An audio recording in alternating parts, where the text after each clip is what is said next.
kids. Donate your car today. 1-877 Cars for Kids. KARS Cars for Kids. 1-877 Cars for Kids. Donate your car today. With car prices at an all-time high, our donors are now getting highest receipts ever. Donate at carsforkids.org, and your car can be picked up tomorrow. 1-877 Cars for Kids. KARS Cars for Kids.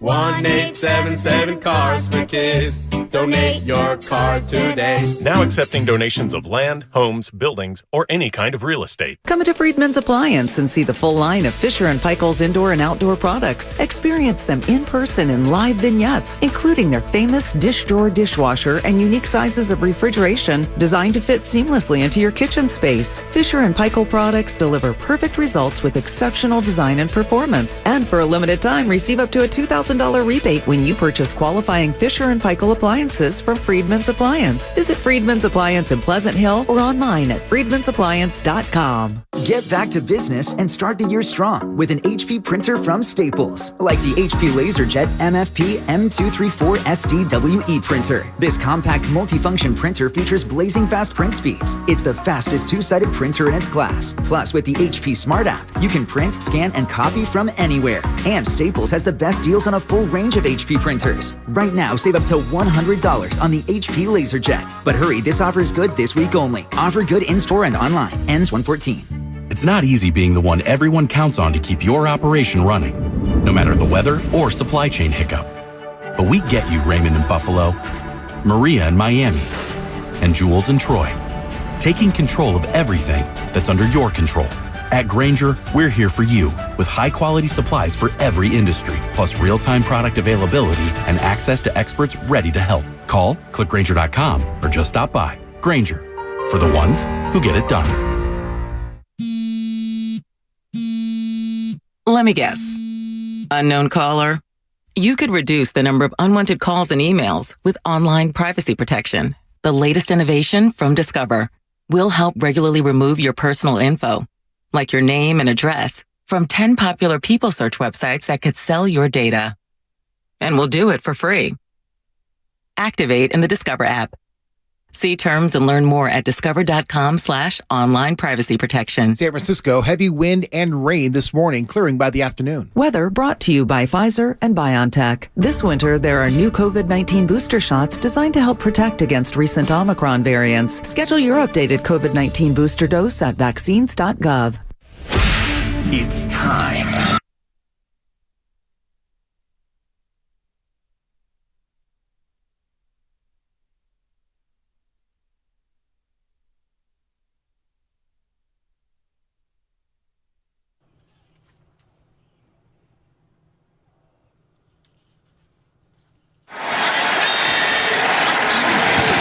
Second and goal. Purdy, end zone throw. Oh, a fingertip catch. George Kittle has a 49er touchdown.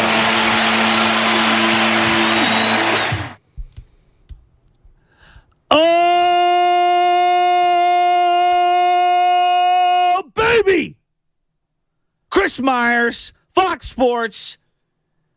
Our Niners, your Niners, the Niners are going to the playoffs, baby. Are you ready? I know it's wet. I know it's moist out there. The conditions driving into work are absolutely crazy, so drive slow. It's me and you today, Bay Area. We'll have some friends jump in. Spadoni's going to be in here. Sam Lubman's going to be in here. At some point, Kyle Matson's going to walk in. Bonte's a little under the weather today, so we're going to pick him up. 888-957-9570, Niner fans. 888-957-9570. I got the YouTube chat right here, and I want to shout out YouTube and the Twitch stream users and the Xfinity mobile text line. It's me and you and the Bay Area and the Niners. Let's go. 13-4. They knock off the lowly Arizona Cardinals yesterday. I mean, what the dogs the Arizona Cardinals are. Thank God we're not in that position anymore. J.J. Watt's final game. Brock Purdy looked a little shaky early on. I thought he rebounded, looked really rhythmic later on. George Kittle having a monster year. Brandon Ayuk eclipsing over 1,000 yards. I mean, what a time to be a Niner fan. What a season. Just unbelievable. Unbelievable. Look, the Brock Purdy story, we'll get to that in a second. I want to get to Kyle Shanahan because to me, he's the headliner of 2022, 2023, as well as Christian McCaffrey. But let's start with the head coach, Kyle Shanahan. We came into this year and we were saying to ourselves, this is all about Shanahan, his hand-selected quarterback in Trey Lance. Him not wanting to bring back Jimmy Garoppolo. Why is Jimmy throwing on a tiny little JV field off to the side? What is going on? You know, we looked at this roster. We said, hey, they were 1 or 2 plays away from getting back to the Super Bowl last year. They lost to McVay and the Rams, and they got to go from the bottom of the mountain, and they got to climb their way up. And we're going to find so much out about Kyle Shanahan and his hand-selected quarterback, Trey Lance. And boom, he goes down after losing a clunker of a game in Chicago to the number 1 overall pick of the year. I mean, who would have thought that the Chicago Bears would get the number 1 overall pick? But they lose to them. Week 2, Pete Carroll comes in. It's raining. It's sunny. It's raining. The skies open up. Trey Lance runs in between the tackles, and boom, he goes down. And out jogs Jimmy Garoppolo. You lose the hand-selected quarterback that you traded heaven and earth to go get, and Jimmy Garoppolo comes in and basically salvages the season for you at quarterback. Now, I know he stepped out of bounds and then lose an awful game to the Denver Broncos, but let's be honest, he was playing really good football for this team. And they start to go on a little run. They're 3-3. 3-3. Elijah Mitchell goes down, and Elijah, we all think, is a good player. Don't know if he could be your top dog. And they make one of the best trades in season in Bay Area sports history. Yeah, Hunter Pence was a midseason trade. Yes, so was Fred Dean, and he was outstanding for the 49ers, helped them win a Super Bowl. There have been other ones. Stack Jack, obviously, you know, in the Warriors, the We Believe season. That was a great in-season trade. Marco Scudero comes to mind. There's been lots of great trades in season. I think the Christian McCaffrey one is an all-timer for the 49ers. They gave up a second, a third, and a fourth to go get Christian McCaffrey. I think most people knew, like, oh, you know, Christian McCaffrey, when he's healthy, he's a great ball player. Christian McCaffrey's the best player on offense for the 49ers, and that's saying a lot. They got George Kittle, they got Brandon Ayuk, they got Debo freaking Samuel, they got Trent Williams, they got Kyle Juszczyk, and you look up, and Christian McCaffrey is the top dog on this team, and they made a bold trade. And look, you look up today, and if they can get to the NFC Championship game, you're giving up basically, it was started, you know, a second, a third, a fourth. Use your brain here, okay? When they gave up the second-round pick for Dee Ford, it was the 34th pick overall in the draft, basically a first-rounder, okay? Not all draft picks are created equal. If I give you the 33rd pick, okay, it's valued higher than me giving you that late second-rounder, let's say the 60th pick. So when I look at what the Niners gave up to get Christian McCaffrey today, it was worth every single penny. The 60-something pick, the 90-something pick, the 100-something. Like, yes, for Christian McCaffrey, he's one of the top players in the NFC, one of the top players in the NFL, and one of the top players on the San Francisco 49ers. Let me give you what Christian McCaffrey did for this team after he gets acquired, okay? This is just in a 49er uniform this year. 159 rushes for 746 yards in the 10 games he started. He played in 11 total, 6 rushing touchdowns. And then in the pass game, 65 targets, 52 receptions. He catches the ball 80% of the time for almost 500 yards, 4 passing touchdowns. And don't forget, he threw for a touchdown pass. He threw for a touchdown pass. He had 211 touches overall in 10 games. That's over 20 a game. We know he didn't barely play in the second half for about, 1,200 yards. I mean, Christian McCaffrey, 23. And he can pass. I mean, he's one of the great acquisitions in season, in 49er history, and in Bay Area sports history.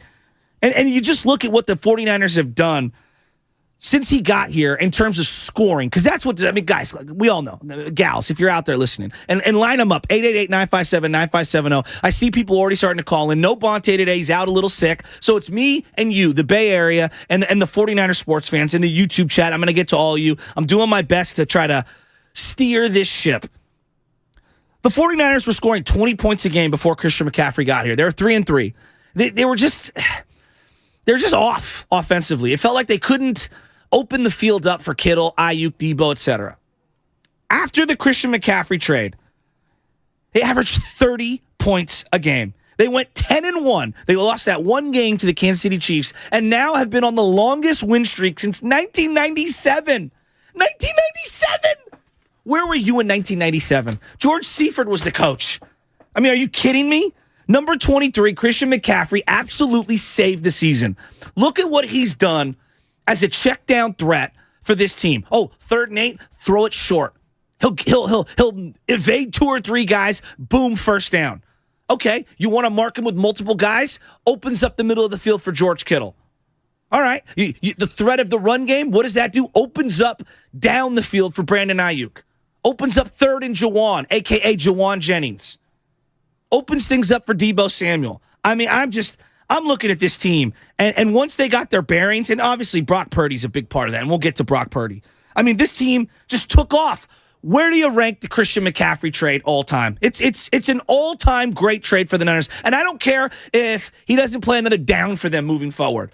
To go 10 in a row in the regular season, it was worth every single penny. The guy's incredible. And now I look at this bracket. I got a bracket in front of me. I got a bracket. The Niners. Number 1 seed, Philadelphia Eagles. They get the bye. 76% of teams since 1990 that get a bye, 76% of all Super Bowl teams that go to the Super Bowl had a bye. Now, it'll be a little different now with only one team getting the bye, so I'll be curious what the algorithm's going to say moving forward. But that's a good litmus test for Philly. They get the bye, and then on that top end of the bracket, Tampa plays the Cowboys on Monday night, and the winner would go and face the Philadelphia Eagles. Then the bottom of the bracket, you get Minnesota versus New York, and then the Niners versus the Seahawks. Inject it into my veins. Now, Bonte makes fun of me because I am a freaking 49er sicko when it comes to the history of this team. Now, I'm not trying to say these two things are on par, but I love metaphors, and I love when history repeats itself. Spadoni, did you know when the 49ers exonerated their ghosts and finally ended up passing the Dallas Cowboys, they had lost in the playoffs to the Cowboys for multiple years in the 70s, and it took a decade for them to exact their revenge. And they finally took out old man Tom Landry. And he would eventually stay for quite some time. And he wasn't finished, but that was like the seminal moment that kind of, boom, marked the line in the sand. And it was like, this is Bill Walsh's time. Tom Landry, you're out of here, right? You're the fax machine. We're the iPhone. That's what ended up happening. It's almost 10 years to the day that the Niners lost to the Seahawks in one of the greatest playoff games of all time and the greatest Seattle sports moment of all time. Joey, if you got the highlight, I want to hear it. Crabtree, I want to hear Sherman, who would eventually come to the Niners. I mean, who would have thought that? You get Pete Carroll again with Geno Smith. You get to see DK Metcalf with that baby pacifier. You get to see Lockett and Kenneth Walker, who's running hard. We get the Seahawks. And in back-to-back years, after the 49ers sweep the NFC West, something they haven't done in feels like forever, they sweep the NFC West. They've got to try to beat an NFC West opponent in back-to-back years 3 times in one season. I can't wait. I can't wait. Where you at? 888-957-9570. Let's go to Dre and Lamore. Dre and Lamore, step right up, no waiting. We got no Bonte. It's Butch, the Bay Area, and you, the 49er faithful. What do you got on the Niners? Butcher boy, first off, I just got to give you a Niners! Let's go. Let's go. Yeah, baby. Yeah, baby. Hey, 10 in a row, not since 97. I'm not sure, was that Steve Young, Garrison Hurst? Is that the year we lost to Atlanta? Yes, it was the year we lost. That was 98, and Garrison Hurst tore up his ankle. And, the year they lost to the Atlanta Falcons. Yeah, okay. Now, like you said, it's 10 years. His phone's cutting in and out. The Bay Area is super wet this morning. I'm so fired up right now. Where are you at, Niner fans? This is one of the great 49er seasons of all time. I don't know where I rank it right now. But in terms of like fighting adversity and excellence, you tell me. I mean, they lost Dre Greenlaw, and I know the defense has slipped a little, and I'm a little worried about the secondary. We can get to all that. You just saw one of the greatest individual defensive performances we've ever seen for an entire year from Nick Bosa. 18.5 sacks, absolutely dominating in the fourth quarter of multiple closeout games in December and January and in November as well. I mean, Nick Bosa put together one of the finest top to bottom seasons I can think of in a 49er uniform. I mean, really, there's the Deion Sanders year. He missed a couple of games because he'd been unsigned. That goes out there. The Navarro Bowman 2013 season is what I would consider one of the all-timers. Alden Smith. But you know what I'll say about Alden Smith? And I mean this sincerely. Alden was great, and I'm not denying anything. I didn't think Alden single-handedly changed their defense. Now, he was amazing. Tandem, him and Justin. It was, yeah, they had Ray McDonald. They had Ahmed Brooks. Like, I think we've forgotten how great Ahmed Brooks was, personally. Even if you want to say, like, oh, he was more of a co-pilot than he was, like, the top dog. Because he was. He was kind of like an afterthought. But him on the opposite edge, Ahmed Brooks was really good for the Niners. I think he's third or fourth all-time in sacks, which I don't know how many. Sneaky stat right there. Yeah, he's also good for a jump off sides every single game. I love Ahmed Brooks, though. 55 was a beast for this team. But yes, Alden's year was incredible. It was absolutely incredible. And he's one of the great woulda, coulda, shouldas in sports. But Nick Bosa, are you kidding me? Are you kidding me? Like, how many woulda, coulda, shoulda sacks did Nick Bosa have where he was getting held, or the quarterback just threw it away, or somebody else got to the quarterback because of him forcing that guy to step up? I mean, just an all-time season. And I want to go back to Shanahan. 13-4, first in the NFC West. 6-0 in division, which is, it's a remarkable thing. I don't care that the NFC West is going to be down for the next couple of years. Things can change quickly. It's because of Shanahan. The drafting, the acquisitions, the roster they've built he gets so much credit for it. Built it from scratch. They were plus 13 in terms of turnover differential. That's the best that the Niners have been since 2011. Now, forget Brock Purdy, Jimmy Garoppolo, Trey Lance. All right, just forget who the quarterback was. I'm just going to tell you what the 49er quarterbacks did this year. 49er quarterback, generic 49er quarterbacks. 3,900 yards, 66% completion percentage, 3 rushing touchdowns, a 102 quarterback rating, 30 touchdowns, 9 interceptions, 31 sacks. The Niners haven't had an individual quarterback throw for 30 touchdowns since Jeff Garcia. So you're telling me with backups, all right, and Mr. Irrelevant, and who knows what he ends up being, you threw for 4,000 yards, 30 touchdowns, and 9 picks? Kyle Shanahan. I mean, have yourself a season. What a play calling year. And again, I go back to Christian McCaffrey, because to me, that was the moment that the offense completely opened up. And look at what George Kittle did this year, guys, gals. Bay Area. Look what George Kittle did this year. 11 touchdowns. Basically, he eclipsed what he had done the last 3 seasons combined in 1 year in terms of touchdown targets. What did we all want? I want Kittle to touch the ball in the red zone. I want them to score more touchdowns. Check. Almost 13 yards a catch, 765 yards this year, 60 catches, just dynamic efficiency. And it's all started with the run game. They ran for almost 2,500 yards this year. They basically averaged 140 yards on the ground per game. Look what they did with a rookie left guard in Burford, with a guy, Jake Brendel, who I thought was just too small, couldn't play the center position.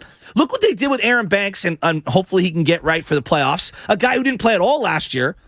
Look what they did with the much-maligned Mike McGlinchey and all-world Trent Williams. They dominated. They only gave up 30 sacks.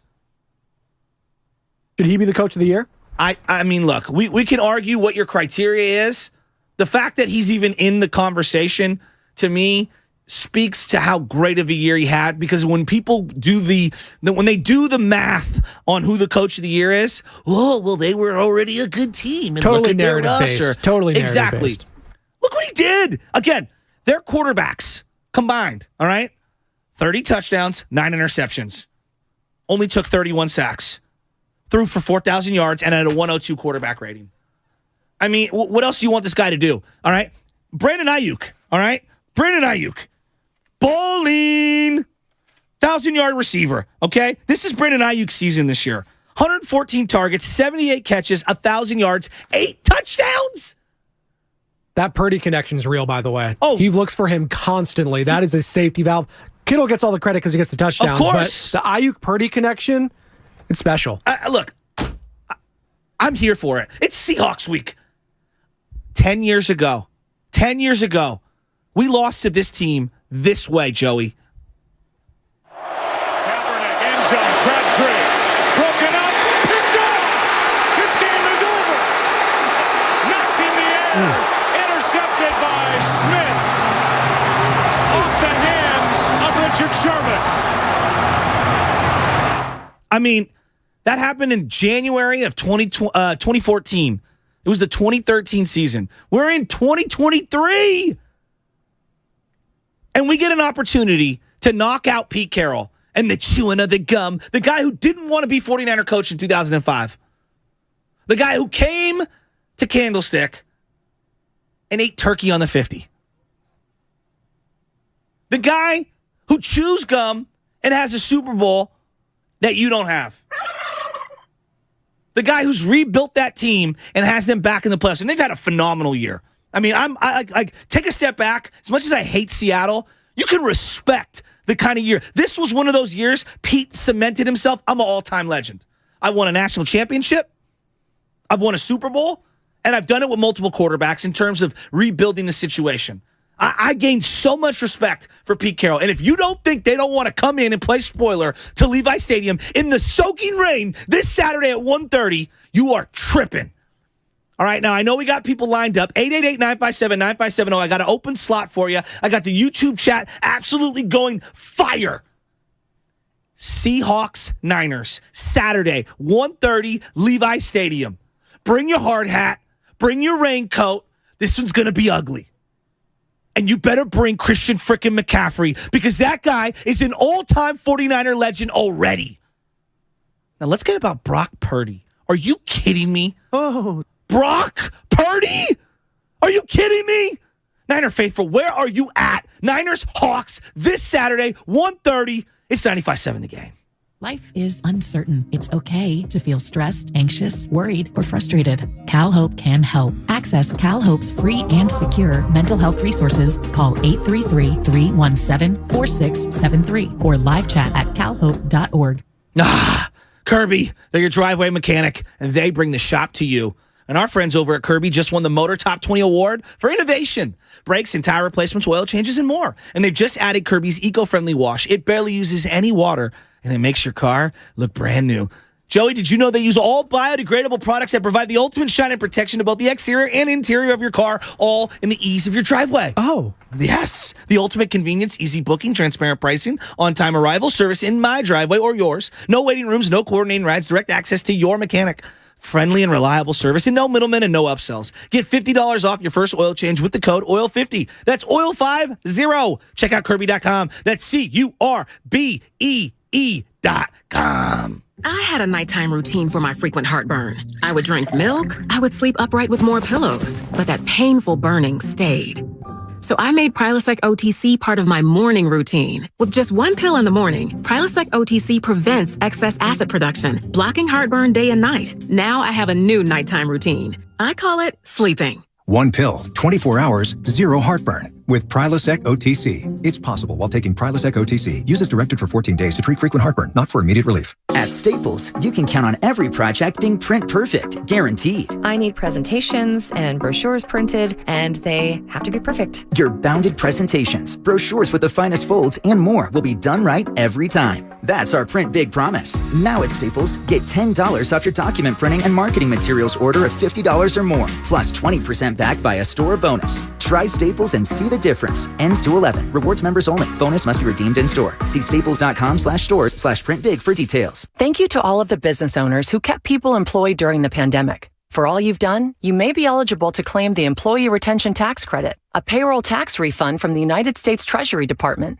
applicable to businesses who kept employees on payroll during the pandemic. The window is closing to claim your refund. Contact Paychex to see if you qualify. Paychex is proud to have helped more than 45,000 businesses secure over $9.2 billion in ERTC claims, an average of $190,000 per business. 50 years and thousands of experts in HR, payroll, benefits, and insurance. you may be eligible to claim the Employee Retention Tax Credit, a payroll tax refund from the United States Treasury Department, applicable to businesses who kept employees on payroll during the pandemic.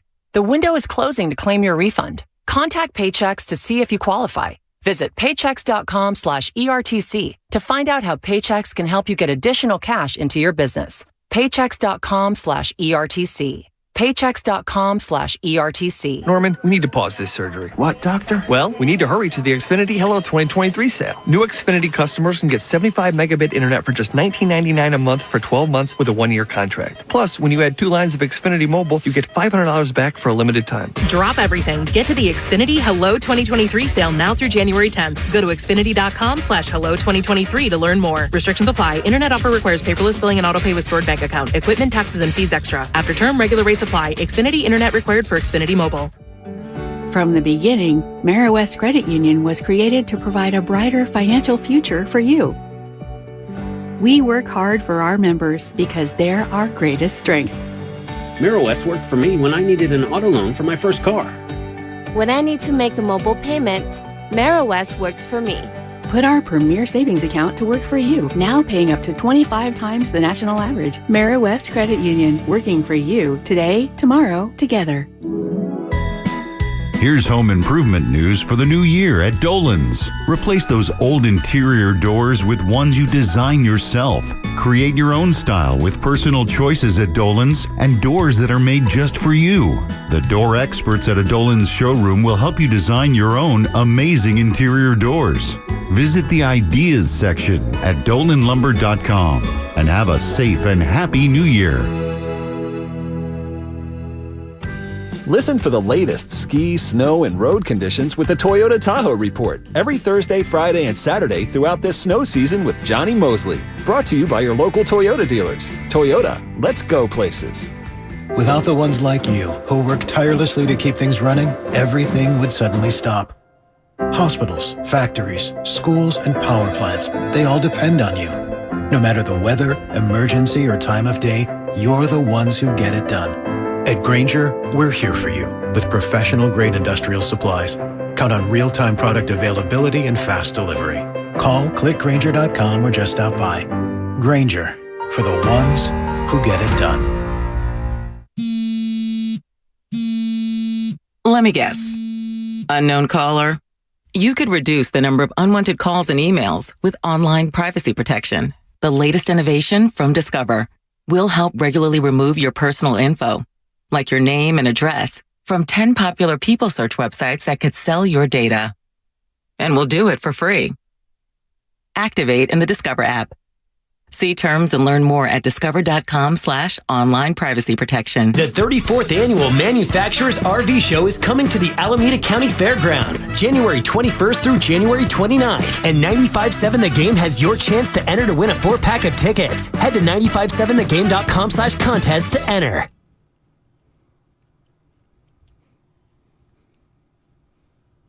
It's a fingertip grab. George Kittle, the first of his 2 touchdown reception game. Brock Purdy, the rookie quarterback, with 3 touchdowns. And the 49ers roll over the Cardinals. 10 straight wins into the playoffs. Come on, man. You got Larry June in the building. You listen to the Morning Roast. And we're doing numbers, man. Good job, Morning Roast. Sock it to me. Hey. Yee! Oh, baby. What's coming up is your phone calls here on the game. 888-957-9570. Hit us up. And it's sponsored by calhope.org and the Department of Health Services. And I hope you guys know, we just played the Arizona Cardinals. Kicked the crud out of them, 49er fans. 13-4, first in the NFC West. Home game this Saturday, 1:30 at Levi Stadium. And the road to Glendale begins Saturday. Also, the road to Glendale is brought to you by West Credit Union, working for you today, tomorrow, together. All right, all your phone calls coming up, 49er fans. How you feeling? How you feeling right now? 13-4, McCaffrey's on fire, Kittle's on fire, Ayuk's on fire, Bosa's amazing, Fred Warner, another 120 tackle season. I mean, come on. You got to feel great. Tashawn Gibson, 5 interceptions, leads the team. Jimmy Ward doesn't like moving to slot corner. Guy ends up with a career-high interceptions. Hufanga has 4 interceptions. This defense, one of the top-ranked defenses in 49er history. 888-957-9570. We got 2 open lines. Get on in there. Let's go out to Dre and Lamar again. Dre, step right up, no waiting. I know the phone dropped. What do you got on the Niners? Thanks, brother. Okay, it's been almost 10 years against Seattle. You know what? We got jobbed that game. But besides that, it was hard rooting for Seattle yesterday.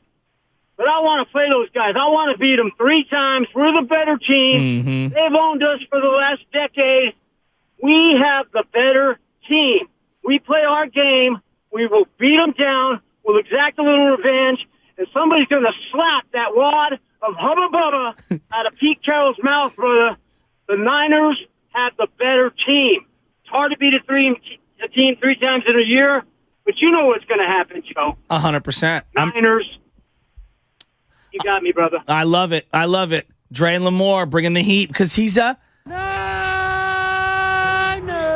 fan, baby. We've come a long way, Joey.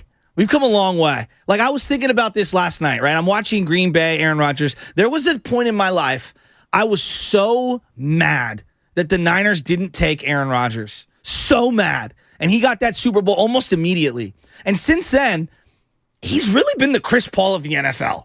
Like, think about it. Like, he's more annoying now than ever. He's kind of a front runner. There's a different excuse and an injury every time he starts to lose. And I'm watching him last night. I didn't want to face him. I really didn't. I didn't want to face him. I want to go through Seattle because all I keep thinking about is what Seattle did to this 49er team. You know, we've done a lot of talking about how incredible this team is right now, this organization right now. Let me take you back in time. Remember some of these phrases? Reestablish a championship culture. Remember this one? Winning with class. We have the best coaching staff. I mean, my favorite. Organized chaos. My favorite of all time. 9 years ago. 9 years ago. And it was because of the Seattle Seahawks. Like, let's be honest, Niner fans. Like, it was a lot of things, but the Seattle Seahawks helped stick the fork right through your heart.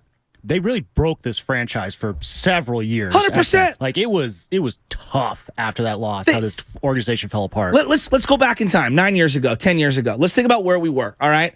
Harbaugh, everyone was in love. Kaepernick, Russell Wilson, McDonald's commercials. Remember those? Do the Mighty Wings. Was that what it was? Look The at Mighty, you. those were good. And the question was, who would you rather have, Russell Wilson or Colin Kaepernick moving forward? Right? Like, that's what it was. Those were it. Colin, Pete Carroll, obviously, and what he had built with that Legion of Boom defense. How much you hated Richard Sherman. How much you hated Bobby Wagner. Marshawn Lynch, tremendous respect, but like, why do you have to go there? I mean, if you were on the fence on anyone on that Seahawks team, that NFC title game, absolutely, like, no, I literally hate all of you guys right now. And it's the way you lost. You were winning the whole game, all right? And for Cap to throw that pass to Crabtree at that moment. And Bowman getting hurt, too. I mean, just you were already just so angry about that, too. The Bowman injury and the fact they can't even review it, that just was such an insult to injury. And that one, like, when that moment happened when I'm watching that game, like, that felt like a momentum shift 100%. in that moment. And so for me, I think it's appropriate and right that they face the Seahawks this weekend. I can't wait for it. I am so ready for this matchup. You know who's a part of that team, Shasky? Who's that? Who's back in the playoffs? You got to Google it. That guy. Trent Baalke. Hey, you know what? I was rooting for Jacksonville on Saturday night. Look. Yeah, no one wants to see the Titans in the playoffs. They stink. They're so boring. No one wants to see that team in the playoffs. All due respect to Josh Dobbs. He had a hell of a performance. Fun. No one wants to see that. I'm sorry. Get Derrick Henry out of there. Yes. Mike Vrabel, great coach, but, oh, God. I mean, so boring. Trading away A.J. Brown, but that's neither here nor there. Niner fans, 888-957-9570. Let's go out to one of our favorites, all right? The line's opened up. I want to hear from you. Niners versus the Hawks, 13-4, incredible season. I got so many stats. I mean, Debo had a down year. Like, let's just call it what it is, a down year. Did anyone notice? You know why? Because McCaffrey and Ayuk and Kittle went nuclear. Rhea in Lancaster, excuse me. Let's celebrate this 49er win. What you got? Good morning, Joe. Way to hold it down. Thank you. I appreciate that. I want to celebrate this 49er victory. Can I start by saying shout out to Mother Nature? Yes. Rain away and not having my boys play in a messy game. Yeah. I want to say welcome back, Elijah. I was that man at the game who gave him a hug and told him welcome back after his touchdown. Also, yay to George Kittle for a great game in front of his grandmother, who celebrated a milestone birthday, turning 100 years old. So cool. And go ahead to Sean Gibson with your 2 interceptions. Thank you for not dropping the second one, PTSD, because I was at the NFC Championship game at SoFi when Tar dropped that ball and took my soul. But also, last week I called and said, Kyle, I need him in his bag. Kansas City Chiefs are running around in merry-go-rounds on the field during their game and then lining up. And got a touchdown, but it got called back because of the penalty. That's the type of thing I want. Do something that nobody's ever seen before. Okay, let's go. Yeah. Niners. Rhea, great call. And I'm so glad to hear your voice. That's how I'm feeling. I'm so proud of this team. Like, I think that the Niners, they make people go crazy. I'll admit it. I'm at the top of the list. I'm screaming and yelling and losing my mind on this team because it's been dramatic. Like, think of what we've been through as Niner fans. It's been crazy. This year alone. Trey. Jimmy, he's going to get traded. Jimmy, he's going to get released. Jimmy's throwing on a side field. Trey, he's underperforming in training camp. Oh, this defense. Oh, they brought in the highest paid free agent in defensive history. They brought in Charvarius Ward. He's making more than Nick Clements made 15 years ago. Oh, my God. What can Nick Bosa do 1 year removed from the ACL injury? Is Javon Kinlaw going to play? Eric Armstead, is he going to play inside or outside? What's Fred Warner going to do this year? I mean, he wasn't as good as he was last year after he got paid. Did they overpay the wrong guy? Oh, my God, they gave an extension to Dre Greenlaw? Why? Why would you do that? He's always hurt. Wait, Jimmy Ward's not going to start at safety? What? You're going to go with Deshaun Gibson? You're not going to bring back Jaquiski Tarr? You're going to play Hufanga? I don't think he's ready. Can Mosley lock down the other cornerback position? Like, think of just the defense alone, the drama that we had on that side. Just the defense alone. They lost Mosley. They lost Armstead for huge stretches. Ibukim had a great year, career high in sacks this year. No one saw that coming. Drake Jackson, late second round pick. Bald. I know he didn't play yesterday. I've got some questions on that, but pretty much Bald led the NFL in batted down balls, or at least led the NFC in batted down balls. Nick Bosa, monster year. All right. They had some guy named Ridgeway in the middle and Ty McGill that no one's ever heard of stuffing the run. Okay. Al-Shaair yesterday, over pursuing a little. We'll get to that. But the secondary, it's going to get tested. It's going to get tested, whether it's this week against Seattle, moving forward. I don't want to go too far ahead. I don't want to go past Seattle. It's the playoffs. You can't overlook anyone. It's hard to win. They're going to get tested with DK and with Lockett. Those are 2 studs. But they have to stop the run. And if I'm looking at one area on this defense that they have to shore up heading into this playoffs, stuffing the run down the middle. They have to. They've gotten a little sideways, but they have to stop it. All right, Tom, I see you in Berkeley. John, Jim, I'm going to get to all of you. 888-957-9570. The Road to Glendale, brought to you by Mary West Credit Union, working for you today, tomorrow, together. Niner fans, we get the Hawks Saturday in the offs on 95.7 The Game. People don't forget. Mr. Relevant is undefeated as the starter heading into the playoffs. Not bad for Mr. Relevant. Purdy, end zone throw. Oh, a fingertip catch. George Kittle has a 49er touchdown.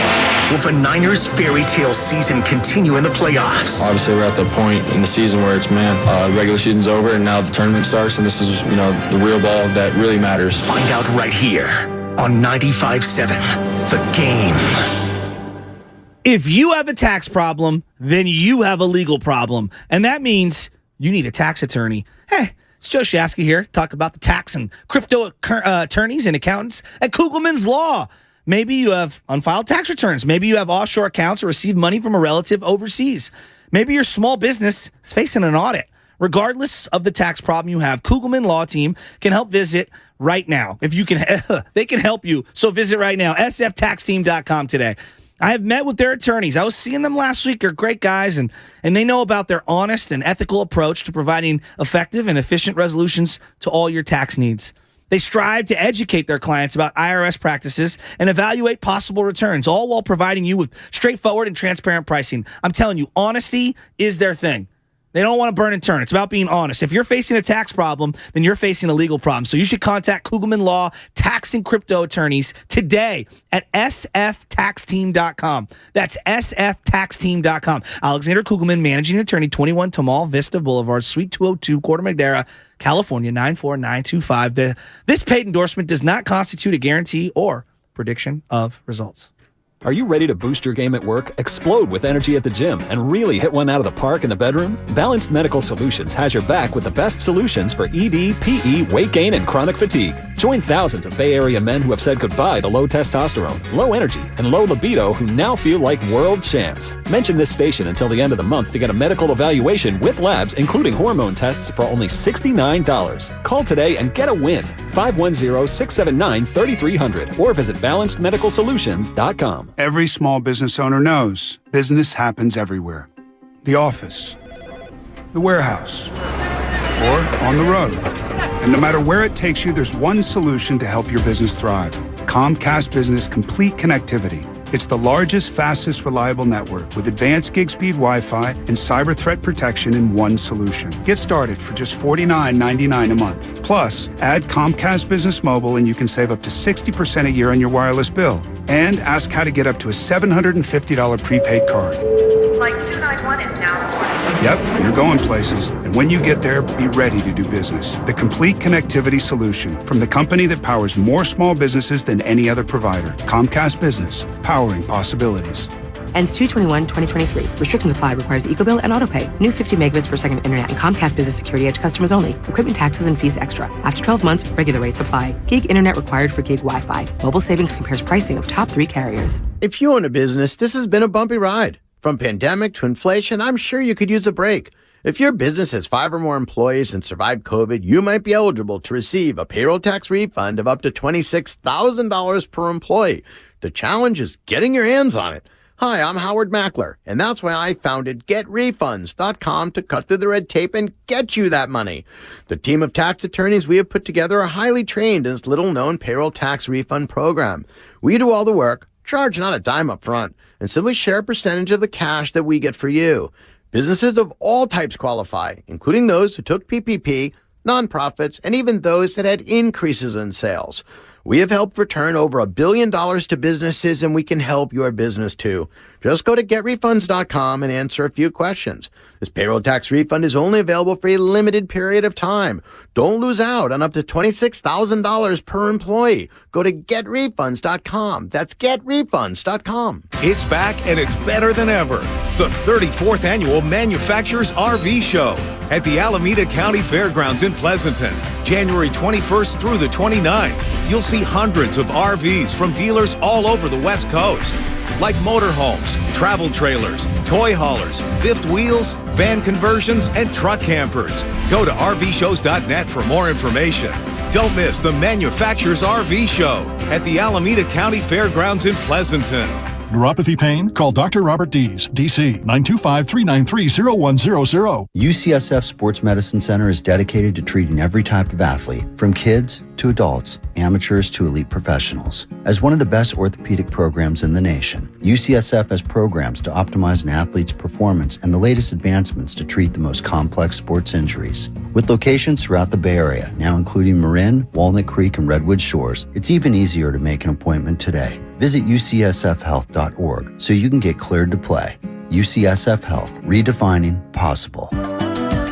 For adults with moderate to severe plaque psoriasis who are candidates for systemic or phototherapy, now there's Skyrizi, Risankizumab Riza, a prescription-only 150 milligram injection. With Skyrizi, 3 out of 4 people achieve 90% clear skin at 4 months, and Skyrizi is just 4 doses a year after 2 starter doses. Nothing and me go hand in hand. Nothing on my skin, that's my new place. Nothing is everyday. Don't use if allergic to Skyrizi. Serious allergic reactions and an increased risk of infections or a lower ability to fight them may occur. Before treatment, your doctor should check for infection and tuberculosis. Tell your doctor if you have an infection or symptoms, such as fever, sweats, chills, muscle aches, or cough, or if you plan to or recently received a vaccine. With Skyrizi, you could achieve 90% clearer skin. Ask your doctor about the #1 dermatologist prescribed biologic in psoriasis and visit skyrizi.com or call 1-866-SKYRIZI to learn more. I used to get frequent heartburn at night, so I made Prilosec OTC part of my morning routine. One pill in the morning, 24 hours, zero heartburn with Prilosec OTC. It's possible while taking Prilosec OTC. Use as directed for 14 days to treat frequent heartburn, not for immediate relief.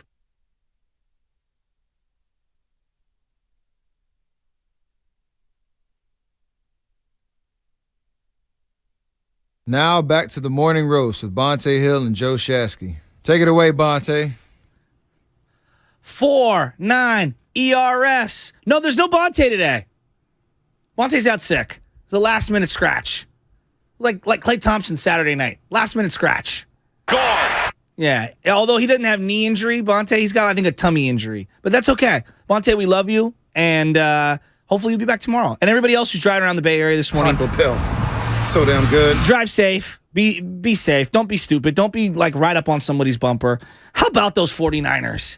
Like, honestly. Now, and I know there's a bigger objective of winning the Super Bowl, and I want them to, come on, I want them to win the Super Bowl. I want to get into Brock Purdy in 11 minutes, though, because I do want to talk about Brock. I want to have a serious conversation about Brock, appreciate what he's done, and then think about how difficult what he has to do this weekend is going to be. But you could sit right now, and let's just smell the roses. There's something about when it rains, there's something about the air that is crisp. You guys know what I'm talking about? Like Saturday, it didn't rain that much. And so I was coaching basketball, CYO, and I'm walking around and I'm like, this is crisp air. And so you could like smell everything much better. I don't know. Maybe it's just me. But like right now, I just want to reflect on how incredible this season was for the Niners. And I just keep going back to Shanahan because he's built such a juggernaut. And it felt like this was his best play calling season in terms of the connectivity from drive to drive, play to play, game to game. He just did such a great job. So, Niner fans, where you at? 888-957-9570. Your calls. That's what's coming up here. Your calls. What's coming up on the game is sponsored by Boxer & Gerzer, Northern California's premier workers' compensation law firm, helping injured workers get their life backs for over 40 years. Let's go out to Tom in Berkeley. Tom, step right up, no waiting. What do you got on the 49ers?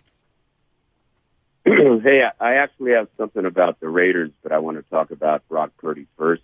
Okay. Can I do both? Keep it moving. Let's go. Boom, boom, boom. All right, let's go. So, to me, Brock Purdy is like Greg Maddux. Ooh. If you're scouting a pitcher and he goes 4 or 5 games and he maybe walks one guy, the guy throws strikes. That's a good call. And Pete Carroll worked for Bill Walsh and asked him, what do you look for in a quarterback? And Walsh said, can he throw a catchable ball? That's the number one thing. And if you think about who Walsh had as quarterbacks, that's what they did. Mm-hmm. Right good call. On the money. They just put it on the money. Brock Purdy, he's no joke. He's done this a lot. He throws every time he throws the ball, it's right on the money. Yeah, it's a good call. Receivers just can't wait. So that's, shout out to the Niners. I love the passion you bring to this show. Thank you. And the love for how the 49ers perform this year. They're just so much fun to watch. I DVR'd yesterday, and then some fool told me the outcome of the game. No, I hate that. In there. I hate that. So anyway, it was such a good game. I overcame that disappointment. There you go. I didn't mind knowing that they won 38 to whatever, 13. I watched that the whole way through with a buddy of mine. We just were like, are you kidding me? This team is probably going to go all the way. That's my feeling. I like it. They'll win it once they get there, but I really think they have so many weapons, and you guys talk about it all the time, but you're spot on. Now, real quick, the Raiders. Okay. Aaron Rodgers was born to be a Raider. I mean, he's a freaking Jolly Roger. The dude looks like a Raider. That's what their emblem is. He's going to get reunited with Adams. I'm in a dysfunctional relationship with the Raiders. They've left me twice, and I still come crawling back. I hate myself. I know. But they're like that beautiful mistress that spurns you all the time, but you're still, hanging around. The Raiders, Rodgers is going to go crazy, and they just got to get him. They got to reunite him with Adams, and you can't have Derek Carr's a freaking minister. God bless him. He doesn't belong in Sin City. Send him to the Saints or some other place, but get Rodgers on that team. Tom, I'm going to cut you off right here. Great call. Thank you very much. Spadoni, 5 to 6, morning pregame show. You can talk Raiders and spoon over Derek Carr leaving and Aaron Rodgers coming. No, we don't want him. You don't want him? No. Okay. No, thank you. Derek Carr's gone. Jared Stidham season, Chasky, as you know. Look. Later on this week, we can talk about the matchup with the Seahawks. Personally, I didn't want to face Green Bay. I didn't want to see a Hall of Fame quarterback go up against a rookie, me personally. And I'm not trying to diminish Geno Smith. I'm saying take a step back, Niner fans. I don't care how bad this Green Bay team has looked. Like, Hall of Fame quarterback who can get rid of the ball quickly and draw a ton of PIs against a rookie. Like, right on the table, the Niners lucked out not facing the Lions. That's the rat on the table. 100%. Right, that's the hot team right now heading into the playoffs. All right, let's go to Robin in San Francisco because I've got some stuff on Brock Purdy. 7 minutes. Brock Purdy. I can't believe this guy. Robin, how you doing? I hope you had a great weekend. What about these Niners? Well, I just take it one game at a time. So that's how I look at it because I still, like, for me, you don't know what you're gonna get with them. I'm serious. So I called because it's something that Robin, it cut off. Call us back, Robin. We know we love you. It sounded like you went into the mouth of the whale, like you were in Pinocchio or something like that, or Moby Dick, right? Didn't that sound like that? What was it? Maestro? That was the name of the whale in Pinocchio. Loosely based on my life. Maestro. Yeah, there actually is a new Pinocchio that's on Netflix. There was like 3 or 4 Pinocchios that came out this past year, actually. Okay, that's good to know. The more you know. All right, so let's get in. Face you just made to Sam with that nugget right there. He knows I love him. I want to shout out the YouTube crew. We got almost 400 people watching on YouTube right now, and Twitch, and the Xfinity mobile text line because they're flowing in. I'm a little, distracted with all the things going on as I try to steer this giant ship that we have. 415 Niners all the way, man. And why is Nice Guy on KCBS? Well, he had to upgrade. He wanted to upgrade. He wanted to get a little bit of seriousness in his life. All right, let's go out to the warm line. We need to build him an intro. Does he not have an intro at this point? Let's go out to my dad. Dad, where you at? You in the house right now? What are you doing? Hey, good morning, Joe. How you doing this morning? Hey, if I'd known that you were going to be solo, I would have came in and sat second chair. Oh, so you could freeze up like you did that one time you came into the studio? Well, I was overtaken by all the by the first time. So it was a little hard. Hey, I wanted to shout out. Thank you for the crabs that you dropped off to your mom and I. Oh yeah, delicious. Fresh crab. I appreciate that. I had my first real crab of the year. Before you keep going, Agnello Farms. Shout out Alex Pavlov. Go to 20th in Connecticut. He's gonna have fresh crab out there. Tomorrow from Bodega. Oh my God, it's so good. Keep going. Hey, so the only thing I was worried about when you texted me back that you wanted Seattle. Is you can be careful what you ask for, right? Yes. I know last year we beat the Rams twice, and then we went down to the third game, which didn't turn out so well. I'm hoping we have a better outcome this year. I know it's not the same team. I don't think Seattle is anywhere competent to what Rams were last year. So I'm hoping we can win this game.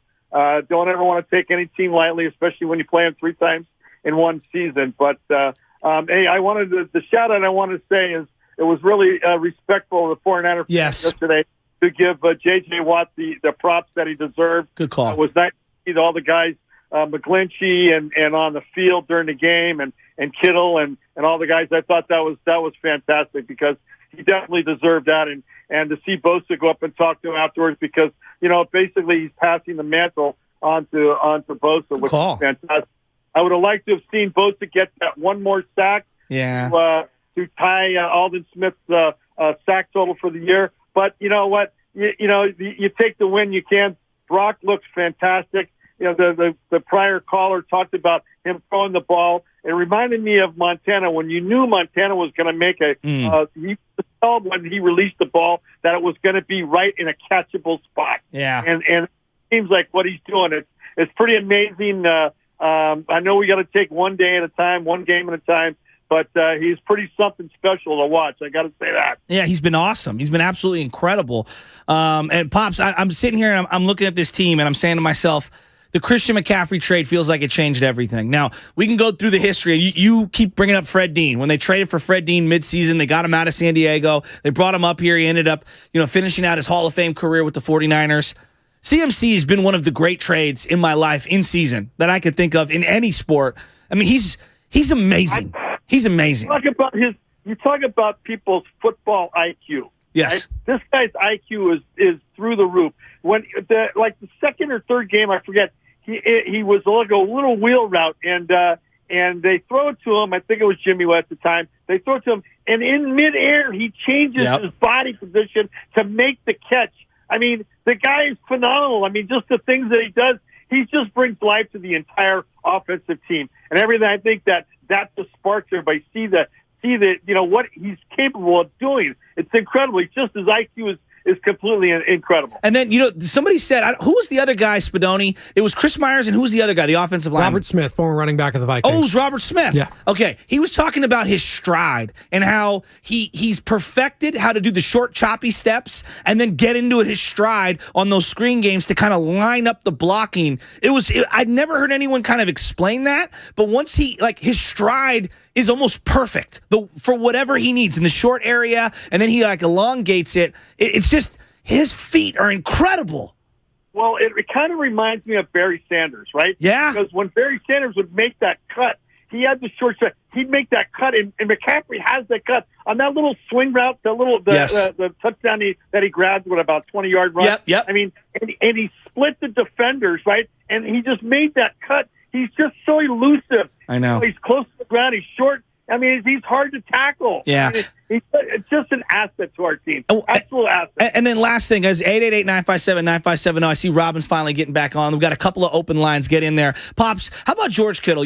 We do this in basketball and in baseball. Can you add an element to your game? This year I want to be a better left-handed dribbler, or I want to finish around the rim better, or I want to be able to facilitate more in basketball and baseball. I want to hit for more average this year. I want to steal some more bases. It feels like George Kittle has really worked on the route running and then the footwork after catching the ball in tight spaces near the sideline and end zone. Because the 11 touchdowns, how many of them where he's toe tapping it, in the corner of the end zone like a wide receiver? I mean, he's really added elements to his game. Oh my God, you know what? And I think that it bodes well for both him and Purdy, because I think Purdy now that he's got a to go guy to. Besides McCaffrey, right? He knows he's got Kittle in his back pocket at any moment. Kittle's going to get open. The defensive backs aren't going to be able to guard him. No. And he's just too big, right? But he elusively gets open, and he's got great hands. And the footwork on that corner end zone was phenomenal. I mean, it's just he's really come into his own this year. He's the most touchdowns he's had in any season with the 49ers. He's had 11 so far. I think his high was 7 or 6 or something like that prior. So, I mean, the two of them are a made team right there. I love it. All right, Pops, have a great day. I'll see you later. And you're listening. Yep, to 95.7 The Game, KGMZ, FM, and HD1. Always live on the free Odyssey app. Download the Odyssey app and favorite 95.7 The Game for the best and most up-to-date sports coverage. And don't forget, you can also watch us right now. I see you, Tyler Miller, on there, on YouTube and on our Twitch streams. Just log on, search 95.7 The Game. And while you're there right now, I see all 500 of you. Hit that like button. Smash that like button. Share it. Enjoy it. Search it. Create a login. Subscribe to it. And subscribe to that channel. Do it right now. All right, we're going to talk Brock Purdy in a second. But first, let's go out to Robin as she was swallowed by the whale. It looks like she's now out of the whale's belly. What's up, Robin? How you doing? I'm okay. I am still driving, but I hit a lot of water. That's what you had heard. Yeah. So in terms of footwork, Brock Purdy has good footwork. Agreed. And it can be even better. And so I remember Wash used to say about Joe's footwork. And he doesn't remind me of Joe, but he has good footwork. And so I really like that about the boy. And so what I really called in about, but I want to tell you this. Alan Stiles broke him down, and I looked at it yesterday. He says he noticed that he doesn't like to go too. Yeah, he hasn't. That out. Yeah, he hasn't thrown a lot of passes in that direction, Robin. He doesn't like to turn his hips open, and that's actually a problem that I saw as well for all the 49er quarterbacks the last couple of years, because you have to open your hips. I talked to Kurt Warner about this. It's very difficult for a lot of guys throwing to the left side. Right. So that's like when people get to comparing him to Joe, I'm like, no, baby. Joe could take 3 steps this way, 3 steps that way, 3 steps back. So, let's slow the roll on that. I'm with you. Here's the thing. thing. What I worry about. Okay, so the caller before last, the lady, I've heard her before, and I like her. But I don't think that the Niners should be like everybody else. I don't think like they're like everybody else.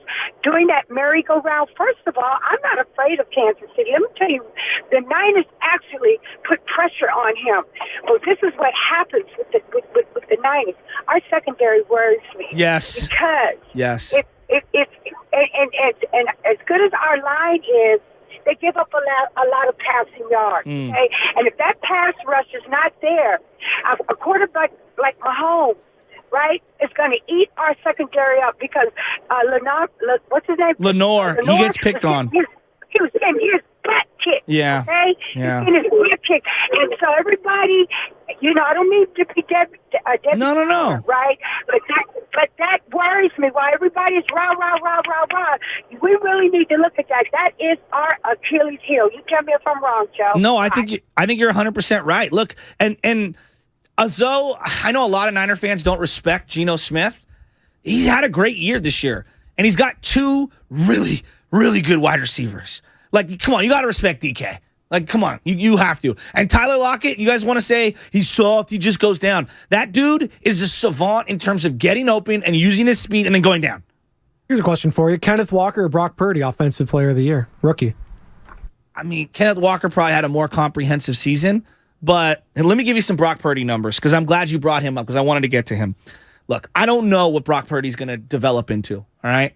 I really don't. I don't know what he'll end up being. I know what he is right now. And what he is right now is a guy that's pulling all the levers. Now, I thought yesterday in the first half it was a little at times, but like go around the league. You're not going to score 50 every week. That's not how it works. Even the great quarterbacks have series, quarters, stretches, games where they struggle, weeks where they struggle. But Brock Purdy, 6 games, 68% completion percentage. That's higher than Jimmy Garoppolo was this year, higher than Jimmy last year.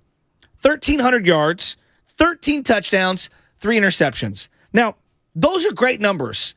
Those are great numbers for a 6-game stretch. Here's the numbers that I care about. And you want to say, Joe, it's the defense. Yeah, but they're not kicking field goals. They're scoring touchdowns. Against Miami, 33 points. Against Tampa Bay, 35 points. Now, up at Seattle, short week, Thursday, they only scored 21. That's the outlier. And we'll get to Seattle all week. 37 against the Washington football team, 37 against the Las Vegas Raiders, 38 against Arizona in like 3 quarters.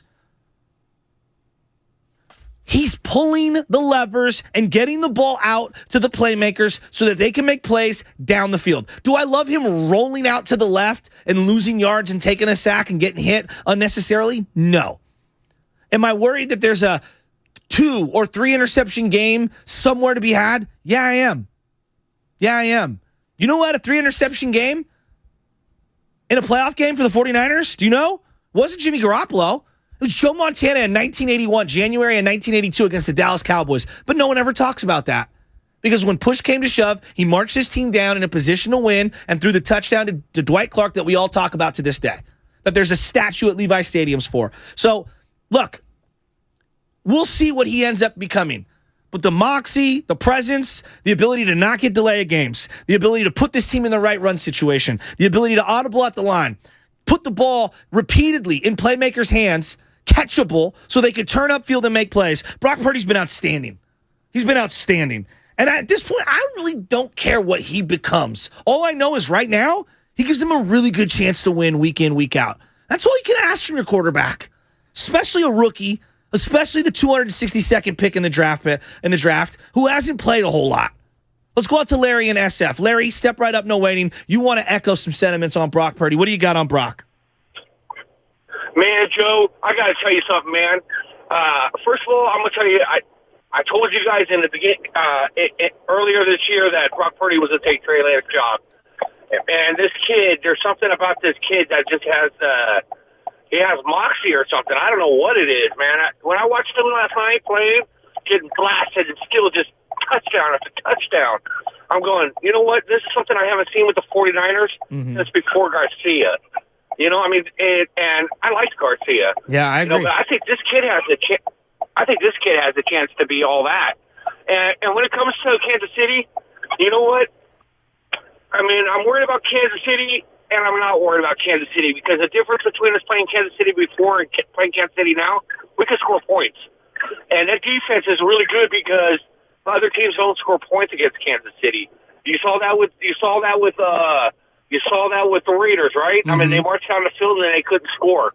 This team marches down the field and it scores. Yeah. You know, I mean, I'm excited about it. Yeah, I am too. And what about Seattle? You like us fans in Seattle? Because I love this. Oh, he's gone.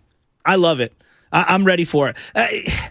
Brock Purdy is going to get a lot of headlines. The defense is going to get a lot of headlines. Christian McCaffrey going to get a lot of headlines. I just keep going back to Shanahan. Like, Shanahan's incredible. Do you know who leads the 49ers all time in wins? Anybody? Anybody out there? Spadoni. We got Spadoni and Lubman if you're watching on YouTube. And again, Xfinity mobile text line and our phone line. It's the same number, 888-957-9570. Do you know, Spadoni, who is the all-time leader in wins for the 49ers? For a head coach? Yep. Bill Walsh? Nope. All right, George Seifert? Yep. There you I love that Lubman's talking in the background. I absolutely love He's that. screening. Yeah. He's grinding. I love it. No, you got Seifert's got 98 wins. I mean, we've forgotten how great Seifert was. Oh, he took over someone else's team. Dude, he did it in Carolina too. He was really good. All right, Bill Walsh, 92 wins. 6 behind him. Coached almost the same amount of games essentially.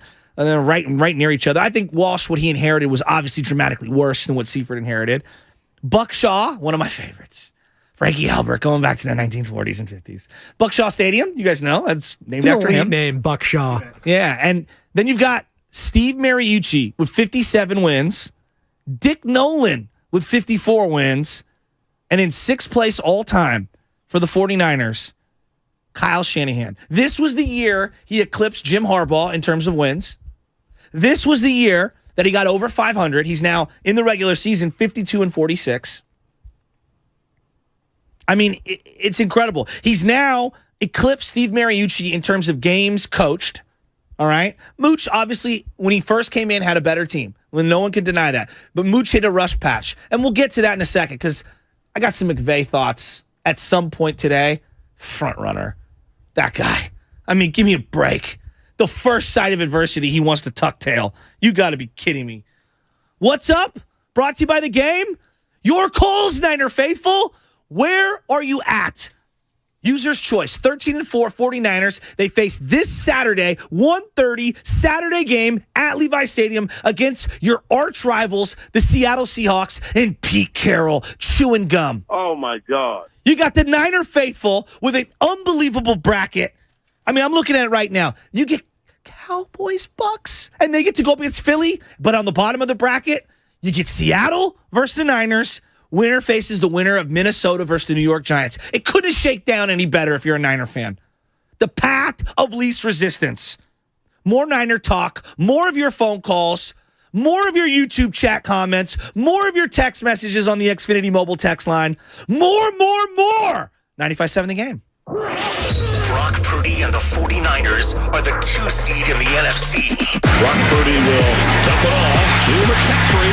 He's headed for the end zone, and Christian McCaffrey has a 49er touchdown.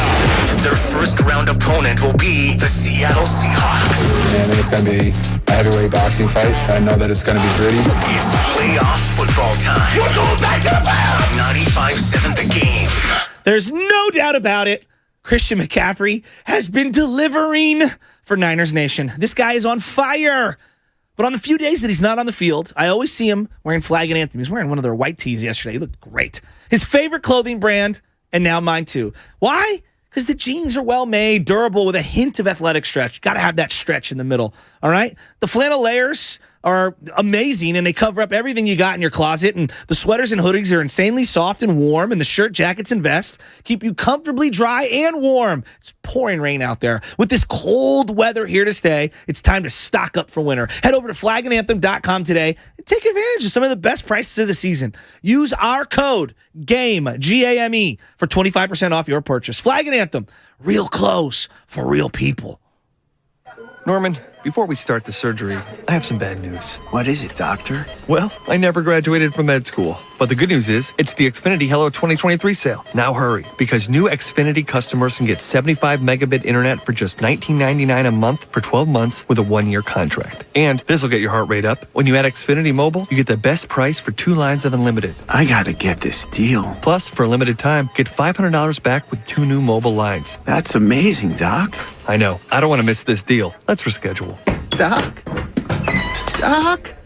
Drop everything and get to the Xfinity Hello 2023 sale now through January 10th. Go to Xfinity.com/Hello2023. Call 1-800-XFINITY or visit a store today. Restrictions apply. Internet offer requires paperless billing and autopay with stored bank account. Equipment, taxes, and fees extra. After term, regular rates apply. Xfinity Internet required for Xfinity Mobile. Compares Xfinity Unlimited Intro to lowest price 5G plans of top 3 carriers. Reduced speeds after 20 gigabytes of usage per line. Data thresholds may vary. Come into Friedman's Appliance and see the full line of Fisher & Paykel's indoor and outdoor products. Experience them in person in live vignettes, including their famous dish drawer dishwasher and unique sizes of refrigeration designed to fit seamlessly into your kitchen space. Fisher & Paykel products deliver perfect results with exceptional design and performance. And for a limited time, receive up to a $2,000 rebate when you purchase qualifying Fisher & Paykel appliances from Friedman's Appliance. Visit Friedman's Appliance in Pleasant Hill or online at friedmansappliance.com. Kirby is your driveway mechanic. They bring the shop to you with brake replacements, oil changes, washes, and so much more. Get $50 off your first oil change with code OIL50 at Kirby.com. That's CURBEE.com and use code OIL50. If you owe back taxes to the IRS,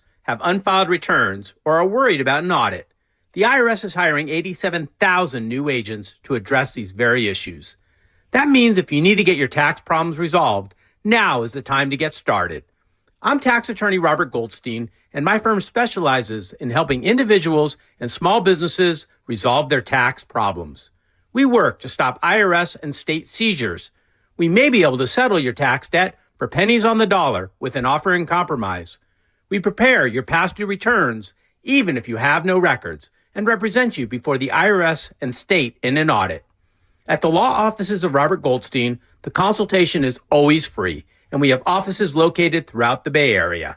To schedule your free consultation, call 1-888-TAX-EXIT. That's 888-TAXEXIT. 888-TAX-EXIT. And make us your last stop. Norman, we need to pause this surgery. What, doctor? Well, we need to hurry to the Xfinity Hello 2023 sale. New Xfinity customers can get 75 megabit internet for just $19.99 a month for 12 months with a 1-year contract. Plus, when you add 2 lines of Xfinity Mobile, you get $500 back for a limited time. Drop everything. Get to the Xfinity Hello 2023 sale now through January 10th. Go to Xfinity.com/Hello2023 to learn more. Restrictions apply. Internet offer requires paperless billing and autopay with stored bank account. Equipment, taxes, and fees extra. After term, regular rates apply. Xfinity Internet required for Xfinity Mobile. Listen for the latest ski, snow, and road conditions with the Toyota Tahoe Report every Thursday, Friday, and Saturday throughout this snow season with Johnny Mosley. Brought to you by your local Toyota dealers. Toyota, let's go places. Are you ready? Bonus days are back for pros at Lowe's. You earn points and save when you buy the top pro brands you trust, like DeWalt. Right now, you can save $100 on the powerful DeWalt 8 1/4-inch carbide tipped portable table saw. Was $399, now just $299. Join today and shop bonus days, only at Lowe's. Bonus points calculated before taxes and fees after applicable discounts, if any. Valid through 1/20, subject to change while supplies last. Visit Lowes.com/MVP's bonus points for details. I wanted to know why some people who get COVID-19 get it so bad. I found out it may be because they have a high risk factor, such as heart disease, diabetes, being overweight, smoking, and asthma. Even if symptoms feel mild, these factors can increase your risk of COVID-19 turning severe. So if you're at high risk and test positive, there are things you can do, like asking your healthcare provider if an authorized oral treatment is right for you. Learn about an option at treatcovid19.com. This message is sponsored by Pfizer. Meet Joe A, Hi. Joe B, Hello. and Joe C. What's up? 3 everyday Joes perfecting their banking with Chase. Joe A is locking his lost debit card with the Chase mobile app. Joe B is cruising toward his new ride with AutoSave. And Joe C's Chase banker is helping him budget to go back to school. Tools that help protect, support for what's next. One bank that puts you in control. Visit chase.com/checking. Chase, make more of what's yours. Chase mobile app is available for select mobile devices. Messaging and data rates may apply. JP Morgan Chase Bank, N.A. member FDIC.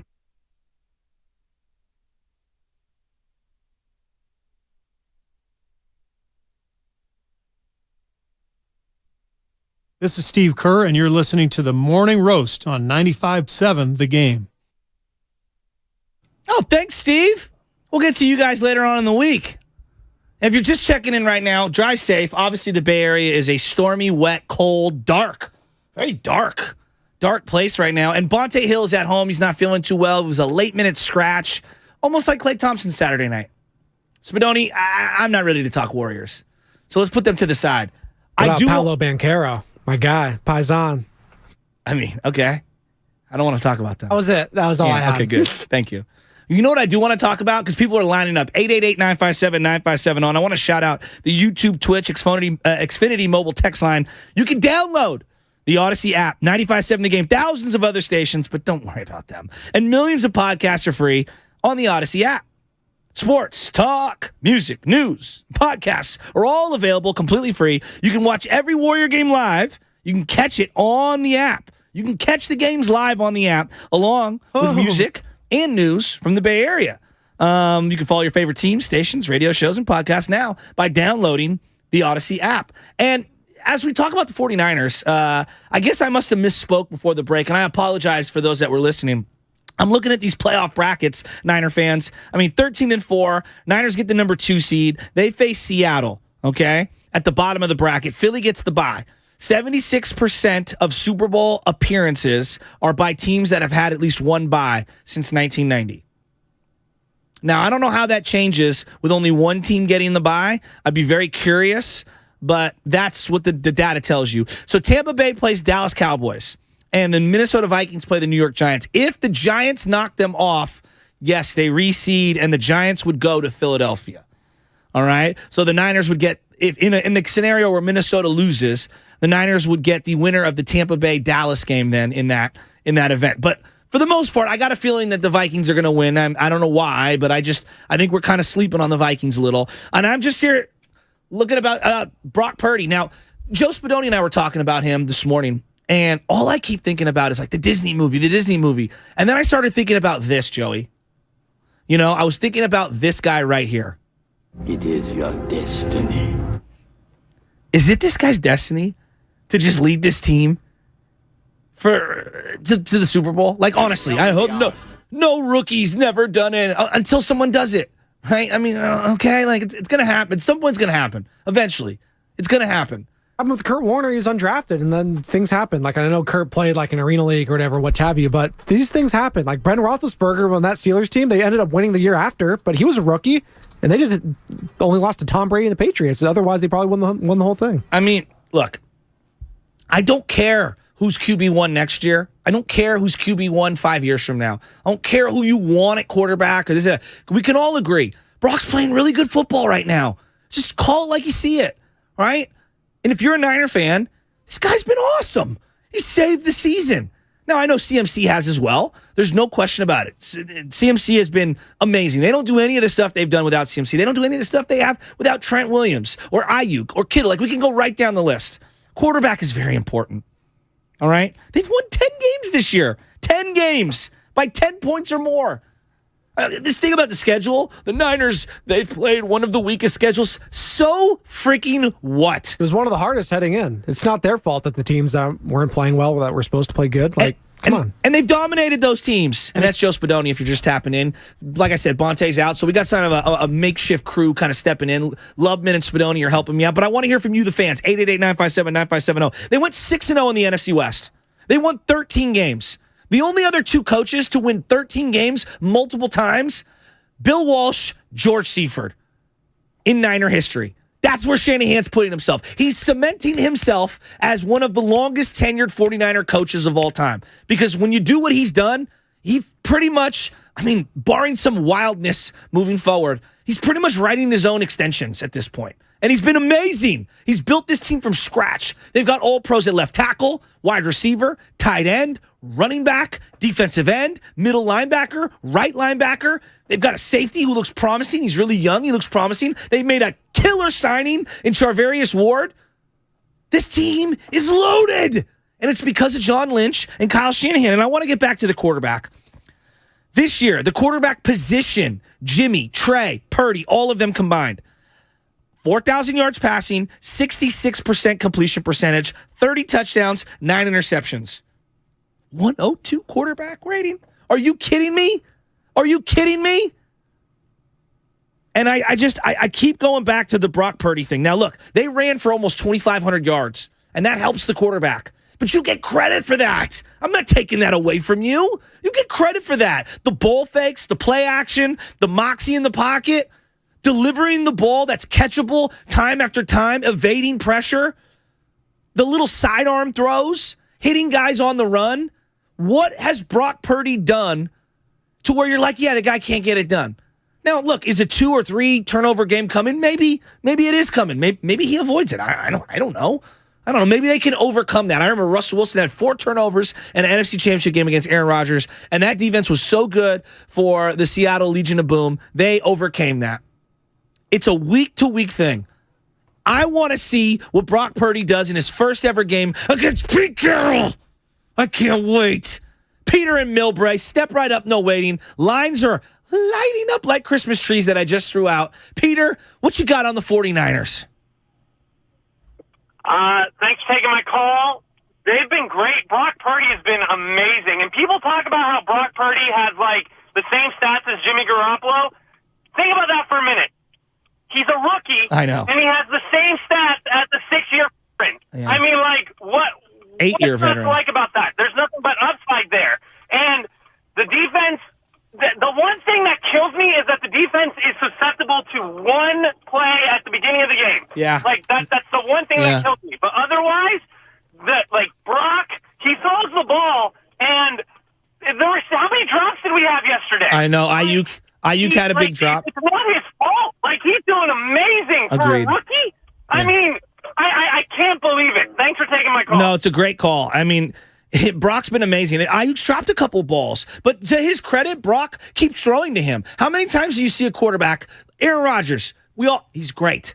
He'll throw guys in the doghouse. If you drop a couple passes, it took Christian Watson half a year to finally prove to Aaron Rodgers he was worthy to be thrown to. Get out of here, Aaron Rodgers. You're so insufferable. Brock Purdy's doing a great job. And I just look at what George Kittle's done this year. The 11 touchdowns, 60 catches, 765 yards. Just a monster year from George Kittle. And it feels like Purdy knows that he can go to him in the red zone. That's what I've been dying for them to throw Kittle the ball in the red zone. And to Kittle's defense, he has added layers to his game. The toe tapping this year he's done in the sideline, it's just been incredible. Absolutely incredible. And I go back to the Christian McCaffrey thing because clearly that's helped both Jimmy and Brock Purdy. To be able to check down to him, it's just unbelievable. This guy had 200-plus touches in a 49er uniform and came away with 1,100 yards total. This guy is good for 110 yards a game, and he missed a half yesterday. He barely played. Did you see the list on CMC yesterday? It was all-time yards per game, scrimmage yards. Jim Brown, LaDainian Tomlinson. It was like a who's who of the greatest running backs of all time. And number 4, CMC. I mean, it just Christian McCaffrey's been unbelievable. And you know what? You know what no one wants to say out loud? We haven't seen a Deebo Samuel game in quite some time. I bet we're due for one. If I would have told you heading into this year, Deebo's going to run for 230 yards, he's only going to score 5 touchdowns total, and he's only going to catch 600 yards in pass yards, receiving yards. You'd probably say, that's a really bad year. The Niners didn't have a good season. What happened? But this is what happened. Ayuk went for 1,000. McCaffrey had 1,000 all-purpose. They ran for another 1,500 yards between Jeff Wilson Jr., Jordan Mason, Elijah Mitchell. And boy, was it nice to have Elijah Mitchell back yesterday, huh? What a change of pace. He may not be a every 15-touch-a-game guy, but as an 8-touch-a-game guy, could do a lot worse than Elijah Mitchell.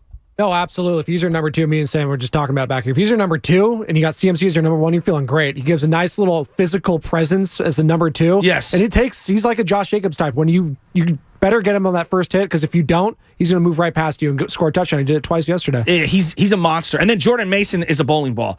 Like Jordan Mason, I told everybody, Jeff Wilson Jr. Jordan Mason's better than Jeff Wilson Jr. He's a bowling ball. That guy's an undrafted rookie. And I was listening to Larry Krueger on the pregame show yesterday. Look at the monster that they've built through this year's draft. Drake Jackson, baller. Burford, looks like a 10-year starter at guard. Now, things happen. We'll see. I didn't have, and I know he wasn't drafted this year, but Brendel came out of nowhere. Anybody have Jake Brendel being one of the best Niners centers in a long time? Dude, remember when we went to camp at the beginning of the year and you and I were looking at Brendel in the middle of that offensive line and we're just like, what is about to happen with him at center? He looks so small. We were weaking out over know. seeing him. It's like, we're like, Spencer Burford, oh my God. Jake Brendel, oh no. They've built a bully. Like, straight up, they've built a bully. And it's this year's draft. I mean, we lost our minds. Jimmy Ward's the safety, and Gibson, he's not a safety. Jimmy shouldn't play slot corner. Oh, you only had the most productive interception season for Jimmy Ward at corner, and Tashawn Gibson had 5 interceptions and led the team. I don't even think he's that great. I mean, he's a good player. I don't think he's a great player. I'm not trying to knock him, but, trust D'Amico Ryans. Trust John Lynch, who knows secondary play. And trust Kyle Shanahan when it comes to these quarterbacks, because, my God, Brock Purdy? Let's go to Manny and San Mateo. Manny, step right up, no waiting. What do you got on Brock Purdy? Hey, good morning, Shasky. Good morning. Good morning, Roasters. Yeah, man.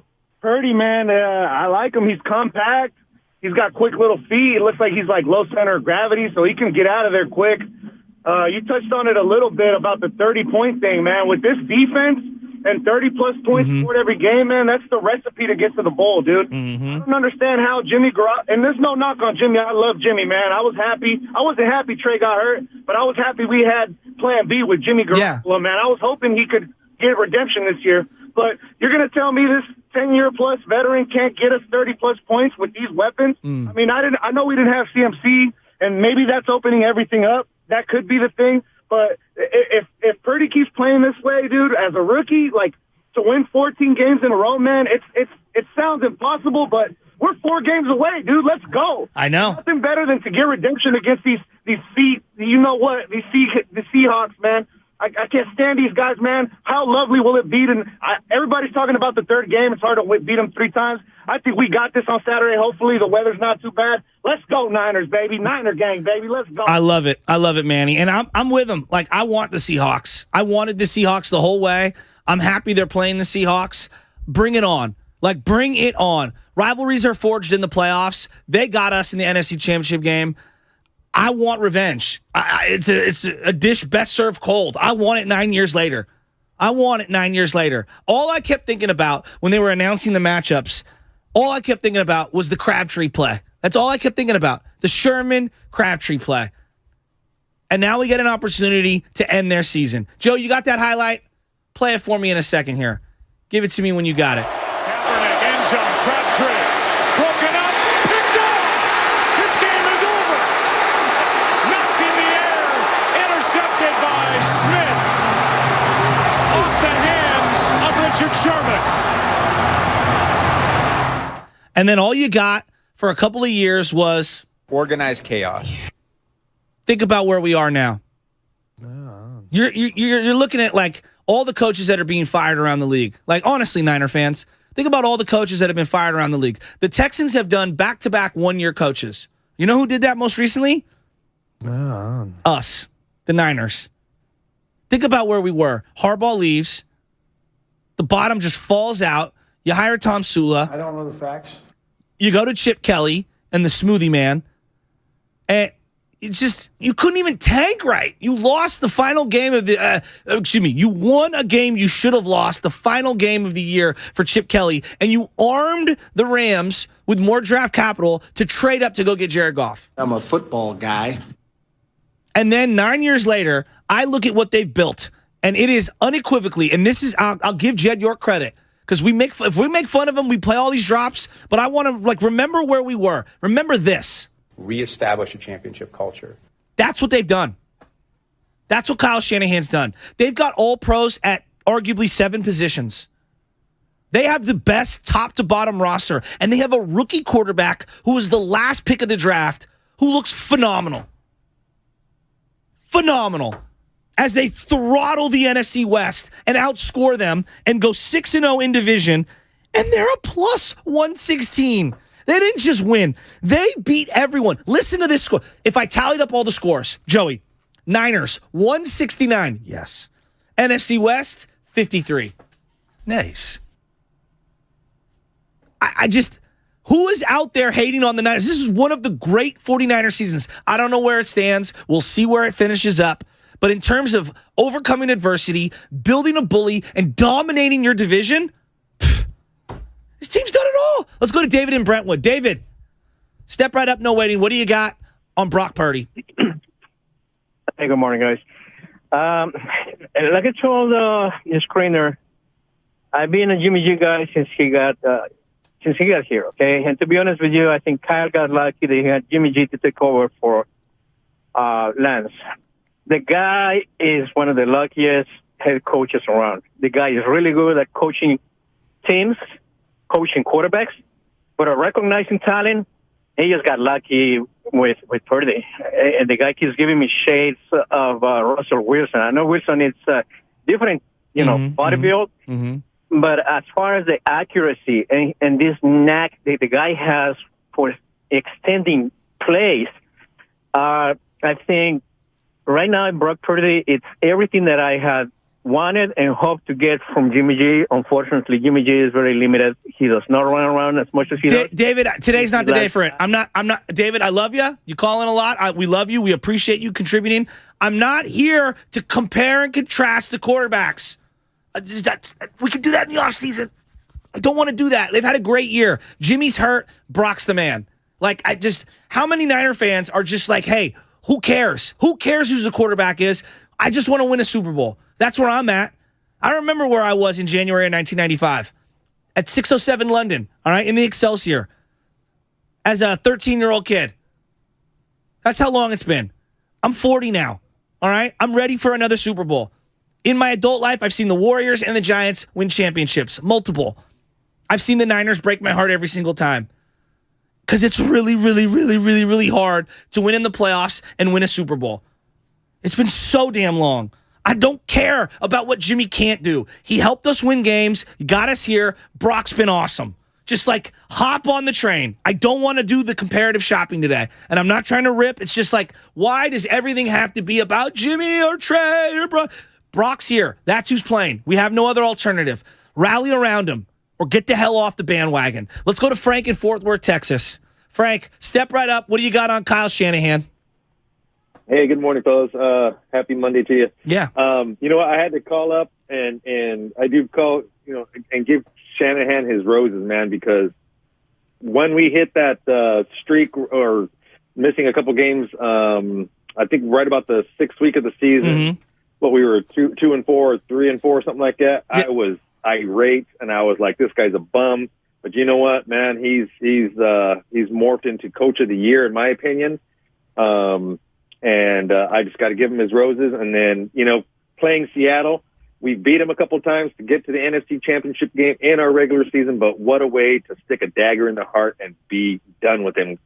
I know. I love it. Sea chickens, as I like to call them, man. So go Niners. Happy for Brock Purdy, man. Rookie of the year.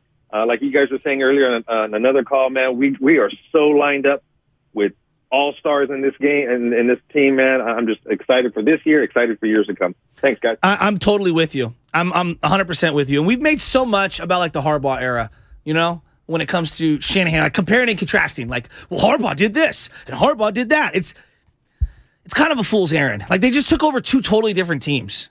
Just two totally different teams. I can make the case, and I'm not taking anything. I love Harbaugh. I did. And it ran its course, and I was sad that he left, but I feel like they found a better coach in a weird way. Now, we can argue till we're blue in the face who's better schematically, who's better motivator, blah, blah, blah, blah, blah, blah. Think of what Harbaugh took over. They had Pro Bowlers, but they were underperforming, okay? Shanahan took over a team with not one blue chip player on it. Everyone retired. They were in cap hell. They had to give Vance McDonald an extension because they had no one worthy of getting to the floor of the salary cap. Vance McDonald. Remember where we were. Shanahan now has an opportunity. If he wins one more playoff game, he will tie Jim Harbaugh for playoff appearances, for games, in the playoffs. Right now, Seifert has 10 wins. Walsh has 10 wins in the playoffs. Harbaugh has 5. Shanahan has 4. Have the expectations from the start of the season with you, Shasky, changed now with Brock Purdy? Because the expectations for me, anyways, heading in, hey, Trey Lance, you know what? If he just plays in a playoff game, that's a great year, right? Because you got to the playoffs with your future guy. Fast forward to now, you're on a rookie again, right? Barring they're on this huge winning streak, but isn't this kind of the same thing from where we were at the start of the season? Because if Brock Purdy just gets to the playoffs now, he's like, hey, if he looks even decent, hey, they might lose. Maybe Seahawks get hot, whatever. But at the end of if you just look at the beginning of the season, it's like this is the same thing, right? Well, or do you not see Brock as the future yet? No. I think it's a great question, and I don't know. Have your expectations changed? For me, making the playoffs and being where we are right now this morning, a wildly successful season. Now, there's layers and levels to the success, right? Last year, I thought it was a successful season. You got into the playoffs. Boom. That's the first leg of the success. You won a couple games. Boom, boom, boom, right? Then you're an opportunity where it's you and the Rams. You lost. Was it a failure of a season? No. Like, did I want to win the Super Bowl? Of course I did. Was I disappointed? I was heartbroken. It's a wildly successful season. This year, going in, Trey Lance, just make the playoffs. Check. They did that. All right? They suffocated their opponents. And then you look around, and we'll get to this in just a second. NFC West, it's theirs and Seattle's for the foreseeable future. We'll get to that in a second. But now you're in the playoffs. Win a couple games, right? It's the same thing I said last year. You should be able to beat Seattle. Is it going to be difficult? Yes, hell yeah. Every playoff game is difficult. Every one of them. Every single one of them. I mean, look at Aaron Rodgers, one of the greatest players that the league has ever seen. Look at his playoff record. Losses all over the place to some horrible teams. I mean, essentially last night was a playoff game for them. They lost to Jared Goff at home. He has lost his last two seasons have ended at home against Garoppolo and Goff. Wow.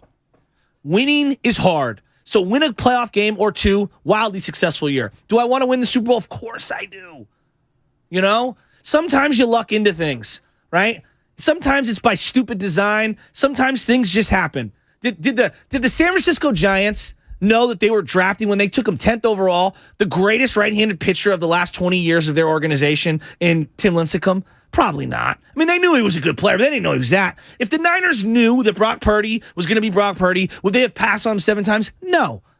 But you get credit for having him ready and picking him and having him in the fold.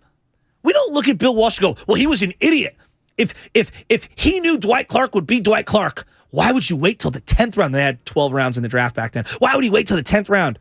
Well, he thought he was good. You get credit for identifying and nailing that guy. Like, did we know that George Kittle was going to be George Kittle? 5th round draft pick? Fred Warner? 3rd round draft pick? No. So this thing that they got lucky, who cares how they got lucky? You get credit for finding the guy, bringing him in, developing him, putting him in a position to win, and then surrounding him with superstars. Christian McCaffrey is a superstar. You got an off year from Debo, and no one skipped a beat. Spadoni, you're looking at me like you want to get in here. Oh, no. I was just saying it's just better to be lucky than good. That's what Bob Spadoni always used to say. Exactly. Like, who cares? How it happened, it happened. And you know what? They get credit for pulling the trigger on a running back who, let's be honest, had a huge injury concern heading into this. But you look at his skill set, how it pertains to this team, there might not be a better pairing offensive scheme with offensive skilled player than Christian McCaffrey and Kyle Shanahan. It's not good. The kid Purdy is just processing it and boom, boom, boom, hitting everybody. He's nailing it. Let's go to Duke, a different Duke. It's a different Duke. I don't know, not the rapping Duke, but Duke and San Bruno. He's got something on Purdy. I want to hear it. Hey, guys. How's it going? Going great. Couple things. Purdy has opened up the playbook, obviously, for Shanahan. And, yes. You know, that's why Shanahan's getting a lot of credit. And I'm an old man. I watched 49ers for a long time. I go back to Kezar. And it's been a long time since I felt that the 49ers were going to score when they get into the red zone. Yes. That's what you feel now. You know, you know they're not going to settle for a field goal or they're going to get a stop. They're going to get a touchdown. Yep. You just feel confident. You feel like Purdy is like one of the elite quarterbacks that can get it done in the red zone. And to me, that's the difference. Yeah.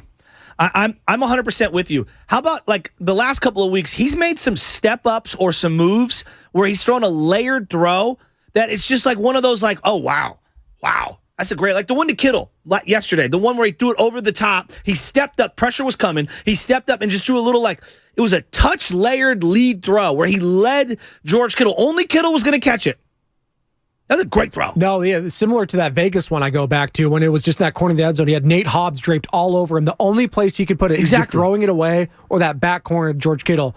And it's perfect. He's just been throwing dimes left and right, and you're waiting for this kid to make a mistake in the red zone, and maybe got away with one in Vegas. But for the most part, it's just he's just putting it in a catchable position. Your pop said this brilliant point.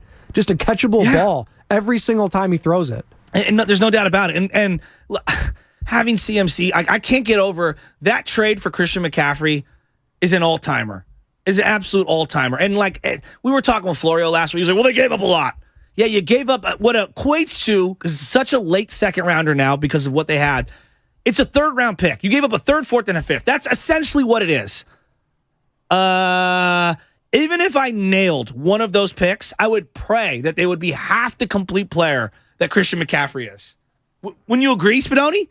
I would pray to the football gods that someone would be as good. If I just said Christian McCaffrey's only a running back, it still might be worth it. If I said he was just a pass catcher, it still might be worth it. He's 26. He's still only 26. I feel like this guy's been in the league forever because he came in so young out of Stanford, but it's pretty unreal. I'm just thinking back to that draft class.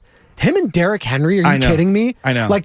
Christian McCaffrey should have won the Heisman that year, by the way. Yes. It was total East Coast bias that he didn't. We took Derrick Solly. Henry, Alabama. Yeah, we took Solomon Thomas, Raiders legend too. Shout out. But him and Derrick Henry and what have they accomplished in their careers? But Derrick Henry, by the way, is one of the greatest running backs I've ever seen in my life. He's a Hall of Famer. But if Christian McCaffrey continues to do this, and it's a big if because he has to stay healthy, but he's headed to that trajectory as well. Definitely a Hall of Famer if he keeps up what he's doing this year, just all-purpose yards and what he is able to do in the passing game. Absolutely. You chalk him up for 100-plus yards every game in a Niner uniform. Just moving forward. Absolutely. That's how great he is. And I don't care if it's PPR legend, too. Oh, my God. I mean, first off, 23 jersey sales through the roof. Okay? They're through the roof. Now, look, this weekend, it's going to be raining. They're going to play Seattle. There's a lot to get into that. We got all week to sink into the rivalry. A lot to get into. I want to talk about the NFC West for just a second because what the Niners have accomplished is what Seattle did a decade ago. When Seattle extinguished the Niners, everybody looked around there like, I guess, Arizona's on the come up with Carson Palmer, but he's older. How sustainable is it? Was it Michael Floyd? Who was the guy who was the wide receiver from Notre Dame who they had? Michael Floyd? Remember they had him and Fitzgerald. Everyone's like, Arizona's on the come up. David Johnson. David Johnson was really good, and then he broke his forearm, but he was really good. I know. But Bruce Arians, you're right. That whole defense, and then he stepped away, and then Cliff, man. I know. And so the way I look Steve Wilkes, but now he's doing well in Panthers. But you say they went off a cliff. The Niners were ended by Pete Carroll. Just ended by him. And they were searching the desert for years on end. And it felt like the Rams couldn't get it right with Jeff Fisher, obviously, and then they bring in McVay. And then all of a sudden we look at the NFC West heading into this year like, wow, could 3 teams, maybe 4, make the playoffs? We thought Seattle was going to be kind of garbage, actually, heading into the year. But we thought Arizona, who knows? They're kind of an older team with a great quarterback. Who knows? Now I don't know what we think of him. He's going to be out for a year. They're going to probably have a whole coaching change. I think Arizona's going to be stinky next year. I look at the Rams. What a nightmare. What a nightmare scenario. It's so bad. McVay traded everything to win now, and now he's looking around, and he feels like the Brooklyn Nets of 10 years ago. Whoa, I got to get the eject button. I got to get out of here. Nah, dog, you were the one that wanted Paul Pierce and 8,000 picks for a bunch of old guys. That's you. You should sit in this bathtub water. You want to leave now? You front runner? Like Sean McVay. I don't ever want to hear about Sean McVay being in the same breath as Kyle Shanahan. Honestly. Wow, really? Oh, I don't he won the Super Bowl and beat him in the biggest game they've ever played against. Great. I'm playing devil's advocate here, obviously. No, he look, you won the Super Bowl. But when we are identifying the great coaches of all time, McVay has now eliminated himself from that discussion. If he leaves, yes. But if he could come back. Good coach. He could come back. Yeah, he's got a lot of time left. He has plenty of time to come back and add to his coaching legacy. He's 36 or something? I mean, he can easily take a 5-year break. If I'm a coach in the coaching circles, so you can trade the future to win now, and then the first sight of losing, you ducktail and run, that's weak sauce to me. Now, I'm not saying he's not good. He is good. But that's weak. That shows me what you're made of. But I think I would take that Super Bowl and then the dumpster fire for the next 2-3 years. Yeah, but he's not taking the dumpster fire. See, he's leaving. Not, but that's okay. But you know what? If I'm a Rams fan, I'm cool, Sean McVay, because he got me that ring. But that's it, right? All 15 fans. That's a front runner move. To me, that's a front runner move. I believe in adversity. Like, I always talk about this all the time. Like, if you were, born into multi-millions or whatever, and then you ended up becoming some, TikTok founder or whatever, you develop some app. I don't look at you the same as someone who was born with nothing. I'm sorry, I just don't. The adversity and the journey that you've been on is what makes the individual to me, part of your story and your legacy. And I look, now he inherited a bad situation at first. They had elite talent, similar to Harbaugh. It just hadn't been coached up properly. Him leaving right now, to me, it's weak sauce. That TV money's always going to be there.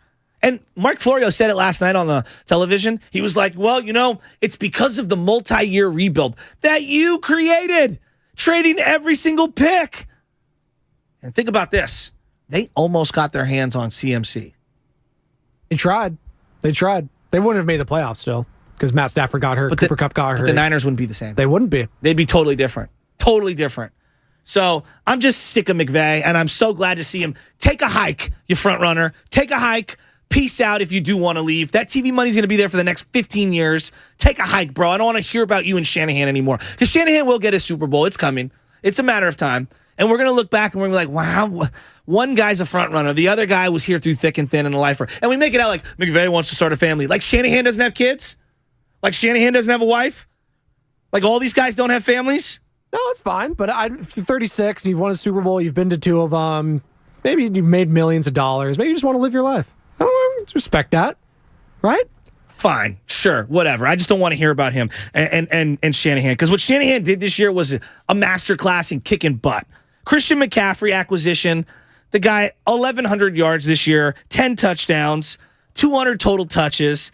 The guys just chalk him up for 120 yards a game. Deebo Samuel, down year, injured almost the whole year. Only has like 850 yards this year. If I would have said that combined, rushing and receiving, if I would have said that, most Niners fans, probably a down year. George Kittle, 750 yards, 11 touchdowns, career high. Brandon Ayuk, 8 touchdowns, career high, 1,100 yards. They ran the ball for 2,500 yards this year. Well, thank you, Kyle Mattson, as he comes walking in, bringing me a Starbucks, which I desperately need. And then look what this defense has done with DeMeco Ryans. Number 1 ranked defense. They bring in a high-priced cornerback free agent. How'd that work out? No one talks about the Charvarius Ward acquisition. What an incredible acquisition. 888-957-9570. Niner fans, where the hell you at? We got Seattle on Saturday. We got Seattle. Pete Carroll. I'm so ready for this matchup. I don't care if it's raining. I don't care if it's snowing. I don't care if it's 95 degrees. Bring on Pete Carroll. Bring on DK Metcalf. Bring on Kenneth Walker, who's probably going to be Rookie of the Year. Bring him on. I know it's Brock's first playoff start. I know he's a rookie. I'm here for it. They've got weapons galore. They've got a defense ready to stuff. 13-4, number 1 in the NFC West. A plus 116 rating when you go up against point differential in the NFC West. 6-0, undefeated. A plus 13 turnover total this year. This team took the ball away, held on to the ball. They did so much. God, he was awesome. Let's go to Mark in SF. Mark, step right up, no waiting. What do you got on Brock? Yeah, I wanted to talk about Brock Purdy. What I've observed of him, he's more determined than he is scared. So even if he throws an interception, he's got the mentality to just come back that much stronger. I saw a little bit of that in preseason. He's the real deal. He's nice, Mark, isn't he? I feel so confident when he's got the ball right now. I can't believe this is a sentence I'm uttering because 4 months ago people would have laughed at me for insulting their intelligence. I feel really confident Brock can win a playoff game at home at Levi Stadium. Right? He's got the whole team behind him, too. They believe in him. It's unbelievable. What about Christian McCaffrey, Mark? What about CMC? How good's he been? Oh, he's terrific. He's just got to be the most versatile football player. Him and Deebo Samuel on the same team. I know. Wow. I know. Really lucky. I got a feeling, thank you, Mark, for calling. I got a feeling we get the best of Deebo in this playoff run. It feels like, in case of emergency, break glass. We really haven't, what do we have, one Rams game with Deebo? We really didn't have that signature Deebo game. I think it's coming. Let's go to Bad C in the Richmond. What you got on this 49er team, Batsy? Oh, man, what's up with all these Niner fans on this rainy day? Man, I want to say I'm the only Niner fan. Shout out to all the Niner fans that was there when that fight broke out. Oh, yeah. And that was I probably was the only person in the crowd clapping. But look at how we came. Look at where we at. And look where we at doing. 10 wins in a row, 4 more to go, 10-4. We about to win to the bowl, Super Bowl. Man, Ward was a big pickup. Nobody's saying that. Yep. But also the no-name people that's doing their thing. I didn't know who those people was. I'm taking pictures. I don't know who them people was. Everybody from the linemen, they going crazy. The little kid, he going crazy. Everybody going crazy. And I just want to say, man, Purdy, that's, man, I didn't know. I seen Purdy. I thought he was just some low, like, oh, he made the team. The backups was throwing their thing in the preseason. I know. I had confidence in Purdy, and just off of that, like, goddamn. I know. They look great. Batsy, keep calling. We love it. All right, let's get to our injury report and more of your phone calls. But first, the injury report. It's time for the injury report. That really hurts. Brought to you by Boxer & Gerson, Northern California's premier workers' compensation law firm, helping injured workers get their lives back for over 40 years. All right, it's time for the injury report. We're sponsored by Boxer & Gerson Law Firm. But first, happy birthday, Kyla. She just turned 9. She's a big roast listener. Happy birthday, Kyla. I hope you have a great day. Here's your injury report. The Warriors saw the return of Andrew Wiggins and Andre Iguodala. They were both on the floor Saturday night, but we are still awaiting the return of several other key contributors. Jonathan Kuminga is expected to be reevaluated later this week as he continues to recover from a right foot sprain he suffered against Portland, and James Wiseman is recovering from an ankle sprain of his own that he suffered during 3-on-3 practice last week. He's expected to be out a couple of more games. We will continue to monitor. The injury report was brought to you by Boxer & Gerson, Northern California's premier workers' compensation law firm, helping injured workers get their lives back for over 40 years. What's coming up on the game? More of your phone calls. Niner fans, where the hell are you? That's sponsored by Fremont Bank. Full service banking, no compromise. Mr. Relevant is undefeated as the starter heading into the playoffs. Not bad for Mr. Relevant. Purdy, end zone throw. Oh, a fingertip catch.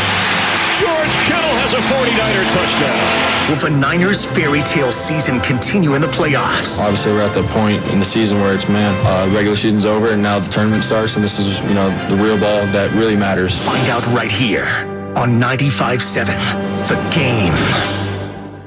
Are you ready to boost your game at work, explode with energy at the gym, and really hit one out of the park in the bedroom? Balanced Medical Solutions has your back with the best solutions for ED, PE, weight gain, and chronic fatigue. Join thousands of Bay Area men who have said goodbye to low testosterone, low energy, and low libido who now feel like world champs. Mention this station until the end of the month to get a medical evaluation with labs, including hormone tests, for only $69. Call today and get a win. 510-679-3300 or visit balancedmedicalsolutions.com. Hi, welcome to IKEA and our winter sale. Hi. We've got hundreds of offers on everything from storage solutions to... I'm sorry, did you say hundreds? Yeah. Check out our offers on shelving and desks. Ooh, what about mattresses? Yep, those too. Dressers? Sofas? Yes and yes. I think I need a bigger cart.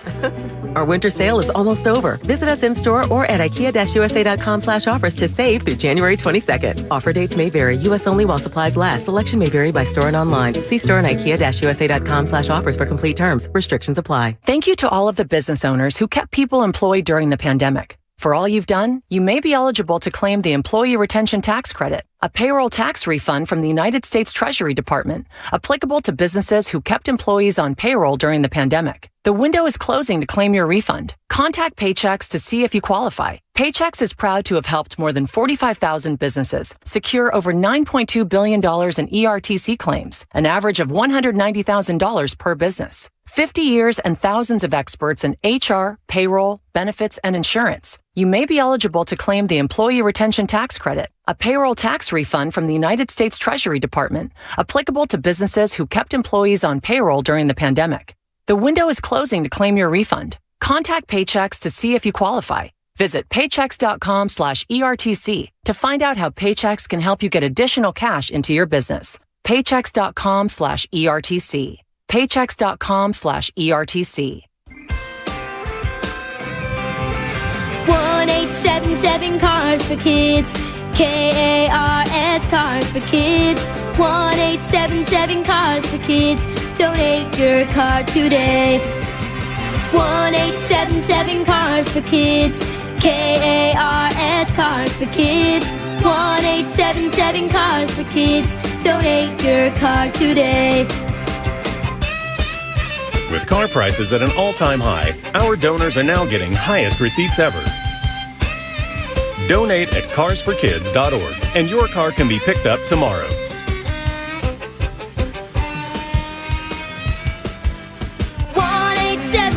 Cars for Kids. KARS Cars for Kids. 1-877 Cars for Kids. Donate your car today. Now accepting donations of land, homes, buildings, or any kind of real estate. If you own a business, this has been a bumpy ride. From pandemic to inflation, I'm sure you could use a break. If your business has 5 or more employees and survived COVID, you might be eligible to receive a payroll tax refund of up to $26,000 per employee. The challenge is getting your hands on it. Hi, I'm Howard Mackler, and that's why I founded GetRefunds.com to cut through the red tape and get you the money. The team of tax attorneys we have put together are highly trained in this little-known payroll tax refund program. We do all the work, charge not a dime up front, and simply share a percentage of the cash that we get for you. Businesses of all types can qualify, including those that took PPP, nonprofits, and even those that had increases in sales. We have helped return over $1 billion to businesses, and we can help you too. Just go to getrefunds.com/sports,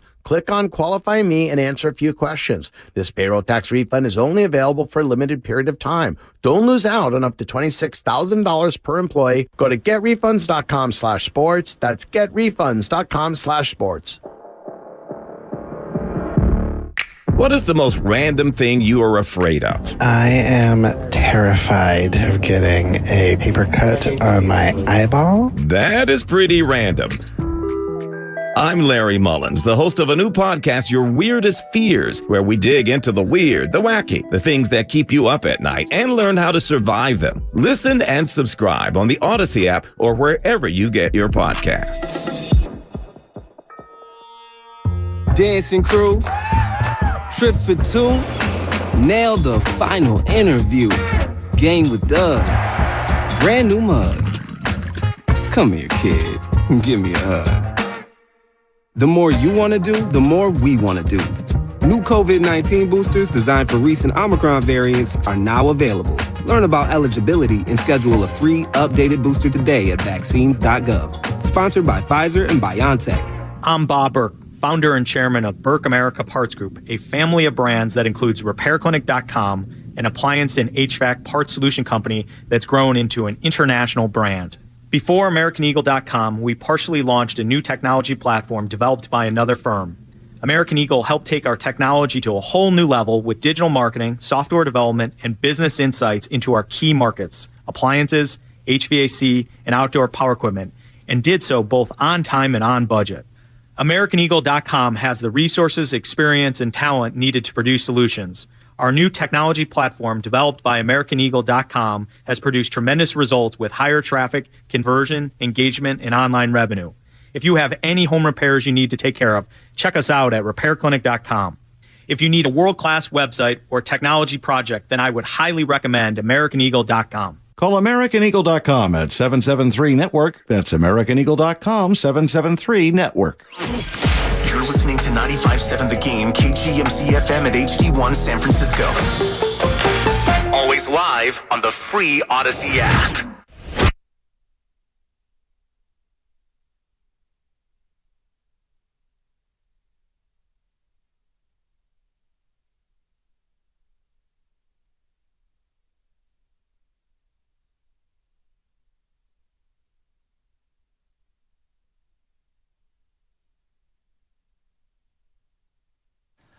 Oh, baby. Shout out to all the Muni drivers, the BART drivers, Caltrans, SFMTA. Ushers. Strippers. That's Monte's thing. I'll let him say that. All the workers down at the stationary water treatment plant that my dad used to work at. Shout out to the airport. Shout out to the lawyers, the doctors, the teachers. Shout out to the baby mamas, Trick Daddy. Shout out to everybody. I know it's raining outside, and I know it's dark and dreary and windy and crazy, so drive safe. But in my mind, it's like 95 degrees and sunny because the Niners are 13-4. They've won the NFC West. They just went 6-0 and dismantled everybody this year. And they have an opportunity as the number 2 seed to face Seattle this weekend at 1:30. And I'm fired up, and I love this matchup. We get 9 years later, Pete Carroll versus the Niners in the playoffs. This is where rivalries are forged. And we owe them. Now, you know I'm a crazy person. So Bonte calls in late, and he's not feeling too well. I said, B, don't worry, I got you. I will talk with the Bay Area, and that's where you guys got to come in. 888-957-9570. Where are you at, Niner fans? I want to know how you're feeling. I want to set this up. You know I love the history of the Niners, all right? I could spin a yarn on Frankie Albert. Let me tell you, $1 million backfield. I could do all that. One of my favorite things about the Niners winning in 1981 against the Dallas Cowboys was because they had lost to the Cowboys in the first ever NFC Championship game, which was the final home game ever at Kezar. John Brody was the MVP of the league, and they lost to the Cowboys.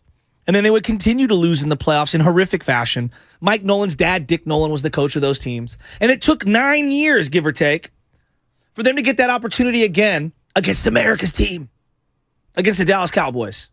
And they finally exacted their revenge on a legendary coach, Tom Landry, with a guy, Bill Walsh and Joe Montana, who nobody really thought was that great. And people forget the Niners kicked the Dallas Cowboys' butt that year in the regular season. Everybody thought it was a fluke. It's just a regular season game. And Montana, young, really his first full season as the starter because he tried to start the year before and in and out of the lineup his rookie year. But that second year, he was pretty much the full-time starter. And then that third year in the league, he was the man. Now, I'm not saying Brock is Joe Montana. I'm not saying that Bill Walsh is Kyle Shanahan or any of those things. I'm just saying I love these kinds of narratives. And for Bill Walsh to exonerate the Cowboys the way that they did after everything that the city and the community of the Bay Area and San Francisco went through with all of the hippies dying out in the 70s and all the assassinations at City Hall. It was a trying time. The triads, all the crazy stuff that was going on. It was more than just the team winning. It was uniting the Bay Area. And I feel like right now, the Niners are uniting us again. We're coming out of 2 years of COVID. I mean, just insanity, people leaving states, getting the hell up on out of here. And this team is uniting us. CMC acquisition, just like Fred Dean, in the middle of the year, one of the great acquisitions of all time in the regular season. I mean, Christian McCaffrey's been incredible. George Kittle stepping up to the bar when the team needs him desperately and having a monster season, adding layers to his game. Brandon Ayuk stepping up and being an absolute stud. First 1,000-yard receiver. Well, I guess technically Debo did it as well last year, but like to have 2 first-round guys, or I guess Debo's a second, but essentially he's a first, do what they've done. We've been so bad at drafting wide receivers. Now you got Debo and you got Ayuk. Third and Juwan making plays left and right. And then I look at what they've done with the quarterback position. 30 touchdowns, 4,000 yards, only 9 interceptions, 66 completion percentage. This 49er quarterback thing, I mean, Shanahan deserves. Kyle Madsen's coming in. What's up, Kyle? Hey, what's going on, buddy? You're doing a great job, by the way. I'm trying here. And we're going to go out to the calls in a second. I just think this is one of the great 49er seasons of all time. I don't know where it ranks. I'm not ready to say where it ranks. And I know it's rainy outside, but in my mind, it's perfect conditions because I'm so happy with what this team has done. It's the most fun I've had watching the 49ers in so long. Right? It was stress-free. Yes. It was like, there's been discussion about what's the quarterback situation. But, hey, I've been able to block that out. Me because, too. Dude, Brock Purdy. It's been incredible. Mr. Irrelevant. I think we've gotten used to it. Yeah. And we're not, we shouldn't let this be a thing that we just gloss over the fact that the 49ers are doing this with Mr. Irrelevant, who prior to this year, Mr. Irrelevant had never thrown a pass in the league. That's crazy. And they've gone 5-0. I know. And he has 11 touchdowns and 2 interceptions as a starter. I know. It's incredible. What? It's incredible. And they've scored. Here's my favorite thing, though. Because I think when you watched, and I don't want to indict anyone else. I'm just saying this offense, and even in Harbaugh era, they kicked too many field goals. They don't score enough touchdowns. That was my biggest problem in general, and that's the frustration watch. They're going to need that 7, and they only got 3. Yeah. And then when Robbie Gould or Nedney or whoever missed a field goal, David Akers, what would we say? You knew it was going to come back to bite them. Yeah. I'm looking at what they've done since Brock Purdy's gotten in there, and I don't. This isn't an indictment of Jimmy. This is just I'm appreciating what this offense has become. 33 against Miami, 35 against Tampa Bay. Okay, 21 in the short week up in Seattle against a divisional opponent. 37 against Washington, 37 against Vegas, 38 against Arizona. They could have scored 50 yesterday. 37 against a Washington defense, by the way, that hadn't given up more than 25 since week 2. And they scored 30 in the second half. Cowboys scored 6 against them yesterday, too. They did. Speaking of which... It's okay, the Cowboys are fraudulent. Yeah, I know. We're going to go out to the lines. Let's rat-a-tat-tat these. Kyle, I'm so glad you're here. I can't wait to... So, all right, Austin in the Bay Area. Step right up. We got one open line, 888-957-9570. How great has this Niner season been? What do you got, Austin? Hey, Sassy, you touch bases on everything. What I want to say is that I got to give give Kyle Shanahan a clap, man. Because he took so much criticism towards the fans and everything when they'll get this McCaffrey guy. And not only, when Debo went down, he decided to open up the playbook. When he wasn't opening up the playbook, and everybody in NFL teams was opening up their playbook, and we seen what they can do. We was worrying about Kittle. Why Kittle not getting the ball? As soon as Debo goes down, he opens up the playbook, and now Kittle's getting the ball. Everybody's getting the ball. And now you got Brandon Ayuk quietly over 1,000 yards, something that we've been crying about too. Why is Brandon Ayuk in the doghouse?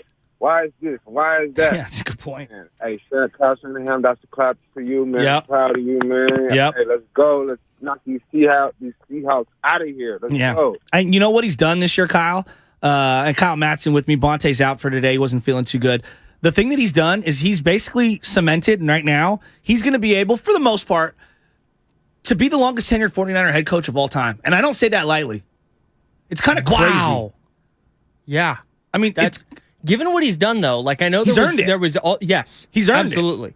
What he's done with Brock Purdy and just what he's done with this season, what he's done the last 2 years. Incredible. 3-5. Yes. To then go 7-2 and keep the train on the track. Yes. 3-4 and Jimmy goes down. Yep. I sat out here, and when Jimmy got hurt and they went, he's carted off. I went, the season's over. That's what I felt too. This is done. I know. And there's Shanahan doing, and Brock's been great. Yes. But what Kyle Shanahan's done with him is incredible. It's unbelievable. A rookie guard, a second-year player who basically didn't play at all last year. Yeah. And this guy, Jake Brendel, in the middle of the line, where I looked at him at practice and I said, there's no way this is going to work. He wasn't supposed to win the job. It's incredible. He's been awesome. Daniel Brunskill got hurt in the first preseason game and was like, all right, Jake, I guess you're playing. And he's been great. He's been good. Very good. He's been great. Yeah. Like, I mean, given what my expectations were, sure. You know what I mean? Like, no one's replacing him with Randy Cross, okay? Like, right. But my point being is he's been really good for this team. All right, let's keep the lines are litty. Let's go to Angel in South San Francisco. I love me some 650 South City, Orange Park, Burry. Shout out, Angel. What do you got? I just want to say, Brock, you got Rookie of the Year, man. You got my vote. That's. Are you a voter? No. Yeah. Oh. Angel, how many cocktails you had this morning? No, not yet. I didn't even have my coffee yet. I can tell. Explains it. I can tell. Let's go to Eddie and Vallejo. Eddie, step right up. No waiting. What do you got on the 49ers? First off, I just think that the Niners' second half have got this reputation that the Warriors evolved in the third quarter. They take over the third quarter, and now we're seeing the Niners are just taking over completely the second half. So to see that Bay Area love come through is phenomenal. The other weird thing, and I don't know if I've ever seen it, have you ever seen so many false starts by centers? And if I'm not mistaken, there were 2 by Arizona and at least 1 by the Niners yesterday. Yeah, the one by the Niners was an accident. I think Brendel hiked it too soon and tried to double clutch it. Given how many quarterbacks have played and how inexperienced he was, the last person I am pointing to in terms of play this year is Jake Brendel. He's been awesome. I have no complaints. Right? Do they miss some blocks? Like, yeah, for sure. Everyone does. But you need your offensive line to be in that like 10 to 13 range of like that, and that's where they ride. Yeah, I'm with you. They're fine. I have a question for you. Yeah, give it to me. The 415 on the Xfinity mobile text line. just said the Niners are great. The schedule seems a little easy this season. It's from Tennis Yoshi.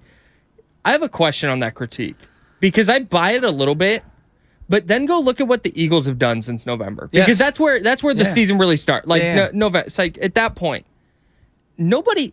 Who can you play to be tested? Well, that's my thing. People want you to play, and this is where I get frustrated. There's like 5 teams that count as a test out of 32. Who's a great team in the NFL right now? Just take step back. Who do you think is great? I think it's like the Niners, the Chiefs, 2, the Bills. 3. I'll take the Bengals. Okay, 4. I'll put the Eagles there. I think 5. the Eagles are really good. I do too. I think it's like 5 teams. Okay, but that's my point. So basically, people want you to only play those 5 teams over and over and over again to prove how great you are. And the Niners are one of those teams. I know. And I the agree other with you. 3 of the other 4 in the AFC. Well, and the other part of this is I would listen to this more often if the Niners weren't winning 10 times by double digits. Correct. So not only are they beating bad opponents, they're throttling them. Yes. And that's what you're supposed to do. You handle business. And given everything that's happened this year, you missed Bosa for some time. Armstead missed 2 months, okay? You've got this back into the secondary heading into the year. I think we all like, I don't know. Mm-hmm. You know, Gibson and Hufanga untested, and who knows what's going to happen when Mosley went down. Now, Diamond Lenore's in there. I still believe it's an Achilles heel. We'll get to that later this week. Like, they did a great job. Fred Warner had a down year for Fred Warner standards last year. He's been great this year. Really good. He's a very good player. He's amazing. But when you look at what the Niners did, you mentioned it, 10 in a row, all but 2 by double digits. Yeah. Seattle being one of them. Seattle and then the Chargers. They were the only. If you look in that same span, the Eagles have a home loss to Washington. Yes. The Chiefs the Eagles with their backup quarterback, not their third string, lost at home by double digits to the Saints. The Chiefs went to overtime with the Texans. I know. If the Niners had done all these things, people would be losing their minds. It would be like they're not a contender. Mm-hmm. So I get the critique of they haven't been tested, but man, if that's the case, then no team has. Yeah, I'm totally with you. It's such a great point. All right, we're going to keep going out. The phone lines are lit right now. 888-957-9570. And we're going to get to Mike in a second in Michigan. And I want to make a point on Nick Bosa. For the longest time, there's certain sports, we call them like closers. Can you close out a game? Can you dominate and close out a game? You're probably too young for Lawrence Taylor, right? Yes. Okay, how about Reggie White? Was it too young for Reggie White, too? I remember Green Bay Reggie White very vaguely. He was a closer. Like, all of a sudden, fourth quarter would come around, he'd lean on you, and it was like the game was changed, and especially when it was in the closing 7, 8 minutes, 9 minutes. I feel that way about Bosa. The way I felt about like LeBron James closing a game, or pick Steph Curry closing a game. Like, that guy's coming down, and every time he has the ball, the fear of God is in me, and that's the way I look at Bosa's year this year. He was outstanding in closeout moments for this team. Yeah, I think the Chargers game stands out. I don't know if he had a sack at the end of the Chargers game, but he just took over. LA couldn't move the ball because Nick Bosa was hanging out in the backfield. And I think if he didn't get pulled yesterday, I think he at least ties Aldon Smith's record and maybe breaks. Yeah, and Aldon was awesome. I'm not trying to take anything away from him, but I remember that year, he was like and again, he was great. He was like the third best player on that defense. Dude, he got to 19 and a half. He had a 5.5 sack game. Well, against Pittsburgh. Against the Steelers on Monday night. Yeah. Well, real quick, we have, per Adam Schefter, the Broncos have requested permission from the 49ers to interview DeMeco Ryans for their head coaching vacancy. You know, the one underrated thing about Shanahan, we've talked about this a lot, he builds out staffs. No one knew who Robert Saleh was. Heck, I wanted Robert Saleh fired. Did a great job with him. Yep. I didn't know if DeMeco Ryans was going to be that dude. I had major question marks. He's been amazing. He's been unbelievable. Shanahan will find the next guy.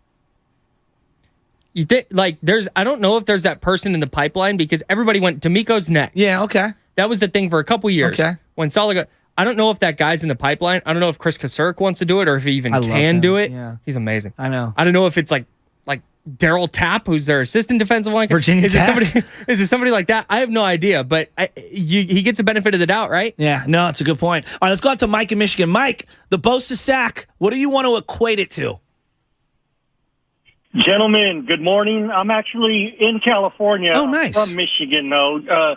Butch, remember I ran into you at the Tampa Bay game in the vending machine or in the concession. Yes. What's up, Mike?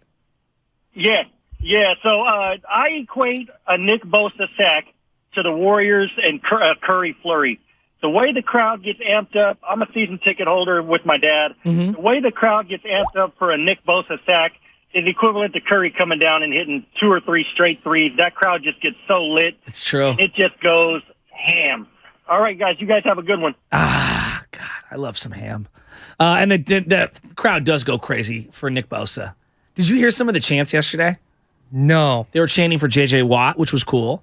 Really cool. Yeah, I heard some Brock chants. I heard some Debo chants. The crowd has been wild this year. To see them on the road and at home, it almost feels like they're more impressive on the road, which is a wild statement. And I'm not even trying to rip Levi's at all. I'm saying this fan base is so immense, it travels. Is this new? Because it feels like this became a thing last year at SoFi Stadium. Yes. It was like, wow, look at all the freaking Niner fans. I don't remember it like this growing up. And now it's like, Carolina? I know. We're booking out to Carolina? It's crazy, isn't it? That's what we're doing? Well, I also think it's how big of a brand they are. Like, I look at, like, West Coast NFL brands. Denver. That's been the case. No, I know, but, like, Denver's a big-time brand, and they're under right now, I believe. I believe, like, they're, like, right now they're at their low point, right? Yeah. When they're humming, you see Bronco fans everywhere. Like I did, at least. I would always see them all over the place. The Niners are even bigger because, A, they were better for 15 straight years, and B, while they were great at the tail end, there was no LA team. And so they swallowed up a massive audience in LA, and I think there are so many Laker Niner fans, which is weird to say out loud. There's a lot of those. Right? People. So, I mean, it is a newer thing, though. I don't remember traveling like this. My grandpa used to do a road game every year, and it'd be like him and one other person. And they'd be like Hawaiian shirts or something. You know what I mean? Like, we're going to New Orleans. You know what I mean? Like, no one used to do that stuff. And it was like a big deal because he was retired and he could afford it. Now it feels like everyone's like, I'm going to Vegas. I'm going to Washington. I'm going to Chicago. It's pretty wild. Right. Schedule comes out and people just start planning their trip. How do you do as a visiting fan in a road stadium? Do you thrive in that environment? Oh, well, your boy over here, I would lean right into it. I was up game four, Boston. We were down 2-1 as I do the dibs. And let me tell you, I was feeling myself. I was feeling myself pointing at people in the crowd. Yeah. I was solo too. It was intense. Let's go to Sabrina. That tracks. In that San all tracks. Francisco. Sabrina, what do you got? I love when the ladies call into the morning roast. What do you got on the 49er defense? Good morning, guys. I just wanted to call about the defense. I feel like, the offense is great. McCaffrey is doing his thing. Purdy is doing his thing. But the defense, I'm a believer that it sets the tones of the game. I mean, they're coming in there. They've been drinking that Bay Area water. Something is going on over there. They just got the dog in them. I love it. So I just wanted to shout them out. Yep. And, now it just sets Purdy to just kind of not have to worry about the score. Yep. But just to play football. Yeah. So, that's all I wanted to do. I'm with you. And this defense, they've played such great complementary football because they got up multiple touchdowns yesterday, and I'm like, game over. Yep. And now I know it's Arizona, and they're playing their second and third string quarterback or fourth string quarterbacks. Like, I get all that. But, like, don't you feel like it's an inevitable turnover? Yes. When they're up multiple scores? Yes. And I got so concerned yesterday, not that they were going to lose. I never thought they were going to lose. But after the A.J. Green touchdown, second play of the game, Diamonor? Tayshaun Gibson takes a bad angle. It's like, dude, they're going to sleepwalk through this, and it's going to be 21-10 Niners, and the Cardinals are going to have the ball at midfield with 8 minutes left. Like, this is just they're going to have to play all their guys the whole game. Like, ugh.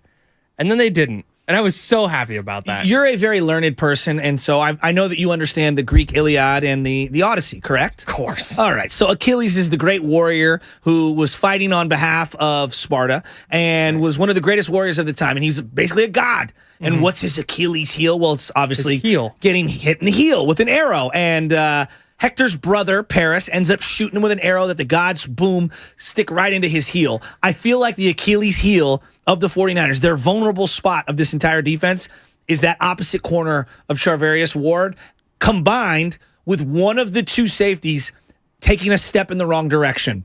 And it leads to big-time chunk plays over the top. And so I was very worried going up against Green Bay because I know Aaron Rodgers could exploit that and go in shotgun and get rid of the ball quickly. I actually still think, even though it's going to be raining, I fear Lockett and DK equally. Yeah, I think I do too. It was interesting. Charvarius Ward followed DK in Seattle. Just followed him around. Yeah. And didn't lock him down, but took him out of the game for the most part. That was such a fun matchup. Especially mentally, I think. Yeah. I think DK was taken out very quickly. So the Niners stopped doing that. Charvarius Ward did not follow Devontae Adams. No. And so I'm wondering if they're going to do that again come postseason, or if they just didn't like the matchups it created elsewhere. But I'm interested to see if they do that, because you're right. I could see the Seahawks going, okay, we're going to line up DK Metcalf on Deommodore Lenoir, and we're going to target him 25 times. Yeah. And I don't know what the Niners do in that spot. I know, I don't either. And I'm worried about the laundry being a part of this, the flags. It's not necessarily like guys mossing him. It's more giving up. Like yesterday, it was, I forget what it was in the Detroit game. There was like a 3rd and whatever, and you get a hands to the face, and it's an automatic first down, and it's just it ruins all of the the backup that you did as a defense. All right, let's continue to hit some of these lines here. All right, let's go out to Lori at Phoenix. Lori, step right up, no waiting. What do you got on the Niners? Hey, guys. So, if you remember earlier in the season, I told you that this was going to be a roller coaster ride, and this one did not disappoint. Oh, my God. It's one of those things that this was like 2019, where you thought you got a good team, or nobody expected them to do it. We knew this team was loaded, and once they got Christian McCaffrey, I just knew in my heart that this team was the team to beat. And granted, there's been, there's some weaknesses, there's some things, there's, the Brock Purdy element, but, that kid, it's so amazing to me. He's from my little part of Phoenix. He's in Queen Creek. That's where I'm from. That's where my kids go to school. So it's really exciting for even like the kids seeing, nobody talks about Queen Creek. So this put Queen Creek on the map. To hear his dad interview, it's just, I love that underdog story. And the things that he's done, it's not just like that the run game, the defense is carrying him. He's actually playing good football. He's great throwing football. touchdowns. Yeah. And really, if you think about it, this team, when you get Debo, you get CMC, even if he has a hiccup in the playoffs, then you just run the ball down their throats. And I think that for me, although I hate Seattle, you got the ghost of Seattle's past, you got the Thanksgiving game, you get all the blowouts in the Harbaugh era, but then you've got the good things like us beating them in 19 to take the division, and it is the matchup. Pete Carroll's a great coach, though, so you really got to watch out for that. But I think that because Purdy's already got to play him once, and he had to go on the road with him, so he kind of knows what to expect. So this might be an advantage for him, too. So I'm excited for the matchup. They got to win it because, obviously, Seattle's the underdog now. So, 10 point this season to, we got to win this game, and then let's see where it goes. Yeah. Thank you, Lori. 10-point underdogs. If you ever find yourself in Queen Creek, Arizona, and you're looking for breakfast, Sidewalk Bagels. Sidewalk Bagels. Let me tell you. I love a good I bagel. rock with Queen Creek. Are you a regular cream cheese kind of a guy? Yeah, I'll do a regular, but they do a Taylor ham, which is Going back to ham. Oh yeah, it's like a sausage roll. Oh yeah, really good bagels. Good coffee there. Yeah, I like that. Shout out to Queen Creek. All right, I Love like that whole area. All right, Don't more sleep of your on calls. Chive cream cheese, by the way. Chive Really cream strong. cheese. Oh, Very really strong. I needed to say that. That was my yeah. Get in there. You saved the show. we needed that. I love you, Spadoni. You know that. All right.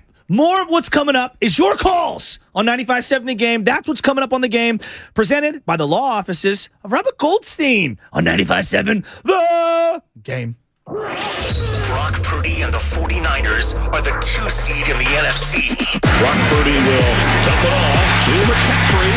He's headed for the end zone, and Christian McCaffrey has a 49er touchdown. Their first round opponent will be the Seattle Seahawks. I think it's going to be a heavyweight boxing fight. I know that it's going to be gritty. It's playoff football time. We're going back to the playoffs. 95.7 The Game. Oh, my God, we're here, Niner fans. There's no doubt about it. McCaffrey has been delivering for the Niners. This guy is on fire. In the last few days, when he's not on the field, I've seen him, because I follow him on Instagram, and he's wearing Flag and Anthem, his favorite clothing brand, and now it's mine as well. Why? Because their jeans are well-made, durable, with a hint of that athletic stretch. The flannels are layer up with everything you've got in your closet. The sweaters and hoodies are insanely soft, and the shirt, jackets, and vests, they keep you comfortably warm. With colder weather here to stay, it's time to stock up for winter. Head over to flagandanthem.com today and take advantage of some of the best prices of the season. Use the code GAME, G-A-M-E, for 25% off your purchase. Flag and Anthem, real clothes for real life. Norman, before we start the surgery, I have some bad news. What is it, doctor? Well, I never graduated from med school. But the good news is, it's the Xfinity Hello 2023 sale. Now hurry, because new Xfinity customers can get 75 megabit internet for just $19.99 a month for 12 months with a 1-year contract. And this will get your heart rate up. When you add Xfinity Mobile, you get the best price for 2 lines of unlimited. I gotta get this deal. Plus, for a limited time, get $500 back with 2 new mobile lines. That's amazing, Doc. I know. I don't want to miss this deal. Let's reschedule. Doc? Doc? Drop everything and get to the Xfinity Hello 2023 sale now through January 10th. Go to Xfinity.com/Hello 2023. Call 1-800-XFINITY or visit a store today. Restrictions apply. Internet offer requires paperless billing and autopay with stored bank account. Equipment, taxes, and fees extra. After term, regular rates apply. Xfinity Internet required for Xfinity Mobile. Compares Xfinity Unlimited Intro to lowest price 5G plans of top 3 carriers. Reduced speeds after 20 gigabytes of usage per line. Data thresholds may vary. Thank you to all of the business owners who kept people employed during the pandemic. For all you've done, you may be eligible to claim the Employee Retention Tax Credit, a payroll tax refund from the United States Treasury Department, applicable to businesses who kept employees on payroll during the pandemic. The window is closing to claim your refund. Contact Paychex to see if you qualify. Paychex is proud to have helped more than 45,000 businesses secure over $9.2 billion in ERTC claims, an average of $190,000 per business. 50 years and thousands of experts in HR, payroll, benefits, and insurance. You may be eligible to claim the Employee Retention Tax Credit, a payroll tax refund from the United States Treasury Department, applicable to businesses who kept employees on payroll during the pandemic. The window is closing to claim your refund. Contact Paychex to see if you qualify. Visit paychex.com/ERTC to find out how Paychex can help you get additional cash into your business. Paychex.com/ERTC. Paychex.com/ERTC. Hi, I'm Aaron, owner of California Deluxe Windows. Ever notice? When your neighbors get new windows, there is a large black eye of broken stucco, uneven plaster, and even mismatched paint. At California Deluxe Windows, we never leave a ring around the window. Why? Because we are one of the only companies in California who custom crafts every window and door to your home's exact measurements. Almost everyone else on the radio is a distributor. They grab a window from a warehouse, break open your walls, shove it in and patch things up. At California Deluxe Windows, we take pride in our work. Our installation technique is so precise, we do not break your stucco. Your house could be covered with potato chips and we wouldn't crack one. Call now and for a limited time, you get 30% off your entire order and 24 months of interest-free financing. 800-874-3600. 800-874-3600. That's 800-874-3600. California Deluxe Windows. Windows engineered for life. Certain terms and conditions apply. CSLB number 774518. Investing is confusing. Dawn raids, triple witching hour, candlesticks, crown jewels, bears, bulls, bear hugs, blue chips. It's one big word salad of uncertainty. Fortunately, Fremont Bank now has incredible rates on their savings accounts and CDs. And while savings accounts and CDs may not be known for their great rates at your current bank, at Fremont Bank, you can get great rates from a great local bank. To learn more, stop in or visit us online. We'll explain it all in plain language. Fremont Bank, serving the Bay Area since 1964. Member FDIC. Bonus days are back for pros at Lowe's. You earn points and save when you buy the top pro brands you trust, like DeWalt. Right now, you can save $100 on the powerful DeWalt 8¼ carbide tipped portable table saw. Was $399, now just $299. Join today and shop bonus days, only at Lowe's. Bonus points calculated before taxes and fees after applicable discounts, if any. Valid through 1/20. Subject to change while supplies last. Visit Lowes.com/MVP's bonus points for details. I used to get frequent heartburn at night, so I made Prilosec OTC part of my morning routine. One pill in the morning, 24 hours, zero heartburn with Prilosec OTC. It's possible while taking Prilosec OTC. Use as directed for 14 days to treat frequent heartburn, not for immediate relief. San Francisco, heavy wind and rain this morning, clearing by the afternoon. Weather brought to you by Auto Trader. Shop millions of new cars, used cars, and electric cars on Auto Trader and find your 1 in a million car. Finally, it's easy. Auto Trader. Norman, we need to pause this surgery. What, doctor? Well, we need to hurry to the Xfinity Hello 2023 sale. New Xfinity customers can get 75 megabit internet for just $19.99 a month for 12 months with a 1-year contract. Plus, when you add 2 lines of Xfinity Mobile, you get $500 back for a limited time. Drop everything. Get to the Xfinity Hello 2023 sale now through January 10th. Go to Xfinity.com/Hello 2023 to learn more. Restrictions apply. Internet offer requires paperless billing and autopay with stored bank account. Equipment, taxes, and fees extra. After term, regular rates apply. Xfinity Internet required for Xfinity Mobile.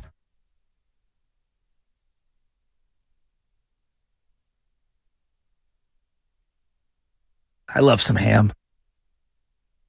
This is James Wiseman. Now back to the morning roast with Bonte Hill and Joe Shasky. Thanks, Big James. By the way, yesterday, E40 would be legit. Winners don't quit it, quitters never win. He's talking to you, McVay. That was that caption of his Instagram post yesterday. I'm so international. By the way, we're going to rat-a-tat-tat these calls, so be ready to rock and roll. 49ers are 13-4. They face Seattle. They're the number 2 seed in the NFC playoffs. I mean, just an incredible season. I don't know where it goes from here. Brock Purdy, the greatest Disney story of all time. I mean, it's unbelievable what they've done this year, and I want to hear from you, the fans. And by the way, if you haven't seen it already, I just saw it right now. We had an advertisement, 957thegameshop.com. I saw the sickest shirt we've designed yet. It says DPOY, but instead of a Y, it's Nick Bosa doing the shrug with the 2 hands, the palms up. I don't know if you've seen this. It is incredible. It's one of the best shirts I've ever seen. It's got the saloon font, DPO, and then instead of a Y, it's got Nick Bosa with his hands up. Go shop right now. It's at 957thegameshop.com. I'll say it again, 957thegameshop.com. It's a sick T-shirt. And there's also a Brock Purdy one that says relevant. So let's rat-a-tat-tat these calls. 888-957-9570. Fast 5 in about 16 minutes. Get in here. Now's your time. It's me and you. And by the way, if you're asking, where's Monte? Late scratch. Wasn't feeling good today. So, like Brock Purdy, your boy Shask stepped up to the plate and was looking efficient. Let's go to Mr. G in Napa. Mr. G, what you got on the Niners? Yo, fellas. Happy Monday. Hope the Monte hangover isn't too soon. Yeah. We'll get it together. Yeah, it's all fine. Hey, I want to flash back to the past, the present, and future, if you don't mind. Give it to me. Joseph, longtime Niner family. I think about Sundays. I think about food. I cook for a living. Nice. But the point I'm making is shout out to the grandfather. I don't think it's weird to think about Joe Montana and the rise of the Niners and, this kind of thing.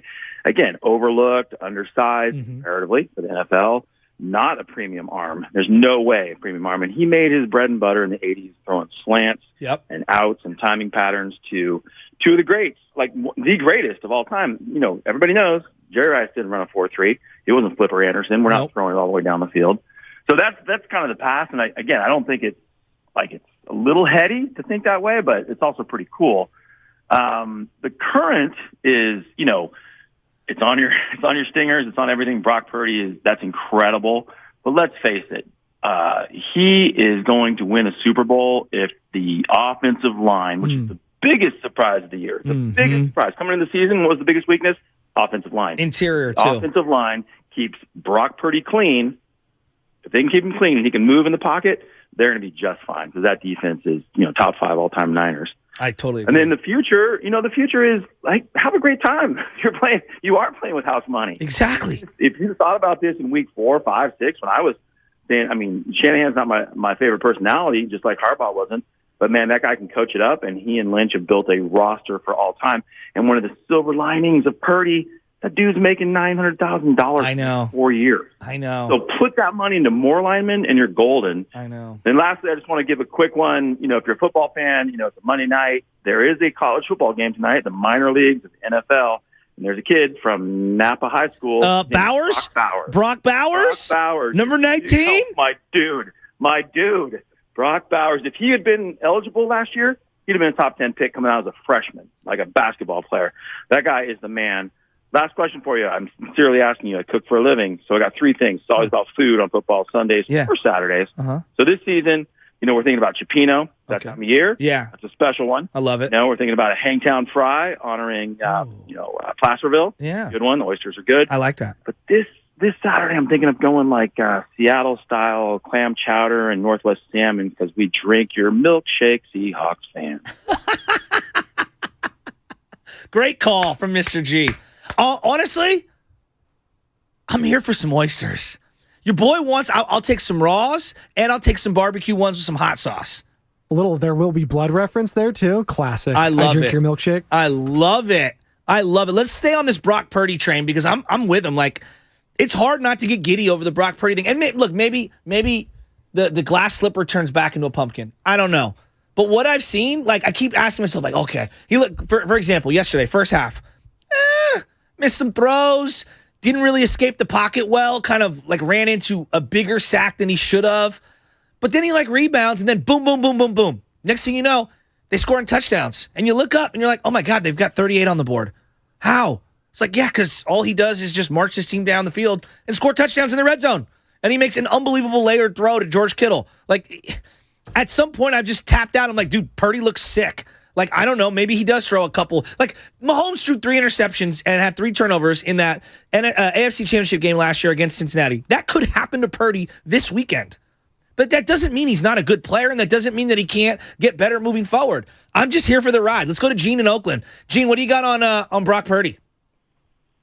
Hey, morning, fellas. Morning. So, Carl, you said something that resonated with me. You said that this is the first quarterback in a while that you're really enjoying watching, and I said yes, that's exactly right for me too.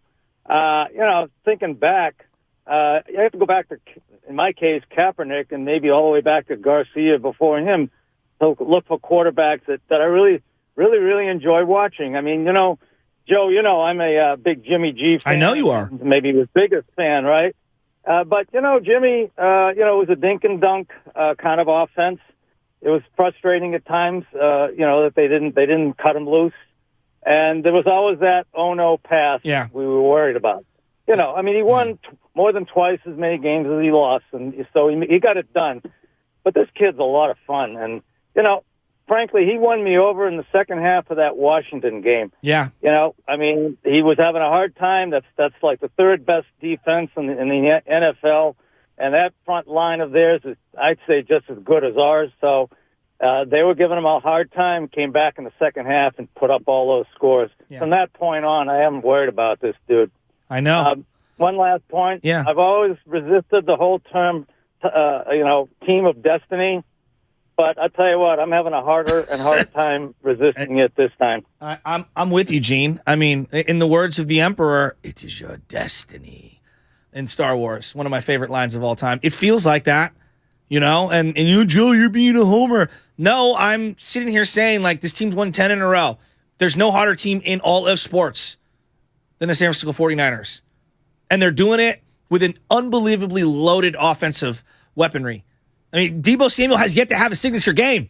You know it's coming. CMC is a superstar.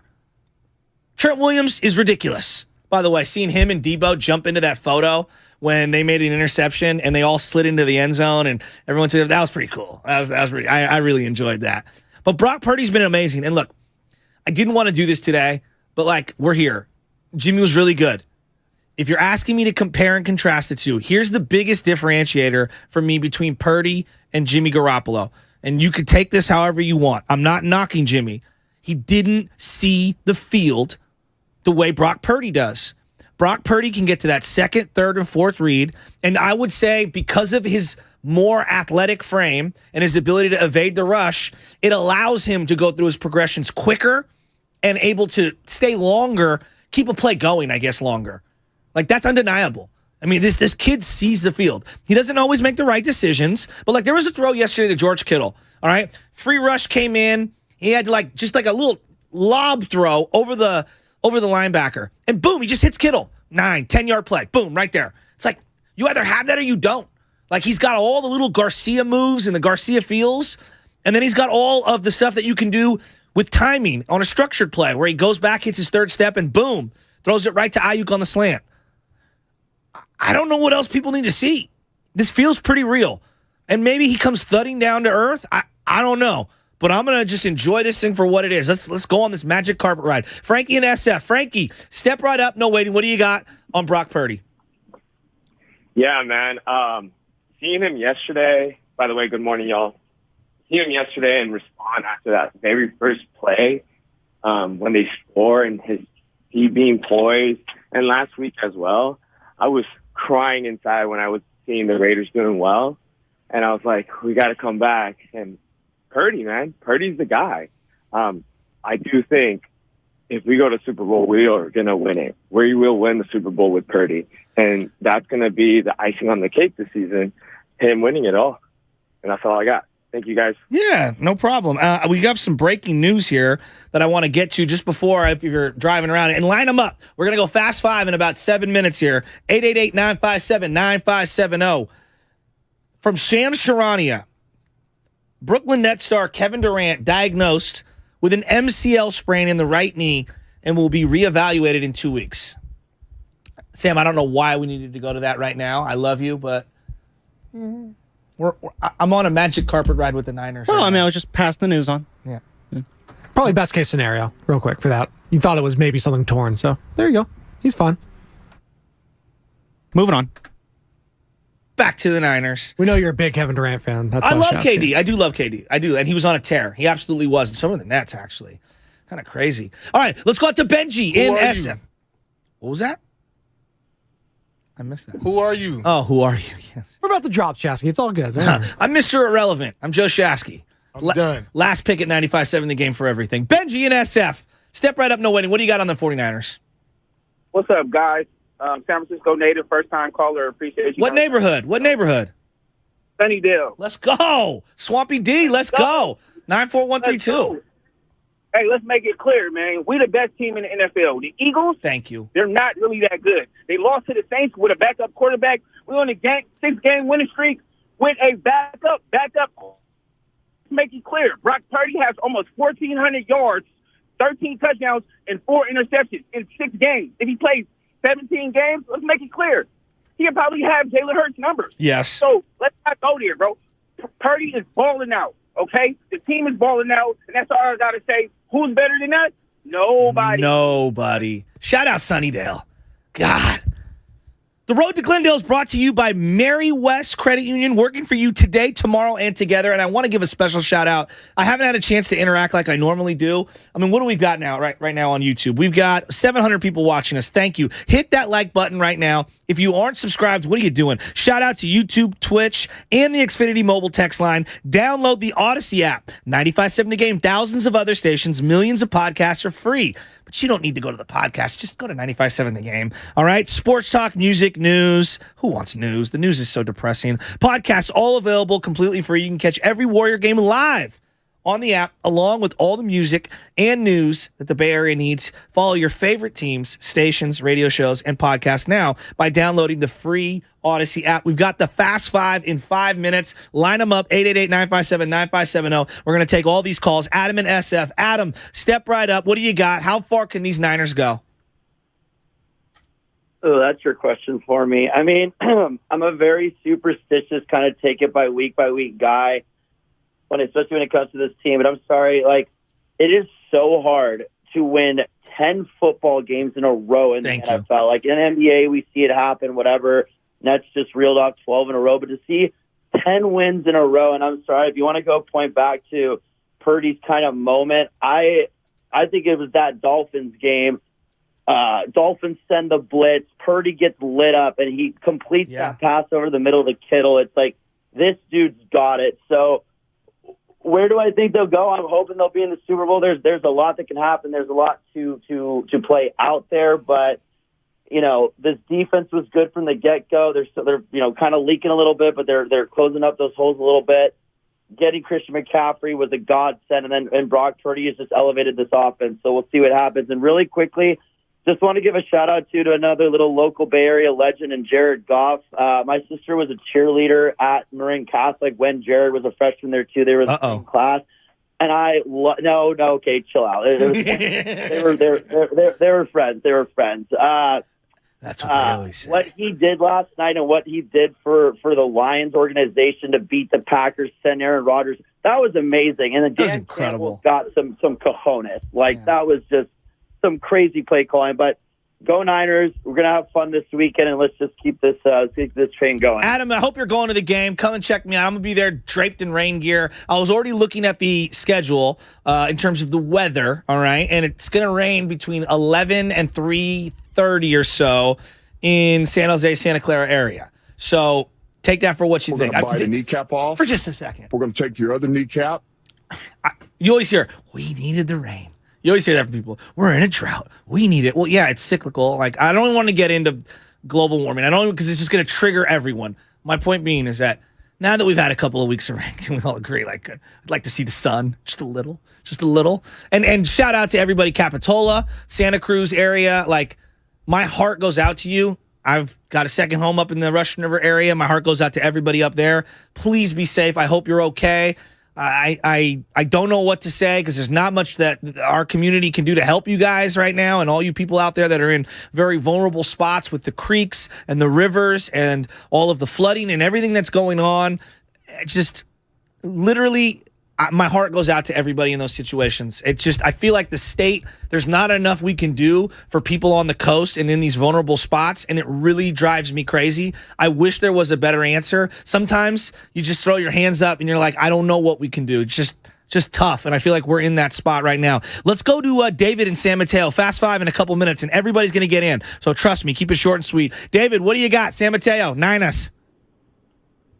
Yeah, hey Shafty. So good show. I think I was a pretty doubter, and so not. I was waiting for the shoe to drop, but I think yesterday's game, convinced me, especially that one throw which you alluded to earlier. I think that back of the end zone Kittle throw. I don't think most people realize how hard that throw is to make the way he did it. So I think, that convinced me right there. I've coached, and I think that's just, that's an amazing play. So I think he's got it. The kid's got it. I think Super Bowl. That's wow. Where I think he's going to take us. Wow. Now, one question, which is kind of a fun question, which I told your screener. If they had a redraft this year, right? He was Mr. Irrelevant. If they had a redraft, where do you think he would go? So I've thought about this actually already, and he clearly is going to be at minimum, no matter what anyone says, at minimum, he's a second-round pick at minimum. I think there's an argument to be made he's a first-round pick. I don't think he's a top 10 guy. Sauce Gardner and Aiden Hutchinson have had monster years. Like, just take a step back. Those are two generational defensive players, it feels like, right? And then I look at Thibodeau. He's been awesome for the New York Giants. Drake London, I still believe, because of the height, speed, weight, and the situation, he's going to be a top 10 pick. And I think he's underperformed because of the situation, not because of him being weak. Garrett Wilson, superstar. Watch the New York Jets. That guy's going to be a superstar. Jameson Williams, I still think he's going to be a baller for Detroit. I think he's somewhere in that first round. I honestly think, the more I've thought about it, like, you're telling me he's not better than Kenny Pickett? Kenny Pickett's fine. I'm not diminishing. Like, what has Kenny Pickett done that Brock hasn't? Kenny Pickett went, 20th to the Pittsburgh Steelers? Like, I'm asking sincerely. Okay, Pickett's a little taller. Okay, so? Like, okay, I'm taking Brock. Like, and yes, Brock's in a better situation. That's undeniable. They've got talent too. He definitely would be, at minimum, second-round pick, because you have all these, like, potential where people always take someone with the highest upside. Like the guy for Jacksonville who went number 1, Trayvon Walker. He didn't play at the level of some of these other guys I've referenced, but you could clearly see there's something there. And he had his moments. Oh, absolutely. In that game, he was tremendous against the Titans. Yeah. A monster. But in terms of, like, production this year, that's not how they draft. But, like, production this year, he's a top 10 production this year kind of guy. Kenneth Walker would have been a top 15 pick if we redid this thing again. He's a star. Like, Kenneth Walker's a baller. All right, let's do the Fast 5 right now. Let's just do it right now because we got 5 callers on the line. 888-957-957 if you want to get a text message in there. Let's just rat-a-tat-tat these. Give me the music. It's time for the Xfinity Fast 5.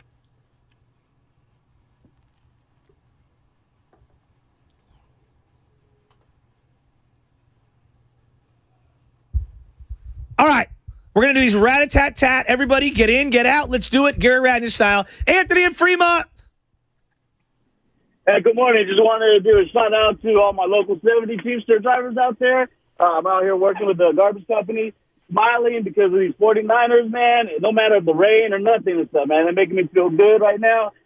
Since I am a garbage driver, I just like to say, anybody who's got any cowboy gear, free of charge, I would dump that for you. You guys all have a good day, man. I love that. What a great call. And shout out to the Recology drivers and the truck drivers of any kind of business of big trucks. They don't get enough love. They're a hardcore, diehard 95.7 The Game listeners. And they're part of our community. I always hear the FedEx and UPS guys have us on their trucks, and, like, that's super cool. Like, it really is. And We appreciate it. And without you guys, we don't have a station. So let's go out to Steve in SF. Steve, what you got? What's going on, guys? Calling from San Francisco, born and raised in this beautiful city. Let's go. Hey, I'm just excited about the game. You know, I hope we don't overlook Seattle, though. They're division rival. This is going to be the third time we're playing them. But, you know, I think we're going to be ready. Super Bowl or bust for us right now. We got the best going for us right now, defensively for sure, and our offense is on fire. I love it. I love it. And we're a dying breed, us locals. And by the way, from the 650, part of our Fast Five, Shasky. I had to say this because I'm all about self-serving myself. You have thrived today. Well, Bonte had the bubble guts. Lol. I like that. I like that. Oh, that's not fair. Let's go to Greg in SF. Greg, step right up. No waiting. What do you got? Hey, shout out to my local Teamster brothers in Local 72. Let's go. Logic, shout out. Let's go. Hey, I'm out of Double Rock. Make sure you mention that part. Let's go, D-Rock. Let's go. Hey, Double Rock Liquor Store. Let him ride. Let's ride him to the Super Bowl. Let's go. Let's go. Double Rock Liquor Store. You didn't want to get caught there trying to get Swisher Sweets, let me tell you, on the late night. Not the safest of all liquor stores in San Francisco, but definitely one that had a lot of goodies in it. All right, last one. The Consultant. Lay it out for me, Consultant. What do you got on the 49ers? My man Joe, look, we're rolling into the next 5 weeks with the hottest team in football right now. And for all of us old school Niner fans, we've had a dominant defense over the last decade. But finally, CMC and Brock have unlocked this offense. 30 points or more in the last 5 games, in the last 5 out of the 6 games. We are going, this is it. I haven't felt this confident about us winning a Super Bowl since 94. I think we've got this. We've got this strong. We're in. I love that. I love it. I love it. All right, that was your Fast Five, your last chance to get in on the Morning Roast. It was brought to you by Xfinity. Supercharge your home with supersonic Wi-Fi. Unbeatable internet only from Xfinity. We take the 5 calls and text to the show, and boom, we hit the close, and you guys get in there. And that was your Fast Five brought to you by Xfinity. Supercharge your home with supersonic Wi-Fi. Unbeatable internet only from Xfinity. What was that, Spadoni? 95.7 The Game breaking news. Who's reporting that? Adam Schefter is reporting. We have breaking news. The 49ers have done it again. Cliff Kingsbury's fired. Cliff Kingsbury has been fired. The 49ers have ended another coach's tenure. Wow. Wow, he just got an extension? He got blown out. It goes to show you anything can happen. Like, I was arguing with somebody yesterday, and I'm like, look, I like Justin Fields. I would stick with Justin Fields. But they have the number 1 overall pick. Who's to say they don't move off Justin Fields and take one of these other quarterbacks? Like, at this point, the NFL moves so fast, so rapid. Like, hey, Joe, Trey Lance and Justin Fields would be traded within 2 or 3 years. I'd be like, yeah, probably. Right? First of all, good morning. Good morning. Hello. Second of all, great job, Joe. Holding it down in an emergency situation. You stepped up and you sounded great today. Solo radio. Solo dolo. I shed a tear every time I hear it. But anyway, this was posed to me last night. What do you think? If you're the Bears, you're now controlling the offseason. Uh-huh. You have got $100 million in cap space and the number 1 overall draft pick. And Will Anderson staring you in the face. You're in control. I know. So, and nobody really wants the DN of the other teams up there. There's a massive standoff going on that has been wildly under-discussed. What's that? Lamar Jackson. So if you are the Chicago Bears, would you call the Ravens right now and say Justin Fields and the number 1 overall pick and maybe whatever... I like where you're going. Some linebacker or whatever. Yeah. Ken Hamilton from Notre Dame, who they drafted last year. For Lamar Jackson. I think that's a great, and that'd be perfect for them. Wow. Because they can absorb, they can sign him. They can sign him to whatever contract he wants right away. Chase Claypool? And still go probably try to trade for DeAndre Hopkins or whatever they need to do. They need a number 1 receiver. I mean, the classic question is... That's a great call. It's the context of a quarterback. Does a team make a quarterback? Does a quarterback make a team? Lamar is a proven commodity, but if you jammed him in with no offensive line and no receivers on the Bears, what would he look like? I don't really know. I don't know. I don't know the answer to that question. But if you want to go... I know we get excited about Justin Fields and the way he can run. If you want to go deep into the analytics of quarterback play... interception rate, sack rate. Turning your back to the offense. Justin Fields is 1, 2, or 3 in all the categories you don't want to be number 1, 2, or 3 in if you're a quarterback. So I know he can run, but I'm far from convinced that you can win football games with him. Well, you got to give the guy a consistent system, and you got to give him playmakers, a structure. Yeah. And, we Cole always Kmet talked about can't be your best Alex player. Smith and 6 coordinators in 6 years, and you see developing quarterbacks, which is what he is. Yeah. Justin Fields is a guy who needs structure and he needs help. So based on what they decide to do from a coaching standpoint, will also determine what you do with your quarterback. And if I'm John Harbaugh and I don't want to keep Lamar Jackson because of what he is as a more mobile than more of a passing quarterback, I don't know why I would want to try to repurpose Justin Fields in that same way, especially when you're Baltimore and you're the best drafting team in the National Football League. So lot cheaper. But you've done so well. But yeah, you're getting a quarterback who's not any good. Well, I don't know that he's not any good. What I do know is the Bears there were 2 Justin Fields this year. We saw him week 1, and I was in the hot dog line with everybody at halftime. They wanted him fired. They're like, this guy can't play. And then all of a sudden, halfway through the year, I think it was that Monday night game in New England. Yes. He crushed it, and they scored a bunch of points. And it was like, okay, look at that. Your guy, Dibs, Eberflus, he's suddenly decided, we're going to let Justin cook. We're going to let this guy run. Here's the problem. You went from one end of the spectrum to the other. You tried to make him a pocket guy. He can't do it. Now he's running around like a crazy person, and we all know how that ends in the NFL. He's going to get killed. So you got to do somewhere in between. But I have no idea who he is in that situation because, as we just said, no offensive line, no receiving core. Like, he literally has nothing around him. If there's one thing that this year NFL continues to just solidify in my head, it's that whatever happened last year, whatever happened 6 weeks ago is almost irrelevant. Things move so quick. Aaron Rodgers, if I said to any NFL fan, he's not going to play for the Packers anymore, we all kind of believe it, even with the dead cap number being what it is. If I would have said Russell Wilson comes back and he's awesome next year, I probably would believe it. I'm just saying, like, things are so improbable.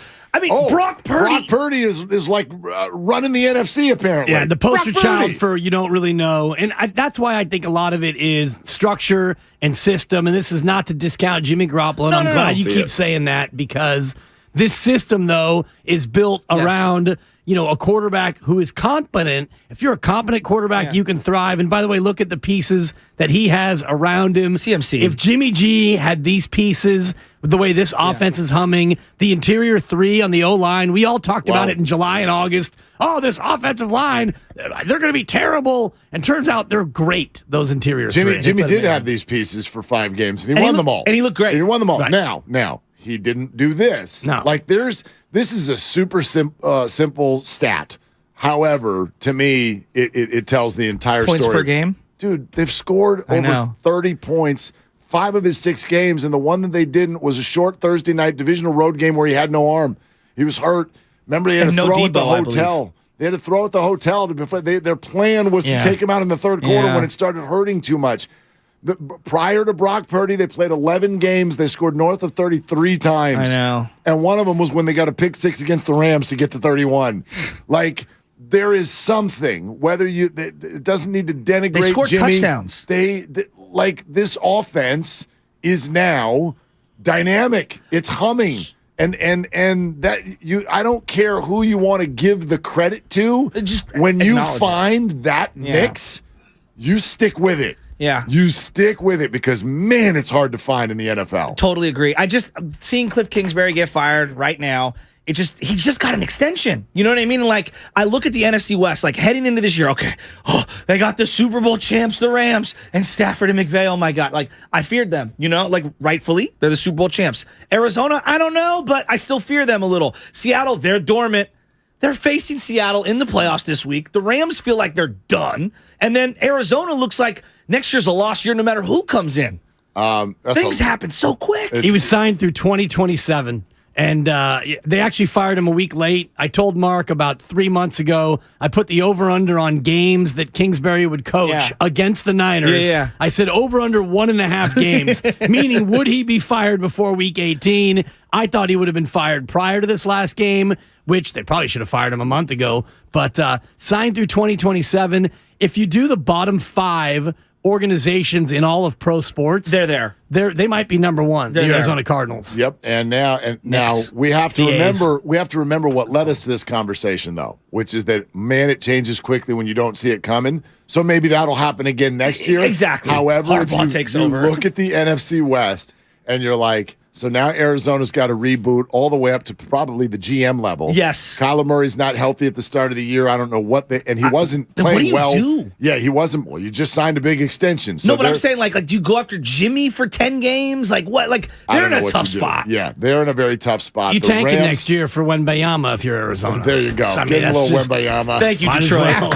Thank you, Detroit. And if you're the Rams, it feels like at least the potential's there for a really long, slow rebuild. If the coach leaves, I don't know about Aaron Donald. I don't know about Matt Stafford. The coach is leaving. Can we stop on this for a second? I'm really like I'm looking at him. He's a front runner to me.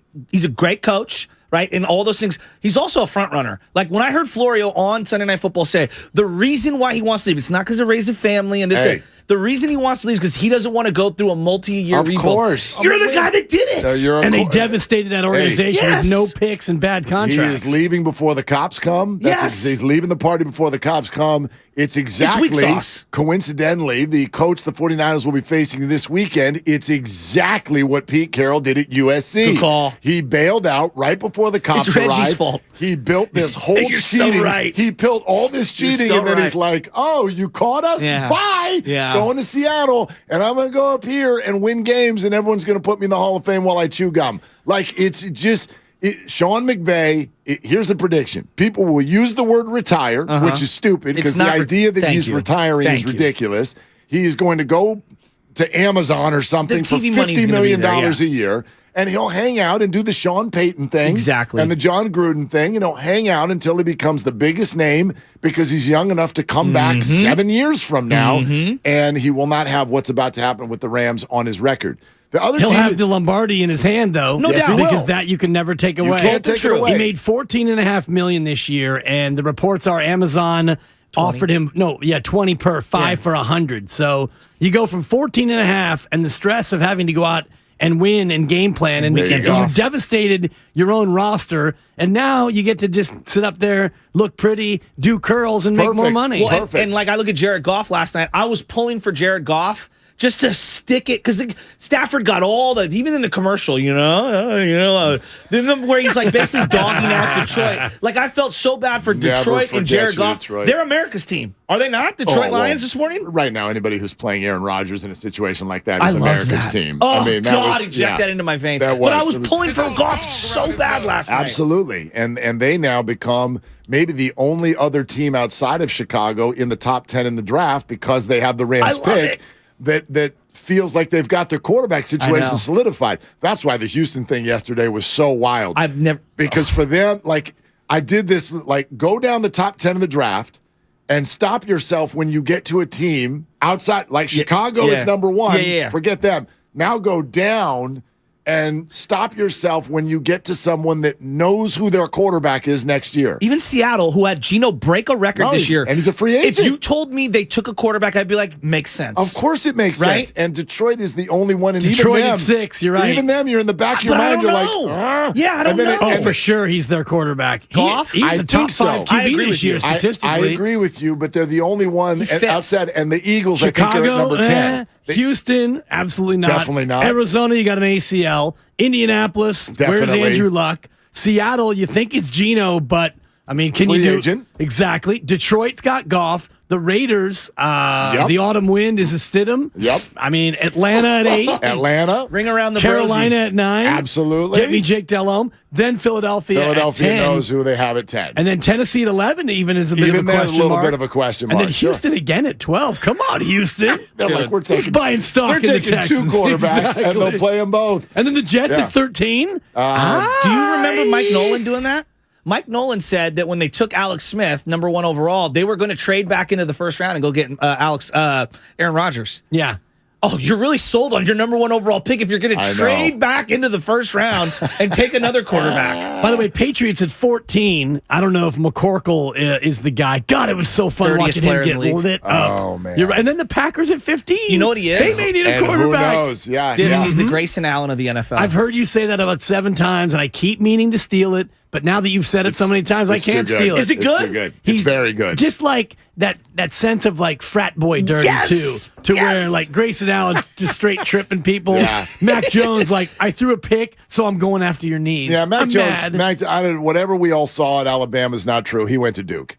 He just like look at him. Look at him. Mac Jones, Grayson Allen, Cherokee Parks, Christian Leitner. They're all the same dude. Wojnarowski? Just a little bit different. Absolutely. What was the guy who slammed the floor? Yeah. All those Mac guys. Jones played lacrosse at Duke. You'll never convince me otherwise. Okay, one last thing before I get out of here because I'm exhausted today. JJ Watt. Early? Come on. Now you're going all the way to 925. Let's go. You You're haven't better talked than that. enough? Oh, dude. You're Joe Shasky. You can do it. JJ Watt. Just put your into it. He's still got something left. We all agree, right? Why is he retiring? That's what I'm saying. So if I'm the Niners, what Eddie D would have done. Well, and he wants to spend time with his family. I think he actually does want to spend time with his family. But wouldn't you put in a 14 call if you're days. John Lynch and the Niners? Hey, here's the deal. You come in like Roger Clemens or Andy Pettit late in the training camp situation. You don't got to practice on Wednesdays and Thursdays. Just be a situational player for us and win a ring. That's the Eddie D way. Like I always think about guys at the end of their career. Yeah. Michael Carter comes back, and then you have Richard Dent come in here, Ricky Jackson, all those guys. He's got to be a Niner next year. Like I would put the call into him. I don't hate the idea, but I'm not like Jones and like it appears you are. He could still play. But they got a ton of pass rushers who can play. And the ethos of this team is not a guy coming in, Cadillacing it and taking days off. This defense is a lunch pail, hard hat group. I don't think that would really work in terms of having a guy come in and Cadillac it, come in August and no practice. Yeah, he had quite a good game in his return. No points.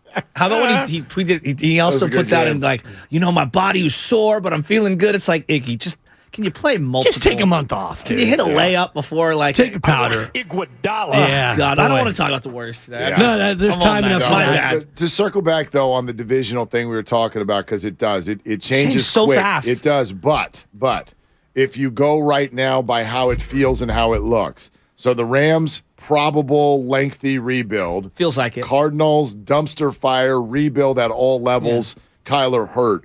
And then the Seahawks. I thought were a rebuild. Who are clearly better than we thought, but have no clue what they're doing at quarterback going forward. Plus, even if they do stick with the better than we thought formula, it doesn't come close to threatening the 49ers as we've seen. No.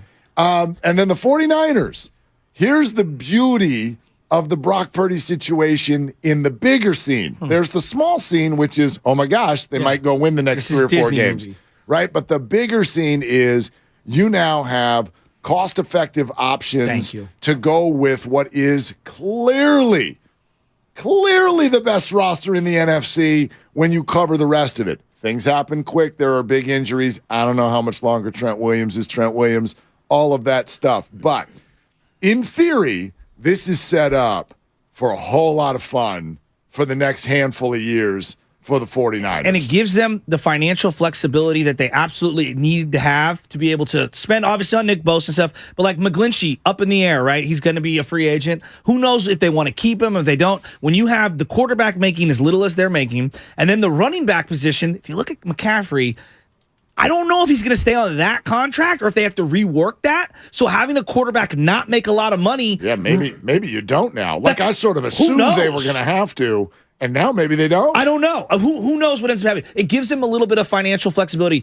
I also think cornerback is going to be a position of need, whether through the draft, through free agency, whatever. No one's talked about it. They nailed the Charvarius Ward acquisition. Yeah, they sure did. One of the great underrated free agent acquisitions. And I heard him on the broadcast, Chris Myers and Robert Smith. Sleepy Chris? Friend of the program. Chris Myers, friend of the show, quite frankly. And we were able to firm up exactly when he was born, but they were talking about one of the most underrated free agent signings of this offseason. No doubt. Not a lot of people outside this market, I think, pay enough attention to that. Well, acquisitions being the key word. You know, I mean, the 49ers were, if you go back to last offseason, there were a lot of acquisitions. that people wanted them to make that they didn't. And it felt like, oh gosh, are you being a little bit too kind of shy in this whole thing? They end up spending big on Charvarius Ward. It's massive. And then they give their capital that they still have for Christian McCaffrey. That is a 1-2 punch that has made this season. Like, where are the 49ers without those two guys? Not here. Not here. And like the thing on like, they gave up a second, a third, and a fourth. So what? They gave up, the second is basically a third rounder because they're going to finish with, it's probably going to be the 58th or later. That's what the pick's going to be, 58 or later. And then you look at the other, like everything gets moved back. It's basically a third rounder. They're 10-0 since he's started. amazing. 10-0 since he started. He's incredible. And in terms of Trent Williams, you've got him signed through 2026, but your out is in 2024. So next year he makes 19.4, and at the end of next year, if it's not looking like he's still going to be the same player, there's an out, and at that point, you can go out and get the left tackle of the future, because I think McGlinchey, if you decide to keep him, and I think they will, he's a right tackle. Yes. I don't think that he projects out to be a left tackle, but you have another year of Trent, and he, by the way, is still, I think this year he wasn't as good as last year, but he's still one of the best left tackles in football. And then the two guards are making nothing, and the center's making nothing. Exactly. So you've got all this suppressed salary. I go back to this, though, guys. Deebo Samuel had a down year. Fine. No one's saying a word. That's what we were talking about in the green room. Well, like no one's saying a word. Not just down year. Here's the thought we were talking about next door. He didn't have a signature game. This guy went out for 4 games, and at no point did you notice? Not at once. Which is wild. You watch those games, and at no point were you like, oh, they missed Debo. The thought never even entered your mind. and which game was it that he went down? Right before Seattle. Before Seattle. Yeah, before Seattle. Because they didn't have him for Seattle. So there was that. They had 4 days to reboot the offense and an injured Brock Purdy. And then after that, 30 burgers. Nothing but 30 burgers the rest of the way. Quick little breaking news. Steve Keim, the GM, is also stepping down. Kyle, is that what you said? Stepping down. He hasn't been with the program mutually parting ways a long time. Thanks, dude. Here's the deal, Steve. Do you want us to say we're firing you, or do you want us to say that you're stepping down? Here's your choice. Check which box.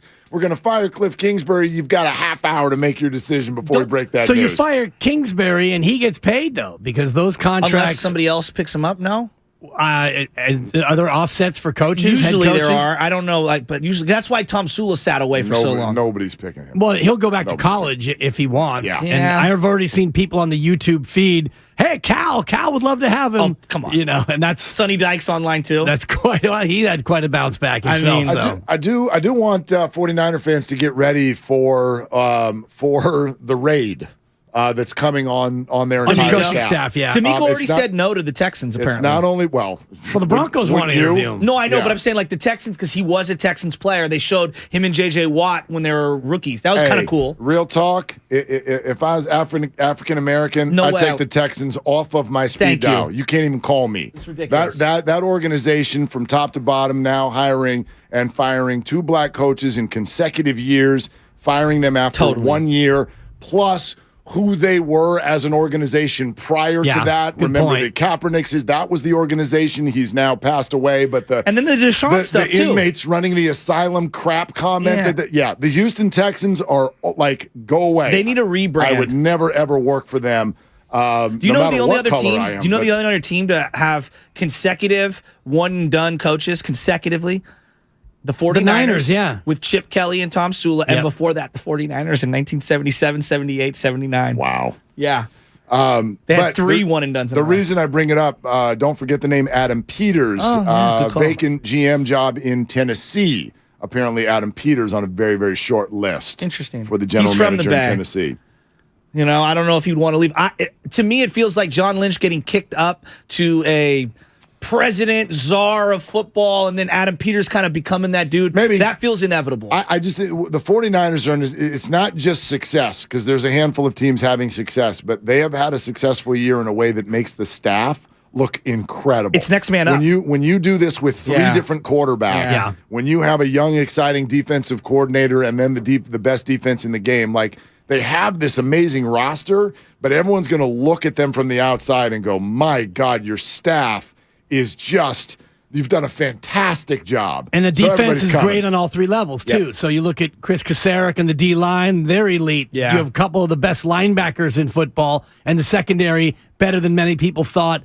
How about if you're Tashawn Gibson, you're just sitting back there waiting for the ball to find you? I mean, with that pass rush and a couple of ducks, the one he got thrown exactly He's right like a fair to catch. him, Joe. Oh, my God. He was like 3 flies up in my backyard. The easiest 2-pick day in NFL history. Remember how much hand-wringing there was over the Jimmy Ward, I don't want to play cornerback. He had, okay, I don't know what the advanced PFF numbers are. He had the most interceptions of his career at slot corner. And then Gibson had an incredible year in terms of interceptions at safety. I think they know what they're doing. They do, although I still feel funny about the Jimmy Ward situation. I don't know if you heard him after in the game postgame yesterday. And he's talked like that all year. And for those of you who did not hear, Jimmy is he's speaking about his 49er tenure in past tense. Now, he did acknowledge at the end of the conversation, look, it's been 9 years, and I don't know that it won't continue. So I think it's just a veteran with real talk. I'm sure there are some hard feelings there to a degree because it's not so much that the move didn't work, but it messes with Jimmy's money. Yes. He's a free agent, and they moved him to a lesser paid position. Yes. So I'm sure that was very, very difficult for him, even though it's worked out and they did what's best for the team. But there's just, damn it, with what that guy's been through and how many times Niner fans wanted him gone and the Niners brass stuck with him and they were right. I hate seeing Jimmy Ward after each game kind of talk about this year as if it's his last in San Francisco. I agree with that. It's tough. But the other part of me says, I like Womack. I know he's young, but they brought him in. Like, he was a ball hawk in preseason. No, it's probably time. It's a young man's position, too. Slot corner is tough to play. Well, the weird thing is if the 49ers do want to keep Jimmy Ward, this move, which does lessen his market, might have helped him stay. Yeah, it makes him more affordable. I don't know what he's going to get offered on the open market. I don't know. It's a hell of a player, though. In terms hell of a football player. When you look at, 49er seasons, the fun ones that come out of nowhere always come to the top. Like, Jim Harbaugh's first year always goes to the top for people. I had more fun watching this team because of the style of play. I don't know where I rank it right now, but it's one of the funnest teams that I've seen for the 49ers ever. It's super fun in many ways. One, to see a defense this nasty. Yep. And you've got Nick Bosa, who should be Defensive Player of the Year. He's your guy? I think so. I mean, forget the stats. When you watch the way he impacts a game, and I encourage everyone to watch a game, and when they're on defense, just watch Nick Bosa. So he beats you with quickness. He beats you with straight power. He beats you with moves. You don't even have to run games with him in order for him to get pressures. I like just watching him come off the line, engage the tackle, and basically lift the tackle up like I carry my 4-month-old baby and just gently move that person wherever he wants to move him. So to me, he's DPOY. And you watch this offense with Brock Purdy. I heard Kyle earlier with you talking about Mr. Irrelevant, how that person who was drafted there had never thrown a pass. That's crazy. Let alone completed a pass, let alone gone 5 straight games with 5 straight victories. This offense is a fun watch, too. I'll just say, by the way, it's not just you, obviously, that thinks he's DPOY. They took it off the board in Vegas. Really? Because they called it, quote, insurmountable odds. So you are no longer I've never heard of that. You cannot bet on DPOY because it's done. Wow. It's Nick Bosa, period, and he's going to get all the votes, and anybody who doesn't vote for him is just trying to get invited on radio stations the next day. Period. That's your guy. That's your guy. We just made a t-shirt. You can go to 957thegameshop.com. DPOY in 49er saloon font, but instead of a Y, it's Bosa going like this. Well, it's a silhouette of a human being doing that. Well, you know what I mean. Yeah. Copyright infringement being what it is. It's a silhouette of a human being that appears to look something like a man whose name rhymes with Rick Fosa. Yeah. So that's who it is. And he's doing the Iguodala, as we like to call it. Palms up. Right. It's the palms up. But the ref did not make the shirt. Exactly. The ref that's being yelled at did not make the shirt. Before I get out of here, because I know you guys want me to stay the whole length. I want you to stay the whole 3 hours. Draymond Green, you called it. He says it in the podcast when he just released his podcast, because of the obligations, because of contractual things. And people are like, it's the Volumes contract. It's this, because that's the company that it's under. Didn't it feel like he didn't release the podcast because the team put sanctions on him? Or am I misreading that? No, I don't think you're misreading it. I don't think that there were clear-cut sanctions, but there was probably something behind the scenes. When he punches Jordan Poole, the video gets released, and there were meetings, backroom meetings, as far as what the punishment would be. And I don't know if it was a negotiation sensation, but it seems curious to me that once the new year hit, out comes the pod. Right? Well, and I'll say this. Well, I'm with you. I doubt the Warriors came in with with a Sharpie and said, you're not doing this. Because as we all know, that's not how you deal with Draymond Green and get what you want. You don't tell him anything. But, and I think was it Anthony Slater, someone I heard bring this up to you guys last week. I think that when that opening game and they changed that commercial, who was that Draymond was working with to do that the story of what had happened. The TNT thing. Thank you, the TNT thing. It was so weird. It didn't land. No. And even Draymond, who sometimes lacks a little self-awareness, I think even Draymond and whoever he's working with, the Volume, the Warriors, everybody, TNT, they looked Clutch. at that and went, take a break. Just take a little break. Yeah. Let's just shelve it, few months. New media. We'll be back. Go win some basketball games. Get yourself right. Get some distance from the incident. Yes. I think you're absolutely right. So, but boy, so good to have the pod back. Thank pod, it's back. It's a 4. It's a solid 4. Gosh, thank pod. My God. I knew we reached a critical point in podcasts when I was hearing a Chelsea and Hillary Clinton ad on one of my other podcasts. I said, we've reached the inflection point. Wait, they have an ad for what? Just for their own their own podcast. podcast. Yes. I was like for themselves, for their humanity. Yeah. No, back to your comment though about how fun the 49ers are to watch this year. Yeah, sorry, I got stuck in Draymond it's all good. pod talk. Teams are more fun. Sports is more fun when you don't see it coming. Like when you look at the Warriors this last year winning that championship. The Giants 107 wins. I think is a great example. When you don't see it coming, that is greater than when you do see it coming. Like, don't get me wrong, I'll still take the wins when Kevin Durant's on the team and you know they're going to win it. That's still great. Who are you? But, and I think we had high hopes, at least for the 49ers this year, but you were turning things over to Trey Lance. There was all this unknown. For it to end up this way, for it to be 13-4, and now expectations at minimum of January 29th. For me, that's the baseline. Really? You got to get to January 29th or this is now disappointing. They lose a game next week, hypothetically, to the Vikings in a shootout. No good. Really? The Vikings stink.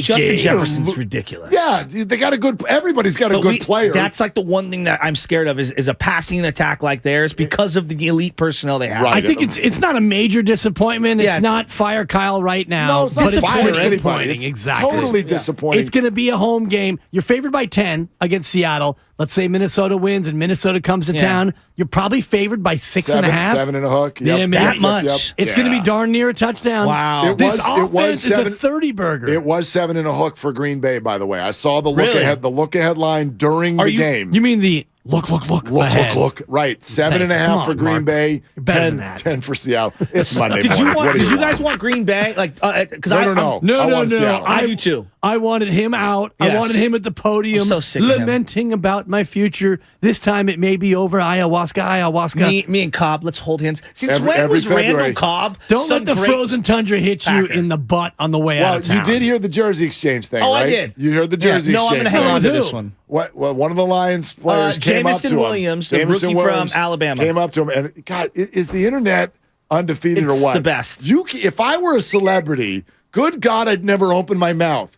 The microphones and phones catch everything. Yeah. Jamison Williams comes up, says, "Can I get the jersey?" And Aaron just gives him a wink and goes, "I'm going to hang on to this one." Yeah.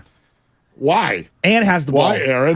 Man. Why this one? And then him and Randall Cobb were like spooning and walking off like they had just been wed, right? I was like, what? Since when is Randall Cobb some like legendary Packer player? By the way, I don't necessarily read that as Aaron retiring. It was Randall Cobb? No. It could very well be Aaron's that can be his last game as a Packer. Right. No, that's what I interpreted it too. Yeah, he's going to stay. Oh, no, he's not going to retire until he gets a 6-month off season of where will I go? Exactly. Who wants me? He's turned into Brett. He's turned into Brett in that fashion. A lot of teams will. Go ahead and read the draft board again. And you're right. You get to 15 teams and only 2 of them have their quarterback solidified. But he's not going anywhere. He just wants to be wanted for a full off season. I don't know. If you're Green Bay, couldn't you? I think you could pretty easily sell yourself on, you know what? It's time to move on. Oh, no, for sure. Like the Packers feel to me like the Seahawks felt last year.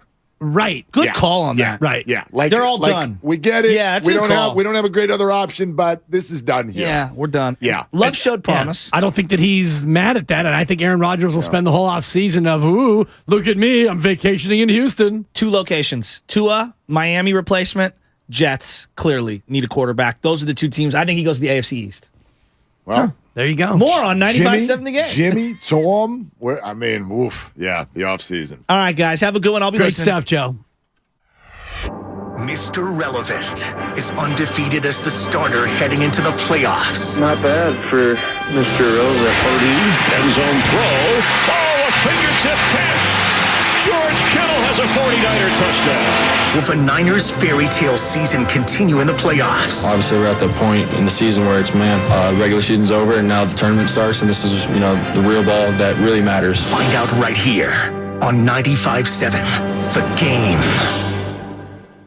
Norman, before we start the surgery, I have some bad news. What is it, doctor? Well, I never graduated from med school. But the good news is, it's the Xfinity Hello 2023 sale. Now hurry, because new Xfinity customers can get 75 megabit internet for just $19.99 a month for 12 months with a 1-year contract. And this will get your heart rate up. When you add Xfinity Mobile, you get the best price for 2 lines of unlimited. I gotta get this deal. Plus, for a limited time, get $500 back with 2 new mobile lines. That's amazing, Doc.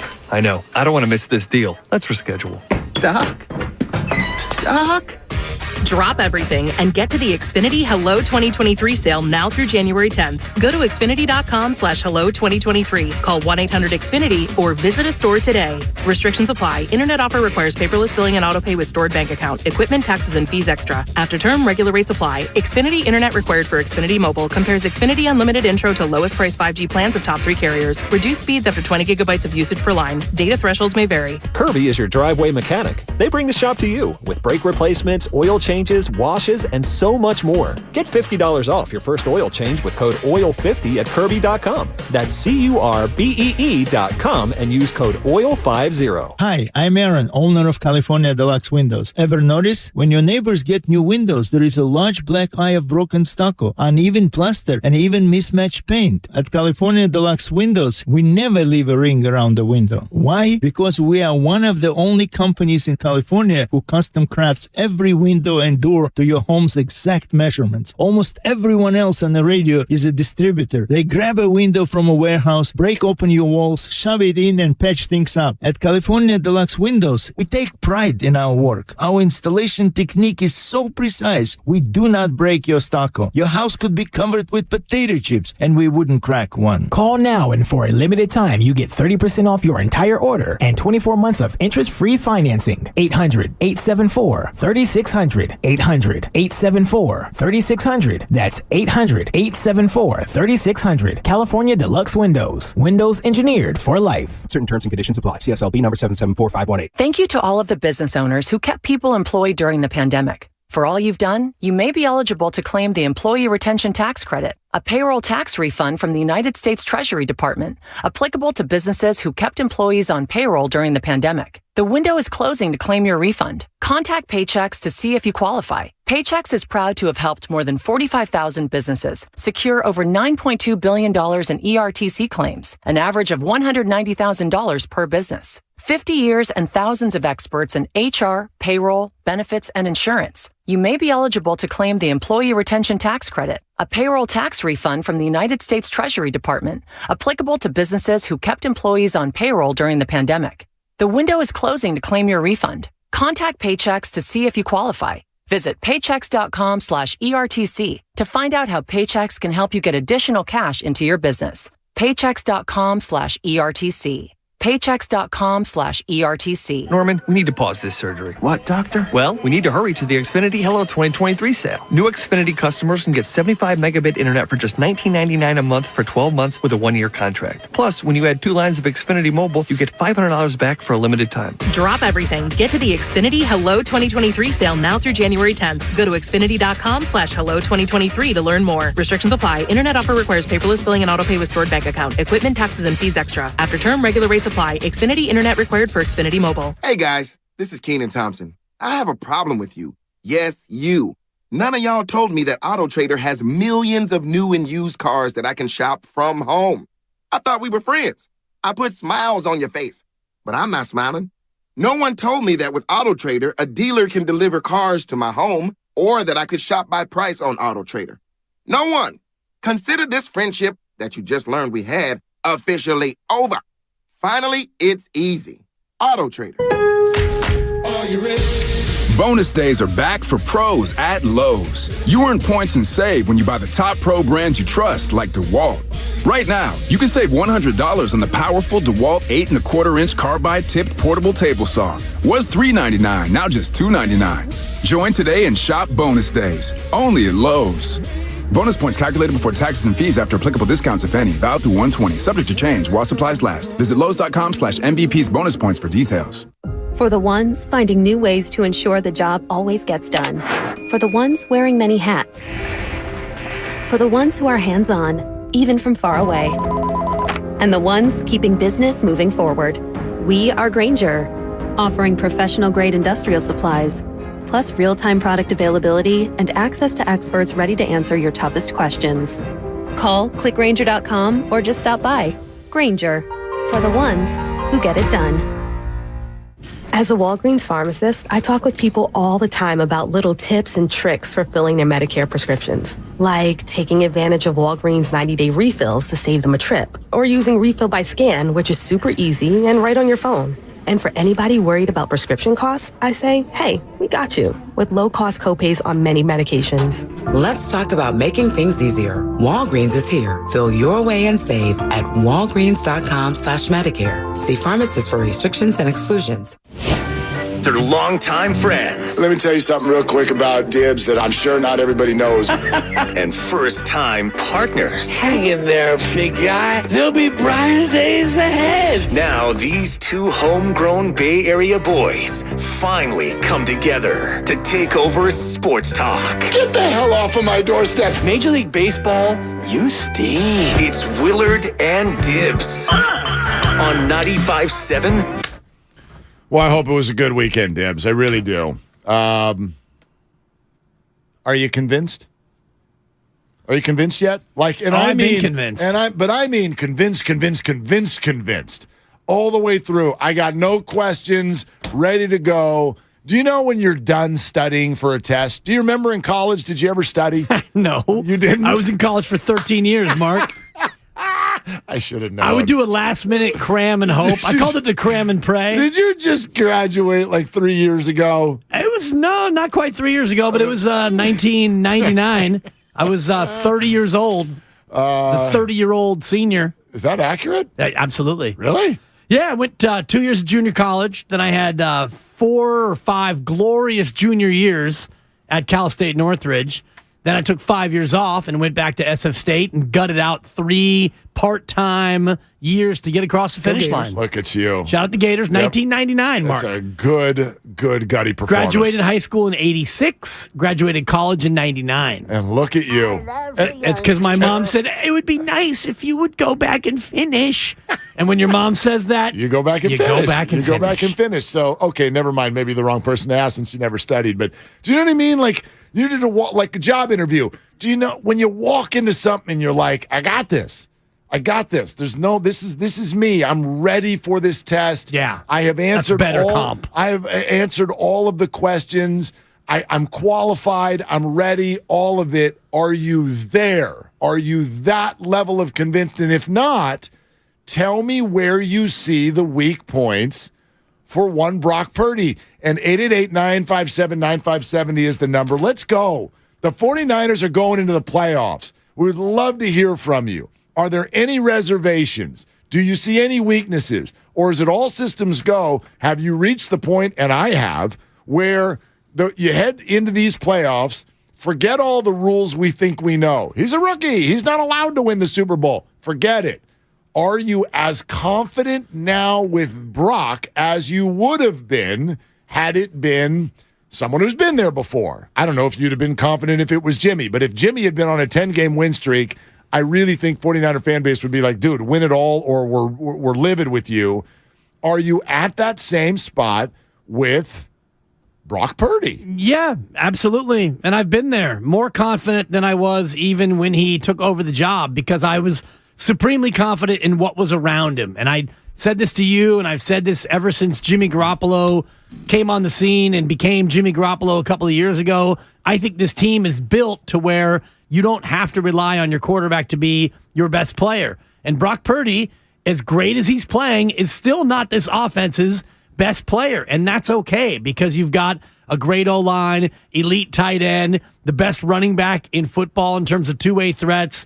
Brandon Ayuk has become your wide receiver one. And oh, by the way, you got Deebo Samuel in case you need him. George Kittle is now a ballerina in the end zone with his toe tapping and his high pointing. This offense is unbelievably humming right now. So yes, I'm even more confident than I was. And if you're the 49ers, it's Arizona or bust. Because even if you have to go to Philadelphia, I don't see that game being too daunting to where you're not going to have to beat Philadelphia 13-10. You might go to Philadelphia and win 42-41 if you have to. Yeah, if you have to. I hope this not. But Mark, this Don't give up offense 41 is points. built. Well, you gave up 34 to the Raiders. To the Raiders, no you doubt. You gave up 500 points and 9 explosive plays of more than 20 yards. So this defense can be had in some ways, but this offense is at a point now where that doesn't scare me anymore. Well, and you bet if you're going to get this defense, you better do. And I know the Raiders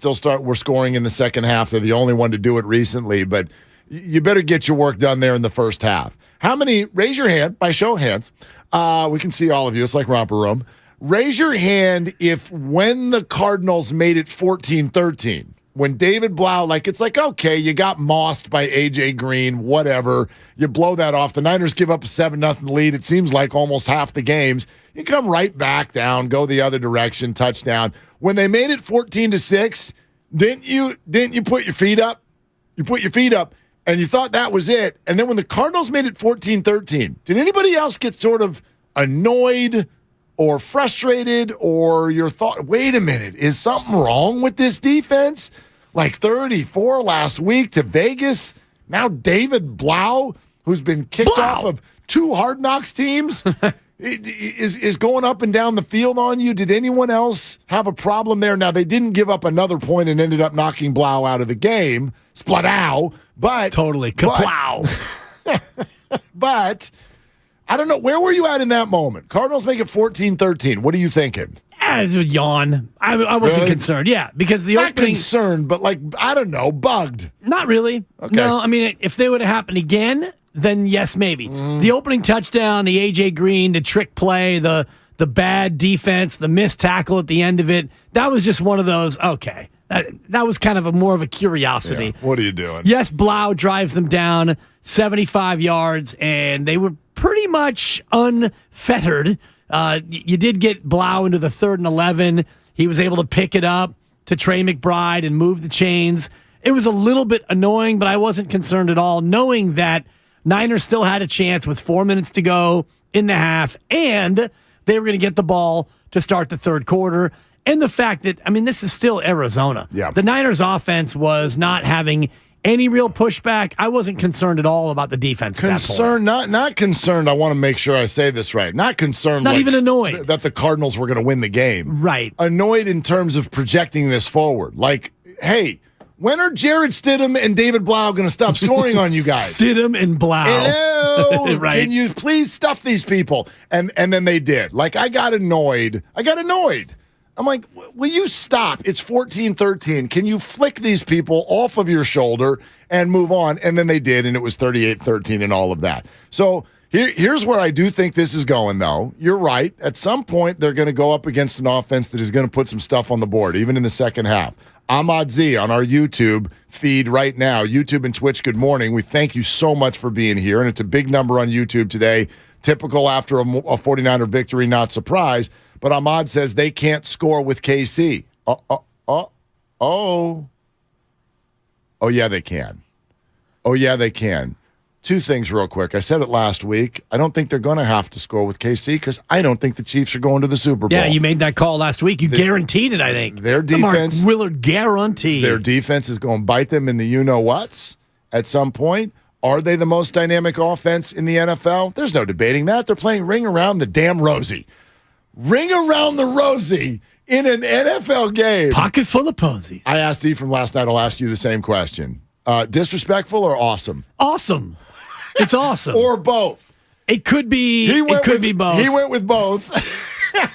Well, I mean, disrespect is the next time that you play a team. That's whether or not you know that if it was disrespectful or not. Because, in a situation like this where now we're allowing end zone celebrations, anytime any player does anything of a positive nature, we celebrate. So what's the big deal if we go childhood? I mean, is somebody going to break out some hopscotch or, ring around the rosy? It's all fine and good. What are they doing? Duck, goose. What are we doing? Seriously, what are they? I thought it was great. My line is different than some when it comes to the whole sportsmanship thing. I'm a big fan of sportsmanship, but to me, poor sportsmanship, like somebody gets hurt, and I don't just mean physically. Like when T.O. goes to the Star, it's like, all right, dude. Like, first of all, you knocked your own quarterback over. Second of all, you're clearly doing something to agitate your opponent. But if it's, remember the Fernando Tatis? Remember that one where it was like, well, I don't know, what was the score, 20-2 or something like that, and some position player is pitching, and Tatis hit a homer, and they were ticked at him for it. I'm like, he's swinging the bat at the ball. He had no control over where it goes. He's allowed to hit a home run. Same thing here where I'm like, look, nobody got hurt. If your feelings got hurt because they did ring around the rosy, I don't know, it's kind of a you problem. And it worked. Yeah, well. And it worked. They scored a touchdown. And Wasn't there a penalty? What, for illegal huddle? Back? Yeah, got called illegal back. motion in the huddle. Got called back. Yeah, but I mean, the greater point is gosh. They huddle that way and they spun everyone out, and then they go into a wildcat formation. So I'm sure the thinking was, hey, we'll rotate our huddle. We'll do ring around the rosy, and you won't know which player is coming out into what position. So good. Genius. By the way, this is completely off the map, but because he was involved on that specific play, here is your next year's fantasy tip for today. Kadarius Toney for the Kansas City Chiefs is going to be that man next year. You're all looking for he's going to be him. He's him. Kansas City's WR1. In the absence of Tyreek Hill, it never really developed this year. Juju Smith-Schuster, Marquez Valdez-Scantling, anybody with 3 names. Didn't work. Let's go back to a 2-named person. It's Kadarius Toney. If that man stays healthy, can have a monster year for the Chiefs next year. And watch out for him in the playoffs. Like he is, I think they're already starting to notice from a physical talent standpoint, that is their most talented wide receiver. But also speaking of the Chiefs, I saw this. Remember the long-standing Travis Kelce, George Kittle debate, which for fantasy purposes and others, because Kittle it feels like for 2 years we've been like, can we get Kittle more involved? That debate has gone away because people are like, oh, Kelce just crushes him. Travis Kelce this year, 12 touchdown catches. George Kittle, 11. Brock Purdy has revitalized George Kittle's career as an elite offensive tight end.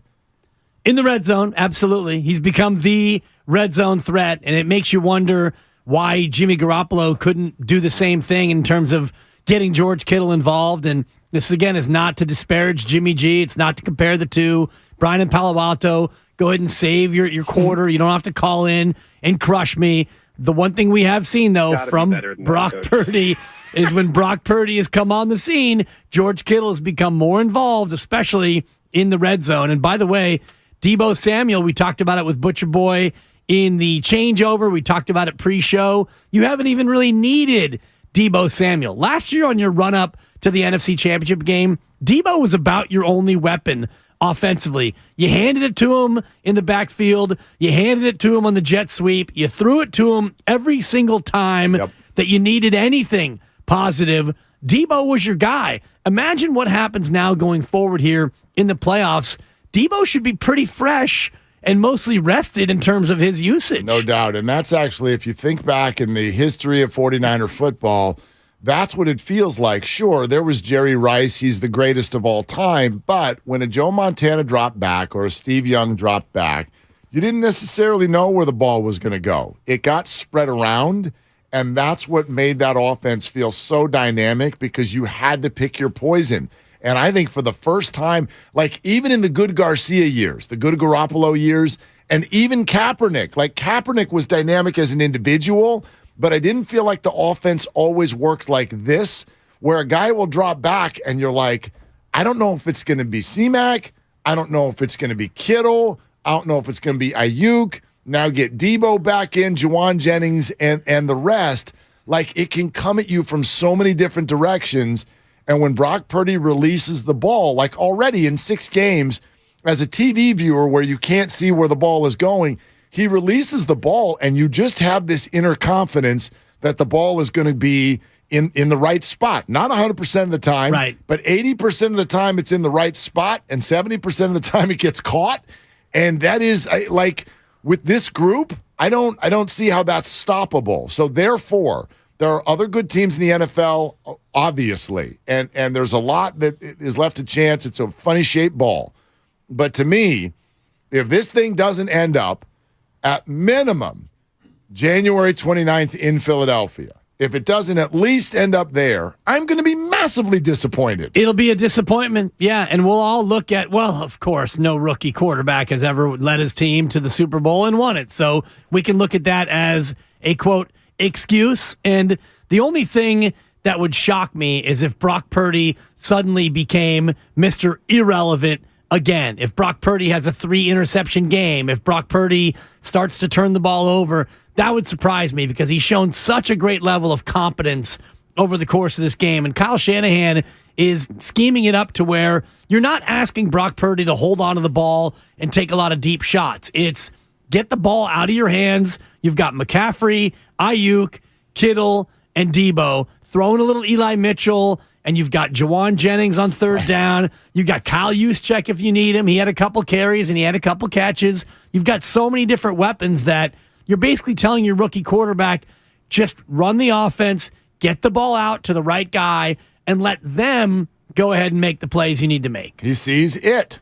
Right. He sees it. He sees the play. As our quarterback coach, his quarterback coach came on our show and told us that his acumen, his IQ in terms of seeing it is so high, it's surprising so many teams passed on. We have a fun what are you doing here in about 4 minutes, okay? But let's get started with your calls. We'll take as many as you can muster today. 888-957-9570 as we celebrate a 10-game win streak and heading into the playoffs. As, by the way, can we look this up? I haven't even looked this up. I know that it's almost always the case that the 1 seed with the bye is the favorite. But are the Eagles the favorite in the NFC, or have the 49ers surpassed them? I wonder. It feels like everyone I talk to is expecting saying that the 49ers are the class of the NFC. Mark in Corte Madera, you're on with Willard and Dibbs. Hey, Mark, what are you doing? What's up, fellas? I'm just trying to stay dry in all this wet weather. Woo. So, but what I wanted to shout out is Brock Purdy and 2 things real quick. The second second scoring drive of the game, he did a hard count. He hard counted the defense 3 times, I think on 3rd and 3 or 3rd and 2, and got him to jump. To me, that was my quiet little secret play. Showed super confidence, veteran leadership. It just, I don't know. That just blew me away. His confidence to be able to do that. And then 2. Oh yeah, go ahead. Oh, I'm sorry. No, go ahead. No, go ahead. No. No, you. Then me. Right. Then yeah. Go ahead. And then number 2, guys. I get into an argument with my buddies at work who we're all not our diehard Niner fans. I got to know. I believe Shanahan has not opened the playbook up per se for Purdy, but Purdy's just executing the plays Shanahan's always had when we had Jimmy. And this is not to knock Jimmy, but Purdy's pocket poise, his confidence to stay in there, make the throw and take the shot. I just hate to say it. Jimmy had happy feet and would want to just immediately check down when he felt the tiniest bit of pressure. And thanks, guys, for taking my call. Thanks, Mark. Can we swing the pendulum in the other direction for a second? Sure. I feel like for 4 weeks, and this is fair, we have consistently said, look, this is not to knock Jimmy. How many times have you heard that sentence? A lot. On this radio station in the last month. Not to knock Jimmy. Yeah. not to knock Jimmy. But can we swing it in the other direction for a second? You're allowed to say you think Brock Purdy's better. You're allowed to do that. That's fair. You can say that. You got a better winning percentage as a starter. Yes, that's for sure. Yeah, that's got caught up in Garoppolo mania. He's got better winning percentage than Patrick Mahomes, too. Listen. Best winning percentage in NFL history, Mark. He's a rookie, and it's early. And yes, he's facing a team for the second time for the first time. I do wonder about that. Like, this is somebody that, like, their game plan, Seattle's seen him. And so how does that affect it? I have no idea. But you're allowed to look at this and go, I like this better. I think this projects better. It doesn't mean he's got the resume that Jimmy has yet. How could he? He's played 6 games. Right. But you're allowed to look at this and go, I think this is better than Jimmy Garoppolo. And the data supports you. 15-20 yesterday. And the thing about opening up the playbook, I don't know if Kyle Shanahan is going to, quote, open up the playbook anymore, nor does he need to open up the playbook. Is there anything missing from this offense? Do we need to see the deep ball right now because the offense isn't doing enough with what they're running? You asked about the odds. Chiefs, plus 350 are your favorite. Yep. The Bills are plus 400, your second choice. The Eagles and Niners are both 11-2, plus 550. So both are co-favorites among NFC teams. Then it's Cincinnati, the Cowboys at 12-1, and everyone else is north of 20-1. It's fascinating, actually. And that's according to DraftKings. That's according to DraftKings, right. So I've actually got the whole board of books, and there are some that have the Eagles favored over the Niners, and some that have the Niners favored over the Eagles. It goes back and forth. DraftKings, they're even. Caesars says the Niners are plus 450, Eagles plus 550, but FanDuel has the Eagles plus 500, Niners plus 550. Points Bet USA, Eagles a slight favorite. Bet MGM, Eagles a slight favorite. Bet Rivers, even Steven, Eagles and Niners. So you go back and forth, those two teams, and this is a tip of the cap to the 49ers because they're the 2. They're the 2 seed, yet some books are putting them as favored over the Eagles. That I think it's that a coin toss based on all the different books you look at. And if these two teams do meet in the NFC Championship, assuming both win in the fashion that we would expect, the Niners win twice, the Eagles win once, that game might be a pick-em. It absolutely could be. Absolutely could be. All right. Get your calls lined up, 888-957-9570. Do you have any questions that still need to be answered for Brock Purdy, or can we go ahead and treat this as if he's a veteran, even though he's not? We'll get to all of that coming up here in just a few at 888-957-9570. However, we couldn't go today without doing this because it was one of the best ever. Come on, guys. What are you doing? Willard and Tibbs have a lot to say. My only weapon was my mouth. But they just have one big question. Oh, what are you doing right now? What are you doing right now? What are you doing right now? What are you doing? What are you doing? What are you doing? All right, this doesn't just go to the Houston Texans. It goes to the Colts as well. I really want a documentary done on this play. What if I told you they let Houston score?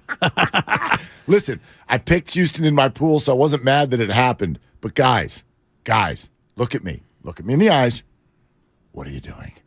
What are you doing? I bet most of you didn't see this play unless you were watching Red Zone. It's crazy. 4th and 20. It's the longest 4th down conversion of the entire year. Davis Mills off his back foot just hucks the ball into the end zone. It was really sort of a concocted Hail Mary, if you will. And there is an Indianapolis Colts defender at the goal line, and he's dialed it up. The ball is coming right to him, and he just jumps forward and then comes down before the ball hits him in the head. Went right through his hands. Missed times, everything goes right through his hands, and Jordan Akins of the Texans is sitting there. The ball literally hits him in the chest plate, where he's like, oh, should I catch this? And then they go for 2. If you're the Texans general manager, you're up there in the box, you know you're firing your coach anyway. What are you thinking as the Texans go for 2 and set your franchise's assets back millions and millions and millions of dollars by ending up with the 2 pick instead of the 1, and you need a quarterback? They literally might have changed Bryce Young's address with that play. They might have, but Lovie Smith told you in the pregame and the postgame, I'm not going to tell my guys to go out there and lay down, especially if you're Lovie Smith and you know you're getting fired anyway. So play to win. Exactly. Good on you, Houston. I love the competitive nature. And also, by the way, if you're a player on the Texans and you lose and you get the number 1 pick, especially if you're Davis Mills, the likelihood of you being replaced goes up if you lose that game. Not that he's going to be back anyway, but all these players know that your job is on the line. You don't go out there and lay down for anybody. Of course, not the players, although I do have questions, Mr. Colt, who ended up with the 4 pick against a division team. Why did you miss that ball? That's interesting. I just mistimed it, Mark.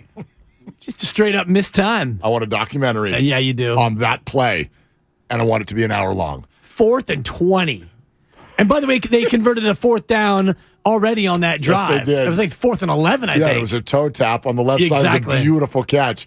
All right, 888-957-9570. We're wide open for you all day. Let's talk it out. The 49ers are the 2 seed. Your Brock Purdy questions, if you've got any left. Plus, coming up next, you got to see, if you missed this, what we saw as Brock Purdy left the building yesterday. Also a whole lot of fun. 888-957-9570. It's Willard and Dibs. Every small business owner knows business happens everywhere. The office, the warehouse, or on the road. And no matter where it takes you, there's one solution to help your business thrive. Comcast Business Complete Connectivity. It's the largest, fastest, reliable network with advanced gig speed Wi-Fi and cyber threat protection in one solution. Get started for just $49.99 a month. Plus, add Comcast Business Mobile and you can save up to 60% a year on your wireless bill. And ask how to get up to a $750 prepaid card. Flight 291 is now boarding. Yep, you're going places. And when you get there, be ready to do business. The complete connectivity solution from the company that powers more small businesses than any other provider. Comcast Business, powering possibilities. Ends 2/21/2023. Restrictions apply. Requires EcoBill and AutoPay. New 50 megabits per second internet and Comcast Business Security Edge customers only. Equipment taxes and fees extra. After 12 months, regular rates apply. Gig internet required for gig Wi-Fi. Mobile Savings compares pricing of top 3 carriers.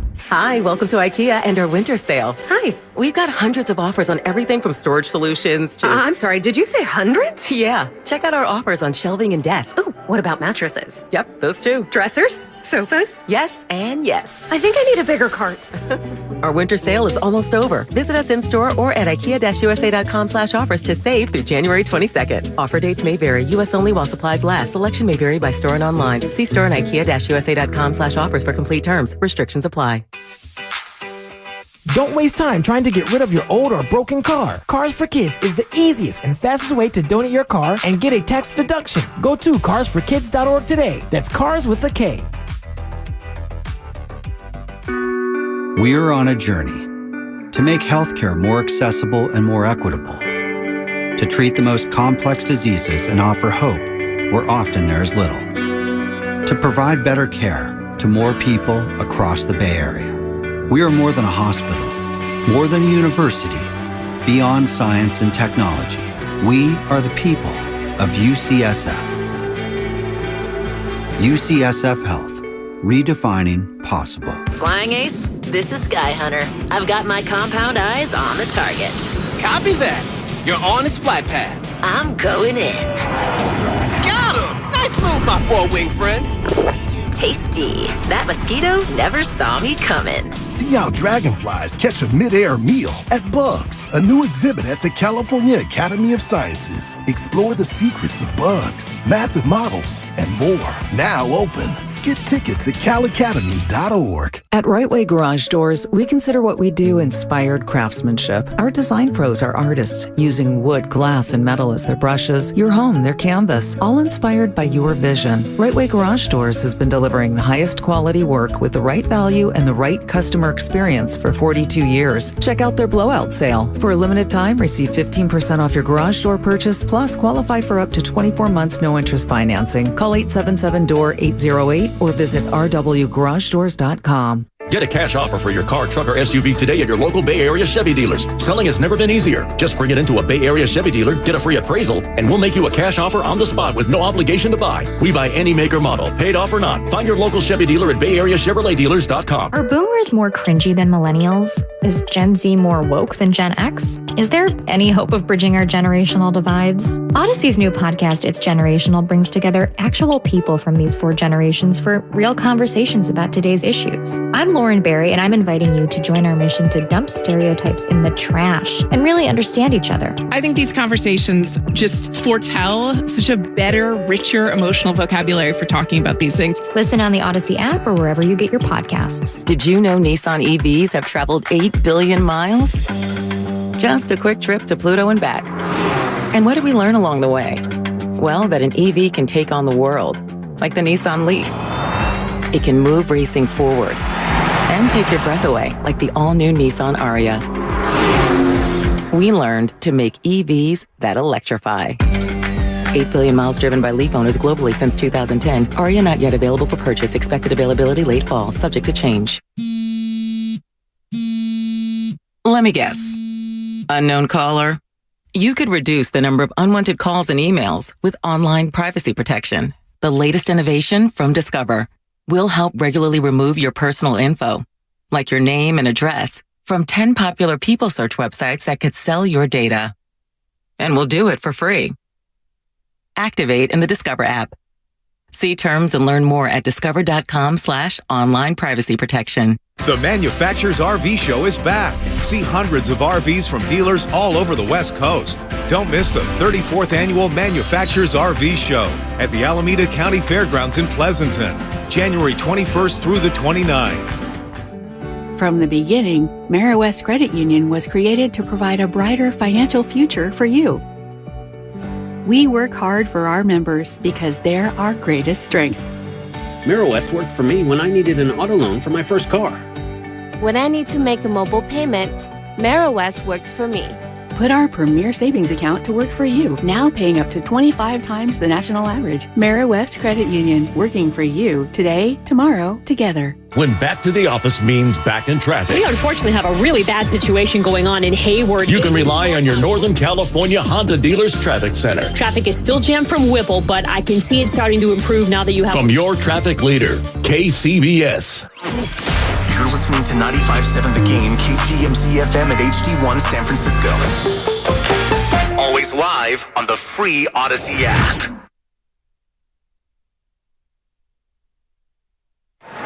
Deebo Samuel in motion. Brock Purdy will dump it off to McCaffrey. He's got a blocker. He's headed for the end zone, and Christian McCaffrey has a 49er touchdown. Boy, some really nice downfield blocking. Now, back to Will and Dibby on 95.7 The Game. Oh, my goodness. What's up, everybody? I hope the weekend was fantastic. Please be safe out there. It's going to rain every day for the rest of our lives, so just get used to it. All good. Oh, we need it. Yeah. That, to me, is maybe the most annoying, the most, overused expression in the history of Bay Area microclimates. Can I ask you right now, in this moment, January 9th, what would trigger you more? Don't do it, Mark. If I said I'm in a good mood today, Mark. You know what I know what you're gonna do. I know, but I want to know which one bugs you more, and then I won't tell you either one again. Happy New Year. Happy New Year. Happy New Year on January 9th. Shut your mouth. Or gosh, it's raining like crazy out there. You know, we really need it. It's so close. It's close. It's so great. But it's Happy New Year. It's so great that there's water to my ankles as I'm walking my dog at 6 in the morning. Yes, my favorite part is when people say we need it. I was like, yeah, we need it. We keep getting it, but we still stay in the drought. There's severe, moderate, regular, and then it just doesn't go back to normal. It just says dry. Can we just get to that, I guess? Someone get a bucket? You want to know what triggers me? Is when the news does this. Not that I even watch the news, but you'll get word like, okay, we need it. We're in a drought. And then it rains like 8 straight days. And then some expert will be like, so it turns out that actually didn't help because the water did not, saturate. And I'm like, what? What are you talking? Somebody go out there and catch this water and just hang on to it until we need it so that we can stop saying that we need it. Right. The reason why we always need it is because we don't have the infrastructure in place to actually Keep it and store it. Do you realize how much of this rain will just go out to the ocean and bye-bye water? Well, that's where water goes. It goes to the ocean. Not if you keep it. Mark. Right out there. If we had the actual capability to catch and maintain and sustain all the water that falls from the sky, we wouldn't need it. But we do need it because we let it all just go out to the bay. I was at Allegiant Stadium last week, and this place can put a stage in the stands. This place can make a hot dog $3 and coexist. This place, I'm told, I didn't experience this, but apparently there's some high rollers. If you do want to drive to Allegiant, which no one does, but if you do want to do that, do you want to know where they put their car? Whoop, you just drive over to a platform and it's like the Magna Carta. The thing flies down below the ground. Really? And they stick it underneath the stadium. You can figure all that out, but you can't figure out how to catch the rain? Who will catch the rain, Dibs? Who'll catch the rain? Thank you. It's a 3. It's a throwback reference. A little CCR. Before on a Monday. On a Victory Monday, by the way. Victory Monday. It's our last Victory Monday until maybe they play on a Sunday. But what do you think about just real quick? Still get Victory Monday even if they win on Saturday. Yes, they do. Yeah. And hopefully we will. But how do you feel about the Niners being in that Saturday, not the afterthought spot? No, it's the appetizer roll. It's the opening act. Right. I mean, yeah. How do I feel pigs about in a blanket. I feel like chips and salsa. I feel like Aaron Rodgers spit the bit on Sunday Night Football. That's what I feel about it. The Seahawks stink. You're a double-digit underdog. The NFL is saying this is not going to be competitive. This is going to be over by halfway through the third quarter. I don't know that all this is going to happen. I'm just telling you what the NFL is saying. And so the thought is this is not going to be that great of a watch. The Seahawks, we've watched them play the 49ers now in multiple scenarios. Both stadiums, Thursday night, Sunday, Geno Smith, Trey Lance, Jimmy Garoppolo, Brock Purdy. Kyle brought this up. The Seahawks have played all 3 of the 49er quarterbacks this year, and it's all looked the same. The 49ers run up and down the field, and the Seahawks can't move the ball. But you know, Mark, it's tough to beat a team 3 times in a year. But is it? Well, it's really not for those of us who did the research, and that would be me. 23 times we've seen teams play thrice in one season where a team is going for a 3-game sweep.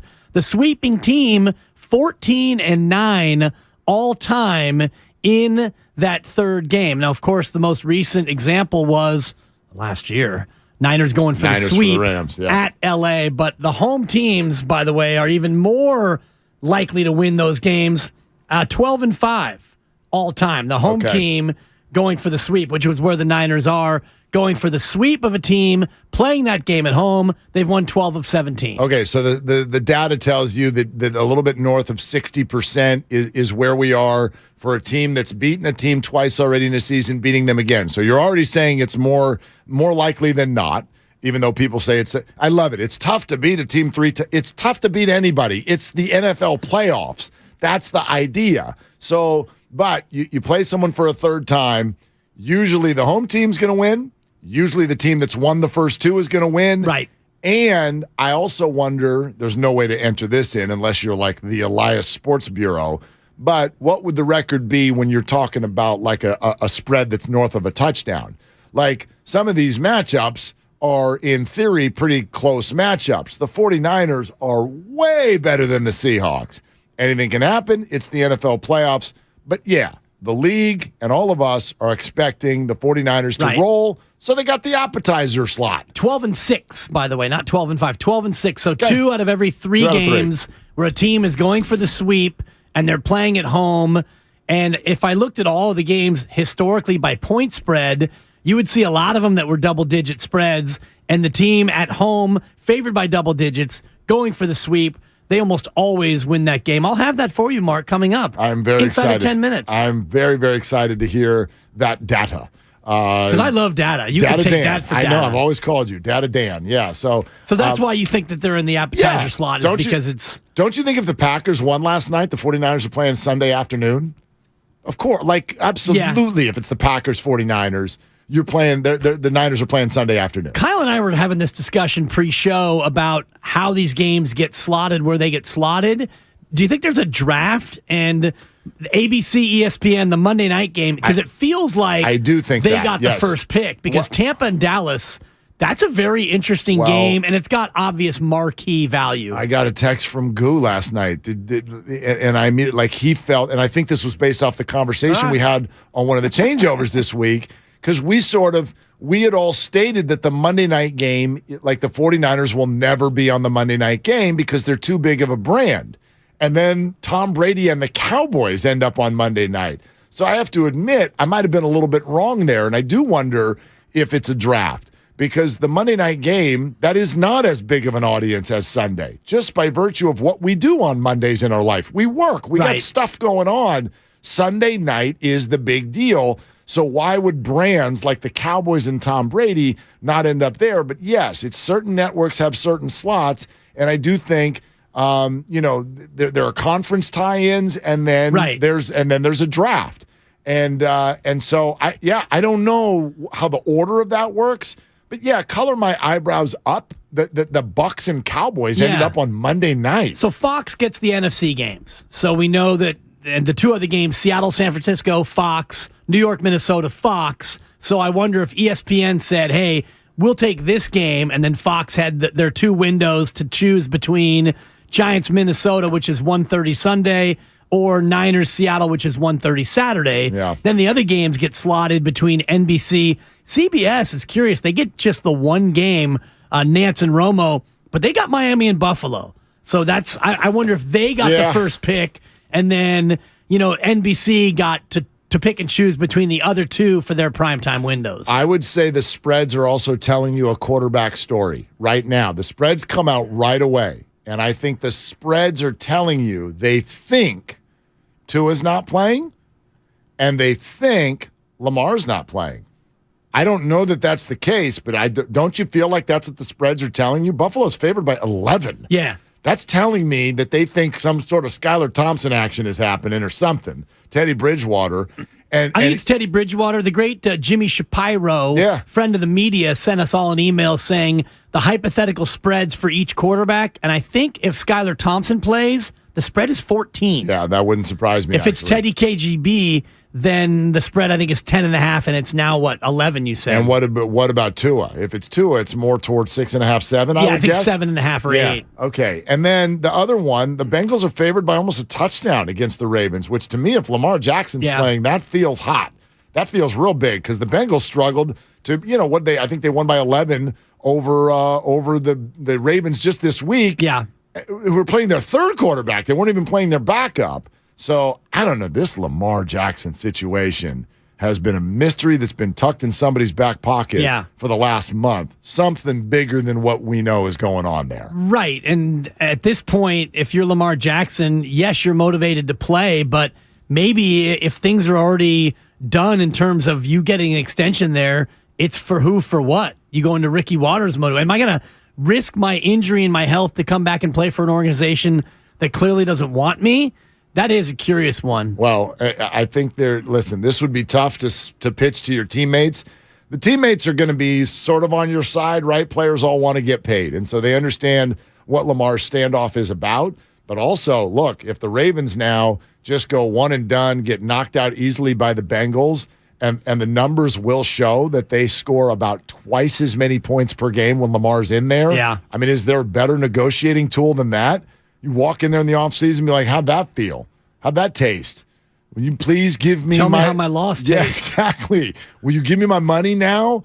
Like, you're irrelevant without me. And it's true. He's totally. But I also understand why the Ravens don't want to give out the Deshaun Watson contract. So it's one of those rare situations I feel like both sides are right. Just one more, and I know I'm scattershotting you with a whole bunch of stuff. No, fire away. That's what today's all about. How beautiful was yesterday's beginning with Nyheim Hines going to the crib? I mean, can we all talk about... Oh, my gosh. And you did show of hands earlier. Show of hands if you had to reach for the tissue when he gets to the 40 to the 50, he gets a block, jukes the kicker out of the building at the 45 to the 40 to the 30 to the 20 to the 10, and by the time he gets to the end zone, I mean, not a dry eye in the house, so brother. I'll tell you, just bring you inside the home for a second because Next Level Flag Football got started yesterday. Your boy looking good, by the way, in his Bears gamer.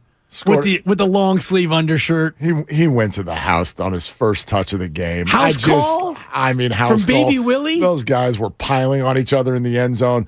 Listen, the gritty happens more in next level flag football than it does in Vikings games. I just want to tell you, these kids are next level celebrations in these touchdowns. But anyway, you're I love making me it. want to be like a next level fanboy because I saw your Instagram, your boy pregame. It's like that dude looks like a stone cold killer at 8, and then the next picture and I love the way they put the football on a table. We don't need a center. We just need a small card table. Yeah. And they're out there at the Tam High Field at Bruce Grant Memorial, and I'm kind of like, dude, I may have to start showing up to these next level games. You should. They got them out by me out in the 925, and so I've been to some flag football. It's a lot more fun, even if you have no stake in the game. I'm telling you, these next level games where just every hour it's like it's the second graders, then the third graders, then the fourth graders, then the fifth graders. It is so good and so much fun. So Jude's level this year, they kick at 11. So that means practice is at 10. So you drop them at 10. But you practice before the game. You practice for an hour, and then you play the game. Right, that's how they do it. So he's out there at 10. So I gave him the drop-off at about 9:50, week 1. Don't be late, kid. Give him the drop-off 10 a.m., hightail it back to the house, pick up my other son and nephew who are in town, get them a little breakfast. We're going to get over there for the game. So I'm coming back into the house right at 10 a.m. Okay. This is why I bring it up, because Nyheim Hines. So I'm running to the kitchen. I'm warming tortillas. It's breakfast time for the teenagers who sleep forever. And they come out all bleary-eyed. And I'm warming tortillas, and they go, Dad, the Bills just returned the opening kickoff for a touchdown. And I got the biggest lump in my throat. I go, what did you just say to me? And I come running into the living room, and I watch the replay of Hines running down the right sideline and scoring. And I'm like, you got to be kidding me. This is full-body chills. Do you want to know what it reminded me of? Do you remember D. Gordon, the game after Jose Fernandez died in the boating accident? Yes. And they had the tribute, and D. Gordon could barely get himself to the plate. He was sobbing and leading off the game for the Marlins. Not known for his power, D. Gordon. What, he homer 3 or 4 times a year? If that. And he walks up to the plate with tears in his eyes, and he swings at the ball and knocks the thing into the right center field bleachers. Great call, Mark. And he's sobbing as he's rounding the bases, and I'm like, this was that. This was that. They were coming. Red Zone Channel started early yesterday so that they could show the tribute anthem, that they did at that stadium, and then minutes later, they returned the opening kickoff for a score. I got to the Red Zone at 9:58 because Keon, my son who's at Santa Barbara, and I, our tradition always would be to watch the countdown. And they count you down usually, I think, from 2 minutes. Yep. And then the opening theme. Yeah. I'm a Scott Hansen guy because I'm on Xfinity. And, so Scott comes out and he does his thing. They do the tribute and then the opening kick. And before we even got to the Octo Box, and Nyheim Hines returns it to the house and he jumps in the crowd and his teammates jump in the crowd. Dude. And you're watching this and then you hear the Buffalo crowd. The crowd goes wild and then they go even wilder. And then they go Van Wilder. They go even another level of wild. And it's like, oh, my God, dude. Am I crying? I mean, my 4-month-old's crying for different reasons. I'm crying. Right. The whole damn house is crying. All right. Jamal Williams was crying. Everybody was crying yesterday, and I get it. I'm not an incredibly religious man. But goodness, sometimes... No, but the waterworks will go on for Mark Willard. Well, yes. I may not be religious, but I got some Dick Vermeil in me. There's no question. Totally. All right, Justin in San Jose, you're next up on Willard and Dibs. Hey, Justin, what are you doing? Hey, no much. On my way to work. Hey, this Brock Purdy dude, man. Hey, he's amazing. Hey, if we started a draft all over, what would you take? Would you take him over Fields, Trevor Lance, and whoever else? Because he slept on. He was the last quarterback picked in the draft, and everybody passed on him. Something like Draymond Green, everybody passed up on Draymond Green, and he's the key to the Warriors' success. The same thing with Brock Purdy. He's the key right now. He's getting everybody involved. Just imagine if Brock Purdy started the first game of this year. You have Kittle in 1,000 yards, Brandon Ayuk 1,000 yards, Debo 1,000 yards, McCaffrey almost 1,000 yards in reception. What do you guys think about that? Justin, here's what I think. I think it's totally understandable with your thought, although I think you were kind of blending drafts there. Yes. Because you said Justin Fields, and then I think you even said Trevor Lance, which is just a really efficient way of combining two of the quarterbacks who were taken. And he called him Brock Purdy, which I'm not mad at. I kind of like it. Right. When he runs for a touchdown, it's bye-bye Purdy. Bye-bye Purdy or bye-bye Purdy.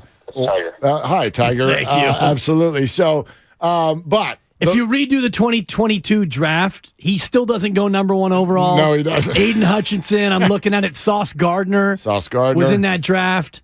Here's the thing, Chris Olave. Brock Purdy can play. That much has been established. But when you ask that question, it makes me go back to, and I've referenced this before, there was a pre-draft conversation, 2021, pre-Trey Lance, Trevor Lawrence, Zach Wilson, that draft. There was a pre-draft conversation where an unnamed executive. I love that. An unnamed executive was asked, of these 5 QBs, which one do you like? Trevor Lawrence, Zach Wilson, Trey Lance, Justin Fields, and McCorkle. Okay? Which one do you like out of the 5? And I'll never forget the answer because it stuck with me. This executive goes, I'll take whichever one Kyle Shanahan picks. The point being is that, yes, you give some credit to the player for being able to process. You can sort of only, I guess, measure guys against what the same guy would do in the same system. This is why it's okay now to say I like Brock Purdy better than Jimmy. You've watched him with the same coach and the same system and the same teammates and all of that. But if you're asking me today, do I think that Brock Purdy, let's take Trevor Lawrence, for example, who's really had a nice second half of the season. Jags have won 6 of 7, and they're going to host a playoff game this week. Would I take Brock Purdy over Trevor Lawrence? No. No, I wouldn't. That would be a fireable offense. Yeah, like that's not the kind of prospect Brock Purdy is yet. He's obviously somebody missed a whole lot. He can do a lot of things, but you can't compare Justin Fields to Brock Purdy. How many players around Brock Purdy, if you did a 49ers and Bears draft, how many Niners are you taking before you get to the first Bear? I mean, 10? 15, 12, I was thinking. 15? Yeah.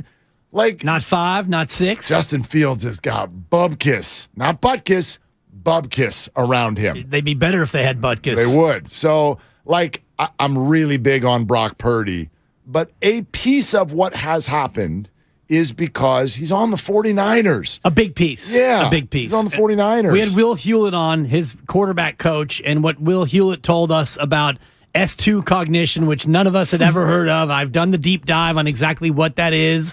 It's metrics beyond what we traditionally look at when we look at quarterbacks. We look at any NFL player, 40 time, hand size. Remember, Alex Smith has small hands. Ooh, let's panic. All the rest of it, height and all. Can he make all the throws? Well, if there's one thing that executives need to learn from this Brock Purdy, it's twofold. One, yes, your system and the structure where you go matters a lot more than we think, and that's where Kyle Shanahan gets a ton of credit. But the other piece of this is we need to look at things beyond the traditional metrics, because what Brock Purdy is showing you, the things that his QB coach Will Hewlett told us about, you can actually see them come to life now, and they're measurables that teams traditionally don't look at. The word that comes to mind, if you were really able to assess this pre-draft, and I don't think you fully can, although maybe S2 cognition. Oh, I love it.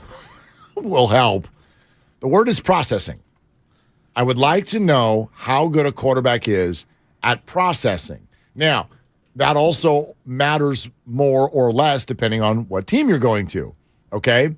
If you're the New York Jets, processing matters a little bit less because I don't even or even the New England Patriots. The Patriots don't even have an offensive coordinator. So what is it that Mac Jones is processing? Yes, it matters, but it doesn't matter as much because you don't have an elite play caller. The 49ers are one of the teams. The Chiefs, right, they play Ring Around the Rosie. They've got elite play callers. If you have an elite play caller, what I want more than anything, you can talk about mobility, you can talk about arm strength, I want processing. I want someone who sees what's happening before it's happening, processes it quickly, and makes good decisions. Perception speed is what it is in S2 cognition. How fast do you process the speed of the game? And the other thing that he does well, according to his QB coach, decision complexity. How fast can you execute, read, react decisions? So not only can you see it, but when you see it and you snap the ball, you've got 21 other people running crazy.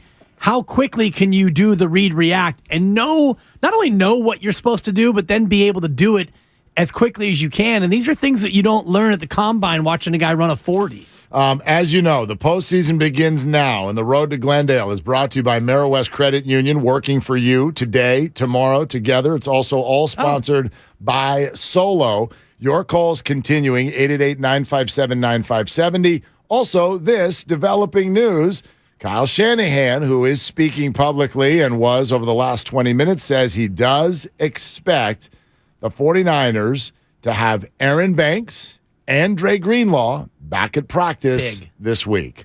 Right. So here's the other thing about Brock Purdy. Like, this is a part of it. He doesn't get all the credit for this. But, again, there's another one. Did you even notice that one of the 49ers' top-graded offensive linemen wasn't playing yesterday? Dre Greenlaw's probably been the most underrated defensive player in the entire NFL this year. He wasn't playing. Yeah. And Deebo Samuel, for 4 games, he wasn't playing. And the whole machine looks the exact same, even when you got a second stringer there and a second stringer over there and a second stringer over there. It's incredible. That's what you're looking for. That's what you're looking for. Because that's the one thing as we talk about this playoff run that's coming that we don't know. Like, who potentially might get lost for a game or two or the whole playoffs starting this weekend. Depth of roster has been incredible. And there's only 2 or 3 guys you would look at and think, oh, God, if you lose them, you may not have a replacement for that player. Brock Purdy being at the top of the list. Trent Williams, Nick Bosa. Sure. I mean, the fact that we're saying Brock Purdy tells you all you need to know about where we've been.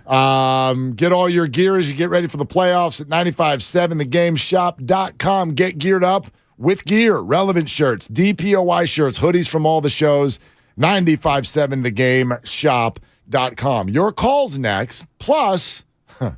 will it make you chuckle or roll your eyes? The San Francisco Giants update that I have for you is coming up next on Willard and Dibbs. Does an electric car need to be $60,000? Not really. Meet Solo, the revolutionary single-seat electric commuter for under $19,000 nicely equipped. It's the EV you've been waiting for. Order yours at drivesoloev.com. I bet you folks are glad to be done with your shopping. Hopefully, all your gifts went well. But there's one last store to visit, this time just for yourself. Your chance to get one of the top-rated Samsung, LG, or Sony TVs at a crazy low price. Where? At Video Only's year-end clearance sale. A great way to end the year. If you don't check out these deals at Video Only, you'll be sorry.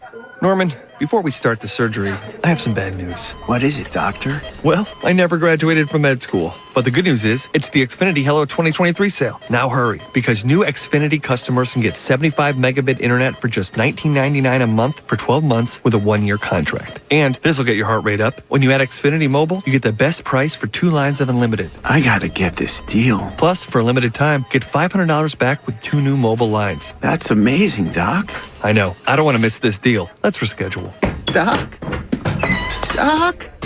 Drop everything and get to the Xfinity Hello 2023 sale now through January 10th. Go to Xfinity.com/Hello 2023. Call 1-800-XFINITY or visit a store today. Restrictions apply. Internet offer requires paperless billing and autopay with stored bank account. Equipment, taxes, and fees extra. After term, regular rates apply. Xfinity Internet required for Xfinity Mobile. Compares Xfinity Unlimited Intro to lowest price 5G plans of top 3 carriers. Reduced speeds after 20 gigabytes of usage per line. Data thresholds may vary. Business owners, you may be eligible to claim the Employee Retention Tax Credit, a payroll tax refund from the United States Treasury, applicable to businesses who kept employees on payroll during the pandemic. Contact Paychex to see if you qualify at paychex.com/ERTC. Paychex is proud to have helped more than 45,000 businesses secure over $9.2 billion in ERTC claims, an average of $190,000 per business. Paychex.com/ERTC. Hi, I'm Aaron, owner of California Deluxe Windows. Ever notice? When your neighbors get new windows, there is a large black eye of broken stucco, uneven plaster, and even mismatched paint. At California Deluxe Windows, we never leave a ring around the window. Why? Because we are one of the only companies in California who custom crafts every window and door to your home's exact measurements. Almost everyone else on the radio is a distributor. They grab a window from a warehouse, break open your wall, holes, shove it in, and patch things up. At California Deluxe Windows, we take pride in our work. Our installation technique is so precise, we do not break your stucco. Your house could be covered with potato chips, and we wouldn't crack one. Call now, and for a limited time, you get 30% off your entire order and 24 months of interest-free financing. 800-874-3600. 800-874-3600. That's 800-874-3600. California Deluxe Windows. Windows engineered for life. Certain terms and conditions apply. CSLB number 774518. Come into Friedman's Appliance and see the full line of Fisher & Paykel's indoor and outdoor products. Experience them in person in live vignettes, including their famous dish drawer dishwasher and unique sizes of refrigeration designed to fit seamlessly into your kitchen space. Fisher & Paykel products deliver perfect results with exceptional design and performance. And for a limited time, receive up to a $2,000 rebate when you purchase qualifying Fisher & Paykel appliances from Friedman's Appliance. Visit Friedman's Appliance in Pleasant Hill or online at friedmansappliance.com. Get in zone, AutoZone. Welcome to AutoZone. What are you working on today?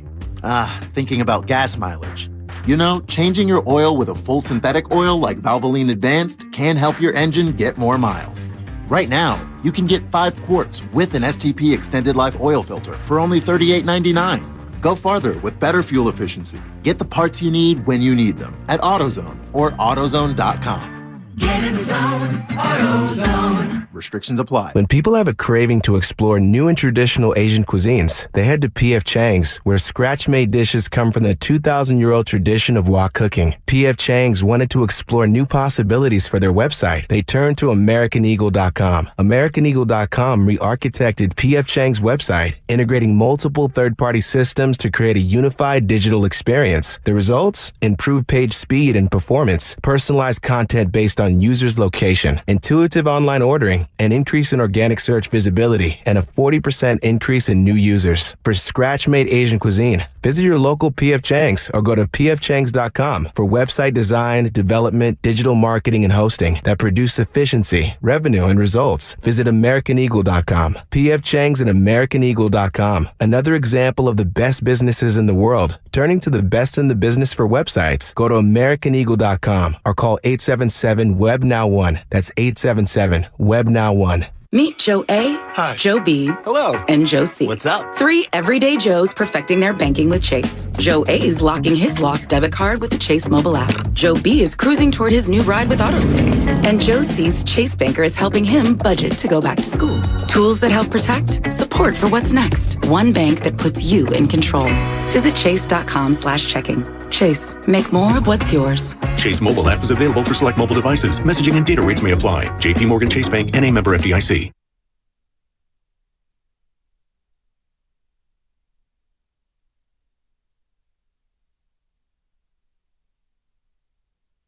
Now back to Willard. Now back to Willard and Dibbs. Take it away, Mark. All right, Steph. The Warriors are just going to do this all year, aren't they? Probably, yeah. Hey, we're good. No, you're not good. Oh. No. Then everyone's going to be like, oh, gosh, they're bad. No, we're good. Like, it's just going to be, this is a yo-yo. This is an okey-doke until all of their guys get back. But 49er playoffs are here. Let's rock and roll. 888-957-9570. Are there any reservations left about Brock Purdy, or are you now assessing this as if this guy's no longer a rookie? Before we get back to that, Dibbs, 2 quick non-49er related things. Okay. Number 1, is this a trap tonight between the Georgia Bulldogs and the Horned Frogs of TCU? We watched TCU go up and down the field on Michigan. We also watched Georgia let Ohio State go up and down the field on them, yet Georgia is almost a 2-touchdown favorite in this game tonight. Is this a trap? No, it's not a trap. And because they're luring you into thinking that it's a trap, a lot of people are going to pile on to TCU and the points. To me, this is a one-sided Georgia victory, 41-17. Georgia will boat race the Horned Frogs and win another chip. I kind of think you might be right on that one. I mean, all week long, I'm looking at this going, man, if TCU looks anything like they did a week and a half ago, this is a 2-foot putt. This is a piece of cake. It's like, that's not the way it works. No. That's not the way it works. Yeah, So, and Georgia, yeah, I think I'm with you. Georgia had a little bit of a slip and fall in that game, and they were able to wake themselves up just in time. Other than that game, Georgia's defense has been pretty darn impressive for the majority of the year. They have been the best team in college football. There's no question about it. All right. The other thing is the San Francisco Giants. with the most San Francisco Giants press release of all time. It's like you could set your watch to it, the second paragraph or the second sentence or the third sentence. This is the way it goes. The Giants and right-handed relief pitcher Luke Jackson have agreed to terms on a 2-year major league contract worth $11.5 million. It includes a club option for 2025. So $3 million in 23. $6.5 million in 2024, and if the club likes what they see, they will keep him for 2025, and he will earn $7 million, and if not, he gets a $2 million buyout. So that's the contract with Luke Jackson, and you're like, okay, the Giants signed a reliever. What's the big deal? Flash forward to the next paragraph. It's the same one every time. I feel like whoever writes these they can just cut and paste. Jackson, 31, missed the entire 2022 season after undergoing Tommy John surgery on April 13th. The surgery was performed by Dr. Keith Meister in Arlington, Texas. Meister. It's the same. It's the same. Now. So they signed a guy coming off of Tommy John, another guy who didn't play last year. And, well, he played very, very, few outings. And then he got hurt. Prior to that, though, he was on the Braves World Series squad, and he was elite. He was really, really good reliever, one of the best holds, 8th-inning type guys out there, had an ERA south of 2. He was really, really good. And we also know that Tommy John surgery, some people think it makes you stronger now with the way guys come back. It's garden variety nowadays. It seems like every pitcher at some point is going to have it done, but 31-year-old reliever – and you sign him for 2 years. Are they hoping he'll be able to be ready to go by April? Or is this going to be another Matthew Boyd situation I would think. I he never actually pitches for the team? I don't know. But they signed into a multi-year deal here now. This is a 2.5-year contract, basically. It's a 2+. This is a long one. For Farhan, that's a real, you really stuck your neck out for this one, Farhan. And then they tuck this in the bottom of the press release. Oh, there's more? For those of us who read all the way to the bottom, additionally, the San Francisco Giants and the Philadelphia Phillies have completed a trade with left-handed pitcher Eric Miller joining the Giants in exchange for right-handed pitcher Junior Marte. We saw him a little bit last year. Right. Marte. So it's the Miller for Marte deal we've all been talking about. Miller, who's just 24 years old, was the Phillies' 4th-round selection in 2019, and he's out of Stanford. Okay. You know how we love Bay those Area local guys. Yep. The Giants and the Palo Alto pipeline are rolling on out of Stanford and was ranked as the Phillies' 7th best prospect, according to MLB.com. So he hasn't pitched in the bigs? I don't know if he's it doesn't sound like it. Okay. Wow. Doesn't sound like it. That's such a Farhan move. Marte for Miller. Bring him in. You can't even Google people like this because it's like his name's Eric Miller. Do you know how many Eric Millers there are? I just did that. It's funny. And there's Eric Miller, DDS, Eric Miller, the lawyer. Yeah, Eric Miller. The highest he's gotten is he's played for AAA. Yeah. AAA. Mostly AA last year. 7 starts in Reading. Yeah, and 3.5 ERA of 3.5 last year. Combined, in the minor leagues. AAA and AA. 2021, his ERA was 1.42 down in the minors. So there you go. The Giants have got Eric Miller on their team. It's big. And they've also got, what's this other gentleman's name? Luke Jackson. Mr. Jackson, if you're nasty. I wonder how that affects their season win total. We'll have to... Oh, it's going up. Yeah, boy. I'm sure it is. It's actually, the funny thing is, I mean, this guy will probably, he's a pitcher and he's signed by the Giants, which means he'll pitch great. Like he's pitching at Oracle Park. Like this is probably fine. It's just so funny that the third paragraph, how many times has the third paragraph been? So he didn't play last year. Right.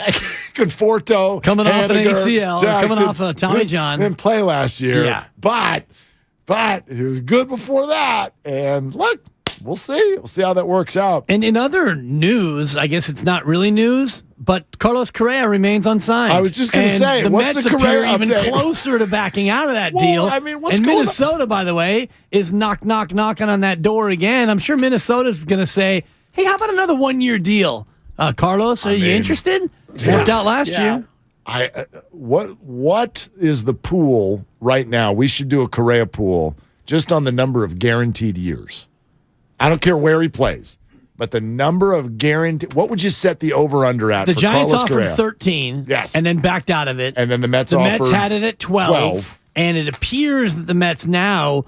It feels like they might be backing out of it. And I think the Twins offer was it 10 or 11? It was 10. Yeah, it was 10. 10 for $285. I'm going to put the over/under at 7.5. Guaranteed years. Well, they're all guaranteed in baseball. I'll take the under.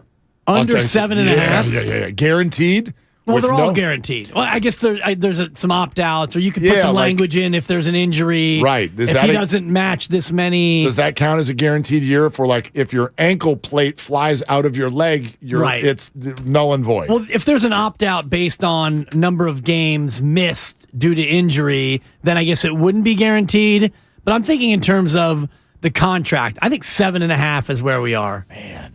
It is January 9th. If it gets down to 3 years, Farhan's back in. We know that. Remember when Boris was like, look, little hiccup, but by Christmas, we got this thing done for sure. It's January 9th. Yeah. I haven't heard a damn thing. It got quiet. He put that Instagram post out there with his kid in the I Love New York onesie, and that was a wrap. We haven't heard another word from anyone. We haven't heard a word from anyone since. This is wild, man. What a ride. Oh, goodness. All right, get all geared up for the NFL playoffs at 957thegameshop.com. Get your relevant shirts, your DPOY shirts. We got hoodies. We got gears from all the shows. Honestly, it's really good stuff. Get yours now at 957thegameshop.com. All right, so Brock Purdy, where you at, everybody? And this isn't even about next year. It will get to next year. I think we've reached a point now where it's pretty difficult to not feel like he's at least going to be the leader in the clubhouse for starting quarterback beyond this year. Sure, let's see what happens, but you'd be hard-pressed, even if he has kind of a wobbly game, to say, okay, now forget it. I don't want to have anything to do with Brock Purdy. This story is going to have all kinds of twists and turns. There's Jimmy Garoppolo's free agency coming, and a story for another day that I think is fascinating. If this guy does well in the playoffs and he's the presumed starter next year, like, I think all of us are like, great, Trey Lance will be the backup.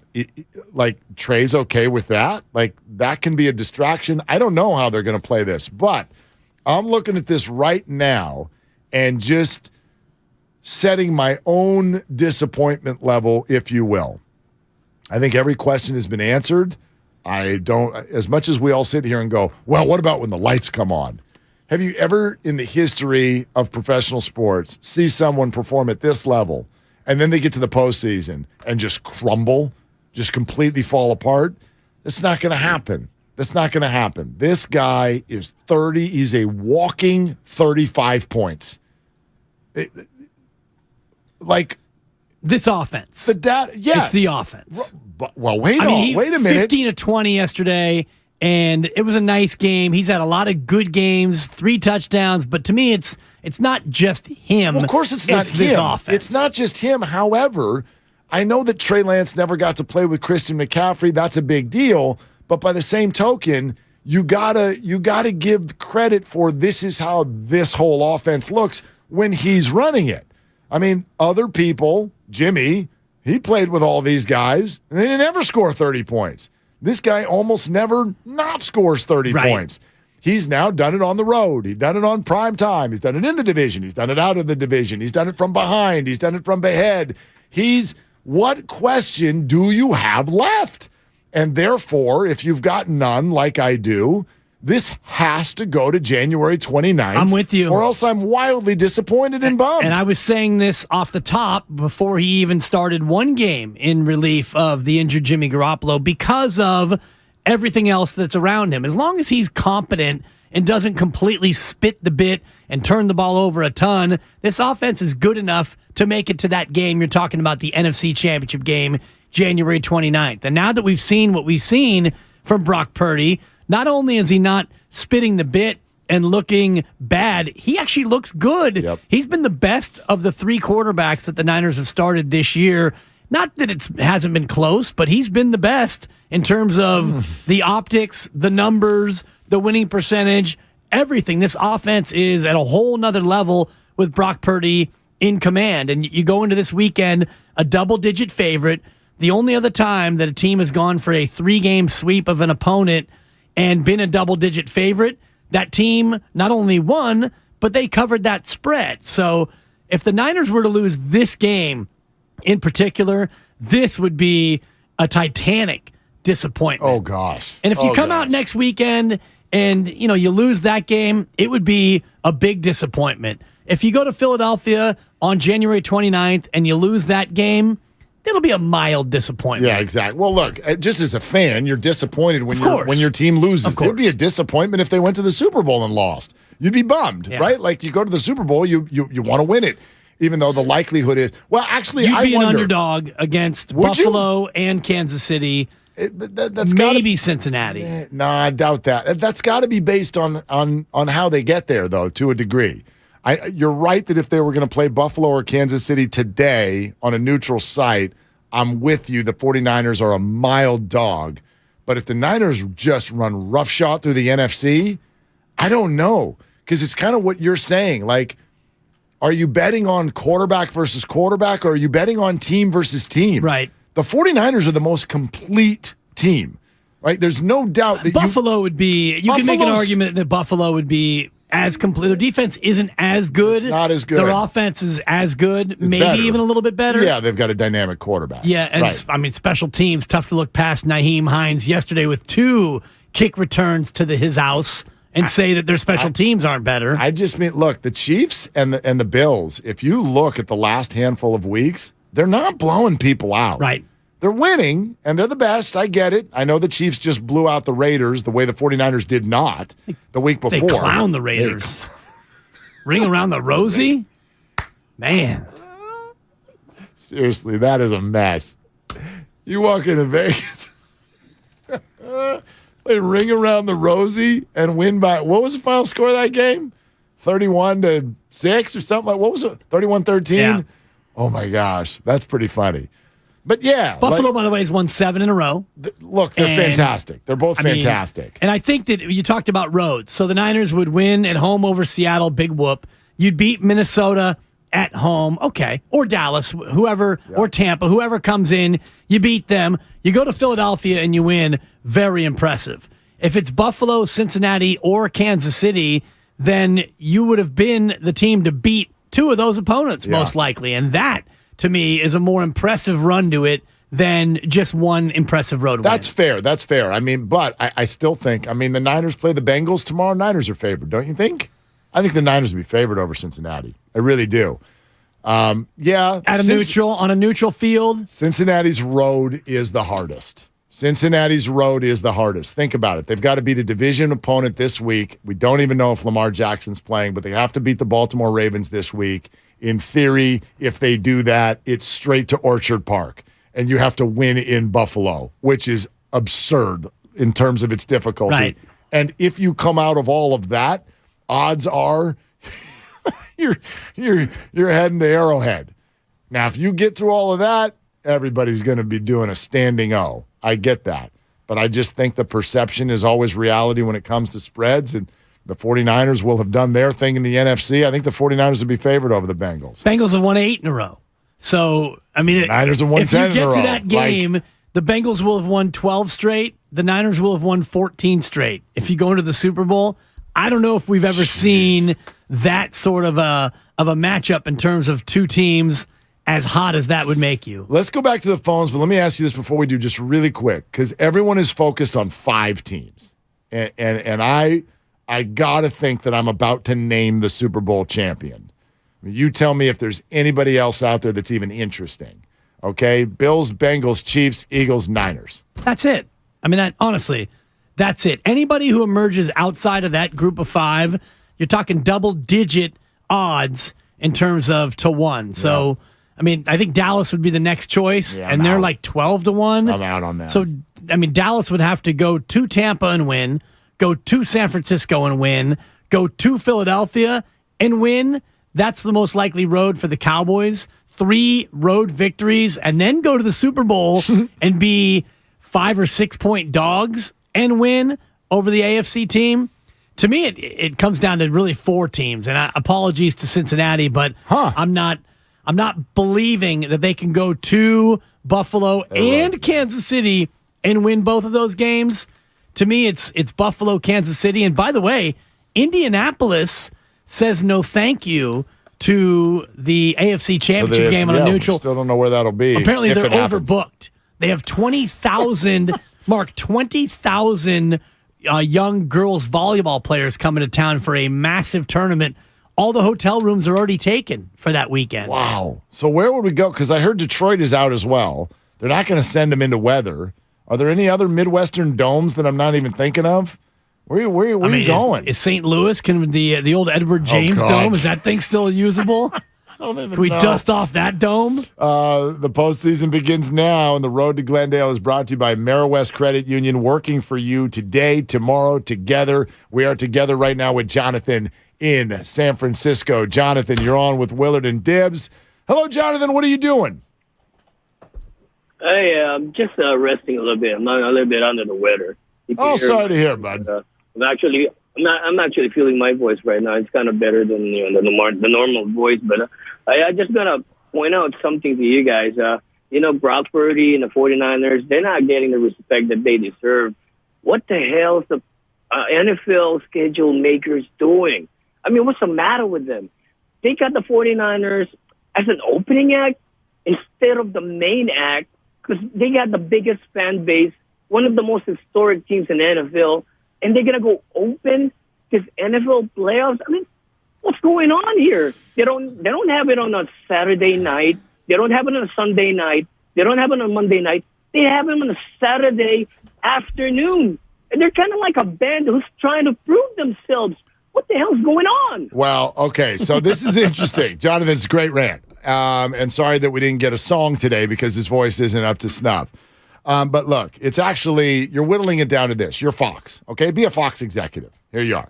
Your options are for the 49ers and Seahawks and the Giants and the Vikings. Your options are to put one of them at 1:30 on a Saturday, and the other one is going to be at 1:30 on a Sunday. Those are your 2 games. Those are your windows. If Aaron Rodgers wins and it's Packers 49ers, I'm putting that game on Sunday. Now, the Packers lose. So you're going to get Seattle and the 49ers versus Giants and Vikings. What do? You're right. You have the 49er fan base, which has shown itself to maybe be the fan base in the NFL this year. Vivid Seats believe so. They gave the 49er fan base an award, fan base of the year, in terms of the way they've traveled. However, the other game houses Market 1, okay? New York. You get Market 1, and you're on the road in a game that is expected to be very close and high scoring. Vikings stink on defense, good on offense, Justin Jefferson, that whole crew. And then you've got the 49ers who you think, as an executive, we'll see if they're right, but as an executive, you're like, this game's over at halftime. Yep. So what do? Did they make the right choice? Like, I understand it's actually a little bit closer of a debate than you might think, but I kind of get it. I get it why they did what they did. Yes, you've got the biggest market in America in New York. I know they play in New Jersey, but it's the New York market, and you give them the spot. And by the way, that Vikings-Giants game came down to a game-winning field goal. That was an awesome football game. Yes, it was. It was a nail-biter. So you're expecting that game to be closer, and so you put that one on Sunday.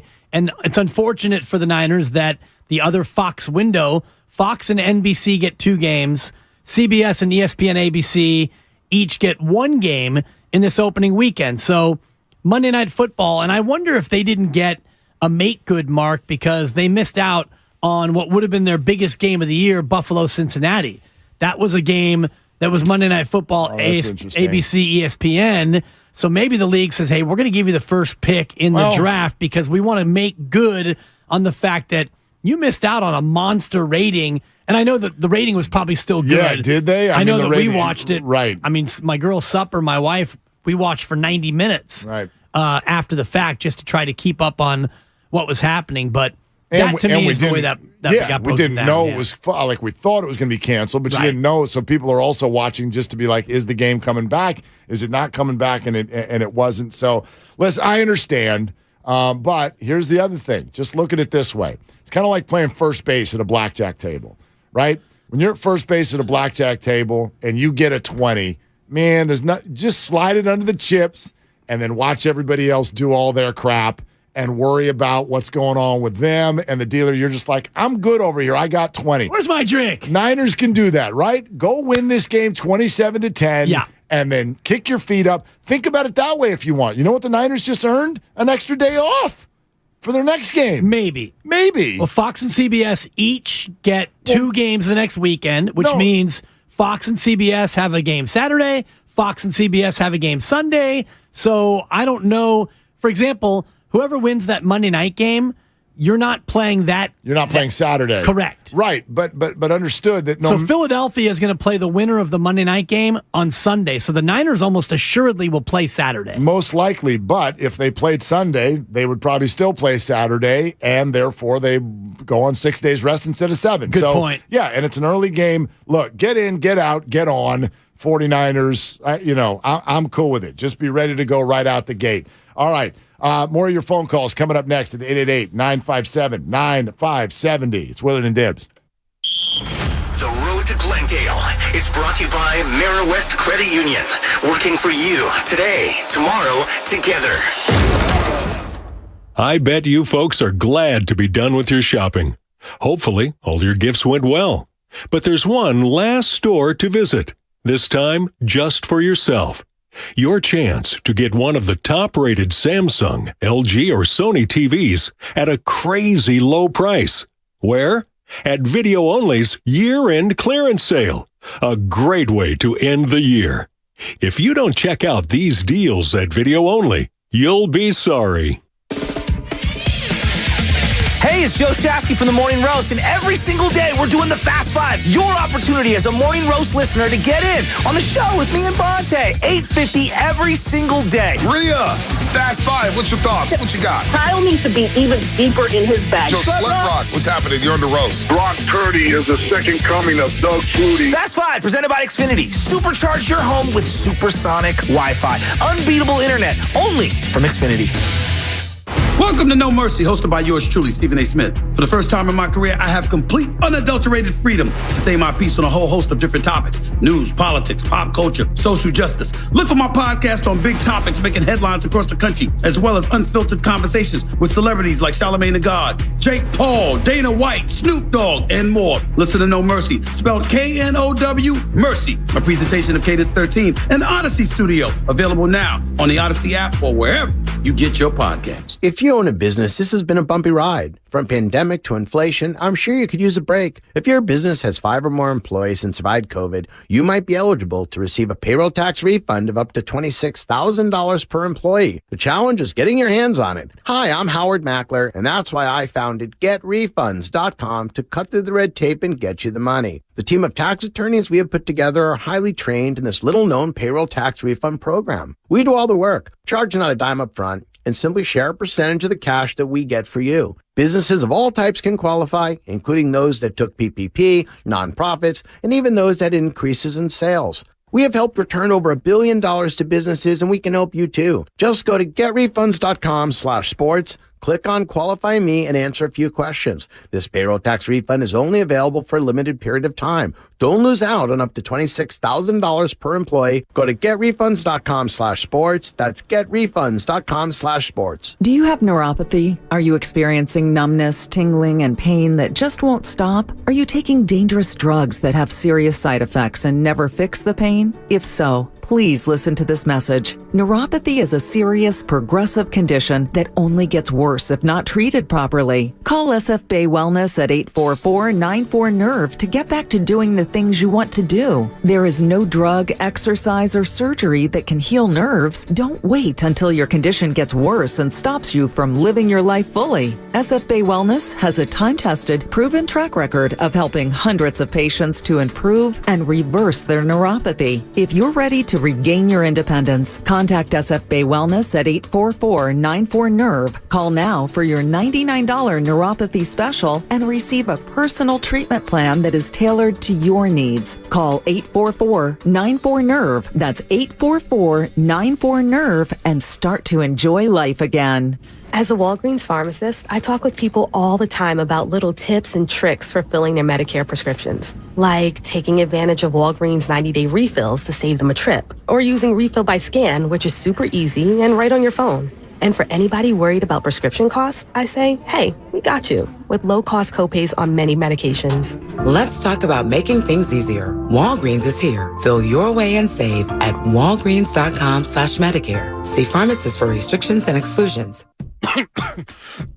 When a cold comes on strong, knock it out with Vicks DayQuil Severe for max strength daytime relief. Just one dose of Vicks DayQuil Severe starts to relieve 9 of your worst cold and flu symptoms to help take you from 9 to none.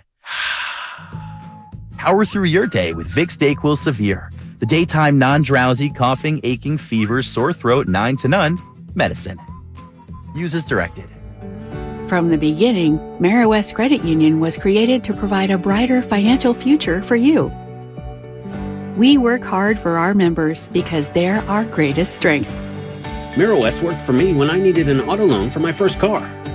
When I need to make a mobile payment, West works for me. Put our premier savings account to work for you, now paying up to 25 times the national average. West Credit Union, working for you today, tomorrow, together. It's back and it's better than ever. The 34th Annual Manufacturers RV Show at the Alameda County Fairgrounds in Pleasanton, January 21st through the 29th. You'll see hundreds of RVs from dealers all over the West Coast, like motorhomes, travel trailers, toy haulers, fifth wheels, van conversions, and truck campers. Go to RVshows.net for more information. Don't miss the Manufacturers RV Show at the Alameda County Fairgrounds in Pleasanton. You're listening to 95.7 The Game, KGMC FM at HD1 San Francisco. Always live on the free Odyssey app.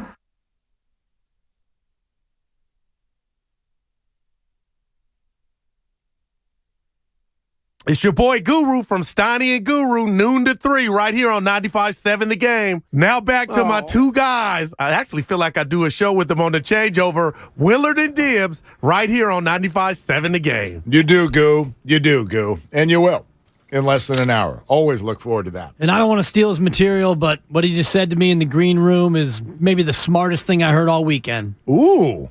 Can you whisper it to me or no? I'll just say it on the air. Okay. Mother Nature ain't no punk.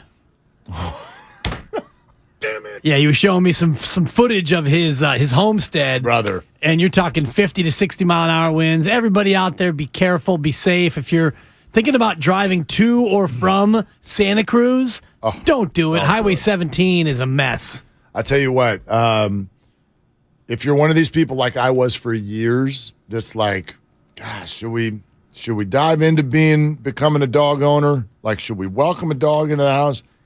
And I went back and forth for probably 2 years on the pluses and the minuses and like what it'll mean, and be prepared to obviously care for this animal and pay for this animal and all of the different things. You got pet insurance? Yes, I do. Smart. I do. And so I went through all of that. Do you want to know what never crossed my mind? The hell do you do when it rains for 2 straight weeks? Here's the answer. You go stand in the rain. And you put towels all over the house because that dog needs to be walked and it needs to be run. And Penny it needs won't to go wipe her feet on the mat when she comes in. It's all dog around this mug. Penny wipe her feet on everything when she comes in the house. Call. Oh, my gosh. Jeez, these 6 a.m. rain walks that I've been going on, not my favorite point of the day. I'm sure. Not my favorite thing. But, it's all good. It's all good. So. And when I was living with Cliff the cat, he's still with us, but he's he's one of those hybrids. He's an indoor-outdoor cat. So when it comes time to handle business, Cliff goes out. Lord knows where he goes. He's a cat. Right. It's he'll drop and bury, and God love him, I never come across his business. However, on these rainy days, Cliff does not have the hybrid ability. He stays inside, and so he goes to the cat box, the seldom used cat box. Cats don't like water. No. Cats do not like water. He doesn't love the cat box, but God love him, he will use it when need be. Yeah, I'll give it to Penny. She do not care. She just like, oh, it's pouring. Cool. Let's go walk. The lovely Christie's dog, her name is Atlas, cannot stand the rain. That dog is just like, I guess I'll go to the bathroom next week because I am not going outside in the rain. Oh, really? Period. So she'll lock it up. That's it. Oh, so when she gets some sunshine, though, it's like probably a 7 logger. Man. It's not. It's hysterical is what it is. Anyway, we were just talking something out during the break with regard to the 49ers schedule next week. And yeah, by the way, can I say this quick? Because we're going to have to say it a few times in the week. We're way too overconfident, but we're not going to put that toothpaste back in the tube. Like, yes, I am already making plans for the 49er game next weekend. And is that too presumptuous? Maybe. But the 49ers are better than the Seahawks. I think it is a high likelihood that they win their game this Saturday. So high. When will they play the following week is what we were just talking about. I think is dependent totally on the outcome of the Giants-Vikings game. Yeah. Because the Monday night game between the Bucs and Cowboys very well could be the next opponent for the 49ers, and they're not going to make them play on Monday and then a Saturday. They're going to give them the Sunday game no matter what. So if the Giants win, then the 49er game will be on Sunday because they'll get the winner of Dallas and Tampa Bay. If the Vikings win, then the winner of Dallas and Tampa Bay goes to Philly, and Philly will be on Sunday, and the 49ers, and in that case, the Vikings would be on Saturday. Perfectly solved. If you want to make plans, it is going to be opponent based, and so, but we will know. On Sunday, you'll be able to already know if the 49er game is going to be on Saturday or Sunday the following week. And if Seattle beats the 49ers, then that game against Philadelphia would be on Saturday. Correct, and the 49ers will be out. Yes, is and the we way won't that give a works. crap. We'll start grinding again on the Golden State Warriors and Andre Iguodala's inability to score in his time on the floor. You'll hear me ask on Monday, when do pitchers and catchers report, and you'll try to strangle me. Yes, and depending on which pitcher, they may not be ready to report because they acquired and they signed an injured guy. Coming off TJ, exactly. Yeah. All right, it's Willard and Dibbs, 888-957-9570 is the number. Hey, Tony in Napa, what are you doing? Hey, just hanging out, doing nothing, really. Just trying to talk some football. Yeah, man, that's you've come to the right place, Tony. Yeah. Well, I got two things to say just to throw in the conversation. The first one is between Lance and Brock Purdy. You can't keep both of them because it's going to be some animosity, some jealousy, some tension in the locker room. You just really can't keep them. So my theory is, and bear with me, but the Browns are always struggling for a quarterback. Deshaun Watson doesn't have what it takes. He got better at the end of the year, but he just doesn't have it. I see Trey Lance a lot like Deshaun Watson. I'm seeing Lance going to the Browns for Jacoby Brissett as a backup and their number 1 draft pick, which I think they're number 11 in the draft order, if I'm not mistaken. The Niners play the Browns next year, so I'd love to see Trey Lance versus Purdy. I think that would be an excellent game. And then, oh my God, I forgot my second point. I was waiting so long to talk to you guys. It's all good, Tony. Let us address that one. Shake because it off, Tony. All that I stuff, couldn't disagree with Tony anymore. It's a whole lot of fun, but you got to understand contractually what you just threw out there. Deshaun Watson has a fully every dollar, $231 million guarantee from the Cleveland Browns that doesn't kick in at the high financial level until next year because they kept it at a minimum this year because of the fact they knew he'd be suspended for a large period of time. So the Cleveland Browns will be quarterbacked by Deshaun Watson for the foreseeable future, period. Sentence over, zero wiggle room, no acquiring other quarterbacks. That's it. Well, like beyond that's not happening. The bigger issue for me is what Tony was saying about Trey Lance and Brock Purdy coexisting. You have to have both of them. Do you realize that a record was set yesterday in the National Football League? The most different quarterbacks to start a game in the history of the National Football League. And I think the number is 68.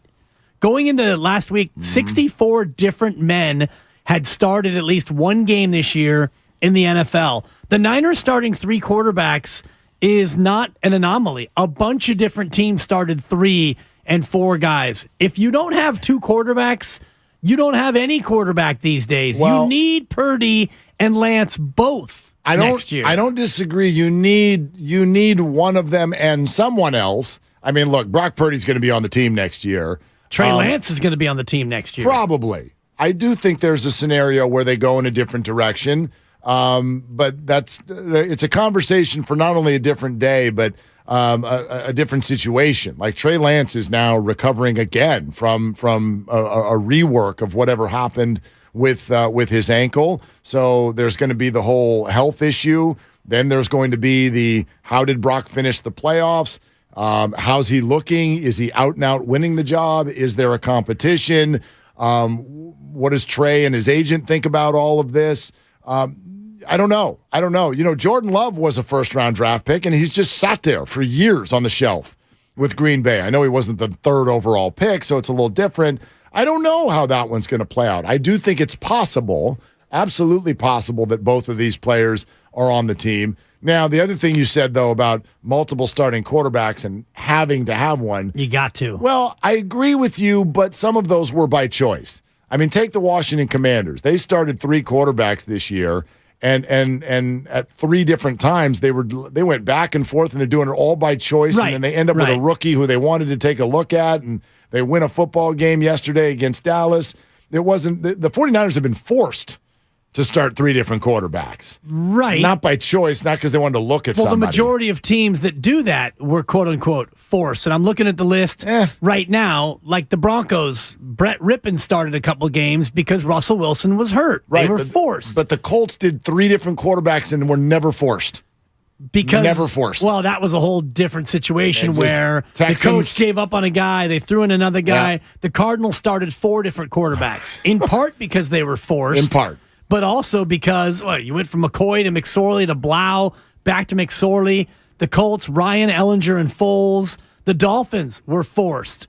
Tua Tagovailoa, Teddy Bridgewater, Skylar Thompson. Tennessee went 3, though. And the Jets went 3. Once forced, once not forced. The Jets were forced and then not forced, and then they were forced again. Did the Jets go 3 or did they go 4? Wasn't there a 4th guy? Flacco, White, Wilson, and... Who was that other guy that came in for a little bit? Remember, there was the other guy that replaced Zach Wilson 3 weeks ago. Late in the game, I don't know if he ever got a start. There was a 4th Jets quarterback. I'm looking at just starts here, and this is a graphic from, I think, before this week. The Panthers started 3. The Rams started 4. Don't forget Bryce Perkins. My point is, Mark, due to injuries, you're most likely going to be in a situation where you need a second quarterback. And if you have 2 quarterbacks, both on rookie deals... And let's just assume that Brock Purdy's your starter going into next year, although I do think they're going to give Trey Lance every shot to try to win the job. Wouldn't you love to have Trey Lance and his potential package too? Right. Beyond I don't know about just that, but you can use him as a Taysom Hill. I don't know. I don't know if he has that skill set to the degree that we thought he did. Like, it sticks in my head what Mike Silver said to us a few weeks ago about, everyone got mad at Trey Lance running inside. Did you ever think he was running inside because he can't run outside? Yeah. He can't get to the corner. I don't think Trey Lance is quite as fast as we all thought he was going to be. No, but he can run inside the tackles, and we've seen him effective doing that. So I would imagine, and I could see Kyle Shanahan in the offseason, imagining, Trey Lance in a pistol with Deebo Samuel behind him and, all kinds of trickeration that you can come up with in certain packages. Chris Streveler. Chris Streveler. Arizona Cardinals legend, Chris Streveler. He did not start a game for the Jets, but he did.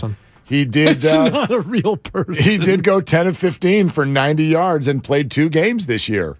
Chris Streveler, New York Jets quarterback. He very much did start a game. He did? Thursday Night Football against the Jags. Week 16. He started that game? He sure did, Mark. Get the heck out of here. For you not to know that, Mark? Well, wait a minute. No, Zach Wilson played in that game. You're telling me Stravler started and Zach came Wilson in? played. Stravler, 10 of 15, 90 yards. Right. Started. He replaced Wilson, I thought. No, Wilson came in, and then Wilson was so bad, he had to get replaced, I'm pretty sure.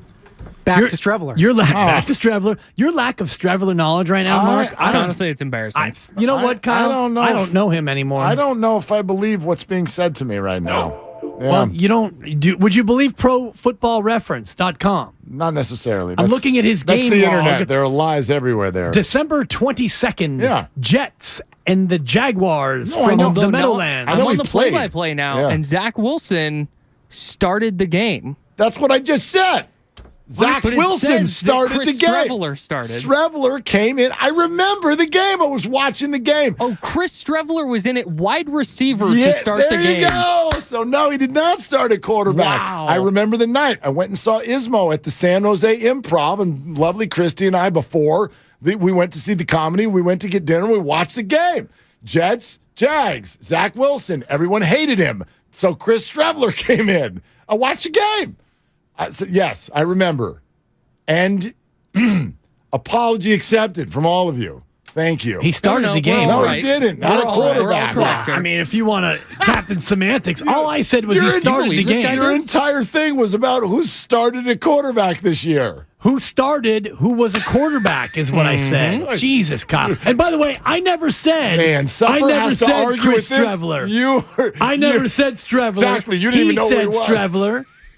I'm with Spadoni. It's a made-up name. But give me Supper's number. I need to call her. This is what she's arguing with every day. 1-800-SUPPER. Yeah, exactly. Yeah, you don't play fair. Let's go to. I've actually heard that at home. Phil, Mo, Mike, what are you doing? Hey, I'm honestly, I was listening to y'all, but I was watching this Instagram video for this dude by the name of Stroy Moyd, and so he's in the car, right? In the car, he's like, basically the theme is, have you ever got a ghetto Uber driver from East Oakland? He's smoking in the car. He's basically saying, this is my first day of Uber. I'm finna make hella money. Probably not. So I was cracking up, right? So his old lady got to the car. She got in the car, and he was like, where you going, man? No, the lady was like, can you play some classical music? And he started playing some Too Short, and her face was crazy. And it was hilarious, man. Too Short is classic. You know that, Philmo. I'm sorry for rambling, but Dibs, you're gonna have to teach me, or whoever's talking about blackjack. Y'all gonna have to teach me the real blackjack, man. I know the 21, but I need to learn how you really play with players and everybody making some money. I got you. I got you, Philmo. I can tell you if you got any question, I can tell you quote unquote what the book says. If you want to play by the book, and it's funny. There's just kind of a thing at a blackjack table where it doesn't necessarily work, but people will get mad at you. It's pretty simple. If the dealer is showing a 3, 4, 5, or 6. And you can bust on the next card, you don't take a card. And if you do and you bust, that's called taking the dealer's bust card, and you will be escorted out of the casino by an angry mob. Oh, okay, got you. Perfect. Yeah, man, I be seeing everybody making money off it. I'm trying to get in the game too. And Guru, speaking of gambling, he did a sick Instagram video. Guru was on there with the waves, with the music in the background. He had the shiny lights. He was looking fly, man. The waves was going crazy. Dibley, I was like, where Dibley at? He ain't got the waves yet? No, what I've got is a large swath of bald skin, Mike, and you do need to add, thank you, the addendum to this is that Guru, he gave out his liquidate all asset selection, and it was a loss. Wasn't it Jags minus 6.5? Fade the goo, yeah. Which, just one quick postscript on that game. Tennessee, what are you doing? What are you doing throwing the football in that spot? You've got a 3-point lead. Run, punt, Make Jacksonville go the length of the field to kick a field goal to tie. They've done nothing against you all day long. They could not move the ball. Mikey Vrabel, dude, what are you doing? Well, although Vrabel coached the living you-know-what out of that game to even get to that point. They had no business with Mark, Josh you got Dobbs. no business throwing the football in that spot. I got you. I'm glad the Jags won because that's going to make for a better game coming up this weekend. I love the Jags against the Los Angeles Chargers. You want to what are you doing? I mean, we already talked about the Texans. You talked about Vrabel. Here's my what are you doing, my actual what are you doing for the day. Hey, Brandon Staley, head coach, Los Angeles Chargers, actually San Diego. What in the bleep are you doing? Go Chargers. Here's the situation yesterday. This team goes to Denver, and they know if they win, they get the 5 seed. But if they lose, they get the 5 seed. There was you were landlocked as soon as the Ravens lost in Cincinnati. You were locked, and you Shout out Nebraska. Played your starters into the fourth quarter and put Mike Williams on a cart. You put Mike Williams on a cart. He is your now most dynamic receiver. He is now better than Keenan Allen. If he can't play this weekend in Jacksonville and you lose that game, I know you made the playoffs, but my gosh, how many weird, ridiculous decisions, fourth down and beyond, does this guy need to make before somebody does something different with that franchise? But what about your rest versus rust, or your rest and rust? So you do what the Bucs did. Come out, do it like a preseason game. Give me a quarter. Give me a quarter and a half. Get a few. This guy chased that game like it meant something. Yeah. When did Williams get hurt? It was definitely deep into the second half. Okay. Deep into the second half. He's on a cart. Yeah. They're down, so you're throwing a lot. You're putting them over the middle. What on earth are you doing? Did you hear Joey Bosa, their star defensive end? They just got back from a groin injury, needed help walking to the bus. Bosa and Williams. Gee, I don't know. You want them this weekend? Need help walking to the bus. Against the Jags, who've won 6 of 7? Dude, I'm pretty sure the Chargers are more talented, but they'll lose that game because they'll go for it on 4th and 18 from their own 5-yard line in the first quarter, and the Jags will win the game. Just bananas. All right, Craig in San Jose. Hey, Craig, what are you doing? You're on with Willard and Dibs. Hey, guys. How are you guys doing? What's up? Hey, the Niners, a lot of people are talking about how just great their defense is. The defensive line, yeah, and their linebackers, I'll give them that. But they played 17 games this year. 14 of the 17 games, they losing records. They had 3 teams that had winning records this year, and one of them was Kansas City, and look what Kansas City did to them. And then look at Kansas. The Niners had trouble beating the Raiders, and look what Kansas City did to the Raiders. So, the Niners, they're not as good as people think they are, so that's the only thing I wanted to say. So, yes, they are, and your stat is already incorrect. They've played the Seahawks twice and the 2. Dolphins. That's 3. That's 3 teams Chargers that are winning 4, record. The Chargers, Chiefs are 5. Chiefs are 5. So, A, you've got incorrect stats, and B, this is just flat out a bad take that you hear from a lot of people, and here's why. Who in the NFL even does constitute a test? We've sat here and just said there's only 5 teams we really, really think are that good. There's only 5 of them out there. So let's go by your definition. The 49ers aren't that good. So then who have the Chiefs beaten? I'll wait. Lost to the Bengals.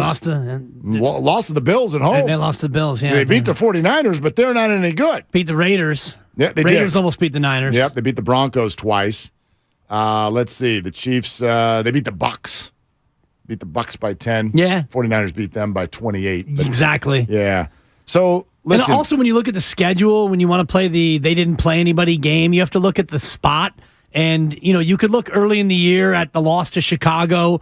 That was a bad loss. Chicago only won 3 games. The loss to Denver, that was a bad loss. That was a Jimmy G curiosity. Denver only won 5 games. You lost to Atlanta. Atlanta turned out to not be very good. They only won 7 games. Those 3 losses were all bad losses. And then you got hammered by a Kansas City team, which is one of the 5 teams we look at as a real Super Bowl contender. So those 3 losses that were bad losses, you have to offset them with a 10-game win streak. You don't win 10 games in a row in the NFL. I don't care and be who a bad you're playing. team. Exactly. These are all professionals. Like we make fun of the Vikings. The Vikings are a good team. They went 13-4. They have a negative point differential. I don't know how the hell they did that. I have no idea how you get outscored by your opponents and go 13-4. They're good. They're not as good as some of the other teams, in my opinion, but they're a top level. I mean, they're a top 10 team. They're not a top 5 team, but you just don't do this. You don't look at teams that have 12, 13, and 14 wins at the end of an NFL season and say they're not actually that good. Who led the league in point differential this year? The 49ers did, in the whole league. There's a common thread through the top 5, even 6 teams if you want to add in Dallas, which is that they have a point differential well north of 100. Cincinnati's the one. They're only at 96, but it's damn close. The Bills are at 169. The Chiefs are at 127, Eagles 133, Cowboys 125, and the Niners 173 against professional athletes 10 in a row. You're going to say 176 points better than Minnesota. And they're not actually that good. Well, and this is where we shouldn't devalue Minnesota too much, because if you look at Minnesota's 4 losses, Mark, they're a minus 89. They lost by an average of 22 points a game in their 4 defeats. What that tells you is, in the 13 wins, they were a plus 86. Yep. Plus 86 in 13 games, which means you won by an average of 7 points a game. Actually, 6 points a game, 6.5 points a game. You won those narrow games. Every narrow game you won, and then you got boat raced 4 times. You know what the number 2 is in this conversation? I'm holding up the number 2. That's how many times the Vikings have beaten someone by more than 1 score this year. Just twice. Twice. Yeah. One of them was yesterday against Nathan Peterman. Old Peterman. So, anyway, 957thegameshop.com is where you get your gear. You're hearing everybody talk about the relevant shirts, the DPOY shirts. That's where you go. 957thegameshop.com. We continue with your calls next on Willard and Dibs. It's a playoff football Monster Monday. Mitchell down the sideline. He cuts back all the way inside the 10 of Arizona. The Niners secured the 2 seed, and Levi's will host the Seahawks. I want to see what Brock Purdy does in his first ever game against Pete Carroll. It's playoff football time on 95.7 The Game. I bet you folks are glad to be done with your shopping. Hopefully, all your gifts went well. But there's one last store to visit, this time just for yourself.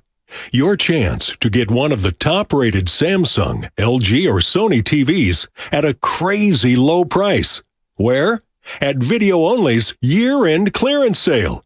A great way to end the year. If you don't check out these deals at Video Only, you'll be sorry. Norman, before we start the surgery, I have some bad news. What is it, doctor? Well, I never graduated from med school. But the good news is, it's the Xfinity Hello 2023 sale. Now hurry, because new Xfinity customers can get 75 megabit internet for just $19.99 a month for 12 months with a 1-year contract. And this will get your heart rate up. When you add Xfinity Mobile, you get the best price for 2 lines of unlimited. I gotta get this deal. Plus, for a limited time, get $500 back with 2 new mobile lines. That's amazing, Doc. I know. I don't want to miss this deal. Let's reschedule. Doc? Doc? Drop everything and get to the Xfinity Hello 2023 sale now through January 10th. Go to Xfinity.com/Hello 2023. Call 1-800-XFINITY or visit a store today. Restrictions apply. Internet offer requires paperless billing and autopay with stored bank account. Equipment, taxes, and fees extra. After term, regular rates apply. Xfinity Internet required for Xfinity Mobile. Compares Xfinity Unlimited Intro to lowest price 5G plans of top 3 carriers. Reduced speeds after 20 gigabytes of usage per line. Data thresholds may vary.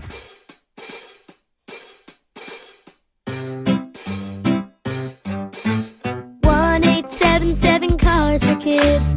KARS Cars for Kids. 1-877 Cars for Kids. Donate your car today. 1-877 Cars for Kids. KARS Cars for Kids. 1-877 Cars for Kids. Donate your car today. With car prices at an all-time high, our donors are now getting highest receipts ever. Donate at carsforkids.org, and your car can be picked up tomorrow. 1-877 Cars for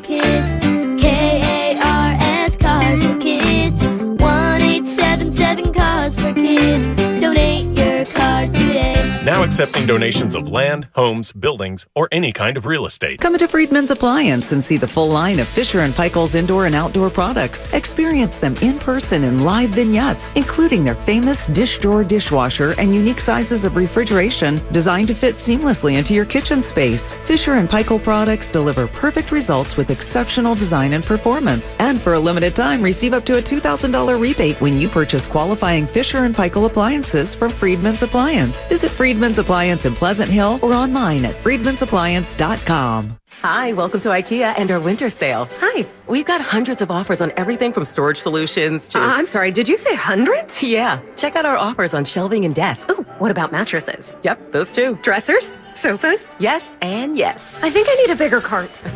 Our winter sale is almost over. Visit us in-store or at ikea-usa.com/offers to save through January 22nd. Offer dates may vary. U.S. only while supplies last. Selection may vary by store and online. See store and ikea-usa.com/offers for complete terms. Restrictions apply. Does your heart long to wander? To encounter colorful creatures from the deep blue sea? And amazing animals from the Amazon and beyond? Feed your wild heart. Travel the world right here in San Francisco. Make your reservation to the California Academy of Sciences at calacademy.org. Explore Wanderwoods, our new outdoor playscape, now open. Hey, I'm Andy, and every morning I wake up thinking about shaving. When I started Harry's almost a decade ago, the shaving industry was a mess. Flashy, overpriced razors as far as the eye could see. I just wanted a great shave at a fair price. Too much to ask? I didn't think so, and that's why I started Harry's. 10 years and 20 million Harry's customers later, we're still obsessed with giving you a quality shave experience. Sharper blades, a better lubricating strip, and making our handle grippy in all the right places? All upgrades based on your feedback. And it all comes at a great price. Seriously, as low as $2 per cartridge. These days, my mornings are a little bit different. Morning, girls. But I still wake up thinking about shaving. Our starter set has everything you need for a close, comfortable shave. 5-blade German-engineered razor, weighted handle, and shave gel. Get yours now for just $3 with free shipping, backed by our quality guarantee. Just go to harrys.com now and enter code JOY at checkout. That's harrys.com, code JOY. This winter, there are COVID-19 booster shots designed to help protect against recent Omicron variants. If it's been at least 2 months since your primary series or original booster, schedule your updated COVID-19 booster dose at vaccines.gov. Sponsored by Pfizer and BioNTech.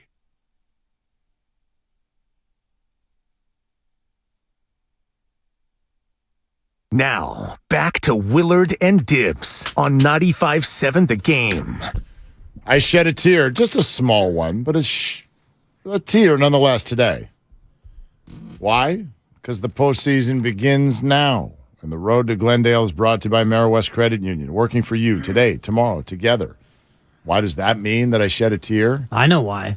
Why do you think? The end is near. The end is nigh. It's so amazing. Every single year you get to this point, you're like, damn, already? Gone too soon. There's no other sports league where you do that. You get to August of the baseball season, and you're like, hey, what the hell's going on? Oh, really? We're still going? Right? NBA, how are we doing? We're at the halfway point. You're like, the NFL gets to week 18. And this is why, and I know this is like unpopular, and it's kind of, it'll get, it's going to be an argument someday. But yeah, they're going to go to 18 games. Of course, someday they're going to go to 18. They're probably going to go to 20 before you and I die. 36 teams and 18 game schedule. I mean, of course they're 16 in the playoffs. It's all coming. Of course they're going to do that. It's funny. Abe was telling me yesterday as Jamal Williams goes in for a touchdown and ties, or did he break Barry Sanders' record? Did he break it? He broke Barry Sanders' record for rushing touchdowns by a Detroit Lion. And Abe goes, man, it's crazy, but it seems like people always clap back. There's always a response when someone breaks a record. Well, yeah, but it took you 17 games to do it. I'm like, but Barry Sanders' records, like it used to be 14. Yep. And then it was 16. And he goes, it was? And I go, yeah. And I go, these home run records in baseball, it used to be $154. Now it's 162. Like, there will always be more. Yes, never less. So whenever someone has that conversation, and we had it, I remember, with the roast a few months ago, we were talking about, I think it was the length of the baseball season. If your take is ever less, just leave the room. Stop, yeah. It's never going to happen. It's not going to happen, exactly. Less is not going to happen. Even what I want with baseball, which is mandatory doubleheaders, make each team have 6 doubleheaders, single admission doubleheaders. They're not, and those are fun. And as a kid, my dad would always take us once a year to a doubleheader at Candlestick. I was there when Ed Halicki threw a no-hitter, 1975. Nice. It was game 2 of a doubleheader. My dad, Dwayne Dibley, rest in peace, famously said, "We will leave when Ed gives up a hit." We stayed for the whole 9 innings of the second game. And so I would love to see that, but I got to catch myself, Mark, because they're not giving up gate revenue. 81 home dates. They want 81 different ticketed events. And so the same thing with the NFL. And by the way, 272 games have been played this year. In the NFL, we have 13 left. Yep. Only 13 more football games. 13 more of these. Big ones. Yeah, they'll all stand alone and all of that. And so, that'll feel like its own journey, especially for 49er fans. By the same token, though, I just always marvel at it. The NFL went through one hell of a week, okay? It all started with what feels like it was a month ago. It was a week ago today. Right. A week ago today that this DeMar Hamlin thing took place between the Bills and the Bengals, and everything that we've been through since, starting with his hospitalization and then the start of the recovery. I don't want to make it sound like it's done because he still needs a whole lot of care and I think is still in critical condition at this hour, but breathing tube is out. He's doing everything on his own, and everything has just been remarkable with his recovery. Then you get to what does the NFL do about it, all the different discussions and opinions about how to sort of recalibrate, and then they do, and they go into the weekend, and you play your games, and you get to dinner time last night, and you're sitting here going, we've gotten all the way to the end. And it's the fourth quarter of the last game, and there's still everything on the line. Yeah. With one of the most famous athletes in the sport at the helm. It's incredible. The NFL is like, I know it gets called the evil empire, and I totally understand it. Its lack of heart and lack of fairness sometimes. I'm looking at you, for example, Houston Texans, who for the second year in a row are firing a black coach, one and done. What exactly did you expect David Culley and Lovie Smith to do with that roster?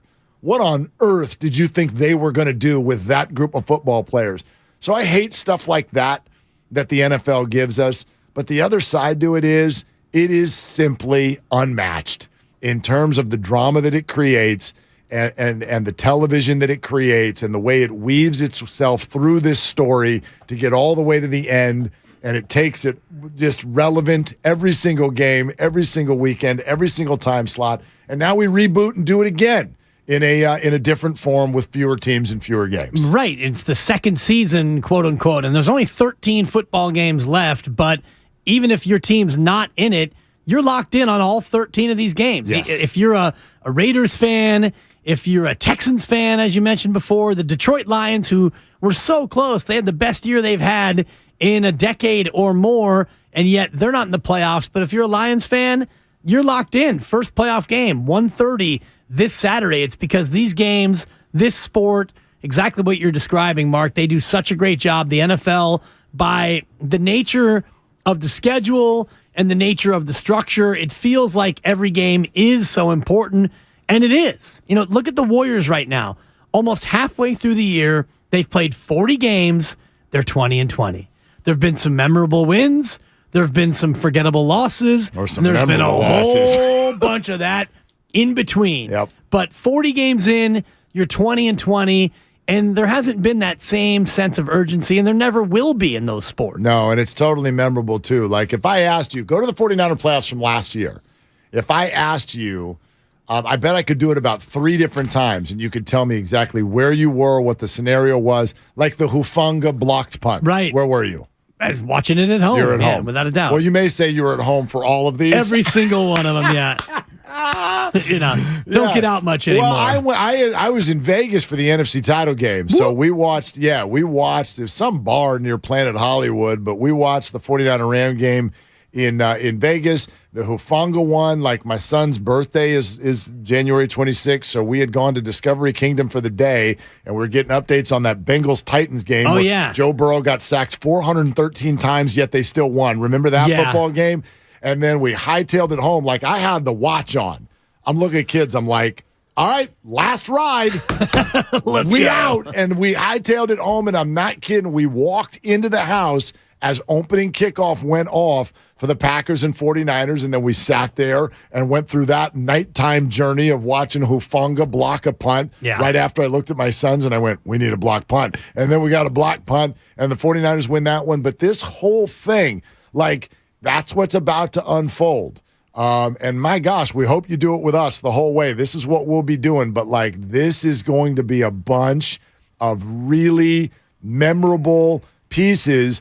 And I don't know, not to sound campy, but I'm just thankful for it because seasons are not supposed to go like this when what just happened happened. You're on your third quarterback and you've won 10 in a row. Your starting quarterback broke his ankle, and then your other starting quarterback broke his foot, and a seventh-round draft pick has you as the favorite, the co-favorite to win the NFC.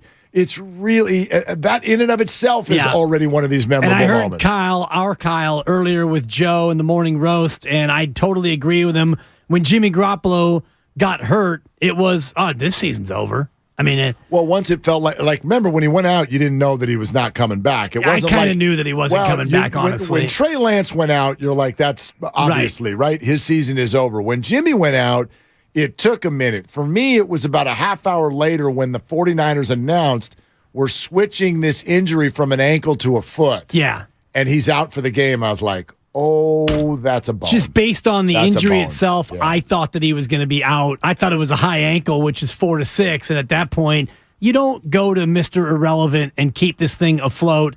And now you look back and they've won 10 in a row. And I'm interested to ask Steiny and Goo, what other game are you most looking forward to outside of the Niners and Seattle, which it's in a great spot, Mark, first of 6 this weekend, and then you get to sit back and be a football fan. Yeah, exactly.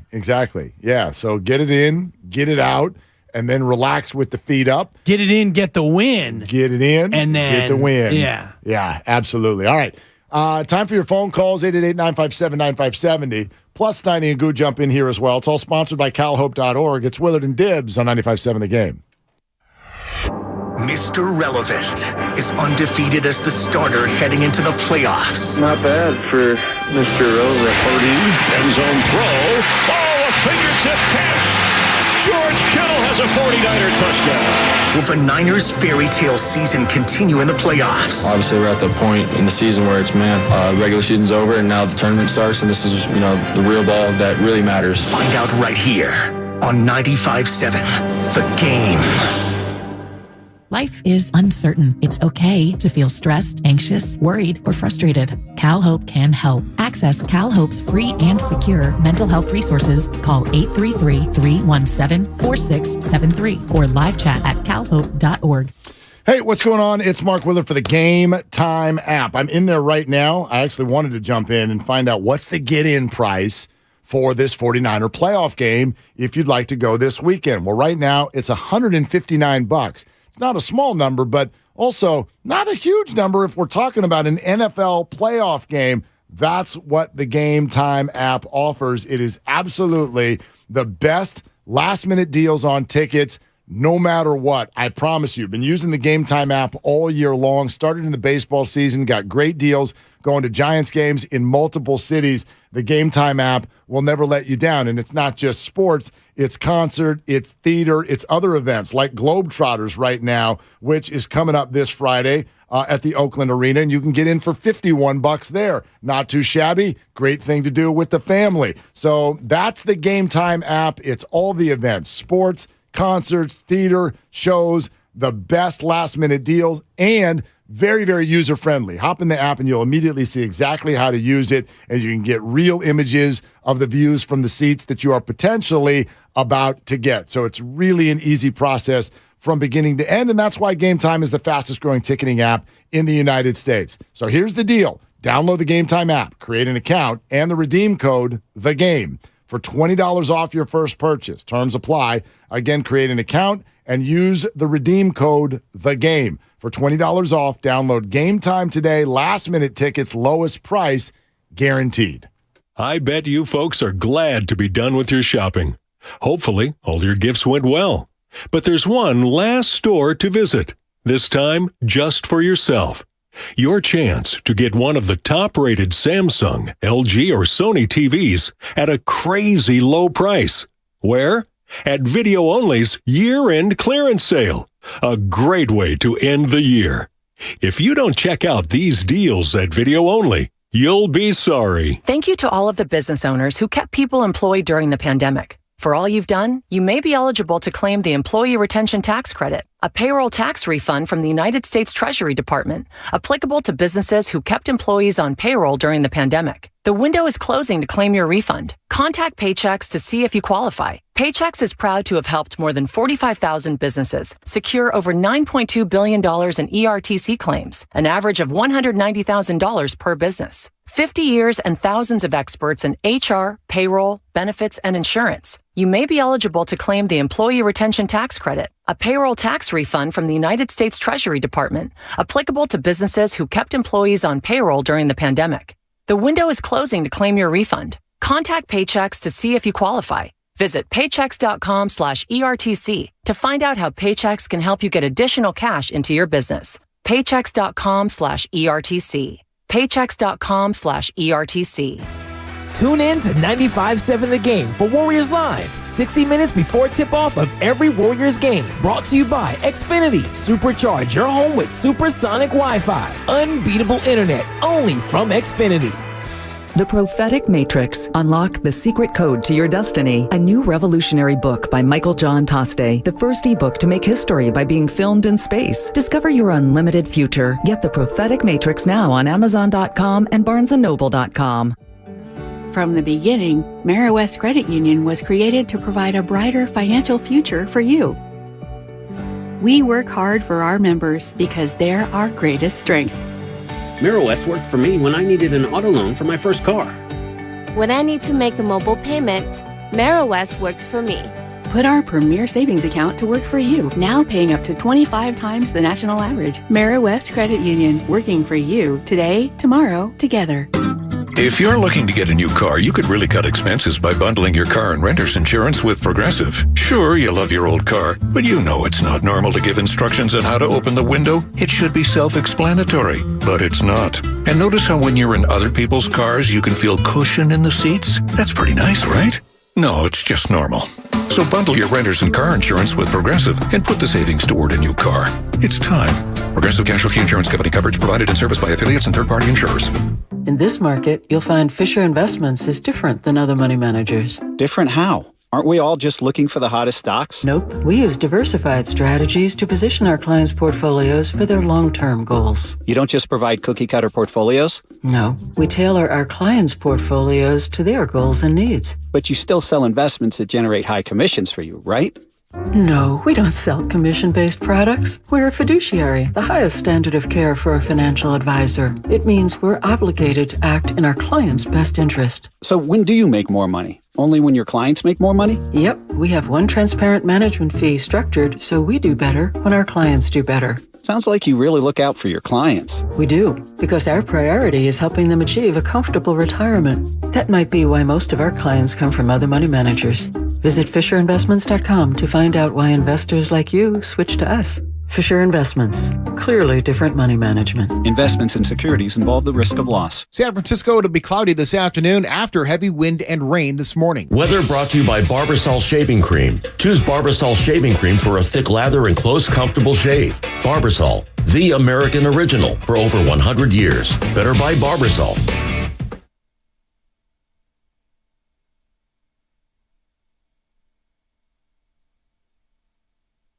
Hey, this is Matt Steinmetz of Steiny and Guru. 12-3 on 95.7 The Game. Now back to Willard and Dibbs. Guys, what do you got? Dibbs, Willard, what do you got? 49ers, Giants, Warriors. I'll tell you what I got. I got one more. What are you doing? This bummed me out. And, man, I'm here to point out all the positive. I mean, I am. In general, yeah, you're a pretty positive guy. Except when you went after the Giants a couple weeks ago. I don't mean exclusively. Called them chicken salad. I don't mean exclusively. I just mean I hate it that so much of our industry is just showing up the next day to point out all the things that tick you off. But there were some interesting things that happened in the NFL yesterday, some weird ones. Listen, who was a Packer player that shoved the athletic trainer and got kicked out? Clay Walker. What the hell are you doing? Seriously. Okay, but obviously he just lost his emotions. You could see him in the tunnel afterwards. He just lost it. He got ejected earlier this year for pushing somebody. Pittsburgh Steelers. I saw this. I'm glad you're bringing this up. I can't even see in this video who the player was who did it. I can see the 56 is who's on the ground, but he doesn't know what's coming. 56 sacks Deshaun Watson. And here comes one of his teammates while 56 is laying on his back. And their sack celebration is to pretend that they are performing CPR, pushing up and down on the player's chest before lifting him up, dapping him up, and congratulating him on the sack. Are you kidding me? I mean, the whole league spent yesterday honoring Damar Hamlin, and you celebrate a sack by pretending like you're performing CPR on your teammate after what we've just been through? Like, listen, I'm not the fun police. I'm actually one of the first people. I told you with the ring around the rosy from the Chiefs. Yeah. Let's have a good time. Nobody got hurt. In this case, somebody got very, very hurt. Like, to me, this kind of thing, like this person should be fined. I don't even know if this person should be suspended. It's the Steelers. Their season is over. But good God, this was, I mean, watching this was anger-inducing. To see a player go out there and do that. It's beyond tone deaf, and I don't know what was in the mind of the player. I can't imagine, and this is at the end of the game, fourth quarter, the game's basically over.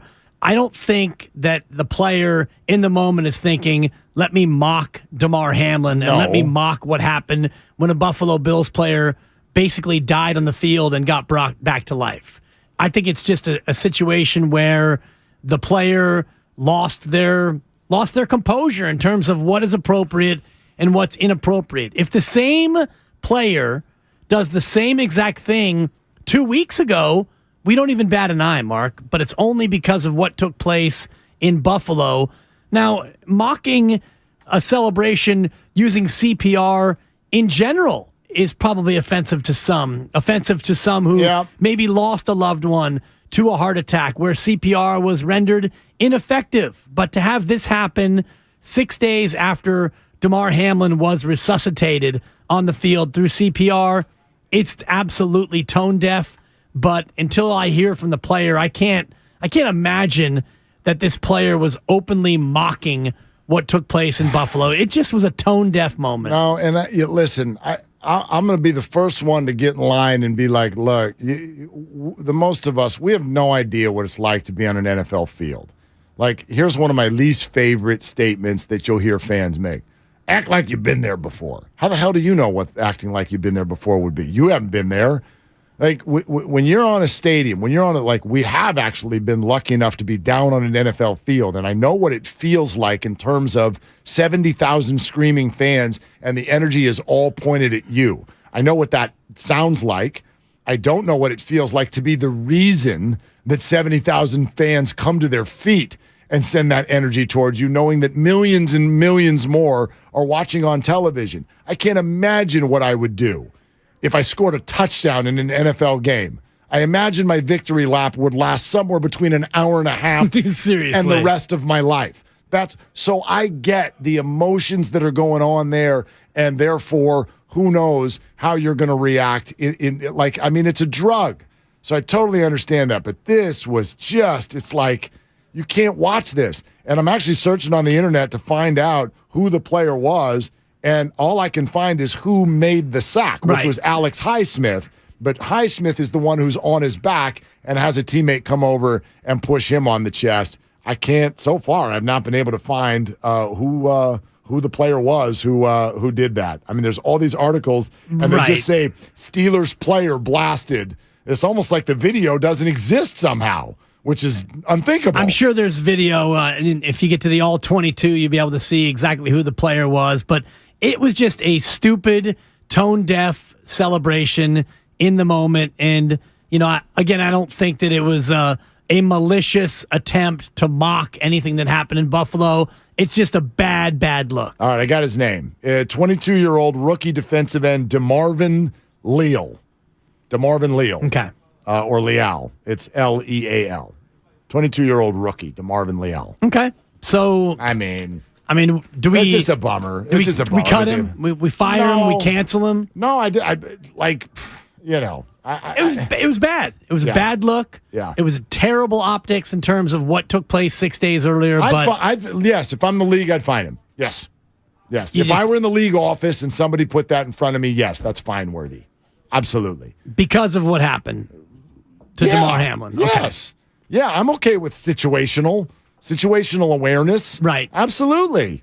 I mean, there were a lot of people who saw what happened in the Packer game last night, and they thought that was, it's always bad to shove a non-player on the field. Right. But it was even worse this week because that's the athletic trainers. Like, this is a hell of a week for athletic trainers. They just saved someone's life on Monday night. So the trainer kind of wedges his way in between the player and his own injured player, and the Packer just pushes him. He didn't push him that hard, but like you said, in this day and age where we are 6 days removed from an athletic trainer and emergency medical personnel saving the life of a player, it's not a good look. It's not great timing. And if this happens in week 9, we don't make that big of a deal out of it. No, we wouldn't act. You're absolutely right. But it's the same thing with this Pittsburgh Steelers resuscitation celebration. 957thegameshop.com is where you go for your relevant shirts, your DPOI shirts. We've got hoodies. We've got gear from every single one of the shows here at 95.7 The Game. So best way to gear up for the playoffs, 957thegameshop.com. If you missed it earlier today, there's good news with regard to the 49ers in terms of injury. Not only the fact that they got through yesterday in relative health, it sounds like nothing serious came out of yesterday's game, but two big names who had gone out the week before, Aaron Banks and a knee injury, Dre Greenlaw, and a back injury. Both of them, Shanahan says, will be back at practice this week. The 49ers have had a couple of guys down where you're like, ooh, this looks really bad. And they're back. Like Debo, we all thought he was out for the year, for sure, when you saw that in the moment. Being at the Raider game last week, the Dre Greenlaw thing, watching the way the other players were reacting when he went down, doing that wave to the sideline, like, get out here. I thought, oh, that one's really bad. But then he jumped up and ran off like Rod Tidwell. It was a la Nick Bosa in the Vikings playoff game back in 2019, where he's like, oh my gosh, Bosa's down. And he's down for a while, and then he hops up and runs off the field, and everyone's chanting his name. So, sort of like the Warriors last year, like sometimes the injury luck all comes together at the right time, and hopefully that's the case for the 49ers as they start their playoff run. Steiny and Goo, good afternoon, what's up, gentlemen. y'all? How we doing? Yo, what's going on? What is flag. cooking? What is cooking? Do you really want to know? Yeah. Okay, because I'm going to go first. What if we just said no right now and walked out of the room? I'd be solo like Butch this morning. He did a great job. Just real quick, you looked great in your TikTok video. Man, if only you'd stop giving out picks. If only you were right. You look great. If only you were right. Sonny, don't shake your head. You looked the team great. won. They just didn't cover. The blurred background, the music, the waves, the sunglasses.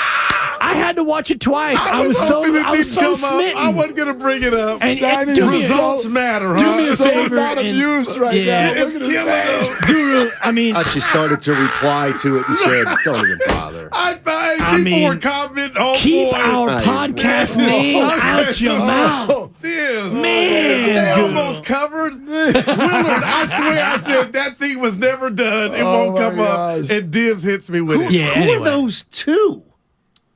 Which two? Those videos. Just to whom are they people. directed? So Yeah, to the people. Okay. To the people. I got some friends in my camp that keep saying, you got a great job. You don't do enough videos on TikTok or whatever. Yeah. So 2023, the guy was with me, my boy Gerard. I said, what the hell? I'll cut it. I got to put that up. That's all. Put your stuff out there, I did think of him the shade. You put your stuff out there. Okay. Now, I got to go here. Okay. We are family. We don't always agree. Sister we bicker, Sledge. but it's respect. And what I love about you two, because I already love this man, is what you guys talked about with the black NFL coaches coming in. And Lovie Smith, we'll get to him because what they've done, the last two, we know what that is. But if you guys can just real quick remember, I brought this to the table on the changeover, and it was Eric Bieniemy. And what's happened with Lovie Smith now, I knew it wasn't right, but I didn't I didn't go all the way with how Eric Bieniemy, if he were not black, would have had 4 jobs because he oversaw what's going on in Kansas City. And every time I brought it up, I would get, well, you got Andy Reid, Mahomes. I get that. I totally get that. But that's supposed to work for you to get you a job, to get you 2 jobs. But how in this instance, and I know it's about Lovey, guys, but I'm just thinking about Bieniemy. How has he got bypassed? And to me, that is the root of this problem. The answer Eric is Bieniemy. The answer, the quickest answer is I don't know. Okay. But I also, and I don't know if this is almost like I don't remember if I've heard this or if this is just sort of the process of elimination. There must be something. There's got to be something in that. Don't give me bad interviewee. My buddy came at me with that. Come on, man. There must be something in that file that must be bothering people. I don't know, because it's not even, minority head coach. There are a bunch of minority head coaches that have gotten hired before him without being the quote-unquote hot name. Like D'Amico's going to get a job before Eric Bieniemy. Man. So I don't know. But that organization that you brought up, that I brought up earlier, the Houston Texans, is just downright offensive. I now feel like they hired black coaches the last 2 years because they felt like that would get everybody off of them. Like we'll hire a black coach because we have to. Quota. And these 2 years, we're not going to win anyway. So maybe this will make us look good. The organization who's now, Bob McNair, who was the guy who said can't let the inmates run the asylum a few years ago during all the Kaepernick stuff. That organization from the top down has just been wrong the whole way. And, for someone like D'Amico, for instance, with that job now open, I wouldn't even return their call. Eric Bieniemy, by the way, according to Bet Online Sportsbook, is the favorite for the Houston Texans job. 2-1 odds plus 200. So as we get into this new cycle of coaching candidates, Eric Bieniemy is going to be another name thrown out for a lot of these openings. Now, if I'm correct, driving in, I think I heard D'Amico Ryans removed his name from the Houston, like he didn't even want to interview with them. Now, I'm up here riding for Bieniemy. I'm just asking you guys, he's in no position to say, I ain't going there, right? D'Amico Ryans? No, Bieniemy. Bieniemy. If Houston called. Well, it depends on what he wants to do in terms of getting a job that he knows he can't keep. Because, so you take the Houston job and you go there for, 1 year? They're big on one and done. Maybe you get 2 years, and then where are you? Or you stay in Kansas City for another year and you sit at the side of Andy Reid, maybe the best coach in the entire NFL, and you wait for a better opportunity to come up. I mean, if you are really tracking toward being a head coach in the NFL, I think you have to cherry pick a little bit. It's not just the organization for which you might work, but it's the situation. Like I'm not. If I'm D'Amico, I'm not going anywhere where there's not a quarterback. Wow. You better have a quarterback. Then you might not have a job. Well, then I'll be the DC for the 49ers and coach those guys again next year. Those situations usually don't go hand in hand. Like, there usually isn't a coaching opening and, hey, we got a great quarterback. Usually, like, Denver's an interesting one because you do have a quarterback. Well, kind of. Whether he's good or not, I don't know. But, like, I said what I said earlier about Brandon Staley. This has long been a conversation. Oh my gosh. People think that Sean Payton is sitting in L.A. waiting for either of those 2 jobs to open. And one of them's got Matt Stafford and the other one's got Justin Herbert. I don't know if those jobs, if the Chargers go lose this weekend, Mike are they Williams keeping their getting coach? hurt? I don't know if he's available. Like, what the hell? That's a fireable offense. Every time I watch the Chargers, they usually win. They usually win, but I walk away from the game going, what the hell is that man doing? What is he doing? He's a crazy person. You're listening to 95.7 The Game, KGMZ FM and HD1 San Francisco, always live on the Odyssey app. Real quick, Mark, Kyle just said this in my ear. Breaking news, incredible news. Damar Hamlin has been discharged from the hospital. Damar Hamlin wow. You got is going home. No way. Less than 1 full week. Yes. Okay. Less than 1 full week, Steiny. Dude, that's you know how hard it is to get discharged from a hospital? Like, unbelievable. He's back to normal. You know what I mean? He's going home. Man. I mean, but you have to That's pass wild. so much crap. That is wild. Especially for somebody that was that debilitated. Exactly. In critical condition. Wow. He goes from critical condition to being discharged basically in 6 days. I mean, and the such country great came news. together. Like, why can't we keep that energy for regular stuff? No, seriously. At what point can we start joking about it? Oh, like 4 days ago. Are you kidding me? He's already, Hey, all's well that ends well. I'm reading it now. He's already back in Buffalo. Wow. He's already back in Buffalo Yeah. this morning. He went home. Well, I mean, he was tweeting during the game yesterday, and he was like giving Naheem Hines some love. How about that start to the Sunday where Buffalo returned? Come on. We were talking earlier about the waterworks. Yeah. He's going to be from now on the most hated fantasy player of all time. All right, Hamlin. Well, he plays on defense, so nobody really. You know what I'm trying to. I mean, let's be honest. How many? Steiny's got jokes. Let him go. This is This is great. This is a whole new area that was just off limits. Like That's how many minutes ago. fantasy football leagues did he ruin? I mean, That's what I mean. that's where you're going. I see you working. My high school buddies have a league, and the thread, it took days. And I was just popcorn. I'm just watching and making fun of everybody because it's like it's really only two guys who care, and the rest of us are just making fun of the two guys who are trying to figure out how the hell they're going to do this.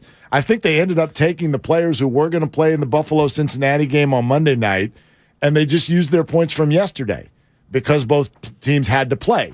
So they're like, let's just take those players who didn't play Monday, let's take their points from yesterday, apply them to the previous game, and that's how they moved on. But it took days to get to that decision. How did we solve the 95-7 the game league? Evan was up, and when they said they weren't playing the game, the money's dispersed to Evan. So Evan wins the league. Evan Giddings.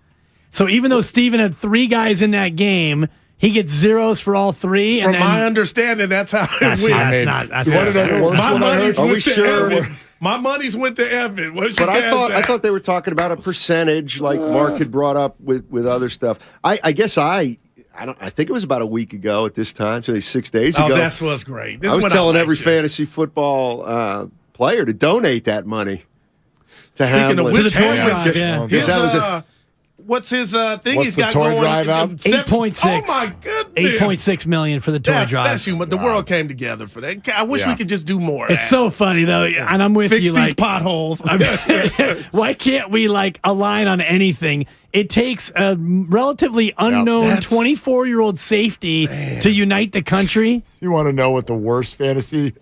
Help me! I'm laughing already. The worst decision any league made. This is life when you're still in high school. My 16-year-old nephew, he's going for third place in his league, which I guess you get your money back or whatever. Yeah. He's going for third place in his league, and he's the commissioner of the league. He's up by 6 points going into this game, but the guy he's playing's got like 2 Bengals. He's like, my chances of winning were like 7%. He goes, but game never happened, so I won.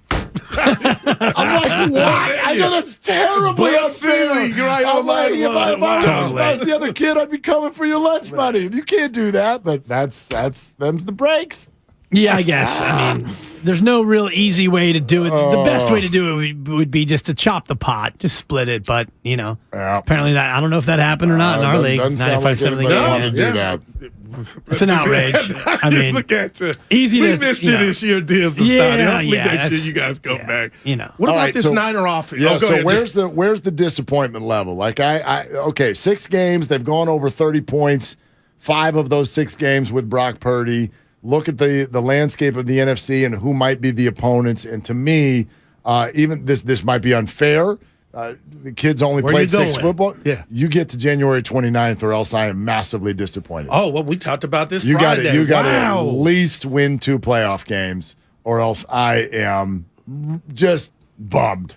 But then what if I told you not ripping him? I'm not going to rip him, but like you're being greedy and you're overlooking the fact that you're doing this, and the 6 weeks count. The game. You're doing this with a third-string quarterback, so the appreciation, honestly, I feel like should be greater than the disappointment, knowing normally the third-string quarterback comes in, the season exit left. The appreciation is greater, but the disappointment doesn't wane. And I said this right away. I said my expectations didn't change one iota as far as what the Niners should do based on Trent, George, Kyle, both Kyles, Brandon, Debo, all the rest of them. You don't need Brock Purdy to come in and be Mahomes. Just be Jimmy Garoppolo, and that's what he's done. So my expectations never went down at all, even when Brock Purdy got the job. Go ahead, Sam. Well, yeah, I just feel like at the start of the season, they were talking about Trey Lance starting at quarterback and pursuing a Super Bowl realistically. That, to me, just never fit. He gets hurt. Now they bring in Garoppolo, and I'm saying they have no less of a chance to win it all with Garoppolo, and it might be greater with Garoppolo because he's got experience. Garoppolo plays the rest of the games, and now we get to Purdy after he gets hurt. And now I'm like, well, who knows? I don't expect a third-string quarterback to really be noticeably better than Garoppolo, but he's been great. And so now the season's over. He's 6-0.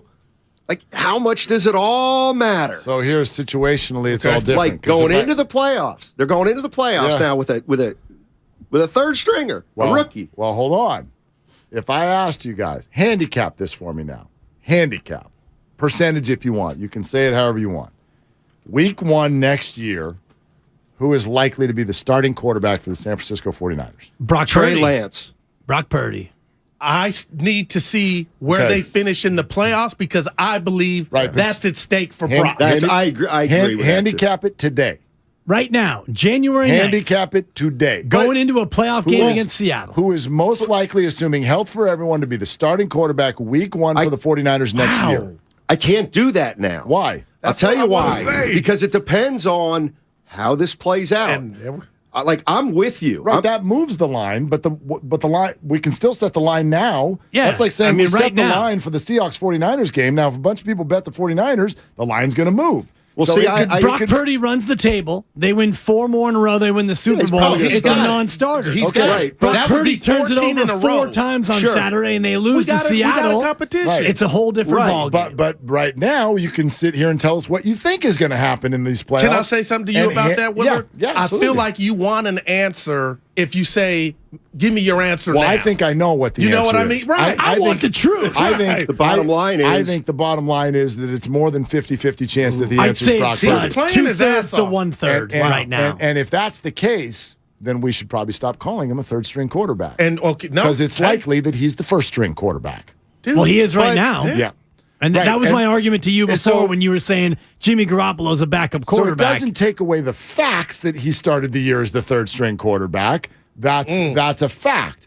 But if we're going to get to, for me, the stat that runs this whole conversation, which is he's played 6 games and 5 times they've scored over 30 points. That's amazing. And prior to him coming in, they played 11 games and only 3 times went over 30 points. And one of them took a pick 6 against the Rams in order to do that.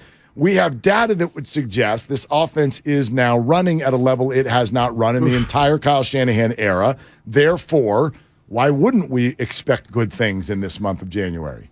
Why wouldn't we? Well, one reason is because the competition level is going to get a lot better.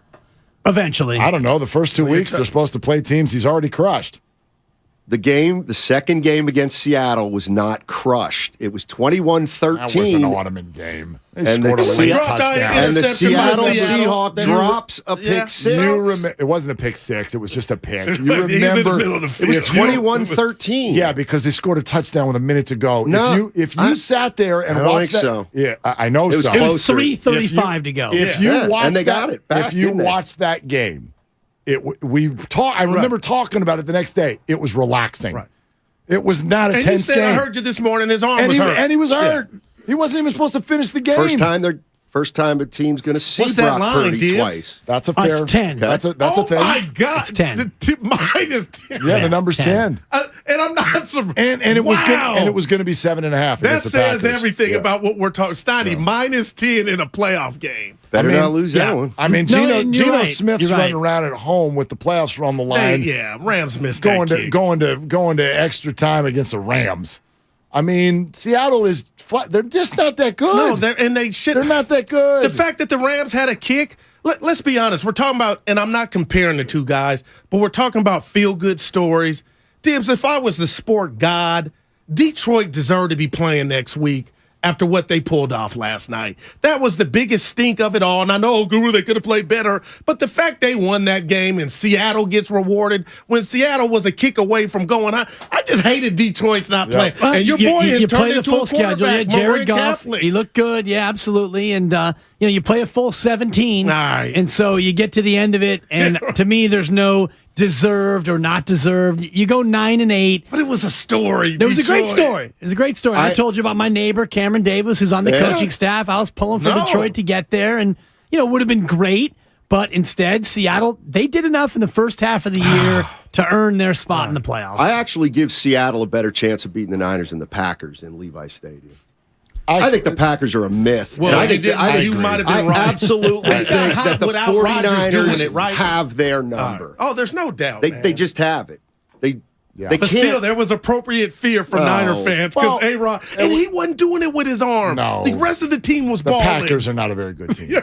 But we say that about most of them in the NFC. Like that's, I guess my response to any fear of Seattle would be like, don't make this game about Brock Purdy. The 49ers are better than the Seahawks at almost every position on the field. Every position on the field, they're better than the Seattle Seahawks. But I'm sort of with you that Detroit is probably the best team that didn't make the playoffs. Right. Like, if you look at the AFC, I actually think the 7 best teams made it. And if you look at the NFC, I was hoping Pittsburgh were trying. Right? I was just going to add some Steelers. But I think Jacksonville's better than the Steelers. Right, okay. And I think the Chargers are better than the Steelers. In the NFC, is Detroit better than the Giants? Are they better than, I don't. Well, they didn't have a better season. But they started 1-6. And they played each other, and the Giants beat them. So did Pittsburgh, right? They started 1-6. Started 1-6. And I think Detroit. Detroit played the Giants, and Detroit beat them. Oh, Detroit beat them in New York by double digits. Detroit. So that tie helped the Giants. Yeah, Detroit. Incredible. But anyway, whatever. Yeah. So we got Brock Purdy quarterbacking Saturday against Seattle. Let's just say they win. Okay, now who do you got? Minnesota coming in or Dallas? Perhaps. Or Tampa. Okay. Exactly. Or Tampa. Or Tampa. To be Tampa. But go ahead. Go ahead, yeah. I mean, on a practical level, they'll be favored by 7, no matter who that team is. On a practical level, I am with Willard. You got to get to the NFC Championship game, even with Brock Purdy. I think. And it's not going to be in spite of Brock Purdy either. It's because of what this team, and look at just yesterday's game. They could have scored 50 against Arizona. I mean, they pulled the plug on that thing. This offense is an unbelievable juggernaut right now. And I don't know if it's not a bad thing. Is it the addition of McCaffrey? Obviously, it's some of that. But like Debo was gone for the last 3 or 4 weeks, and there was a time in Ninerville, oh my God, he's done. This kaput. They were doing this without him, and it just makes you scratch your head as to not who's expendable, but this thing is not juggernaut, but it's on that. Now, we talked about it in the green room before the show. We all said, Debo was gone for 3 games, almost a whole month, and nobody even really noticed. You didn't even miss him. Debo. No. Yeah. I mean, it's going to come back to something Lorenzo Neal said a couple weeks back, and he's on with us at 1 o'clock. Steiner? Where I thought he was right on the money. He was just talking about the Niners schedule. He didn't make any judgment about it, but it is what it is. And he just said, if they stub their toe in the first game or two, everybody's going to then talk about the schedule. And he's right. And the reality is, what if there is something to that? Well, I don't think it rears its head this weekend. It might not. Because, you're double-digit favored over Seattle, and we did the whole math on, it's hard to beat a team 3 times in a year.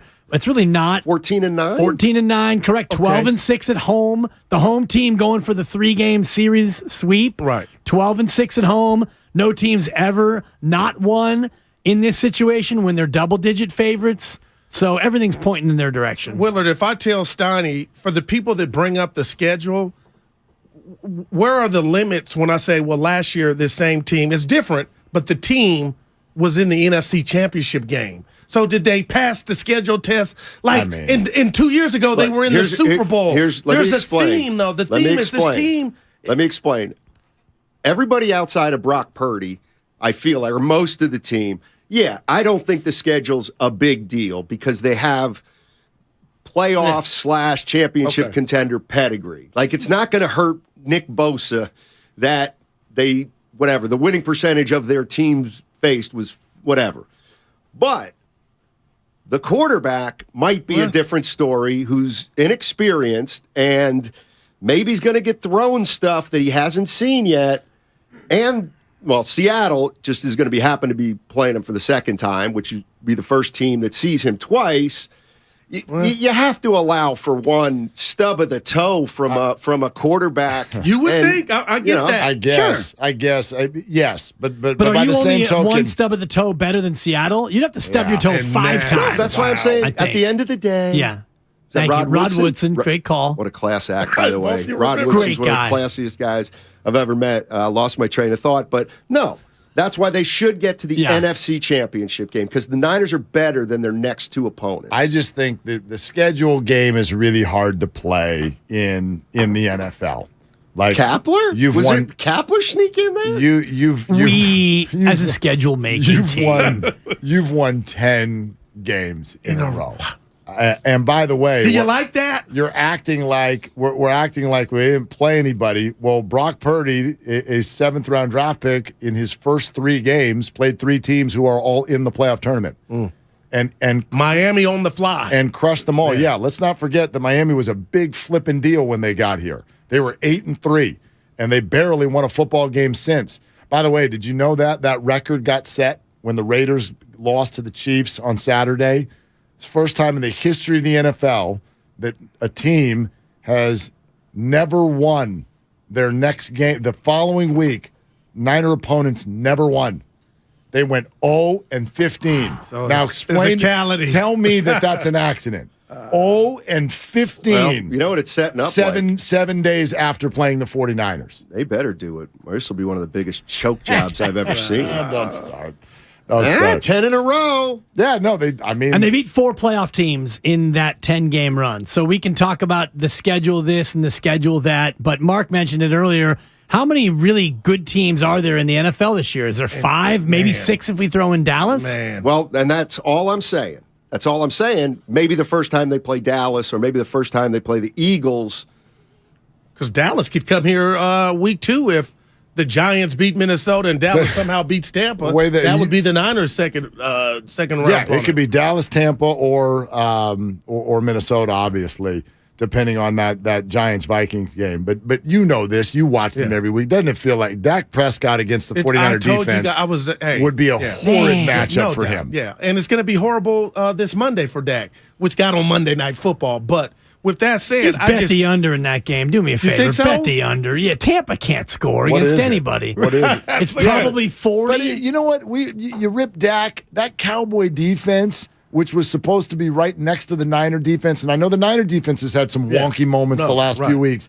But Gardner Minshew, hucking 30 and a half. Like Dobbs from Tennessee didn't look like yesterday. How? But they're the reason 97% that you're in the playoffs. It's 45 and a half, by the way. Is the over-under yes. in the Dallas-Tampa game? Yes. 2 years ago, that's when weird. they had Amari Cooper. Look at you. I don't like that at all. That feels way too easy. That feels way too easy. You lean into it and go bet the over? Yeah. You love to lean into Playoff Tom's going to just show up all of a sudden and I put heard a 30 you two burger. talking about, it was a good conversation about the future, and I told Steiny, of the NFC West and how all the other teams had these question marks. And I was like, no, they're right. But the question you asked me about the quarterback position is kind of uncanny to the degree to where that's a big deal for the Niners. Now, I know the defense ain't going nowhere, but There's got to be a competition if they don't get to the Super Bowl. Or if they do, there'll be a competition. Right, there'll be a competition no matter what. Short of him winning it. They'll wink. Call it a competition. They'll call it a competition. Of course. Because there are politics They're getting involved in the end zone like never before. You traded 3 first-round picks for a guy. You're not just going to automatically make him your backup. Yeah, but you may know. Kyle may know in the back of his mind already who his starter is next year. He showed you. Yeah. He showed you in the way he used Trey Lance right from the jump that he didn't believe in him. Wow. That's why he ran him into the ground, Mark. That's heavy, Dibs. Because it didn't look like this. You're trying to get that out of me with 2 minutes to go before we leave. You're trying to make me mad. You know how I do it. It's a buzzer beater, kid. It's going to turn out not to matter, but why did he try to start Trey Lance? Because they spent 3 first-round picks on him, and they tried to get rid of Jimmy Garoppolo, but nobody other than Mark Willard wanted him. Yeah, But a minute ago, I'm still trying to get there. I'm trying really hard. Trying to get there. You're like down by 12. I didn't even realize you were hucking 3-pointers up. No, because they felt the way they felt about Jimmy. So what was their other option? You had to start Trey at some point. But I do go back to the conversation that we had about that. Preseason. It was like, is this something didn't add up. Super Bowl expectations combined with a brand new puppet quarterback. But then again, here we are with a different puppet quarterback in Super Bowl. Is it just me, or do you guys get Marshall Faulk vibes with McCaffrey? He can line up out. He can do everything, bro. Seriously. It's Marshall Faulk like what can't this dude do? And that's why I do think it's NFC Championship or bust, because Brock Purdy can go 15 to 20 and you can still score 38 points. It doesn't even matter. This offense man. And one thing I do hope you guys give flowers to, the offensive line, because we all thought that they were going to be a sieve. And that interior three, Mitchell back. They're fantastic. Yeah, they've been great. They're fantastic. A long time before I say something complimentary about Trent Williams.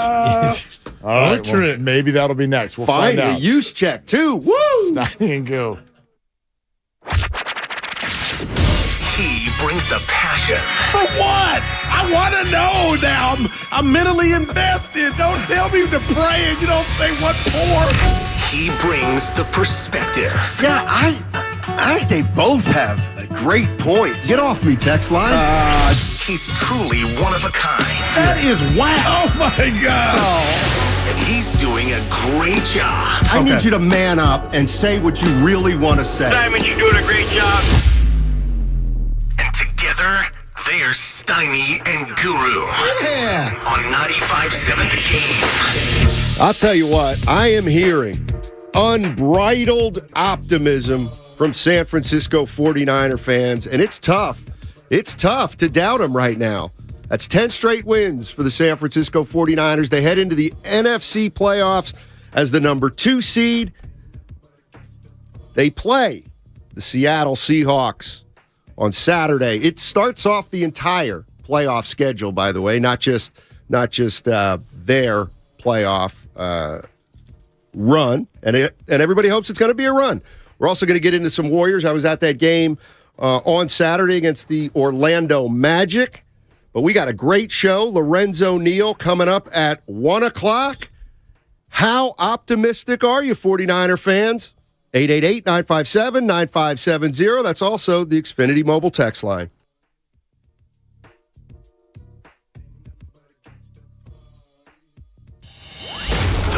Glendale is brought to you by West Credit Union. Working for you today, tomorrow, together. I bet you folks are glad to be done with your shopping. Hopefully, all your gifts went well. But there's one last store to visit, this time just for yourself. Your chance to get one of the top-rated Samsung, LG, or Sony TVs at a crazy low price. Where? At Video Only's year-end clearance sale. A great way to end the year. If you don't check out these deals at Video Only, you'll be sorry. Norman, before we start the surgery, I have some bad news. What is it, doctor? Well, I never graduated from med school. But the good news is, it's the Xfinity Hello 2023 sale. Now hurry, because new Xfinity customers can get 75 megabit internet for just $19.99 a month for 12 months with a 1-year contract. And this will get your heart rate up. When you add Xfinity Mobile, you get the best price for 2 lines of unlimited. I gotta get this deal. Plus, for a limited time, get $500 back with 2 new mobile lines. That's amazing, Doc. I know. I don't want to miss this deal. Let's reschedule. Doc? Doc?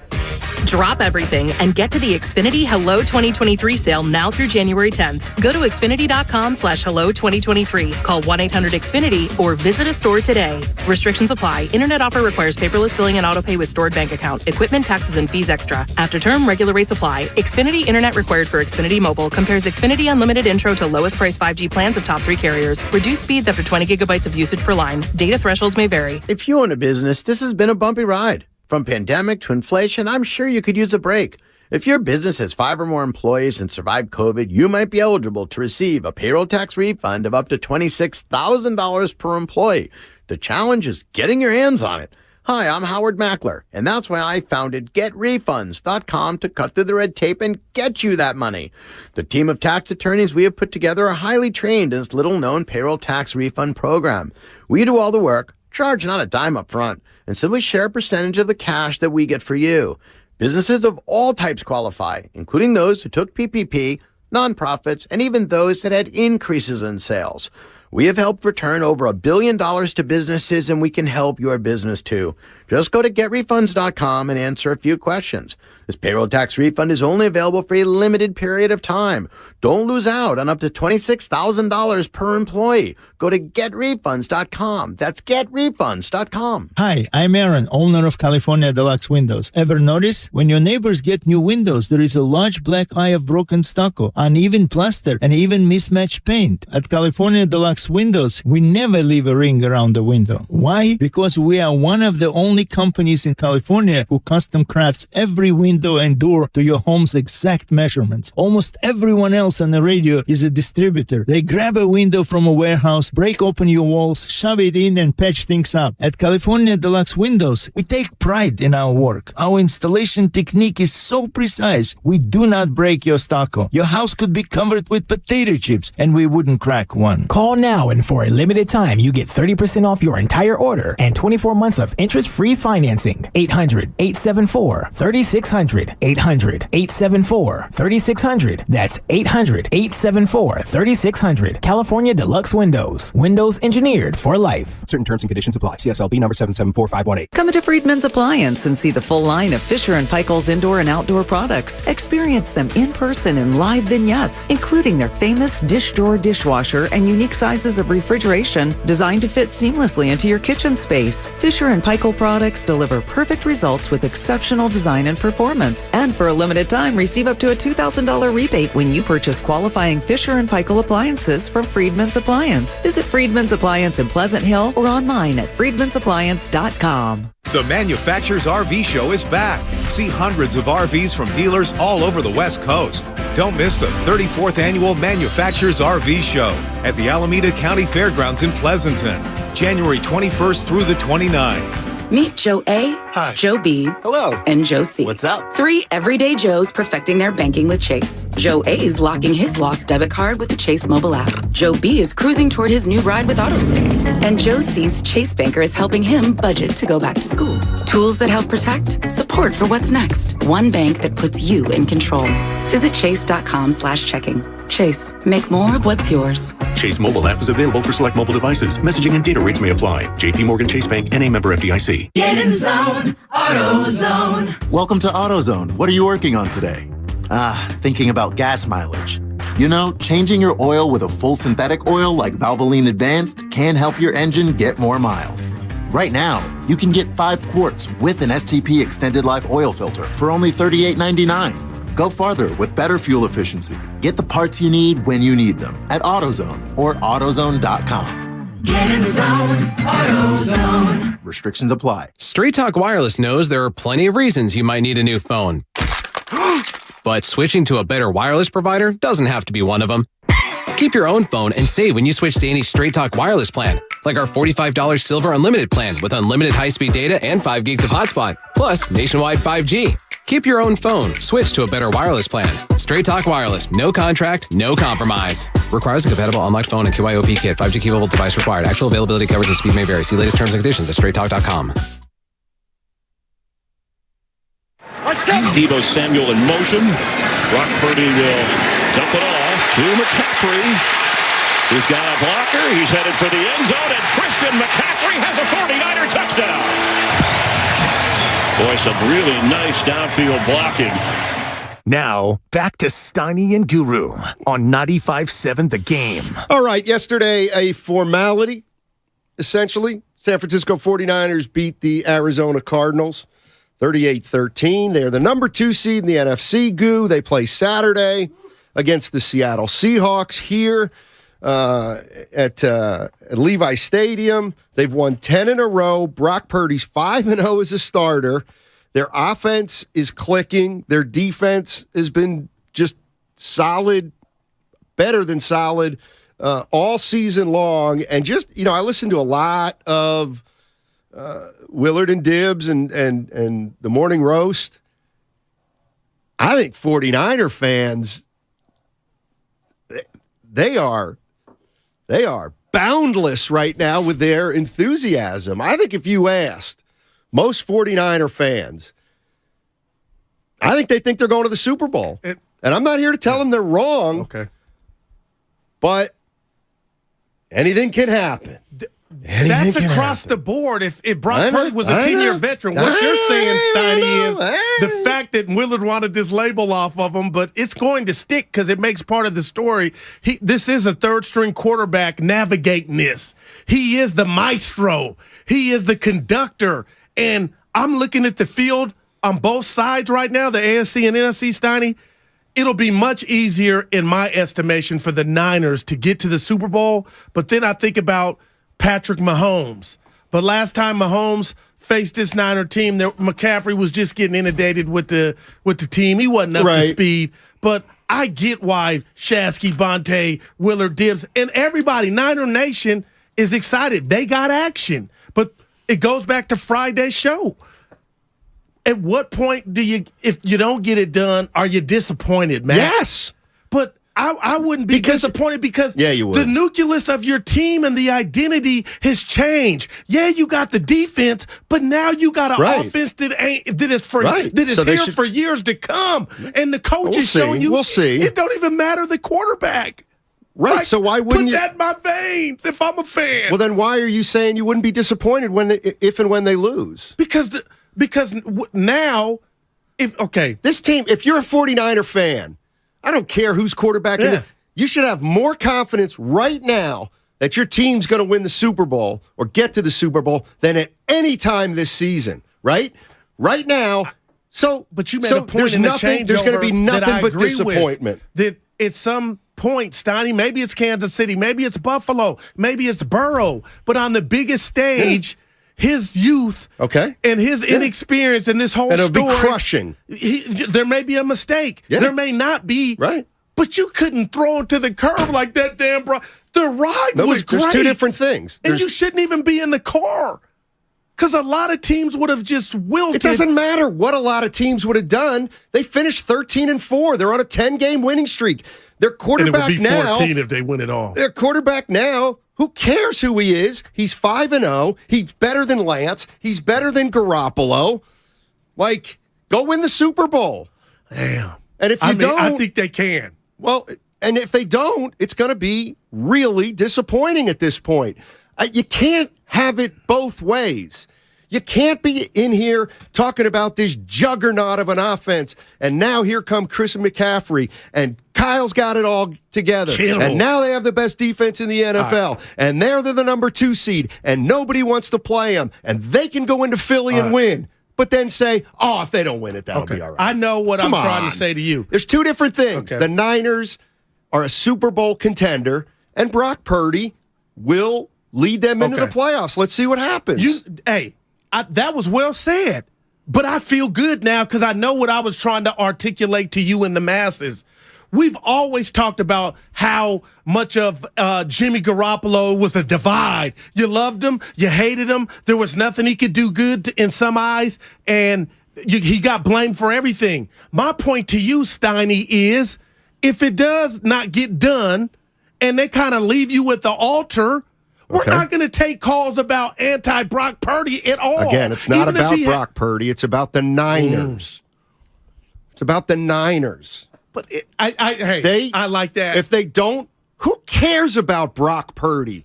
I care more about Bosa. I care more about McCaffrey. But the story is a third-string rookie quarterback about to do something that's never been done. Okay, yes, that's a big story. You know what else is a big story? Apparently, is a team that is dominant at every phase of the game and apparently better. Mark Willard said the 49ers are better at every single aspect of the game than the Seattle Seahawks. Then why should they lose the game? That's why. So if they get knocked out by Seattle next week, it is. I mean, I hate to say it. No, that's a failure. Yeah, no doubt. I wasn't saying that, but that is a failure. Then it's a failure. That's disappointment. And I think if they beat Seattle, then the next week they lose, that's going to sting too. That is going to sting. If they get to the NFC Championship and lose, that will sting at this point. This is not about This is not about Brock Purdy. He's going to be here. He's on a contract for the next 3 or 4 years. He's making his playoff debut. He's going to get playoff games. All right, let's see what happens. Right. But listen, I'm not saying you're wrong, but you can't, to me, what? You can't Purdy can't be ignored. We sat here for months NFC favorites? In offseason talking about... Are they the NFC favorites now? Philadelphia is. Well, not according to Vegas. 22%. Well, what I saw this morning was 22% ESPN. Okay. The Eagles, 22%. Niners, 20%. Dallas, 18%. So if you're telling me the Niners are either the best team in the NFC or the second best team in the NFC... get to the NFC Championship, or it's a disappointment for our team. Okay. But see, period. And there's nothing to argue about that. And you can't say that Brock Purdy's the best quarterback of the three, which he might be, and then let him off the hook. Why aren't the standards higher now? No, but hey, that was well said. All I'm trying to convey is the Brock Purdy story and what he is, a third-string quarterback, Willard. That can't be ignored. And people are probably sick to their stomach hearing about it, but it's just going to grow because for me, Steiny, all we covered here at this station and the NFL world was Garoppolo or Trey Lance. No, I never knew, it wouldn't be about them to insert Mr. Irrelevant. So that's why I'm just blown away. And he's not, is he why they're scoring 30? He's a part of it. And I know it's a team game, but I just can't put the cap on that bottle yet. I kind of figured it out. I figured it out. Let me tell you what to me was more improbable. Trey Lance starting all year and you win in the Super Bowl. Okay? I've seen Trey Lance quarterback 4 games. That wasn't happening. And it didn't look plain like and simple. This. So why should this... So just because Brock Purdy's the last pick in the draft, he's played better than Jimmy Garoppolo, at least as good. So I can't say, well, now the pressure's off because they have a third-string quarterback. It's like, no, they have a juggernaut. So do they have a juggernaut or not? Well, do they have a juggernaut? Yes. Okay, then get to the NFC Championship game. Yep.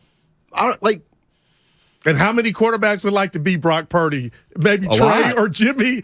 Jimmy's like, my body failed me at the worst time because I honestly believe them field goals are a thing of the past. And I'm not saying they're going to score a touchdown every time, but it's like that's what's making them dynamic.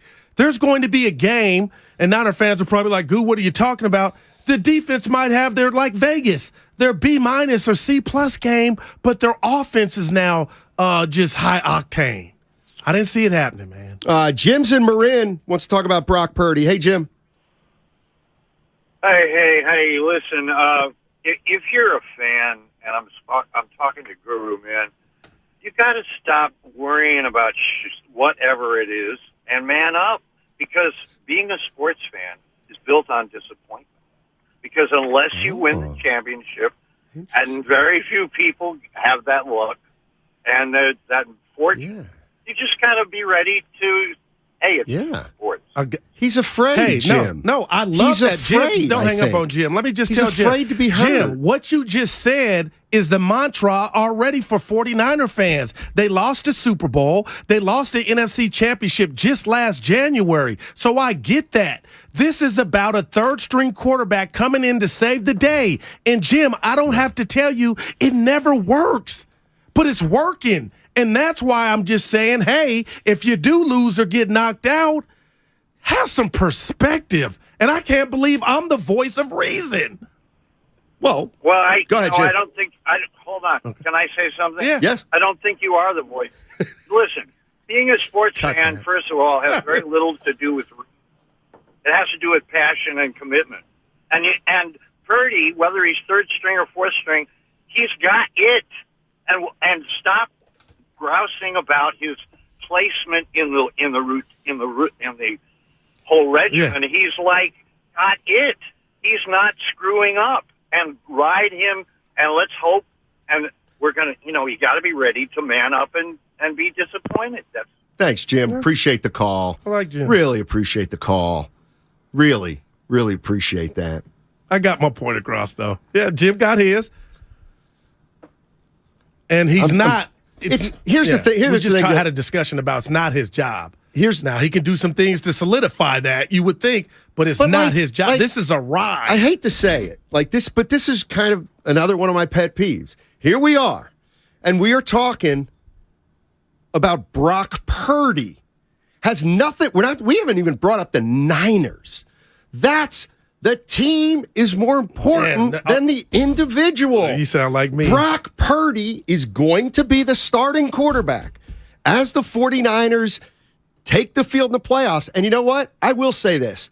The fact that he's at the last pick that is a cute little story in comparison with the 49ers want to win the Super Bowl. That's what's more important. And you know what else is more important than Brock Purdy? Christian McCaffrey. He's more important than Brock Purdy. It's like, but he's a proven. He's under contract for 4 years. But you're you are a writer. So you know what the themes are, and that these entities, these networks, let's just say it's the Super Bowl, are coming for some stories. We've seen all these stories that are just, they're fake, they're concocted. What was the last caller's name, my guy? You can't, this is going to just grow. We get it. Because we already know the Niners' defense is badass. You're protecting Brock Purdy. Stop. Paul in San Jose. You know that ain't fact. It's what Guru always does to people who may turn into stars. What's up, Paul? How you doing, man? Hey, guys. Hey, Guru, I understand what you're saying, but I got to respectfully disagree. And you know why? Because this very well may be the best team that Kyle Shanahan will have in his tenure as a San Francisco 49er. Because you're forgetting, this squad is built for success later on, but we got ballers to pay. Nick Bosa is going to command $30 million plus going forward. Ayuk has finally arrived with his first 1,000-yard season. He's going to command. Christian Kirk got $20 million. Come on, Ayuk is going to get something around that. We're going to have to start paying these players, and this squad will diminish eventually. This is the best squad now. You take it. You live for today. You don't live for tomorrow. And like you said, Brock Purdy is balling out. I think he's the best quarterback we've had since, maybe Colin Kaepernick. You win now, and if we don't win, I think it's going to be a disappointment. Yeah, we could go forward, but come on. It's here for our taking. What do you guys think? I agree with you. The team's bigger than the quarterback. The quarterback, why shouldn't? And Steiny, I'm meeting you halfway. See, here's the other thing. It's like we criticize Garoppolo. He's just okay. They stumble on a guy who's a little better than just okay, and now we want to say, well, this is all icing on the cake. Well, wait, he looks like he's better than Garoppolo. So why? You got to raise the standards. Playing better, yeah. And for whatever reason, Steiny, I'll call it his eyes. He's looking downfield. And they're scoring, and all of a sudden, Kittle's get 10, 11 touchdowns. Like, where was that under Jimmy? So, I'm just saying. And for the people in the back that keep saying right now, and I'm going right now, Steiny, we don't know who's the starter is next year. Because what if they slipped up and lost to Seattle, and he had his first bad game? Then everything changes. Yeah. I ain't calling them Bart Starr. I'm just blown away that Kyle has built, and along with John, all that weaponry that I said was A+ 90 or close to it. Now I just feel like I'm not surprised. I'm just surprised that a rookie is driving the Ferrari. Okay. And we're going to judge him like a rookie? No, I can give you that now. Nagu, he's in the seat, judge him like a driver now. But the story is, I thought the season was, when Jimmy got hurt against the Saints or Miami, I thought it was over. Honestly, what was their record at that point? It was still like 7-4. Yeah, they were, somewhere around there. I mean, the bottom line is the 49ers have won 10 in a row. It would be they should get to the NFC Championship or the Super Bowl. They're a 2 seed. Live up to your reputation. JK, live up to it. Yeah, you're going team. You don't want to hear about Brock. It's the team. I hear you. Because I'm not mad at you. I'm expecting, if Trey Lance were starting week 1, which is the week 1 of the playoffs, which is what the goal was, right? We'd be in the same place, trying to win a playoff game with a rookie quarterback. So, but what if I told you go establish your level of play in the playoffs, and let's see what we got. Before you get to JK, what if I told you, to me, had that been the case, this story wouldn't be as fascinating as it is because Brock had to go in on the fly. That's why I'm like, people, Trey had week 1, week 2, week 10, week 2. This kid just was thrown in there against Miami, and right now showing moxie. I just can't wait to see. I got my popcorn, Steiny. JK in the North Bay. What's up, JK? How you doing, man? Good afternoon, guys. Hey. Doing well, thank you. So, and I'm not trying to make an apples-to-apples comparison, but, sometimes quarterbacks don't get rated well. I mean, there's some guy named Tom Brady who's pretty good who was drafted in the 6th round, if I'm not mistaken. So, maybe this guy has what it takes. And put it this way, if he becomes 70% of Tom Brady, you've got a really, really good quarterback, right? Yeah.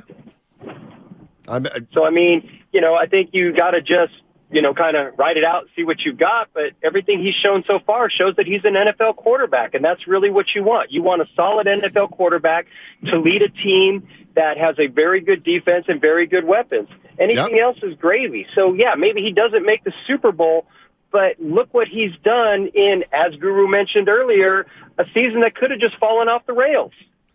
I'm with you. Thanks for the call, JK. Thanks for the call. I mean, if Brock Purdy throws 2 or 3 interceptions on Saturday and the Seahawks pull an upset, yes, it will be disappointing. There's no doubt about it. Actually, in fact, it should be crushing. Okay, separate from that is, all right, well, what do we got next year at quarterback? I mean, I'd rather have Brock Purdy than not have Brock Purdy, because if Brock Purdy throws 3 interceptions on Saturday, it doesn't mean he might not be a great quarterback. Just means he struggled in his first playoff game. Okay. So have many a Hall of Famer, I'll bet. Yeah, and I'll say this, too, about that, because Willard and Dibbs were talking about, Dibbs said it, hey, Goo, give the offensive line some love. I will, and I omitted that, but I'll say this. I've always marveled at how Kyle could get a team to the Super Bowl, because I feel like his super duper main job and focus, Donnie, is the quarterback. And my gosh, this is greater than Jimmy if they can get and win a playoff game doing it with a rookie quarterback.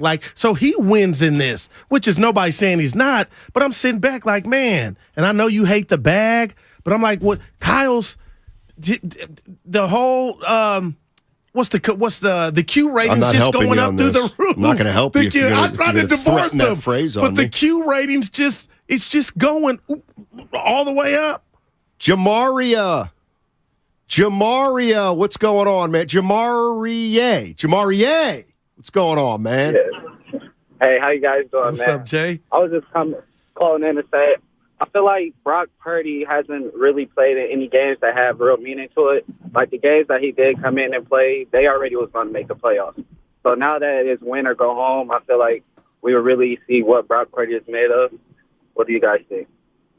Yeah, I'm with you. I mean, it's like, in a way, how much of what Brock Purdy has done really matters at this point?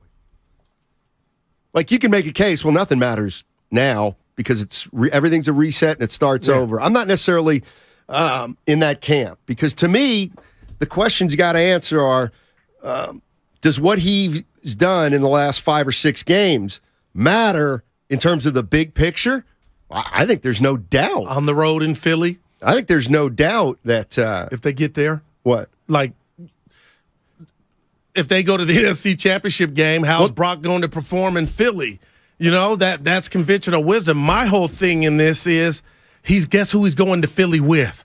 McCaffrey, Kittle, Debo, Kyle calling plays. So that's not a protector, but it is in a sense. Donnie, like, he's going to be put in the best position possibly because they got smart coaches and they got talent at the skill positions now, especially with McCaffrey leading it. Right. What I'm saying is if Brock Purdy throws 3 interceptions against the Seahawks and they lose, the fact of the matter is that what Brock Purdy did in this regular season absolutely positively matters and mattered because he's now in the quarterback conversation.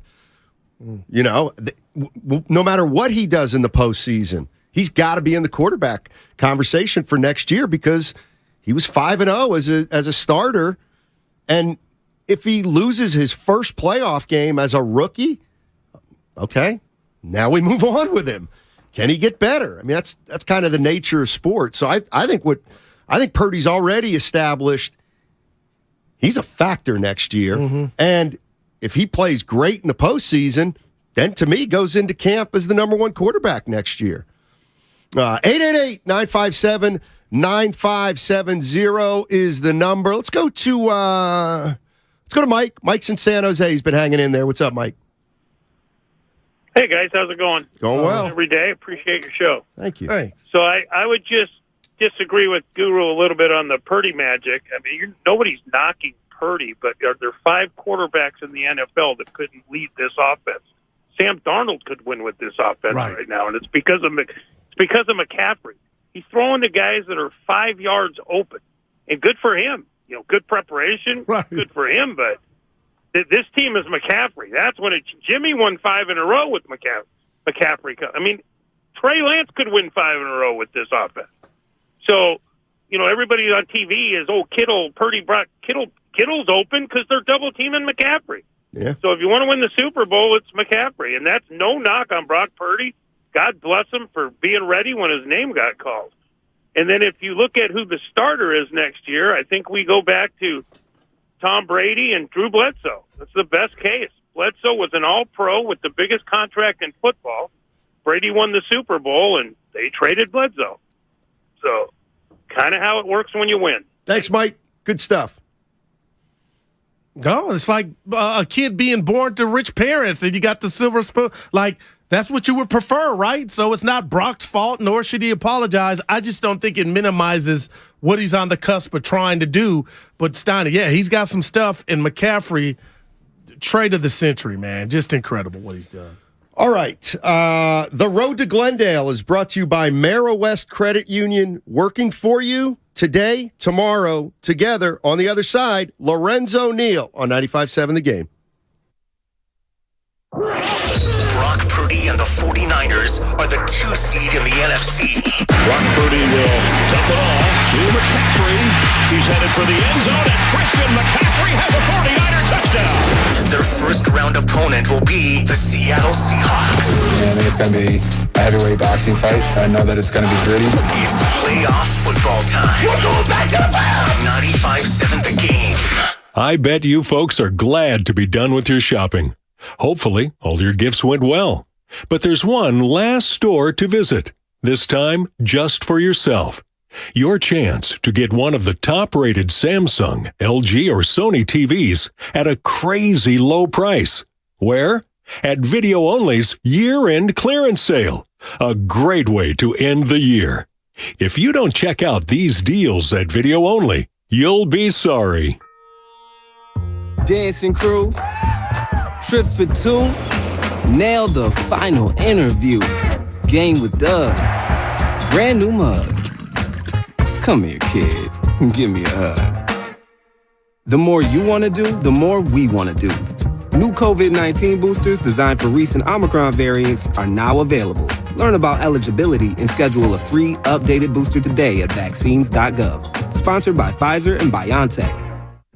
When you can't stop, there's Vicks VapoRub. Vicks VapoRub sends powerful medicated Vicks vapors right to the source of your...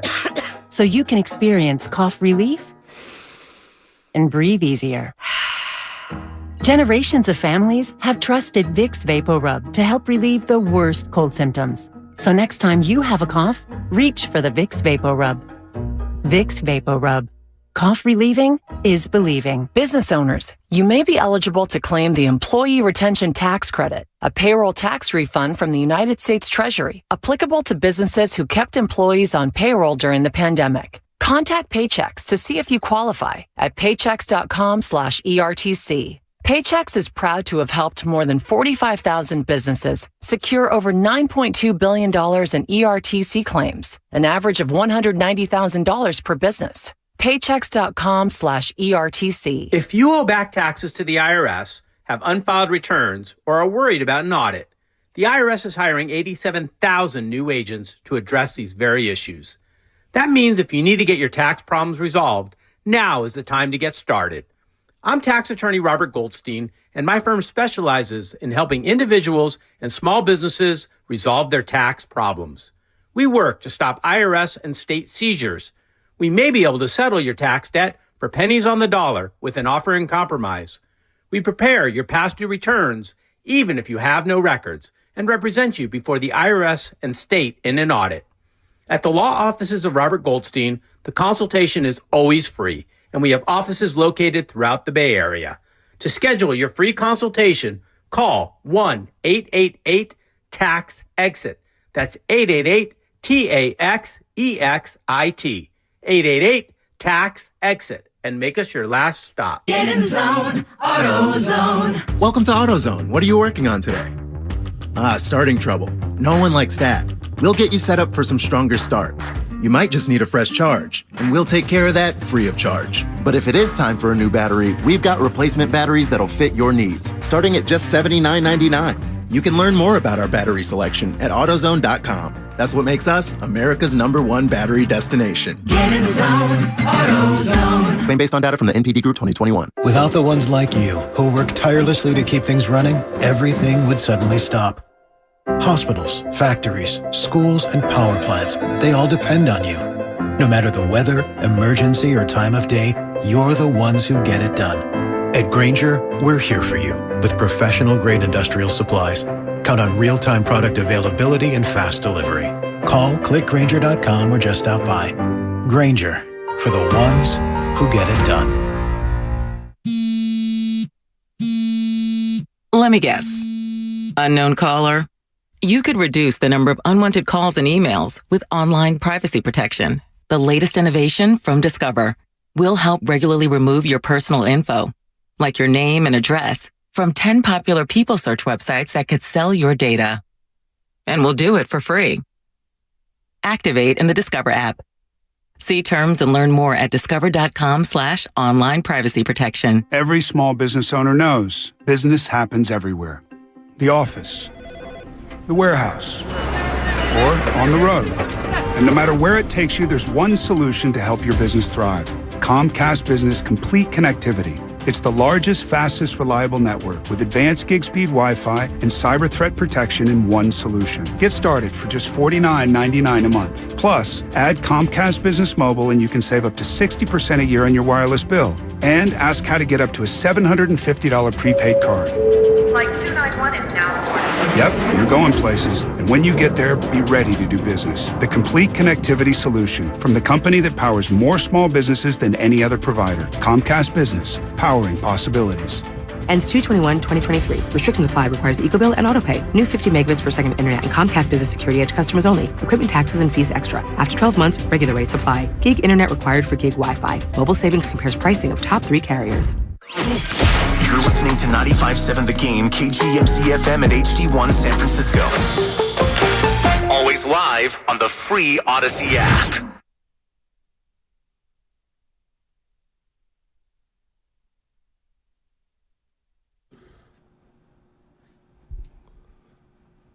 I'm the voice of reason. Now, back to Steiny and Guru on 95.7 The Game.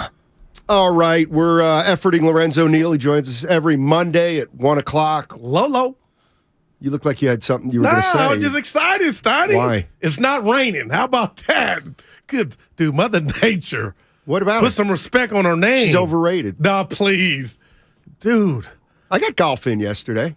You got to be kidding me. You must have got up with the chickens. I did, 7:30. What's your shoot? You got low? 89. All right. Let's bring in Lorenzo Neal. Hey, Lorenzo, how you doing, buddy? I'm doing great, Steiny. Why are you lying? You didn't shoot it. You didn't play in that weather yesterday. Come on, Steiny. Guru, you can't. And I fell for it too, Lo. You know what? Guru, you can't let Steiny off the hook that easy. Come on, Guru. I know you better than that. Don't let Steiny just slide. Wow. Lorenzo, I don't know what the weather was like in Cowtown where you are, but in Oakland, the sun was out, baby. He was at the Levi's. Oh. Yeah. You better be careful. No, Lo, the sun was out, buddy. Levi's. The weather was very chilly, though. The weather outside is frightful. And no, it's so delightful. There's no place to go. Let it snow, let it. And it was kind of cold. So I don't know if you're out there in that weather, Steiny. Trust me, I was. Anyway, Lorenzo Neal, 89. good friend of 89, 42-47. Okay. I struggle in the back. Okay, so the 49ers have this 2 seed. They'll play at home until and unless they have to go to Philly. Lo, let me just ask you this. Where are you with the Niners as they head into the playoffs? They've won 10 in a row, but they have a rookie quarterback. If you were a 49er fan, what would your expectations be? My expectations would be, can you believe this, Steiny? I can't believe that I'm going to say this, but let me first take you and Guru through an exercise, and then you guys will see where I'm going. When we talk about the Niners and we talk about what they do offensively, let's think about just 8, 9, 10, 12 weeks ago, and let's talk about what did the offense was built around. What did the Niners do for the last several years that we said, they do this, they win offensively. What do they do? Run the ball. Run the ball. Thank you. They run the ball. They're physical. They try to beat you up, ball control, and you rely on your defense to get stops. So now what if I told you that I'm more worried about the defense than the offense? Now, when in the last, Steiny, I haven't heard you say any time in the last 8 weeks to say they got to run the ball. It's about running the ball. Isn't it interesting for now, for the first time since when, guys, are we saying we don't sit here and say we want to see 30, 40, 50 carries a game anymore. We need 200 yards rushing. Isn't that interesting that the scenario that you don't have to say that no one is saying that about the Niners anymore? Yeah. Lo, the dynamics have changed. It's changed. And it's changed for the better, Guru, because now you're in a situation that, yes, you still can run the ball with McCaffrey, and now getting all the backs and back healthy and all the things that you can do, running the ball from the physical, getting Debo, the swing pass, all the different things that you can do, running the ball or throwing the ball to receivers and to running backs outside on the perimeter. It's just like a run. The offense is more versatile. The offense is harder to cover. The offense is just not 4 yards in the closet, call it done. It's not just run, pass, run, pass, or pass, run. It's no longer that. This offense, to me, is firing on all cylinders. And yes, guys, I'm more concerned about the secondary, and I'm more concerned about the pass rush in the playoffs than the offense, because if we know that this Niners defense is predicated on how quick can those boys up front get home, and it starts with Nicky Bosa. When you see the Raiders against the Raiders, didn't get home. How many yards were the Raiders threw the ball all around the park? Kansas City didn't get home. Kansas City throws the ball all around the park. I am concerned about if the Niners pass rush, if the guys that we know, the Armsteads, and if those guys aren't doing what we know that they can do, how good is this defense? That's my biggest question, guys. No, Lo, it's a real one, but the way I look at it, the guru math on what you just said is I am concerned about the D2, but now, as you just touched on, the explosion from the offense, the D's got to really be bad for them to lose. But with that said, I was like, Seattle has no chance. Any given Sunday, Jamie Foxx, I've seen it, Willie Beeman. But Steiny pointed out to me Thursday night, a few weeks back, it was 21-13. Seattle dropped a would-be, interception, could have changed the game. Do you give Seattle and Pete Carroll any shot at pulling off this upset where the Niners are favored by 10, Lo? Well, you know what? almost isn't good enough unless you spend horseshoes and hand grenades, but you can say, you know what, they have a chance because, like you just said, any given Sunday. But I can tell you this. I can tell you when you look at this team and look at what's going on and what they have in front of them, I don't just necessarily count them out and say they're just going to just run through and just blow this team out of the water. To Seattle, that is. You have to give Seattle a fighting chance because Seattle has some veteran guys. Seattle still has a quarterback that can throw the ball. You have a quarterback that still can scramble, a guy that can make things happen with his legs. So I still don't think that this Seattle is just a horrible team. I think Seattle, yes, the Niners should win, Guru. Absolutely. I totally understand what you're saying, that the Niners should win this game. I'm totally with you, and they should cover. They're playing at home. It's a different circumstance. Seattle doesn't look as good. They should win, and they should cover. Lorenzo Neal joining us on 95.7 The Game. He joins us every Monday at 1 o'clock. Let me ask you this, Lo. If I were to tell you the 49ers will lose at some point in the NFC portion of the playoffs, what do you think will get them beat? I think what would get the 49ers beat is inconsistency. Is inconsistency of saying, okay, how do we get this team and fall behind? I think what gets them beat if they make a lot of mistakes and they start losing the turnover battle, and if the rookie quarterback turns into a rookie and digress. I don't see that happening, and I don't think I looked at Philadelphia yesterday, Guru and Steiny. I'm telling you, Jalen Hurts, he's a bad boy, and you're right. He's still hurt, Lo. He's still hurt. Exactly, Guru. And he's not going to take as many chances. Now, he will if it's NFC champion. He's going to have a couple weeks. But I'm with you, Guru and Steiny. He's still hurt. And I don't think they're as good as the Niners. I think that he has to carry this team. I don't think that they have the weapons that the Niners have collectively. I look at the Niners. The Niners, Guru and Steiny, to answer your question, the way they lose this game and the way they lose in the playoffs, if they don't take care of the ball, they lose the turnover battle, and they let teams take advantage of the secondary, and they let teams stay two-dimensional, run and pass. Lo, we've had fellowship face-to-face outside of the station, so there's no subject you and I can't broach. But I want to ask you about, you're a former player, a black player. Have you ever played for a black head coach in the NFL? Yeah, I have. I played for Tony Dungy. Tony Dungy's, my coach, and Herm Edwards. I've been knowing Herm very well. Been knowing Herm's a personal friend. I've been knowing Herm for years. Lovie Smith, been knowing Lovie forever. He was coaching too. He was on that same staff with Tony Dungy. So know a lot of black coaches, had a black head coach. Yes. So what did you think about how Lovie Smith was handled? Because we had a passionate debate earlier.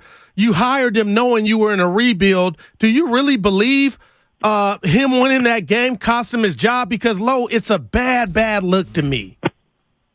I think that's horrible.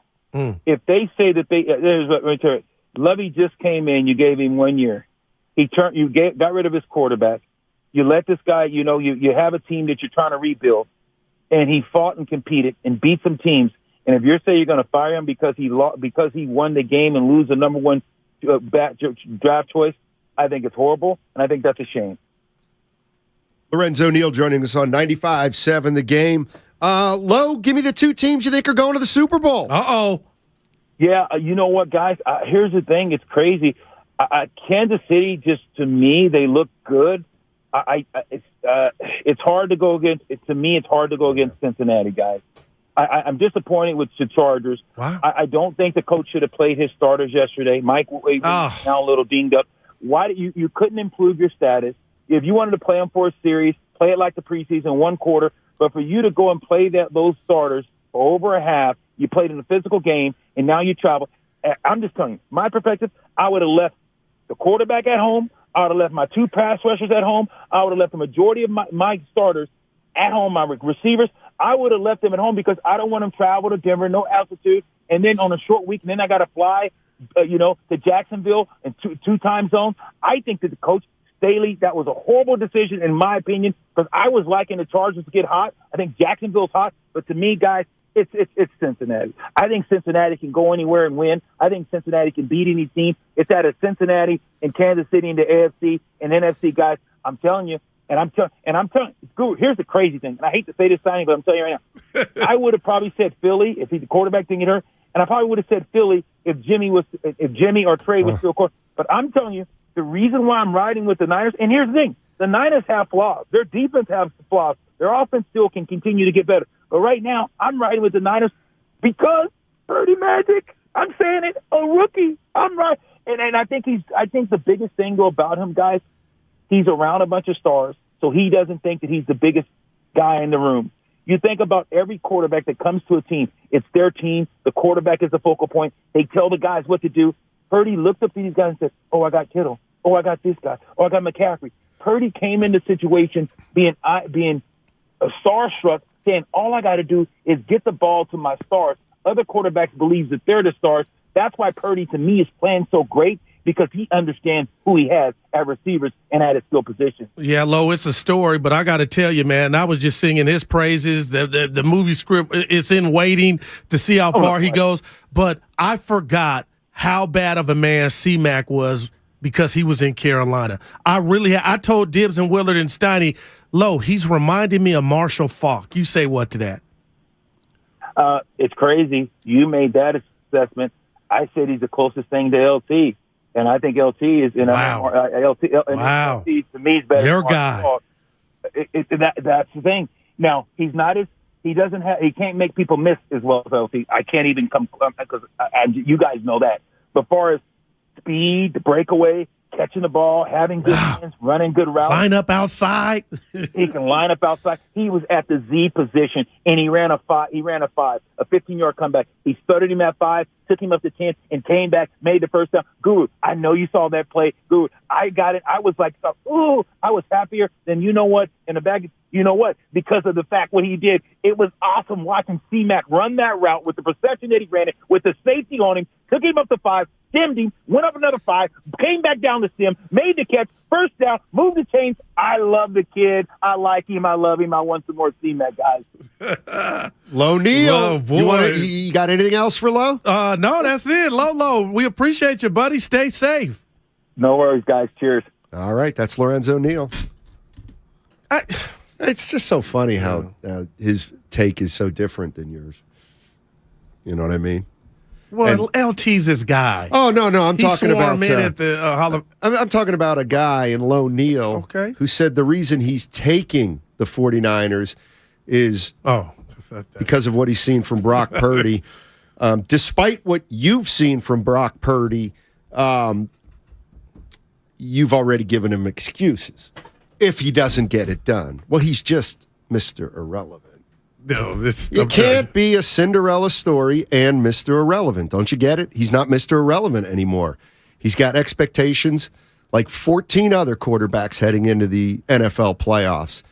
Guru, don't be afraid. It's in his bio. Pressure. Don't be afraid sick of the story. Of pressure. Yeah, I'm not. Oh God, you're sick of the Brock Purdy story. You don't want Purdy to face any pressure, criticism. Please, I've seen some stuff to where I'm like, that's my Steiny. I've been like, but he's just surrounded by so much. I got to say something.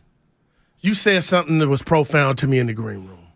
And it was about Lovie Smith. Real quick, somebody on the Xfinity mobile text line, a white coach, Guru, would have got fired in that same situation for winning that game. You said to me you thought no ownership would ever tell a coach to lose a game. You stand by that? No, what I'm saying is no self-respecting coach would ever try to lose a game.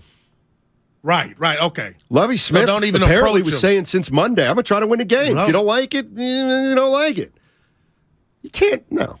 So that would have, if you were Lovie Smith, black head coach, would you have thought if I even try to pull this off, I'm shooting myself in the foot to where they're going to probably run me out of here? What's better, coaching a game that you're trying to lose? That's worse to me. No, I'm not saying Lovie did. He did everything. No, I know what you're saying. No, that game shouldn't have mattered about his tenure because it was just a gap year. I got to be, because you're a Bieniemy guy. Yeah, it just hurts my heart. I know you like, Goo, come on. Sonny, like, when can you be in the right place at the right time and it's still not working for you? You've been. I appreciate you saying no, that. You've been advocating. You've been advocating for Bieniemy for years. That's the real rat on the table for black coaches. You know how else? Thank you, John. Look at John. My boy getting it. No, you've been talking Bieniemy for years. But what if it's going to Houston? You know who else you talked about for years? Patrick Ewing. Go ahead. Patrick Ewing, you wanted a head coaching opportunity. But if he would have cashed in before the last couple of years, and what's going on? Hey, we've left. Yeah, we're no longer a client. I love you, Pat. All right, 888-957-9570 is the number. I'm going to open up the phone lines. We just heard from Lorenzo Neal. That's also the Xfinity mobile text line number. And a couple things I've jotted down here. Maybe one of them will hit you.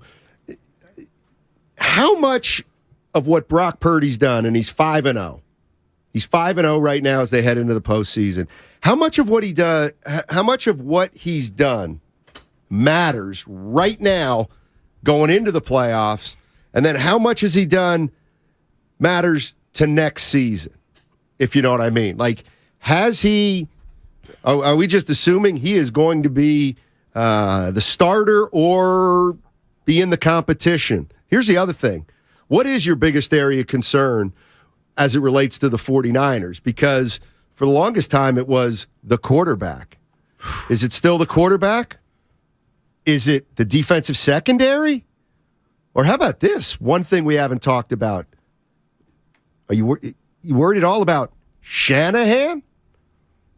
What's your biggest concern, Goo, heading into the postseason? 888-957-9570. As much as that's phenomenal, Stoney. And as much as I am concerned about the back end of the secondary, we saw some people could call it luck, but the Niner game started, 80-yard pass touchdown yesterday. I got to believe, and I'm riding for the kid, it's the inexperience of the QB. Like, that's so heavy, it can wreck everything if it goes the wrong way. Now, he's got another home game this Saturday, and if they win, I believe they'll have another home game. Then, when he gets on the road or the Super Bowl, will it kick in? But right now, I got to believe that defense, even with a leaky secondary or a leaky corner, they could give up 25 points. And the way this offense is humming, and it's humming, Steiny, they can overcome that. But if Brock wasn't on his game and he was like, you know what, it's just too big for me, that can lose them the game. So I'm going to go with the inexperience of the quarterback. I mean, ordinarily, I would agree with you. But, when we all say, well, what happens if Purdy has that game, that bad game? What does that even look like? Let's say 3 interceptions. Yeah. How? Like, he doesn't put the ball – like, Kyle will not allow him. The only way Brock Purdy throws 3 interceptions is if the 49ers get down more than one score. Then maybe he's got to try to make stuff happen. He throws the ball Okay, what away. if he gets sacked twice? And Jimmy, I don't blame quarterbacks for sacks. No. You lose the ball. I don't blame quarterbacks for sacks. Because Jimmy used to do it a lot, Stoney. The ball would come out. Well, it doesn't matter because Brock Purdy is more evasive than Jimmy Garoppolo. So if you're telling me Brock Purdy can't evade a defense, if he can't evade a defense, well, I'm not going to hold that against him because he's replacing a quarterback that was a statue, pretty much. Exactly. I mean, who's better? I mean, the answer is who's been Brock Purdy. The production. George Kittle was a corpse. He was an offensive lineman. Now all of a sudden he looks like Kelsey. Right. That is not just happenstance. No, it's because of McCaffrey. Right, it's McCaffrey. It's McCaffrey. I'm going around table. It's a combination. As good as I'll give you 4 for that. Yeah.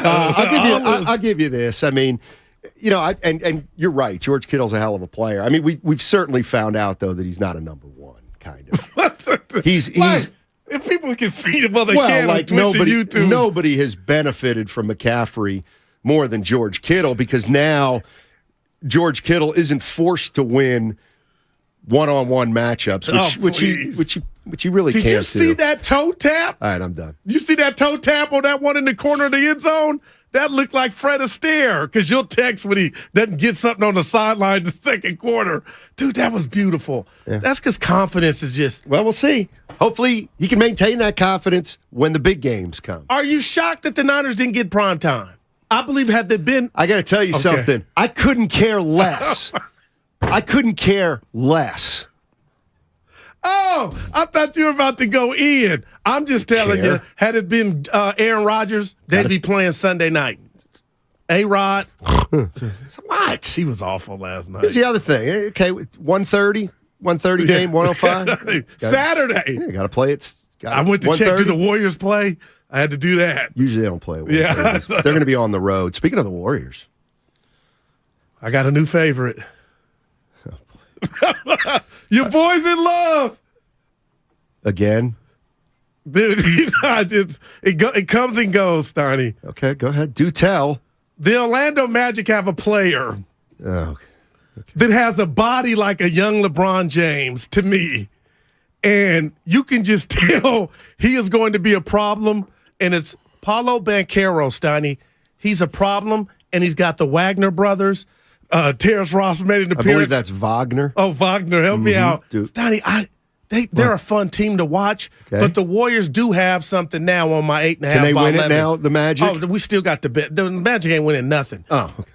The Warriors got to get some size. And the size is on the sideline. Kuminga and Wiseman. 500 team. You don't. Well, they're 20-20. You don't believe they're a 500 team? Yeah, I do. They're 500 or 20-20. Your boy Wiggins was rusty. Oh, Clay! My God. Right. Now, have they let him play too many minutes, and that went against what you're trying to save him from the back-to-back? He played 45 against Atlanta. It's a lot of minutes. It's a lot of minutes. So I didn't like that, but... You know, one of the things that happened last year was everything came together at the end of the year, but they had done a lot of work early with that 18-2 start. Now, this year, I feel like the team's different. There's no guarantee everybody's going to be coming back at the right time. Man. Your players are another year older. What did I write down here? Yeah, I still believe... They're the 6th seed. They moved up without even playing because the West is just a joke. That's great. I just don't think it's the Warriors' year. That's why I just don't think it's their year. There's just too much You crap feel that, huh? I'm looking at it so as admit, like, who scares you good enough. in a series? First of all, let me be honest with you. Please do. The roster that or the players that played for the Warriors on Saturday, the Magic are better than the Warriors. They have more talent than the Warriors that played on Saturday. I'm not mad at you. I almost feel like saying it's not even close. But the best player on the floor was your guy, Banchero. There's no doubt about it. But who expects the Warriors to win games without Curry, without Clay, where Wiggins is coming back from injury? Wiseman and Kuminga out. Iguodala. Well, what did you saw him up? Not quite getting his, he's, sometimes when you're old, you got to get back in shape. The game's pretty quick. Sometimes you do look like you're a drunk stumbling out of a bar at 2 a.m. It looked good seeing him, though. It looked good seeing him out there. Did it? No, well, I'm not talking about the production, but yeah, he's got to work himself back into shape. Yeah, he does. Yeah, he does. Because you could tell he's like, And Wiggins is rusty, too. But I'll tell you this about the great story that is Lamb. If he's your leading scorer, Anthony Lamb. Oh, I thought you meant CD Lamb. That ain't good. No, and that's what happened Saturday. Yeah, you're absolutely right. It's a good call by you. Where's 20-20? Next game's the official halfway point of the season. Hey, the road to Glendale is brought to you by West Credit Union, working for you today, tomorrow, and together. 888-957-9570 is the number. What's your biggest area of concern for the San Francisco 49ers as they head into the postseason? Is it Brock Purdy and the fact that he's a rookie? Or do you think Brock Purdy's got what it takes to lead this team to the Super Bowl? 888-957-9570. We'll be right back. I'm Team Guru for life. I'm the voice of reason. It's a playoff football monster Monday. Mitchell down the sideline. He cuts back all the way inside the 10 of Arizona. The Niners secured the 2 seed, and Levi's will host the Seahawks. I want to see what Brock Purdy does in his first ever game against Pete Carroll. It's playoff football time on 95.7 The Game. I bet you folks are glad to be done with your shopping. Hopefully, all your gifts went well. But there's one last store to visit, this time just for yourself. Your chance to get one of the top-rated Samsung, LG, or Sony TVs at a crazy low price. Where? At Video Only's year-end clearance sale. A great way to end the year. If you don't check out these deals at Video Only, you'll be sorry.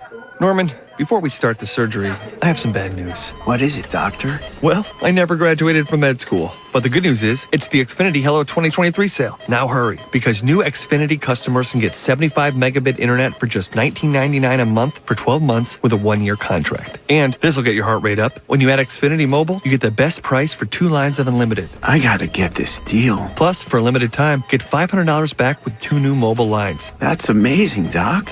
I know. I don't want to miss this deal. Let's reschedule. Doc? Doc? Drop everything and get to the Xfinity Hello 2023 sale now through January 10th. Go to Xfinity.com/Hello2023. Call 1-800-XFINITY or visit a store today. Restrictions apply. Internet offer requires paperless billing and autopay with stored bank account. Equipment, taxes, and fees extra. After term, regular rates apply. Xfinity Internet required for Xfinity Mobile. Compares Xfinity Unlimited Intro to lowest price 5G plans of top 3 carriers. Reduced speeds after 20 gigabytes of usage per line. Data thresholds may vary. Hi, welcome to IKEA and our winter sale. Hi. We've got hundreds of offers on everything from storage solutions to... I'm sorry, did you say hundreds? Yeah. Check out our offers on shelving and desks. Oh, what about mattresses? Yep, those too. Dressers? Sofas? Yes and yes. I think I need a bigger cart. Our winter sale is almost over. Visit us in-store or at IKEA-USA.com/offers to save through January 22nd. Offer dates may vary. U.S. only while supplies last. Selection may vary by store and online. See store and IKEA-USA.com/offers for complete terms. Restrictions apply. 1-877 Cars for Kids. KARS Cards for Kids. 1-877 Cards for Kids. Donate your car today. 1-877 Cars for Kids. KARS Cars for Kids. 1-877 Cars for Kids. Donate your car today. With car prices at an all-time high, our donors are now getting highest receipts ever. Donate at carsforkids.org, and your car can be picked up tomorrow. 1-877 Cars for Kids. KARS Cars for Kids. 1-877 Cars for Kids. Donate your car today. Now accepting donations of land, homes, buildings, or any kind of real estate. Neuropathy pain? Call Dr. Robert Dees, DC, 925-393-0100. For all contest rules, go to 957thegame.com/rules. Investing is confusing. Dawn raids, triple witching hour, candlesticks, crown jewels, bears, bulls, bear hugs, blue chips. It's one big word salad of uncertainty. Fortunately, Fremont Bank now has incredible rates on their savings accounts and CDs. And while savings accounts and CDs may not be known for their great rates at your current bank, at Fremont Bank, you can get great rates from a great local bank. To learn more, stop in or visit us online. We'll explain it all in plain language. Fremont Bank, serving the Bay Area since 1964. Member FDIC. From the beginning, Meriwest Credit Union was created to provide a brighter financial future for you. We work hard for our members because they're our greatest strength. Meriwest worked for me when I needed an auto loan for my first car. When I need to make a mobile payment, Meriwest works for me. Put our premier savings account to work for you, now paying up to 25 times the national average. Meriwest Credit Union, working for you today, tomorrow, together. Finding great candidates to hire can be like, well, trying to find a needle in a haystack, but not with ZipRecruiter. Its powerful technology actively finds and invites qualified candidates to apply to your job. So while other companies might deliver a lot of hay, ZipRecruiter finds you the needle in the haystack. See why 4 out of 5 employers who post a job on ZipRecruiter get a quality candidate within the first day. Try ZipRecruiter for free at ZipRecruiter.com/free. That's ZipRecruiter.com/free. Diabetes, high blood pressure, anxiety meds, everyone's on them. If you're a 50-year-old male, maybe a bit porky, and you may even have type 2 diabetes, $1 million of term insurance may only cost you about $200 a month. Call Term Provider. Speak with Big Lou at 800-700-6898. Big Lou will find a term life policy for you even if you have type 2 diabetes, are overweight, or have high blood pressure. Term Provider has helped thousands of people like you who think they can't afford term life insurance. To buy $1 million of affordable term life for you, all you need to do is call Big Lou at 800-700-6898. Lou will make sure the scales are tipped in your favor. Call 800-700-6898. Big Lou will answer your call and work to fit you into a term life policy that you can afford. Remember, Big Lou's like you. He's on meds, too. Call 800-700-6898. 800-700-6898.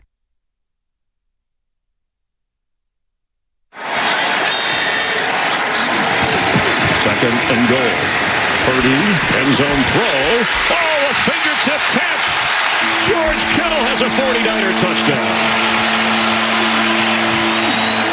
Now, back to Steiny and Guru on 95.7 The Game.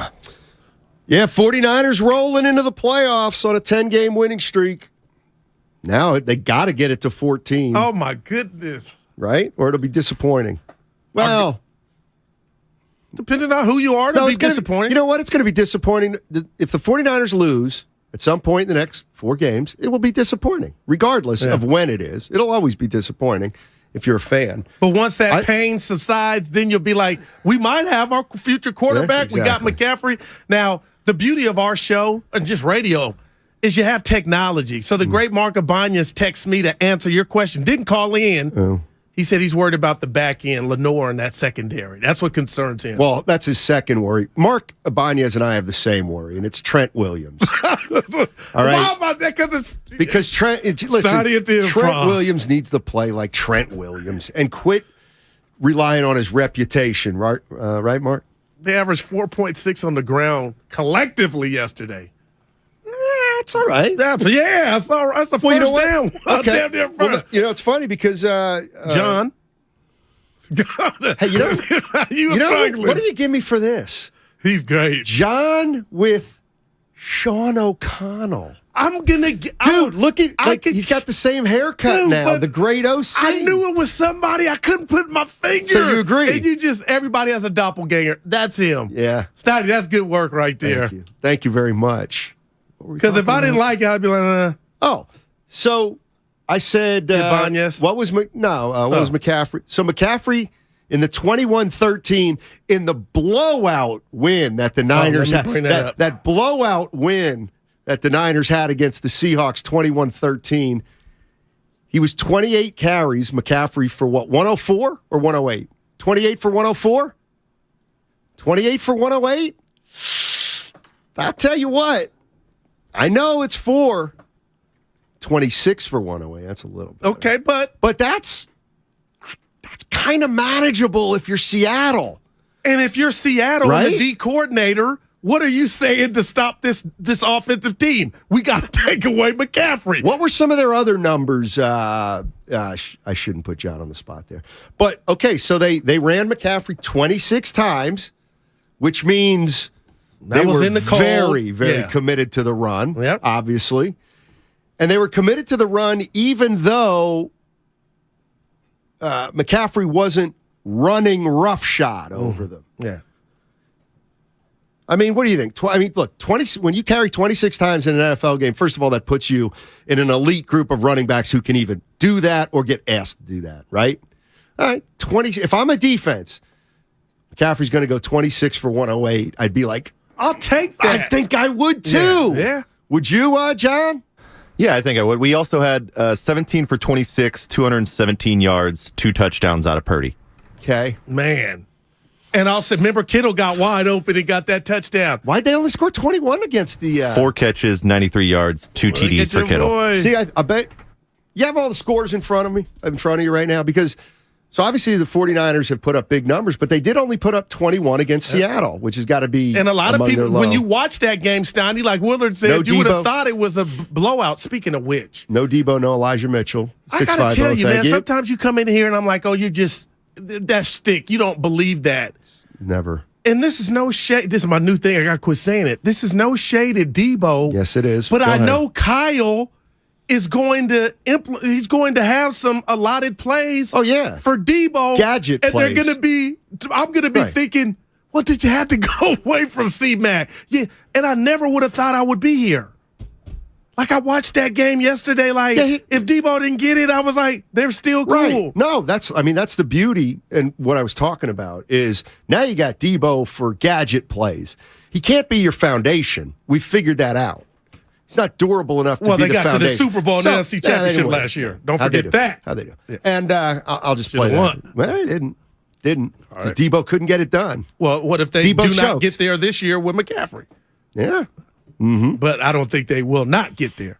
But, dude, it's just like an embarrassment of riches. You got one case. So far. Put some respect on his name. So far. I need some sneakers. I got the the Kittle victory lap. I got the whole what do you mean? Niner weaponry. Ching, ching, See, ching, ching. Okay, let's back like up. Bingo. Let's back up.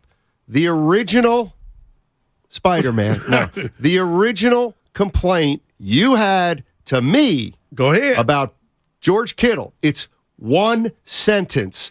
I never said he stunk. I never said he was overrated. I said he's a better blocker than pass catcher, and you cannot live with that. No, the people could not live with it because they came after you. The people are still wrong. Because you said his hands were not suspect. You said they were okay. They are okay. The bigger thing and why I'm taking he's this a better lap blocker was their weaponry, and that was the two receivers and Kittle. Mm-hmm. Yeah. And now with McCaffrey, they are showing out.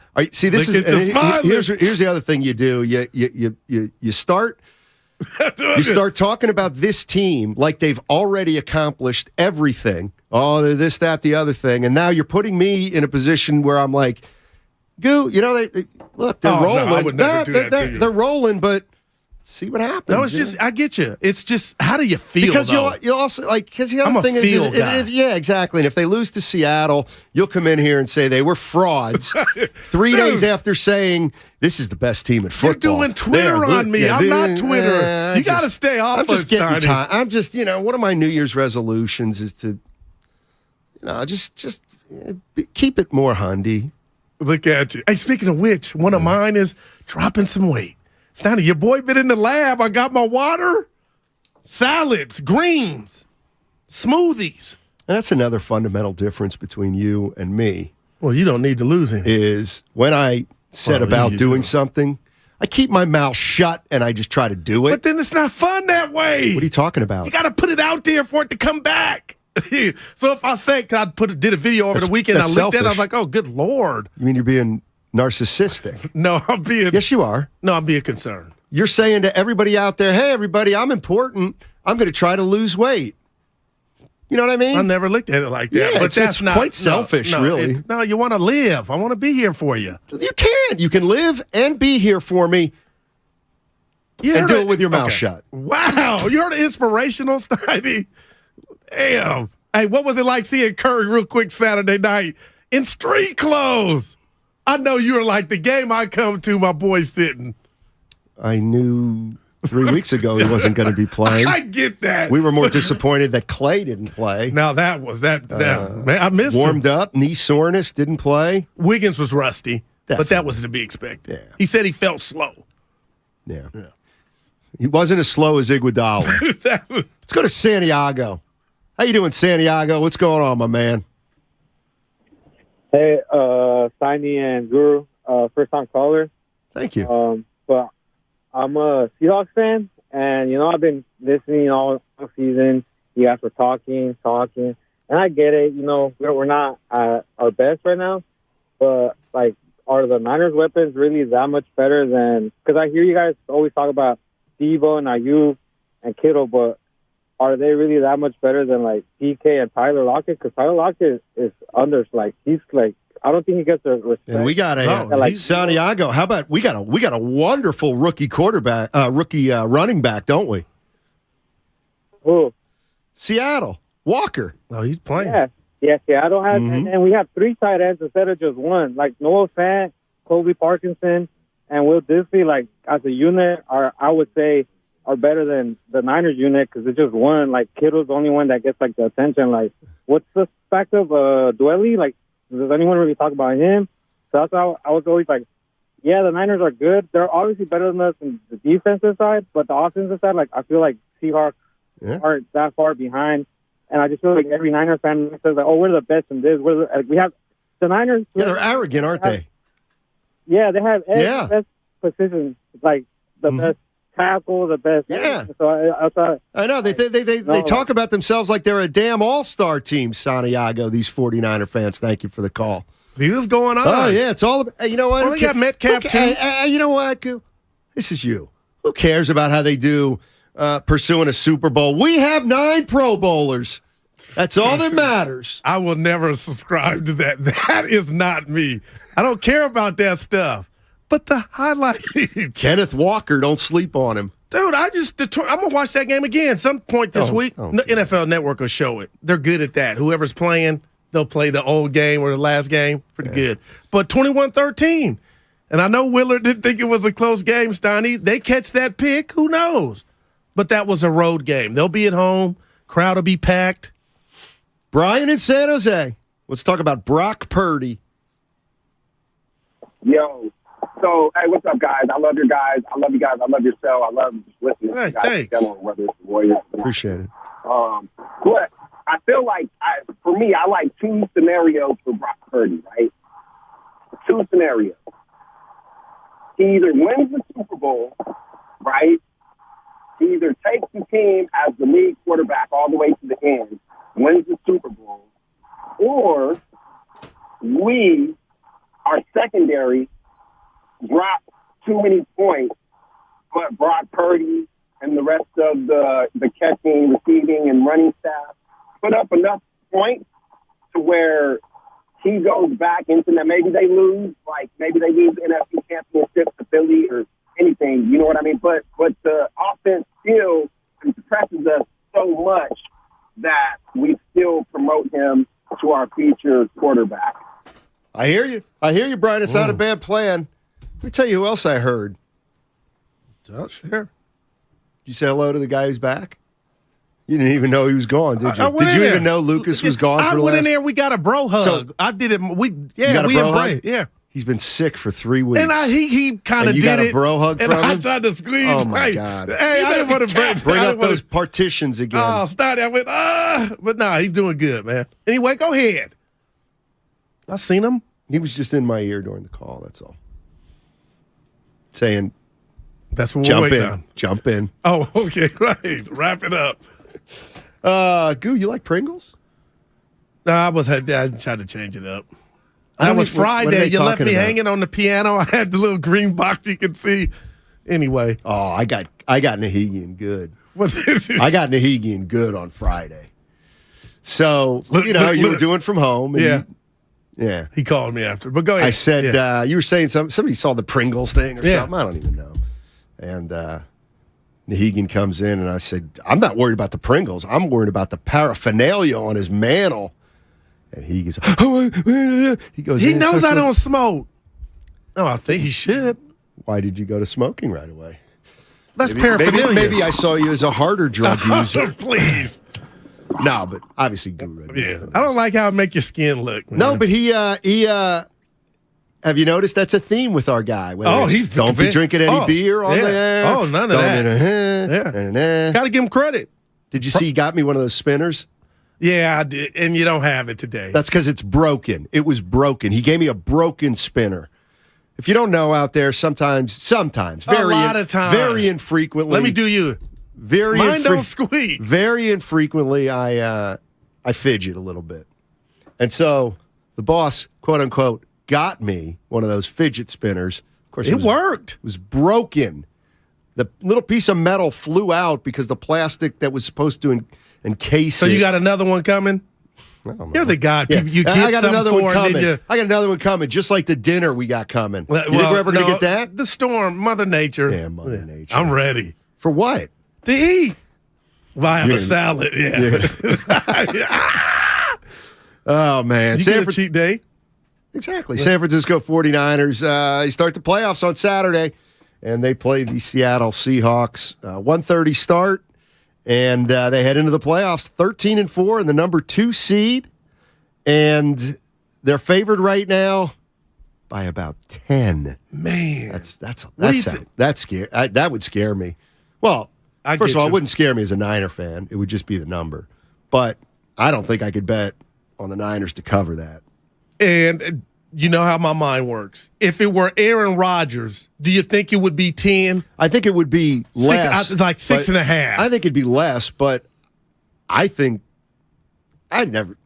Packers are a myth. 49ers. When's the last time the Packers? And they owned him when he was on top of his game. You're right, Stein. There's no way Packers come in. But the amount of Niner fans, it was Shasky, Bonte, 49er Frankie, and others that were saying, I don't want to see Aaron Rodgers. No, you're not. Yeah. Hey, you know what I wanted? This one caught my eye. So, Bernie Kosar, right? Oh, the legend. Yeah. 19. Former Cleveland Browns quarterback. I guess he does some pregame shows in Cleveland. I don't know why it caught my attention, but it did. Because I think it's such a joke, and it's another reason why sometimes I can't stand the NFL. So Bernie Kosar acknowledged on the air that he made a bet on the Cleveland Browns-Pittsburgh Steelers game. He bet $19,000 on Cleveland. Damn. And now the Cleveland Browns have severed their relationship with Bernie Kosar for gambling. Can't gamble in the NFL. Look at, what's the gentleman's name who was suspended? Oh, the receiver. Remember, the receiver put in a parlay for, I forget what team, but yeah. Miles Austin. Well, that just happened. I'm thinking about the other guy that got popped. Remember in offseason? I don't know why I can't think of his name right now. But gambling's legal. Let me ask you this. It was a legal bet. Do you think Bernie Kosar would have said that out loud if he knew it was going to cost him his gig? Calvin Ridley. There you go. Talk to us. Do you think he knew he could get removed from his job by saying that he bet? And I don't get if you shouldn't have to hide it. Why should he have to hide it? Well, you're part of the organization. You guys, you know how much time that we have spent in the last 2 years, you, me, Dibbs, Willard, talking about gambling? Well, Dibbs you and I guys do a gamble podcast all the time. Yeah. But we're not part of the organizations. Raymond Ritter ain't saying, I got the Warriors -8. Like I think it's frowned upon if you're part of the. It's more than frowned upon. Even if you bet on your team. I think that's a joke. What does it matter if the pregame host of a that'd be like saying John Dickens? Well, it's not quite, but it would be like saying well, that's a good one. I don't know, maybe Chris Mullen. Chris Mullen bet on. Found out he bet on the Warriors to win tomorrow, and the Warriors. He's saying, whatever. I made a bet in Vegas, legal. I made a bet on DraftKings, legal. It's like the Warriors saying, you're persona non grata now. But I think that's ridiculous. When you get hired, though, Stoney, there's something in the bylaws that I think. No, it's not. It's not like Iguodala, because Iguodala's on the team. That's one thing. Bernie Kosar is it just a pregame host. I don't think he should have been fired. That's wow. Fired. And it's you give worse Deshaun Watson all that bread. You know what's worse than fired? Now you want to have a to have your entire relationship severed by the team. Yeah. It would be like, it'd almost be like if Kirk Reeder, they found out Kirk Reeder made a bet on the San Francisco Giants, and the Giants were like, you can't do that. You're persona non grata. Stinks. I don't like this. But you got a guy with 100 allegedly assault cases. It's kind of you annoying. Give him all 200 milli. And then you fire the guy. That's weak, Stoney. That does stink. 510, 21-13 in Seattle. Brock wasn't hurt. Brock was hurt and on a short week. Remember, he had the oblique. He didn't practice at all. He threw for the first time in the hotel on game day. I knew he was a little banged up. Yeah. But he had 2 touchdowns. 888-957-9570 is the number. Let's just put it out there.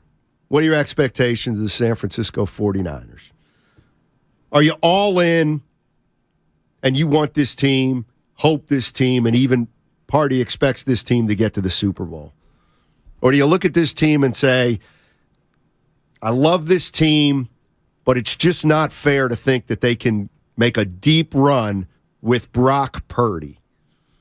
If those are your two choices, what are you saying? And I'm saying I'm saying they got to get to the NFC Championship game.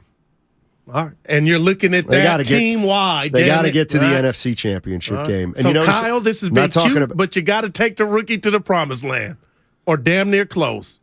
And I'll be this, too. I'll be honest. If they go to the NFC Championship game and lose, even though it may well be with Brock Purdy, I guarantee you're going to come in and say, Kyle can't win the big one, Steiny.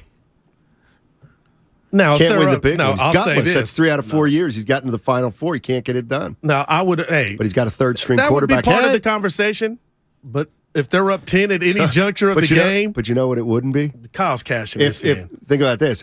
If Brock Purdy throws 3 interceptions and they lose to the Seahawks, guess what? That would almost be better for Kyle Shanahan than if he actually takes Purdy to the NFC. Purdy takes him to the NFC Championship game and then throws 3 interceptions, because then it's coming back on Kyle losing another NFC Championship. It's unfair. But what I hate about the Niners' chances, and I mean this, is, okay, if you're telling me they're going to win the Super Bowl and hoist up the Lombardi Trophy, Steiny, they will Steve Grogan their way to it. 14 in a row? That's what number you wore. Why wouldn't you go Miami Dolphins regular season, 1972? You know what? Because Grogan's just a number. Yeah, he just came Steve Grogan never won 14 he had that long games in a row. Too. No, he wore 14. I know he wore 14. He never won 14 in a row. That's the pattern. But the people know. But anyway, Steiny, you ever going to apologize for calling Kill overrated? No. They're on you. No. I never called him overrated. You just said his hands. Never called him overrated. I think that's what's happening. I'm trying to help you. I don't remember. I don't need your help. I misremember. I'm going Clemens on you. That's how much I got your back. You like Boncaro, huh? How can you not? They got 4 other dudes. Wendell Carter, dude, an active big. He can jump, block shots, and get rebounds and take it up to dunk. You think they're going to win it all? You want to bet? No, their future is, you need shades for their future. You taking the Pistons young roster or Orlando? I'm taking Orlando. Man, it's pretty, Steiny. They got some stuff. And, of course, I'd rather be the Warriors because you got your defending champs. Why? They're about to. Hey, look out yonder. The West is. I think Joe Lacob would rather have the Pistons and Magic right now than the Warriors in a weird kind of crazy lunatic way. Understand though, Curry, Wiseman, and Kuminga were out, and Clay. So it's just that round rod, that musical chairs of who's healthy, who's not. Yeah, and they're gonna. You think they're gonna be able to get healthy?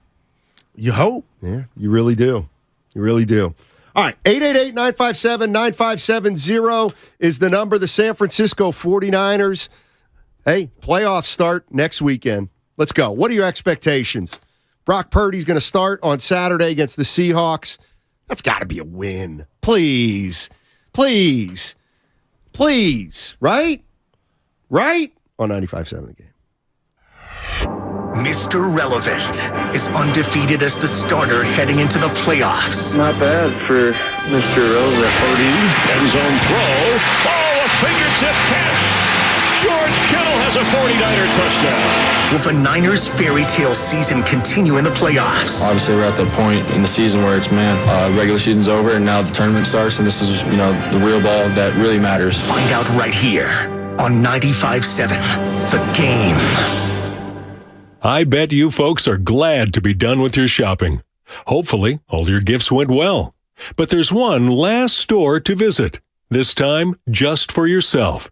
Your chance to get one of the top-rated Samsung, LG, or Sony TVs at a crazy low price. Where? At Video Only's year-end clearance sale. A great way to end the year. If you don't check out these deals at Video Only, you'll be sorry. Does your heart long to wander? To encounter colorful creatures from the deep blue sea? And amazing animals from the Amazon and beyond? Feed your wild heart. Travel the world right here in San Francisco.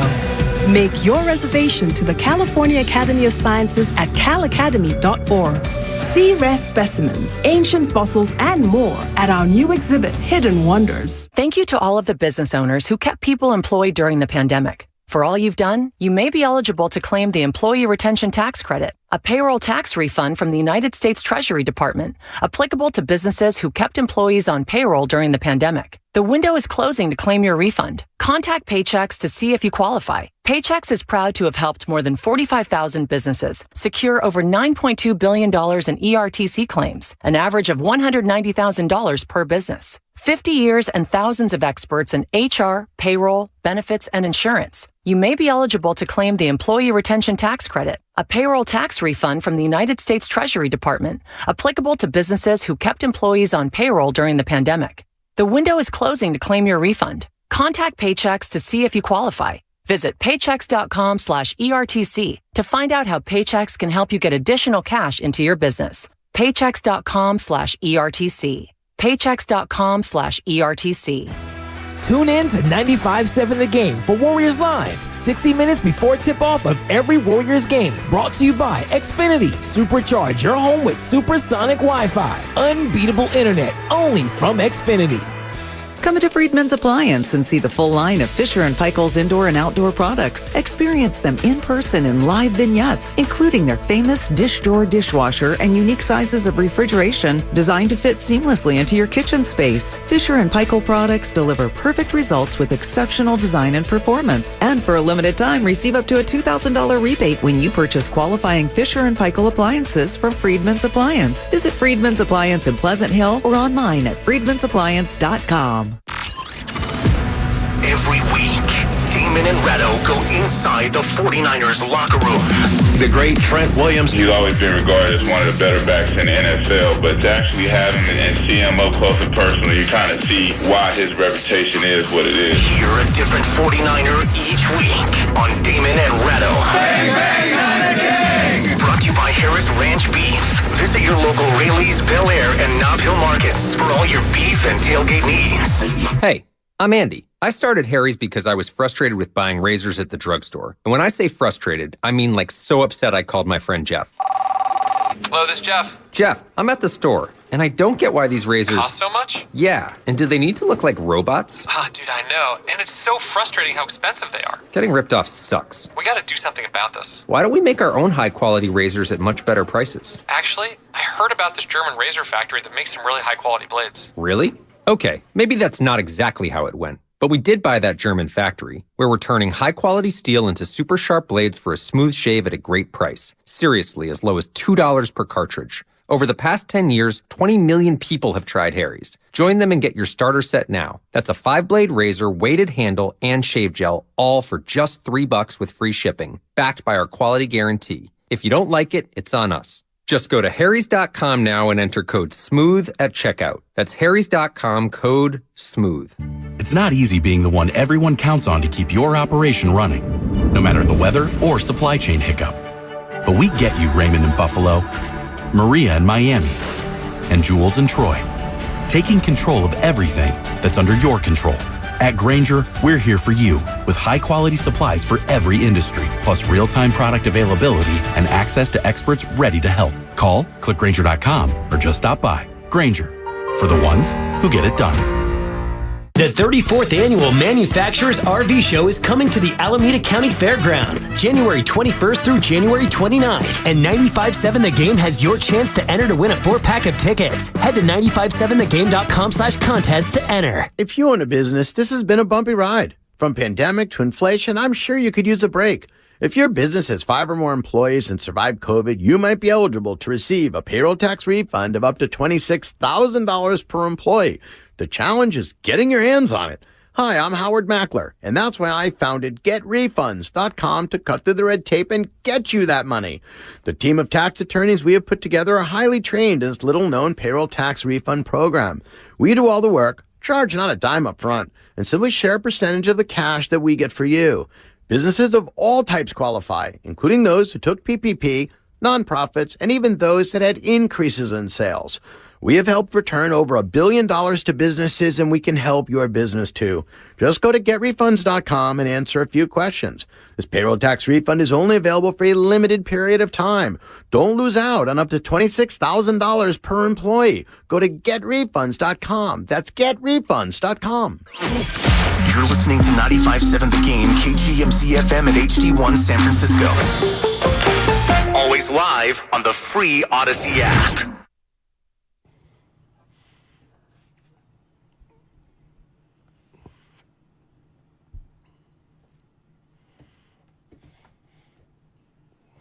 Now, back to Steiny and Guru on 95.7 The Game.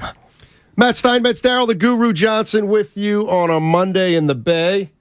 Doesn't look bad out there now. Hopefully everybody's staying safe and dry.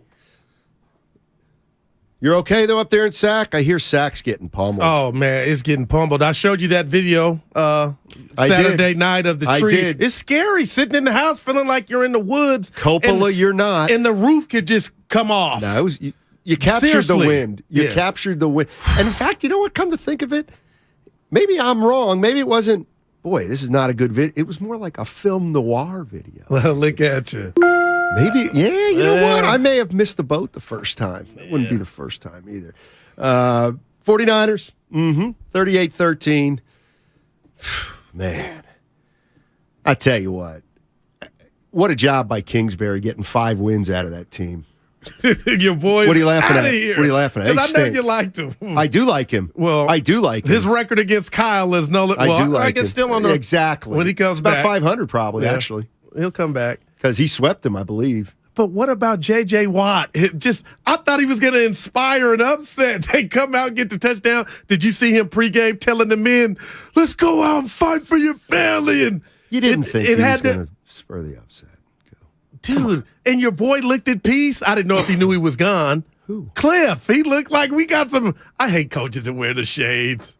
Now I wear the shades inside too, but not on the sports field. It's like hooping with your ring on. Take it off. Respect the game, even if it's pickup. Dre and Lamore. What's up, Dre? How you doing, man? Hey, Steiny. Hey, Guru. What's up, baby? I want to talk to. Hey, not much.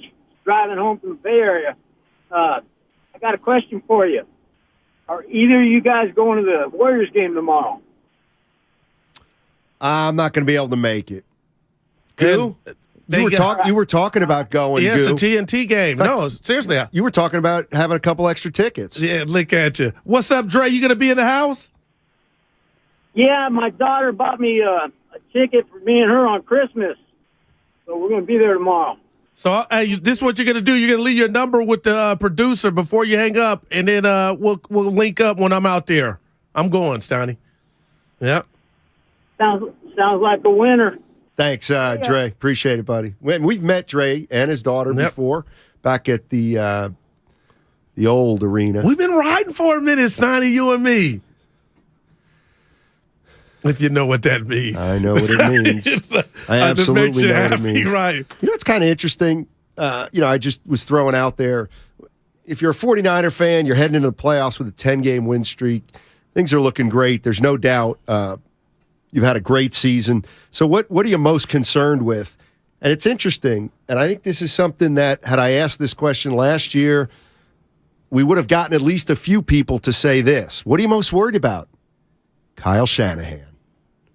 I think we would have gotten that answer last year. Wow, I really do. Man. Because, look, Good, no matter what happens in the postseason, because of people like you, he better not lose a lead. He better not lose a lead. And that seriously. Would be, okay, listen. But the one lesson and victory lap you can take is the education you gave me on Andy Reid. And I'm taking a step back, Steiny, on everybody. Shoot. I wish I hadn't done that. But you did. So now I'm like, you know what? Let's say they lose, but if it's in the fashion to where they kind of blew it and they're up, then we could talk to ad nauseum about what is it about Kyle, because he is the one guy, and I mean this. You tell me what you think. I just don't think he's getting enough credit for utilizing McCaffrey. We know McCaffrey's a bad ass. No, making this all just all come together like a great pasta or gumbo. So far, you're right. Even with a third-string quarterback, like he's at the helm of this. You know, you can have a great rapper on a track, but who made the beat? And he's producing this. Yeah, imagine them going to the NFC Championship game with a rookie quarterback who's the last draft pick and started out as the third quarterback, doesn't get it done, and yes, we can use that as a reason to call Kyle a choker because it doesn't matter that it's Purdy. It'll just matter that, hey, you're 0 for 3, Chief. And we're not even where you're looking. And we're not even counting back in Atlanta. See, it's a shame that's the way people's mindset. Reality. Of course it will. Yeah, and it's just a shame because he's, like I said. But it's part of what you call what we do. Monday morning quarterbacks, left and right. Some have more powerful pins and television channels than others. Right. But to be fair, that is on paper. Now you can, in 5 years from now, Kyle, you might win 3 in a row. But for now, Terry McMillan, in the meantime, a great book. Right. You get to say. He's going to have to endure that a little bit, I believe. Right. And you got to say for 12 years that Andy Reid was a choker. And then he wins a Super Bowl. He's a bad dude. Now he's he beat Kyle at his own game. I like a little more nuance than that. Yeah. Well, don't let facts hit you on the way out. Good, lose, bad. That's all that matters. It's called trends. You heard of that? When things happen, you get it. And you're still right. What? And Kyle Shanahan, in the grand scheme of things, that's about as big a sample size as we've had. I'll tell you what, if they lose 35-10 and they're just not the better team, you'll let them off the hook. Yeah, I'm not coming in here. No, I'm just saying no harm, no foul. They had a great run. But if it's a 10-point blown lead, oh my God. I'll just come to work. What if it's an 11-point blown lead? It's just worse. I don't think it would be for you. I think if they lose a 21-10 lead just because it's not symmetrical. Let me help you out. You love this 10-10-10. No, it's funny. Let me help you out. Is that your favorite number? You thought for a year, maybe even a year and a half, that your partner was so fixated on Garoppolo's overthrow to Emmanuel Sanders in the Super Bowl. Right. I retired the damn thing, but it was like Freddy Krueger. It had more lies than you heard it from everybody. Even Peter King on with David and Rano. He alluded to it. So it wasn't just me. Now, I might be the first where you heard it from, Stoney, but the people out there watching, they get paid to do what they do. That thing lives on forever, the overthrow. And is that Kyle's fault? No, it was. Well, it is, actually. It actually is. If Jimmy would have hit that. So Jimmy overthrows and Kyle chokes as a coach. We're not Kyle's doing his thing right now. I'm not going to do this. Not we. I know Evan's not here. Kyle's in his bag right now. You like it. I can't stand it. It's, you know what? 95.7 The Game. Breaking news.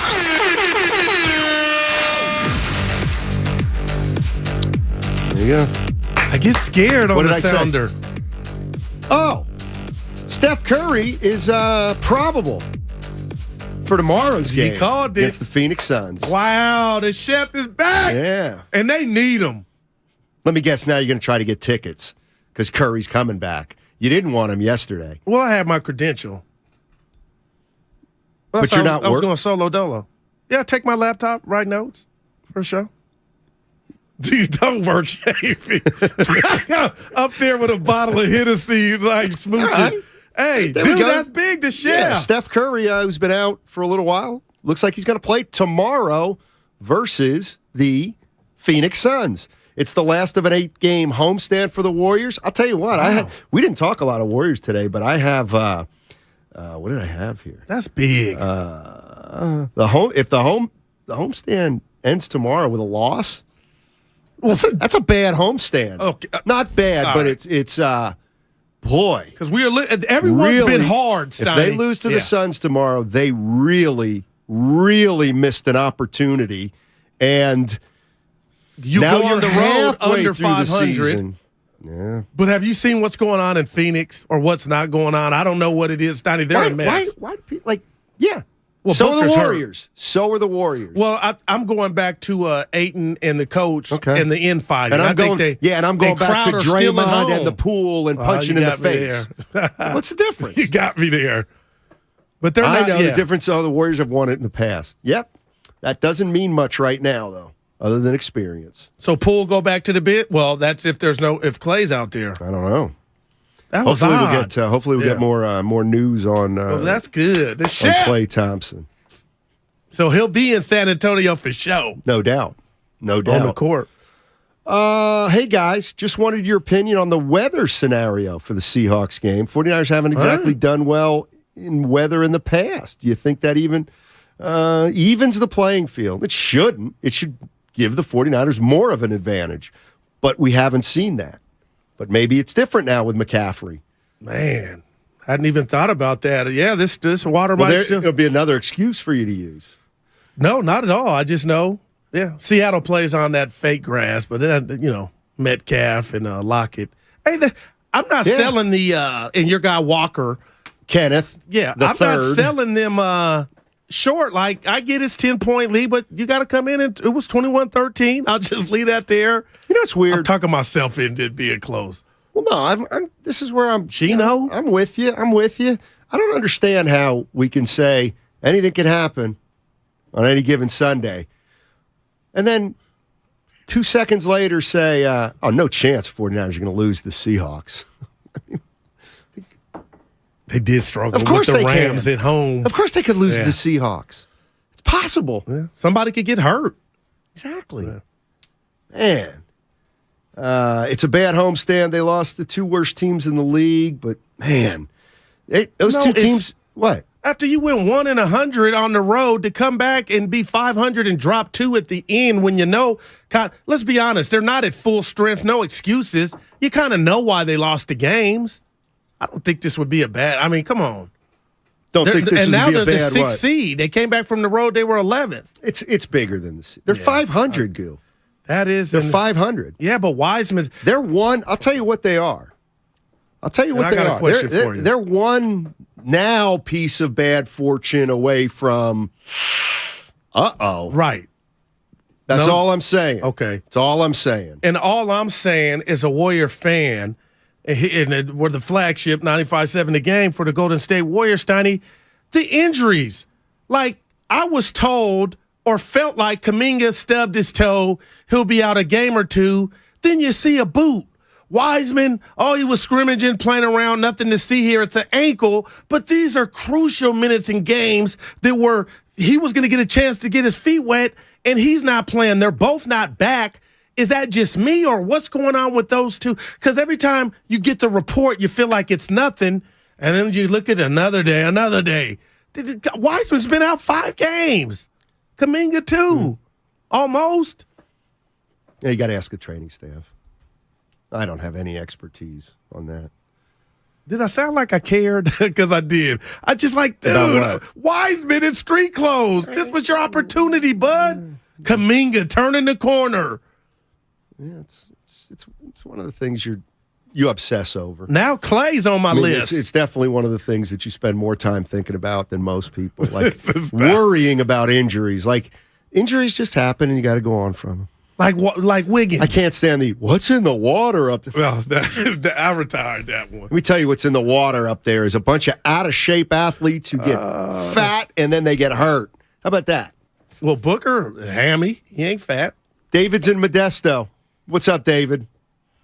Hey, how's it going, guys? No, I didn't mean the Warriors. Man.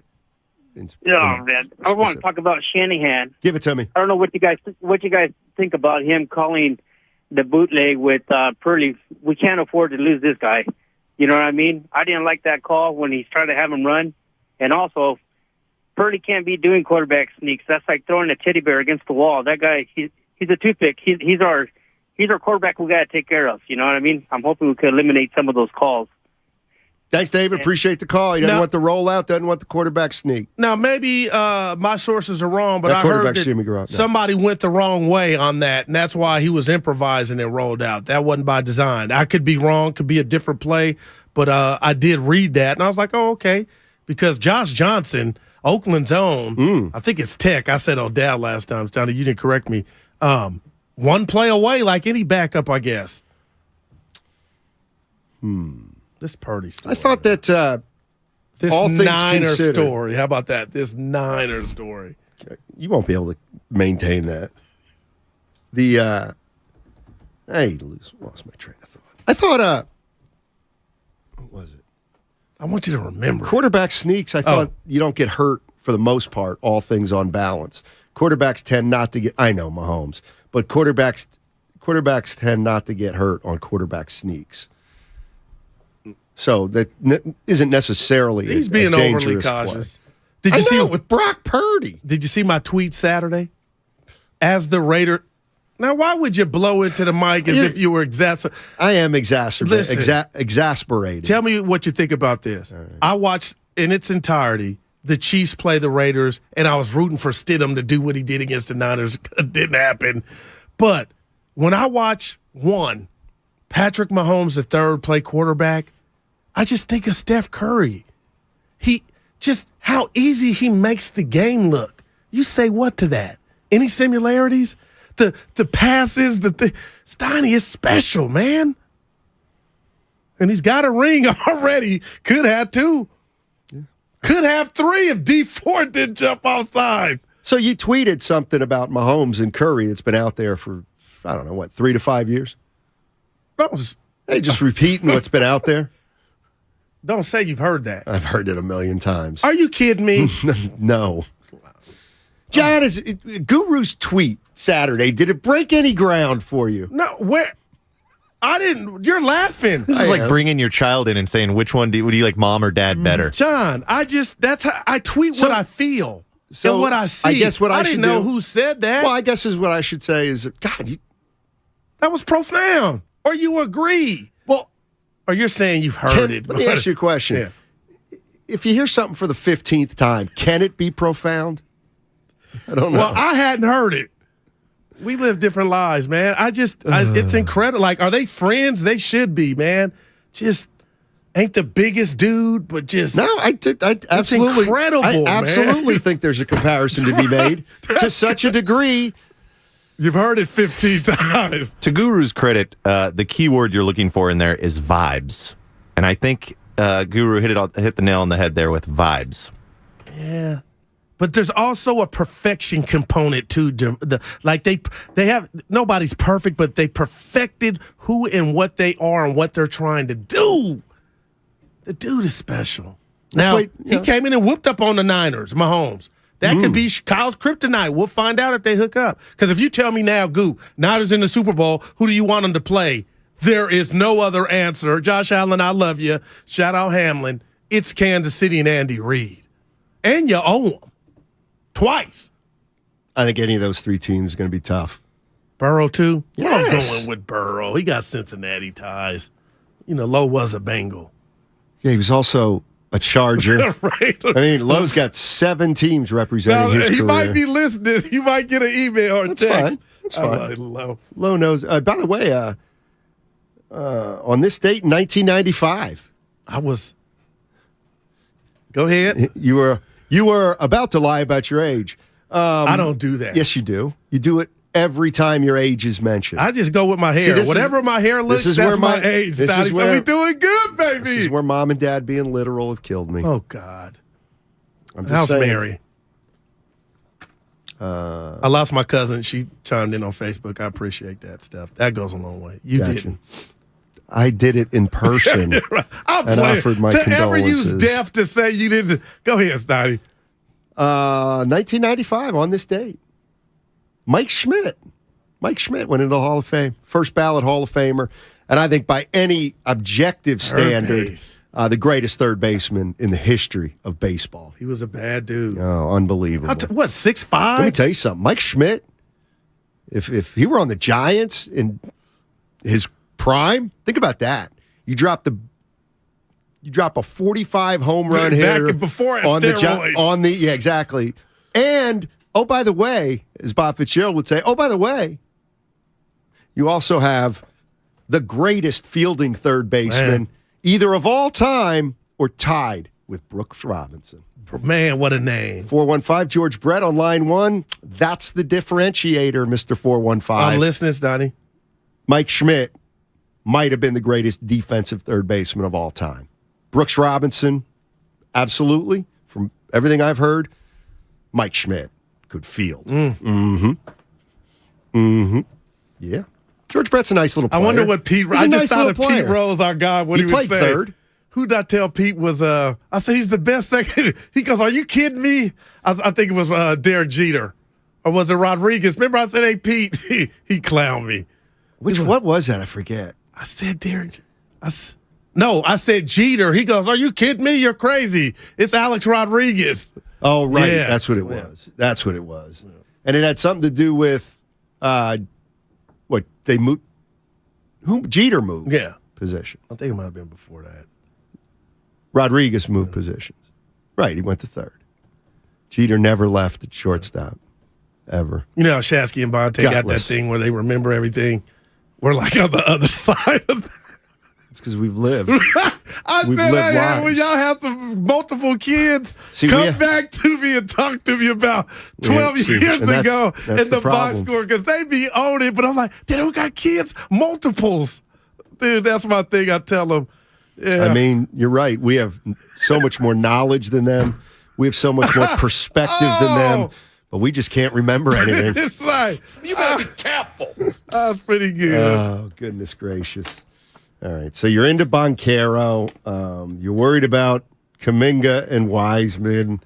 The 49ers, you're already setting the table for Brock Purdy to struggle, and you're going to let him off the hook. No. I'm in more of the story, and I know you're making the team, but it sounds like to me, Steiny, you've had enough with the Purdy story. But no matter how much you've had, the team is it's well put together, it's coached right. But what Brock Purdy's doing and what he's doing, forget any stat. The most important one is he's winning. They've won 10 in a row.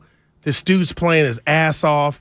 And if somehow they get to the Super Bowl in Glendale, you need to move or take a week off or two, because this story would get so loud about Purdy being Mr. Irrelevant, you would think it was a movie. Like, that's where we're headed. Okay. You're right. It's not the San Francisco Purdy's, right, but it will be the big story of the 49ers winning the Super Bowl, which is the story. I get you. But, dude. Like, in a way, Purdy's almost irrelevant. That's an occasional 5. I didn't even do that on purpose. You got to be kidding. Because I don't use that phraseology. Is that what you call it? Phraseology. We're all acknowledging he's not going to win him anything. He's not going to lose him anything. Just plays it. Well, then don't worry about him. Don't worry about him. It's the 49ers. If he's an average quarterback, go win the Super Bowl. Christian McCaffrey, don't talk about it. Big Trent Williams. I'm really not trying to do this to you. Block. Win a Super Bowl. I get Magic Johnson starting in Game 6 against the Sixer vibes on what Brock Purdy's doing.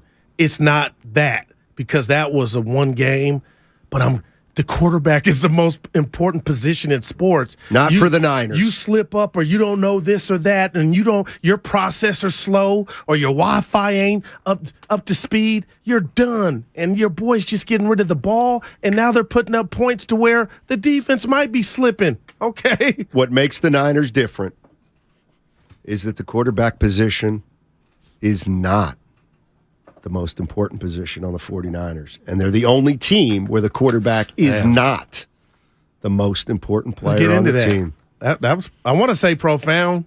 I know, and you can't stand it, can you?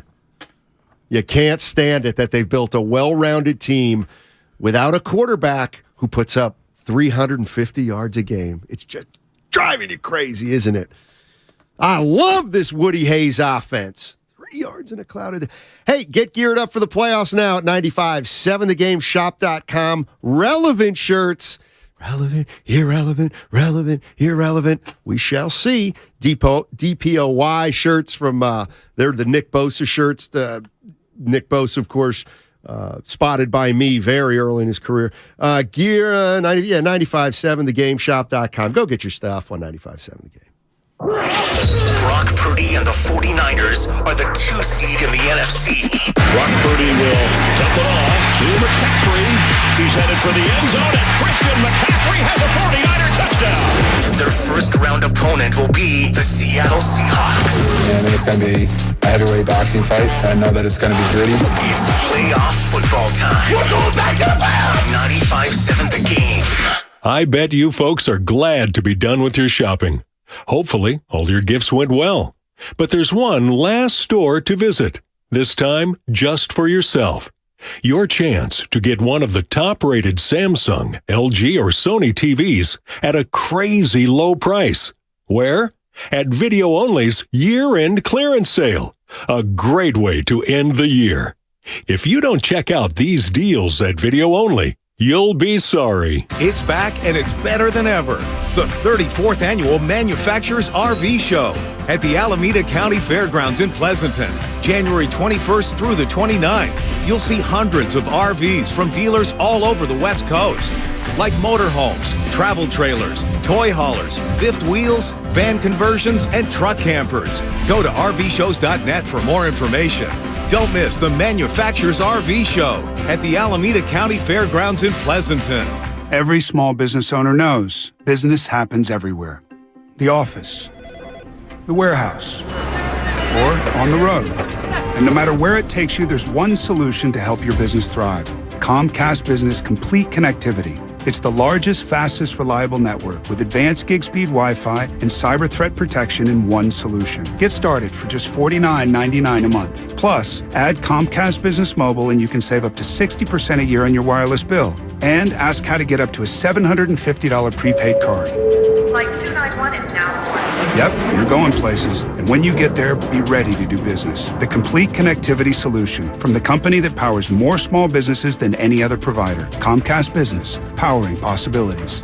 Ends 2/21/2023. Restrictions apply. Requires EcoBill and AutoPay. New 50 megabits per second internet and Comcast Business Security Edge customers only. Equipment taxes and fees extra. After 12 months, regular rates apply. Gig internet required for gig Wi-Fi. Mobile savings compares pricing of top 3 carriers. UCSF Sports Medicine Center is dedicated to treating every type of athlete, from kids to adults, amateurs to elite professionals. As one of the best orthopedic programs in the nation, UCSF has programs to optimize an athlete's performance and the latest advancements to treat the most complex sports injuries. With locations throughout the Bay Area, now including Marin, Walnut Creek, and Redwood Shores, it's even easier to make an appointment today. Visit ucsfhealth.org so you can get cleared to play.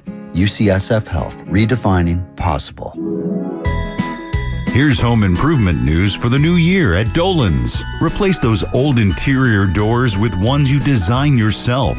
Create your own style with personal choices at Dolan's and doors that are made just for you. The door experts at a Dolan's showroom will help you design your own amazing interior doors. Visit the Ideas section at dolanlumber.com and have a safe and happy new year. Investing is confusing. Dawn raids, triple witching hour, candlesticks, crown jewels, bears, bulls, bear hugs, blue chips. It's one big word salad of uncertainty. Fortunately, Fremont Bank now has incredible rates on their savings accounts and CDs. And while savings accounts and CDs may not be known for their great rates at your current bank, at Fremont Bank, you can get great rates from a great local bank. To learn more, stop in or visit us online. We'll explain it all in plain language. Fremont Bank, serving the Bay Area since 1964. Member FDIC. Get in zone, AutoZone. Welcome to AutoZone. What are you working on today? Starting trouble. No one likes that. We'll get you set up for some stronger starts. You might just need a fresh charge, and we'll take care of that free of charge. But if it is time for a new battery, we've got replacement batteries that'll fit your needs, starting at just $79.99. You can learn more about our battery selection at AutoZone.com. That's what makes us America's #1 battery destination. Get in zone, AutoZone. Claim based on data from the NPD Group 2021. Finding great candidates to hire can be like, well, trying to find a needle in a haystack. Sure, you can post your job to some job board, but then all you can do is hope the right person comes along, which is why you should try ZipRecruiter for free at ZipRecruiter.com/free. ZipRecruiter doesn't depend on candidates finding you. Its powerful technology identifies people with the right experience and actively invites them to apply to your job. You get qualified candidates fast. So while other companies might deliver a lot of hay, ZipRecruiter finds you what you're looking for. The needle in the haystack. 4 out of 5 employers who post a job on ZipRecruiter get a quality candidate through the site within the first day. ZipRecruiter, the smartest way to hire. And right now, you can try ZipRecruiter for free. That's right, free. Just go to this exclusive web address, ZipRecruiter.com/free. That's ZipRecruiter.com/free. ZipRecruiter.com/free. Other banks go out of their way to make redeeming credit card rewards needlessly complicated. But Discover isn't like that. With Discover, you can redeem your rewards for cash in any amount at any time. Learn more at discover.com/redeem rewards. Terms apply. San Francisco, it'll be cloudy this afternoon after heavy wind and rain this morning. Weather brought to you by the Specialized Recruiting Group. The Specialized Recruiting Group takes an individual approach, placing people in contract and full-time roles. SRGExpress.com, now placing in accounting roles.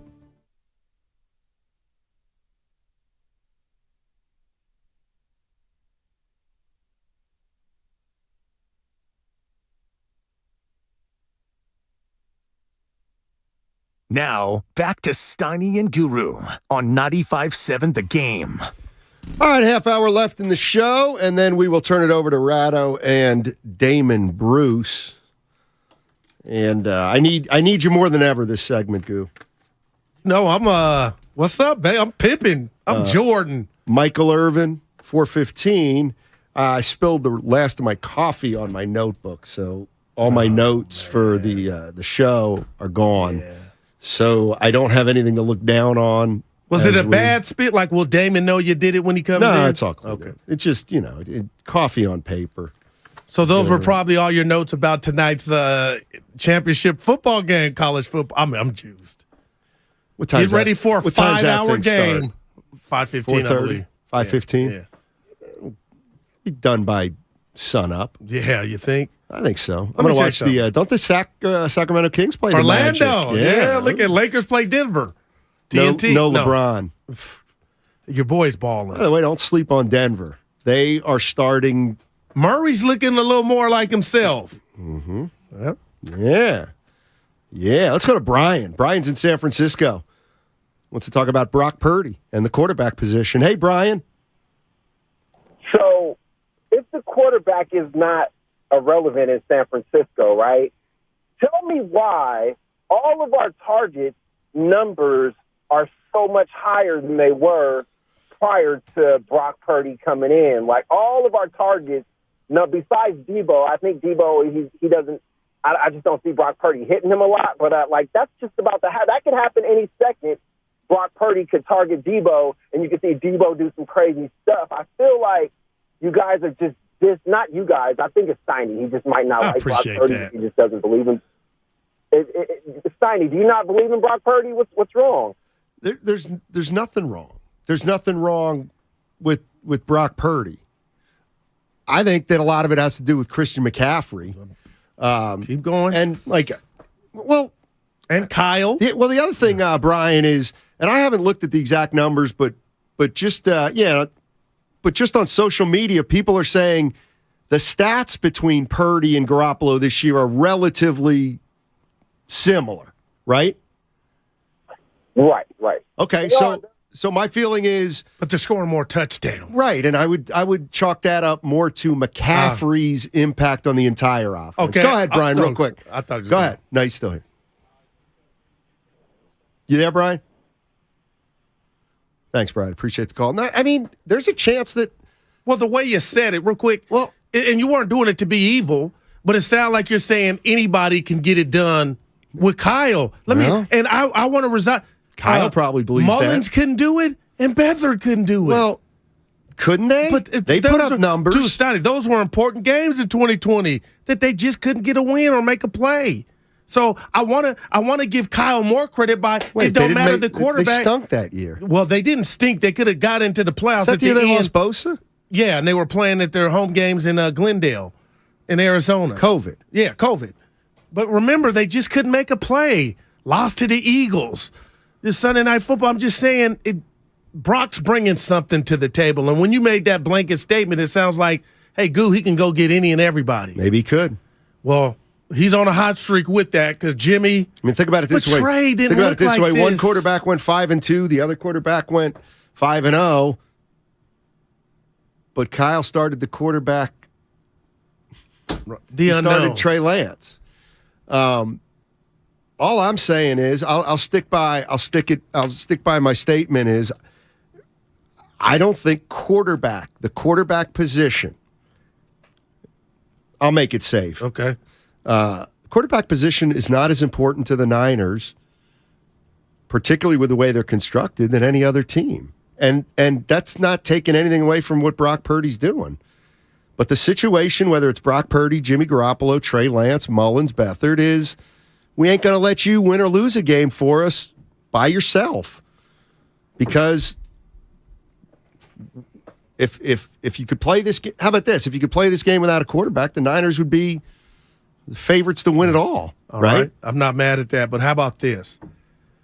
In the middle of what you just said, whether you believe it or not, Kyle chose to go a direction to go mortgage the future on a top-tier quarterback. Even though Lance has not shown us he's that, Steiny. Let's just say he went to get, Patrick Mahomes or Deshaun Watson. That's what Lance was supposed to be. So to say Kyle could do it with any ordinary quarterback, he showed us with the drafting of Lance that he's willing to go get somebody that is supposed to be a superhero-type quarterback. Yeah. And that guy will be better than Purdy or Garoppolo.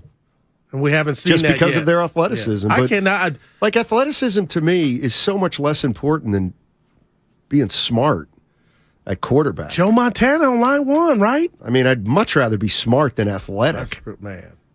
John Stockton. In any success. Steiny, stop saying Purdy's success is because of McCaffrey. If that were true, Darnold and Mayfield would have had success.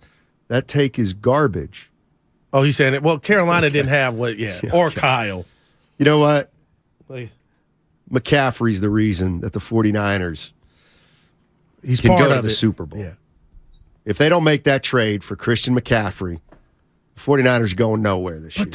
Let's be honest. Let's be honest. Let's be honest. I wrote 2019. Just acknowledge that. I can't. I just can't because I don't believe it. Just you don't believe it. No, because last year they were one game away. So had the 49ers not keep going, I'm being real. They'd be 13-4. Oh, with Purdy. Okay, hey. No, with no McCaffrey trade. Well, okay. I already told you it was Super Bowl or bust when there was no McCaffrey. What I'm saying is Jimmy was healthy. Right. So now they got McCaffrey. Okay, no, let's leave McCaffrey alone. Why? They don't get McCaffrey and Purdy comes in. It's over. Exactly. Okay. Yeah, we're agreeing. It's more about McCaffrey than Purdy. If if they do not make the midseason trade for Christian McCaffrey, this team isn't close to where it is now. Then what was last year? What was last year's I was just gonna say, trip to the NFC Championship game? They got on a run late. Things really fell into place. All right. This year's team, they have been start to finish after they got 3 and 5. I mean, what do you want? They've won 10 in a row. Now, what if I say 2019? You'll say, Goo, how long are you going to use that? But they got there. They got to the Super Bowl without McCaffrey. Okay. And this defense. But they've never played offense like this. Ever. Why are they playing offense like they are now? It's because of McCaffrey, mostly. Right. I'm not saying Purdy doesn't get any credit. Of course he does. But the team changed when McCaffrey came on. It's incredible. And it'll be changed for as long as he's here. I just wonder, and I mean this, Matt, would Jimmy have them right where they're at? Would we see the touchdowns and Trey Lance? I don't know. I do not know. That's the one question that we may never, ever, if they decide to do certain things, get the answer to. Like, is it a given Trey's going to get an opportunity, get an at-bat here? Where? Here. Here with the team. Yeah. Because if Brock goes to the Super Bowl... He'll have a chance to win the job next year. I don't believe if Brock goes to the Super Bowl, and forget if they win or lose, Stoney, I think all bets are off. Why They'll is say it, it's why what is we it talked different? about in the changeover. Okay, and then why would it be different? So let's say Garoppolo had gotten to the Super Bowl last year and lost. He wasn't going to be the starter this year regardless. Because you are that now. That so was why would Purdy be given politics. that off the top of his head? Because he would have earned it. And who would have? Purdy. Right. He showed you he could do it well, on so the would fly. have Garoppolo. Yeah, but Garoppolo was replaced as soon as they announced that Trey Lance was coming to coming to be a part of the team. So that was, hey, this is going to be fun, but we're going to our future right here. Purdy, they're going back rookie. to Lance next year. No, now that could be I'm not ready to bet until I see where they do in the playoffs, but I would bet you that. I'm rooting for Lance. I want to see him get a crack at it. But how the hell do you would you give Brock change the recipe to the T if the T's a number one seller and your people are coming to your place of business? My wife makes sweet tea. But if you got a recipe for sweet tea and Brock Purdy is the ingredient that's making it great, why would you dare say we need some different lemons? We need maybe because he was exposed in a loss in the playoffs. No, that's on the table. Okay, so then if he gets exposed, I'm going proactive if he doesn't, and they lose, and it's not because of him. I just find that hard for you to say, okay, hey, welcome back, everybody. We got a competition for quarterback. If I'm Purdy, I'm let's just say, hey, did I miss something? I took y'all asses to the Super Bowl on the fly, Jack. So let's just say hypothetically, the year that the Chiefs beat the 49ers, when they came back. 19, okay. Let's say Jimmy Garoppolo played the exact same game that he actually played. All right. Okay? Only this time, the defense held. And they win? One time. Yes, and they win. Oh, Trey Lance is not here. I disagree. Oh, there's no doubt. I told you this. Yeah, I disagree. I believe it. So, but we all acknowledge Garoppolo played well enough to win that Super Bowl, and they still went away from him. Well, that pass didn't. Hey, he didn't play bad, but he was playing and started off like he was going to be MVP of it. My point is, you won that game. You would have had 2 years just given to you, 3 maybe, but the way you lost it and that overthrow, it was like, you know what? Kyle was like, I'm done. I'm not so sure about that because I think I seem to remember we were having the same conversation like. Joe Flacco won a Super Bowl and it bought him like 3 years with Baltimore. And they probably regret it, but I feel like they were just doing that out of the euphoria and loyalty of winning. I mean, all I know is we came in to do the changeover and Willard said, who's going to be the starter week 1 next year? I actually think it's going to be Trey Lance. And I think it's still up in the air right now. Based on like a game. It's in the late third. I'm going to assume that the last pick in this year's draft, obviously, if he wins the Super Bowl, there's something in the equation that I'm not allowing for, which is him winning the Super Bowl. But I'm going to take the logical perspective that Brock Purdy, as a rookie who started as a third stringer, I'm going to say I don't think he's going to be able to win the Super Bowl. Okay, and I don't totally think the Niners. Right. So at that point, I just think there's going to be a competition next year. Assuming Lance is healthy. They have to have a competition. I'm just throwing things and I think at you. I think they have to have a competition, even if Purdy wins a Super Bowl. See, I think if Purdy wins the Super Bowl, you would even you would listen for trade offers maybe for Trey Lance. You can't do that. Huh? They can do whatever they want. Well, you're right, but they have this is a good thing. Everybody. They have two quarterbacks under contract. Your name's Trey Lance. So what? It's not about Trey Lance. You're totally it's about the right. Niners. You're totally right, but I don't think that would be ideal for him, though, Stoney, to be a backup. Who cares? He has no leverage, and you get to come into the season next year with two. If ever there'd be a year for Shanahan to do what he did messed up by doing with Garoppolo, next year would be the year to play 2 quarterbacks. Next year, play 2 quarterbacks like you wanted to do at the start of the season with Garoppolo. This is Trey assuming Lance. They lose, right? Because if they win, why would you be enticed? Because you're not allowing for the fact that they could win 10-7 in the Super Bowl, and he throws 3 interceptions, they still win. What do you think that would do for the locker room, though, Stoney?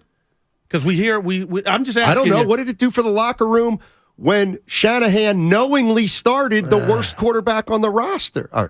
Yeah. He could do it because the team is a bunch of professionals.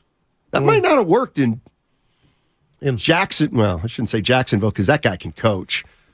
I like better coach. Well, there's another coach. He's won a ring. Shanahan. He's got a ring. Mm-hmm. Yeah. He got a ring. I'm just saying. Let's go to Dr. Hustle. Not a doctor. What's going on, fellas? First off, Happy New Year. It's the first time I called in since the New Year. So, second, Steinman, the doctor's been known to cut a little rug on the dance floor. But you know what that takes? It takes two to tango. The 49ers changed when Brock Purdy and Christian McCaffrey became a partnership. Let me tell you something. 38 points yesterday, 37 points against the Raiders, 37 points against Washington, 35 points against Tampa Bay, 33 points when he came in against the Dolphins. You know what they scored the week before when Jimmy was the quarterback? 13 against the Saints. You omitted a game, I believe. Those are facts. Dr. Hustle, did you omit a game against the Seattle Seahawks by any chance? So a division game against the Seahawks for 21 against the Seahawks. But, okay, now you tell me this, Simon. Who are they playing this weekend? You answer this question. You get on Guru all the time and you say, Wiseman doesn't play because he stinks. And Trey Lance, he ain't going to play. There's no competition because he stinks. Those are the doctors. That's a 4. All right, Hustle. Yeah. God, I love our listeners. Yeah. Most of them. But we don't know if he did leave out omit the Seattle game. He knew he did. You mean when the Seahawks shut down Brock Purdy? I wonder how much Seattle's going to use that. He was hurt, though, right? The oblique. Oh, but yeah, still, of course he was. That wasn't closer than Willard thing. I keep going to Willard because he said it was a blowout, but that was a close game. Niners had to get a first down to make Seattle use their timeouts. Yeah, but Vegas says 10. That's a lot. That feels like a lot. In a playoff Michael game. Irvin, 415. He's probably in a bad mood. Damon and Rad. Why? This team didn't look too well as quarterback. Were they playing for anything? No. Were the Cowboys playing for anything yesterday? Possibly the number 1 seed. Okay, that's a no. Okay, thank you. Now, on the other hand, my Minnesota scratching and clawing. I tell you what, I love. You know what? That's a subliminal message that the Vikings sent, and you know who they sent it to? The Niners. You like that? They said, they you know gotta what? worry about Danny Dimes. They kept the pressure on the Niners all day long, making sure the Niners won that game yesterday. They're playing chess. What are you Cousins about? And the Vikings, because they won, they made Kyle Shanahan play those guys way more than he wants. And you know what? They may be fatigued. No, next that week went around against the Seattle. league, though. A lot of teams played. If they, you know what? I'll tell you right now. If they lose to Seattle next week, the 49ers, it's because of the Vikings.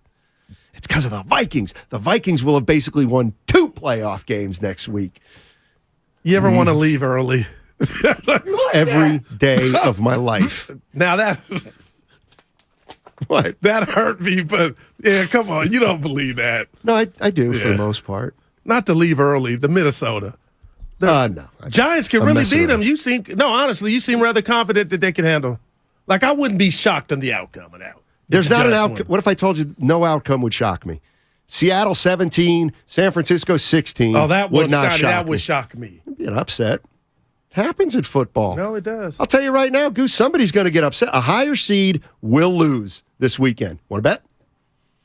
No, but what I will bet you on is how you Steiny landscapes the AFC outlook. I couldn't believe Lowe said Burrow. It's Steph Curry, Mahomes to lose, I believe. Because he played for them. I told you that, and you didn't want to buy. You love me for bringing that. No, I said he played for 9 teams. The teams Lowe did not play for, but you kind of punted, are the Bills. Yep, check. And the Chiefs. Right? He didn't play for the Chiefs, Lorenzo Neal. Oh, so no. That's why he's picking Cincinnati. But when I said it, you kind of threw it back at me like that wasn't valid. Did I? Yeah, you didn't validate it because you threw in all the other teams. But now you know he did that because that's that Cincinnati love. He played for the Niners a little, didn't he? No, Raiders. He didn't get to opening day, though. Was on the Saints. You got to look at his longest run of his career on the Saints. Had the ball in his left hand. 7 yards. I love Lowe. I hope he's listening. No, I think it was 80, 70 something. Lowe, if you look at Lowe's numbers, look at the first 8 to 12 games of his career. Right. He was never used like that again.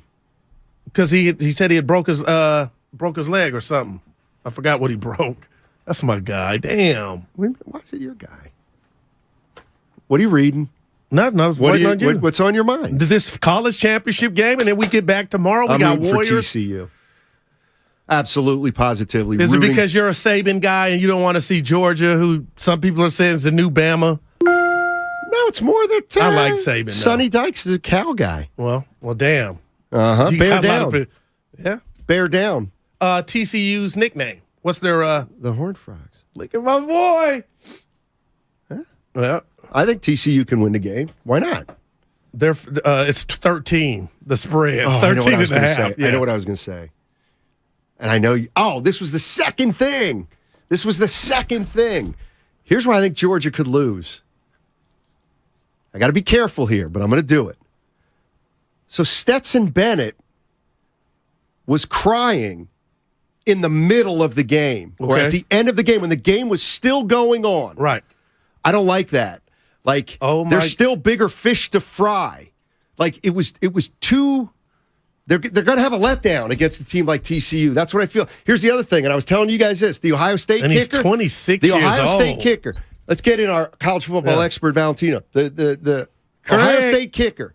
So I'm watching that game, and he's getting ready. Mad. He's getting ready, and Georgia calls a timeout. That's what they do.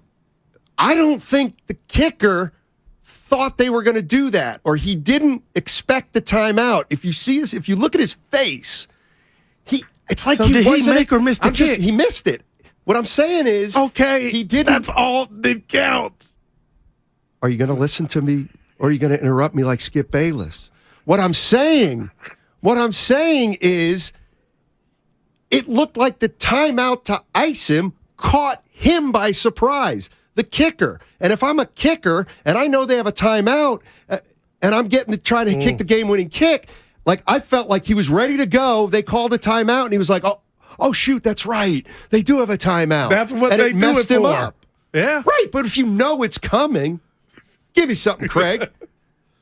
No, you're right. Actually, he didn't expect that. Plus, also the timeout before the fake punt. He called 2 great timeouts, both on special teams, which saved Georgia the game. Thank you. Wow. What time are we out? 30?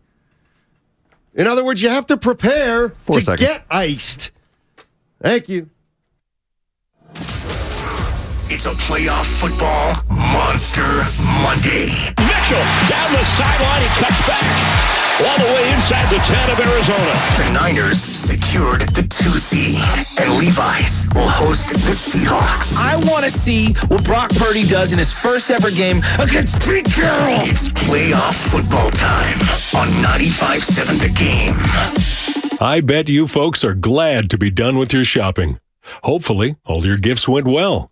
But there's one last store to visit, this time just for yourself. Your chance to get one of the top-rated Samsung, LG, or Sony TVs at a crazy low price. Where? At Video Only's year-end clearance sale. A great way to end the year. If you don't check out these deals at Video Only, you'll be sorry. Norman, before we start the surgery, I have some bad news. What is it, doctor? Well, I never graduated from med school. But the good news is, it's the Xfinity Hello 2023 sale. Now hurry, because new Xfinity customers can get 75 megabit internet for just $19.99 a month for 12 months with a 1-year contract. And this will get your heart rate up. When you add Xfinity Mobile, you get the best price for 2 lines of unlimited. I gotta get this deal. Plus, for a limited time, get $500 back with 2 new mobile lines. That's amazing, Doc. I know. I don't want to miss this deal. Let's reschedule. Doc? Drop everything and get to the Xfinity Hello 2023 sale now through January 10th. Go to Xfinity.com/Hello 2023. Call 1-800-XFINITY or visit a store today. Restrictions apply. Internet offer requires paperless billing and autopay with stored bank account. Equipment, taxes, and fees extra. After term, regular rates apply. Xfinity Internet required for Xfinity Mobile. Compares Xfinity Unlimited Intro to lowest price 5G plans of top 3 carriers. Reduced speeds after 20 gigabytes of usage per line. Data thresholds may vary. Hi, welcome to IKEA and our winter sale. Hi. We've got hundreds of offers on everything from storage solutions to... I'm sorry, did you say hundreds? Yeah. Check out our offers on shelving and desks. Ooh, what about mattresses? Yep, those too. Dressers? Sofas? Yes and yes. I think I need a bigger cart.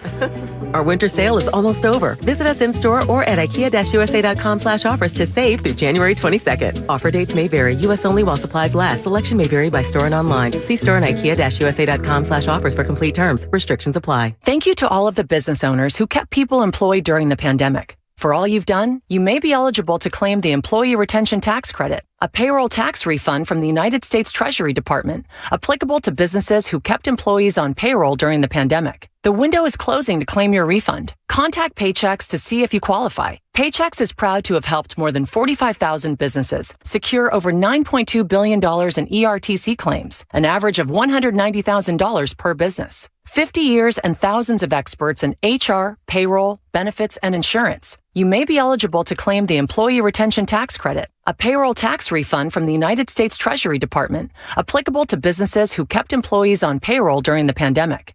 The window is closing to claim your refund. Contact Paychex to see if you qualify. Visit paychex.com/ERTC to find out how Paychex can help you get additional cash into your business. Paychex.com/ERTC. Paychex.com/ERTC. So, you've unwrapped a new device this year. Don't forget to take your favorite stations and podcasts with you. No matter where you go. With the Odyssey app. Stream the music and shows you love on your phone, tablet, laptop, smart speaker, and more.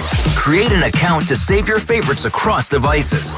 And jump back to the moments that matter most with Rewind. Your favorite local listening. Available when and how you want. Download the Odyssey app today to get started.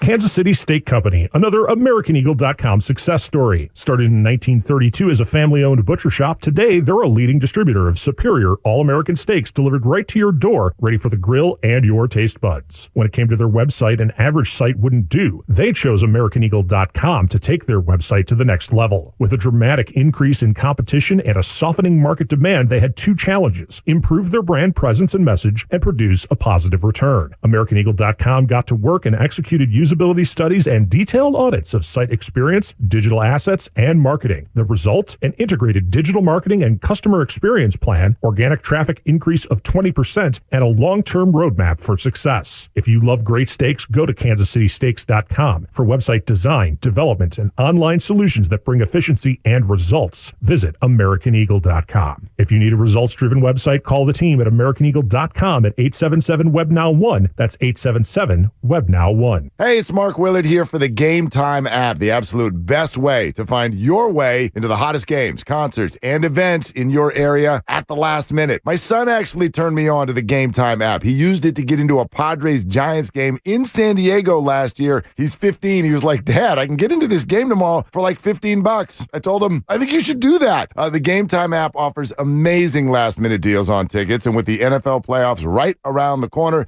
the Game Time app is where you'll want to be. But it's not only pro sports. I was looking at the app today to find Louis C.K. tickets. Ed Sheeran is coming to town. All the events all in one spot with great deals. Game Time is the fastest growing ticketing app in the nation, and with these deals, it's no surprise. Download the Game Time app, create an account, and redeem code THEGAME for $20 off your first purchase. Terms apply. Once again, create an account and the redeem code THEGAME for $20 off. Download Game Time today. Last-minute tickets, lowest price, guaranteed.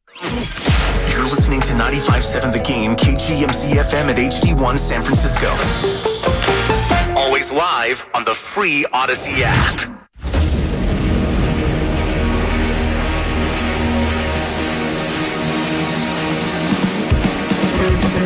Live from the corner of Broadway and Battery, you're listening to Damon Bruce and Ray Ratto on 95.7 The Game. Oh, welcome to you here on a Monday. The 49ers are officially playoff bound.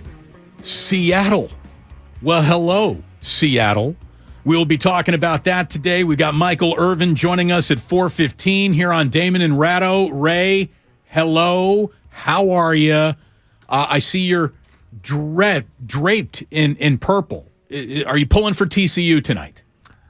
I hadn't thought of it that way, but sure, why not? Why the hell I mean, not? they're going to get boat raced, but Probably. I mean, Michigan tried 15 ways to lose that game and came back to barely miss. So, yeah, I suspect that the Frogs will not fare well tonight. What an incredibly odd, yet somehow dominant football season the 49ers have just completed in the regular season. Now, we know what's coming up next. But before we get to what's next, we got to look at how the hell it is they got here. It is one of the weirdest paths we've seen any team take to the postseason in a while, if you really think about it. I mean, they lost 2 of their first 3 games this year to Chicago, who's got the number 1 pick in the upcoming NFL draft. Thank you, Lovey. We'll get into that in just a little bit. Denver was the flaming dumpster emoji, the blue one that floats down the river of water all year long. And 2 of their first 3 games are inexplicable losses when you look at how they're playing and who the hell they are right now. They lost to a Falcons team that did nothing well this season except run the football. They got murdered at home by the Kansas City Chiefs, and since that moment, they've looked nothing short of the best team, certainly the most consistent team in football, having won 10 in a row in almost, Ray, would you call it universally comfortable fashion on this 10-game winning streak? I know they were threatened by the Raiders.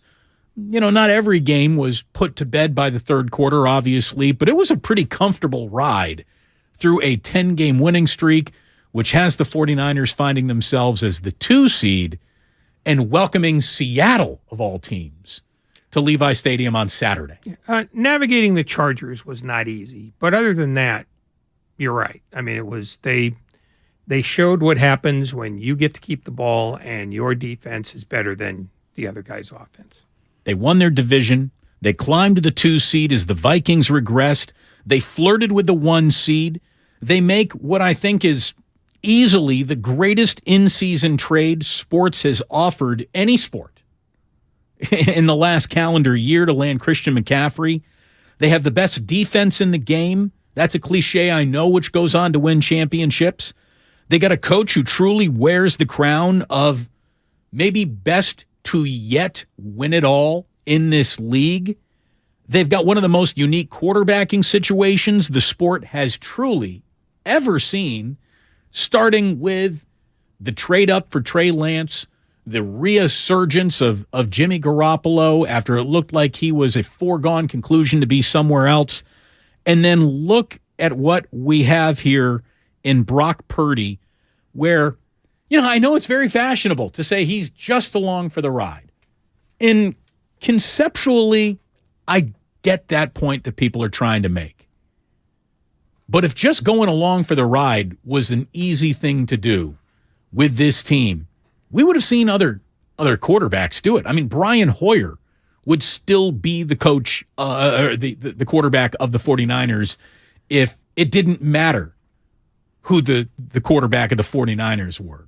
C.J. Beathard, Nick Mullins would have been able to find a degree of success. Brock Purdy looks more comfortable running a Kyle Shanahan offense than anyone, Jimmy included, but for maybe Matt Ryan back when he was the offensive coordinator of the Atlanta Falcons in Ryan's MVP year. This Purdy story is unbelievable. The 49ers have just turned in an unbelievable football season that got off to a start that left everybody worried and wondering, and now here it is, and the path to Glendale again begins with Seattle. And before we really start getting into that, Ray, let's see if we agree on this. It's no cakewalk. Seattle is a beatable team, period, straight up. We all understand that. But the whole, they got the lesser of 2 evils because Aaron Rodgers isn't coming to town, I don't know if I completely subscribe to that. The Packers are better. They have a defense that's been playing pretty well. And, whenever you got a first ballot Hall of Fame bound quarterback, you need to be worried about that. But man, Pete Carroll knows this team very, very well. He's had a ton of success, and he's in the postseason with Seattle just about every single time you look up since he got there. And this guy knows how to win football games. He's not supposed to win. And if you're talking about who turned in a fabulous season as an NFL head coach, no one is going to have Pete Carroll on their Coach of the Year list. There's an argument. It's a bad one. It's not one that'll win the day, but Pete Carroll just had one of his finest seasons as an NFL head coach, given the circumstances. He had a great offseason, though, when he was able to decouple from Russell Wilson, who he was having nothing but issues with. And given what the other choice was, choosing Geno Smith as his quarterback was not considered a long-term plan. But Geno Smith is a contender to be MVP. I don't think he will be MVP. That's almost certainly going to be Mahomes. But they're not in the playoffs without solid quarterbacking because everywhere else, they're pretty mediocre. And so, this is one of those cases where the right thing happened despite the fact that nobody thought it was ever the right thing. NFC playoff picture is simply this. We got Eagles, Niners, Vikings, Bucks winning their divisions, the 3 wild card teams, the Cowboys, the Giants, and the Seattle Seahawks. The Giants get in at 9-7-1. Seattle is in at 9-8. The NFC East, Ray, it's the least consistent division in all of football. It's been 18 straight seasons since a defending NFC East champion repeated as an NFC East champion. So that thing is always a jumbled up mess. The AFC playoffs, it's the Chiefs, Bills, Bengals, Jaguars winning their division. The 3 wildcard teams are the Chargers, the Ravens, and the Dolphins. The Jags and Dolphins both at 9-8. I wouldn't say that the Jaguars did anything other than play themselves in an impressive fashion. Who knows what to really make of them? The Dolphins absolutely backed into the playoffs, but no apologies will be offered for Mike McDaniel. All things considered, hell of a job by him in year 1. Yeah, but he did it by the skin of his teeth because he was going to be the guy who figured out Tua Tagovailoa. And for a minute there, he did. For a minute there, he did. But then we found out that his concussion problems are actually probably more serious than we know. And there is a huge debate in Miami now about whether they should play him, even if the doctors clear him. My sense is I think I'd pass on that because, what are your chances of winning in Buffalo with him or without him? And do you want to take a risk that you're going to lose him again and then never have him back? But that's down the road, and that's for other people to argue. I think the Dolphins benefited from a weird late season schedule and the fact that the Jets are horrifying, because that was a game where if the Jets had shown anything whatsoever, Miami loses that game and they're out. But the Jets started Joe Flacco, who is 3 for his last 20 in terms of wins. Take it where he can get it. Yeah. Oh, no. I mean, that was his last game ever because he's not going to get re-up for his 38 year. But, the Dolphins sneak in. They haven't been in a long time. The Jaguars haven't been in a long time. It's a big year for Florida football, and they're all going to be out this weekend. We got ourselves one hell of a show today, one hell of a guest coming up in about an hour from now. We're going to say hello to the Hall of Famer, playmaker Michael Irvin stops on by for his weekly conversation with us. We have so much to get into. And even though the Warriors went out of their way to ruin what looked like a chance to have a very good homestand by dropping games to 2 of the biggest road losers in the sport, they lose to Detroit, then they lose to Orlando. And I understand that they were shorthanded, but still, those are bad losses at Chase Center. I don't care who's going or not. Those are bad losses. The good news is that Steph Curry could be appearing on the playing horizon before this team takes off on the horizon line for a 5-game road trip, which starts on Friday. Curry is probable. Is it questionable or probable? Questionable. Probable? Probable to play tomorrow against the Phoenix Suns. So we're going to sneak that into the show if we haven't already. Before it is all said and done. Yeah, we probably won't return to it very much. Hey, the Giants actually made a little bit of a signing that made their bullpen better. Is it sexy? Never is. Could it be useful? Yeah, could be. We got a ton to get into today. We got open lines indeed, talking about the year that the 49ers just had, how they got there, the starring role that Brock Purdy turned into be very comfortable playing. George Kittle, my goodness, he has awakened. Christian McCaffrey, this guy is absolutely breathtaking. Bosa and Ayuk get to important career numbers, and we got a lot to get into this afternoon here on Damon and Ratto. We're brought to you by CalHope.org. Life is uncertain. It's okay to feel stressed, anxious, worried, or frustrated. CalHope can help. Access CalHope's free and secure mental health resources. Call 833-317-4673 or live chat at calhope.org. The Road to Glendale is brought to you by West Credit Union. Working for you today, tomorrow, together. So here's the deal, folks. If you got a tax problem, you technically have a legal problem, and that means you need a tax attorney. I'm here to tell you about the crypto attorneys and accountants at Kugelman Law. Maybe you have an unfiled tax return. Maybe you have an offshore account or received money from a relative overseas. Maybe your small business is facing an audit. Regardless of the tax problem that you have, the Kugelman Law team is here to help. So visit sftaxteam.com today. I've actually met these guys. They're honest, they're ethical, and they're transparent in terms of pricing and the problems that you're facing. They strive to educate their clients about IRS practices and evaluate possible solutions, all while providing you with, again, straightforward, transparent pricing along the way. If you're facing a tax problem, you've got a legal problem by definition, so you should contact a lawyer who knows how to help. Kugelman Law, tax and crypto attorneys. They can be found at sftaxteam.com. sftaxteam.com. Alexander Kugelman, managing attorney, 21 Tamil Vista Boulevard, Suite 202, Corte Madera, California, 94925. A paid endorsement does not constitute a guarantee or prediction of results. Every small business owner knows business happens everywhere. The office, the warehouse, or on the road. And no matter where it takes you, there's one solution to help your business thrive. Comcast Business Complete Connectivity. It's the largest, fastest, reliable network with advanced gig speed Wi-Fi and cyber threat protection in one solution. Get started for just $49.99 a month. Plus, add Comcast Business Mobile and you can save up to 60% a year on your wireless bill. And ask how to get up to a $750 prepaid card. Flight 291 is now boarding. Yep, you're going places. And when you get there, be ready to do business. The complete connectivity solution from the company that powers more small businesses than any other provider. Comcast Business, powering possibilities.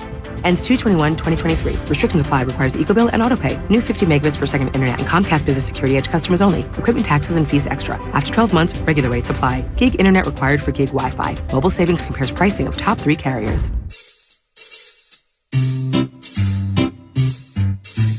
1-877 Cards for Kids. KARS Cards for Kids. 1-877 Cards for Kids. Donate your card today. 1-877 Cars for Kids. KARS Cars for Kids. 1-877 Cars for Kids. Donate your car today. With car prices at an all-time high, our donors are now getting highest receipts ever.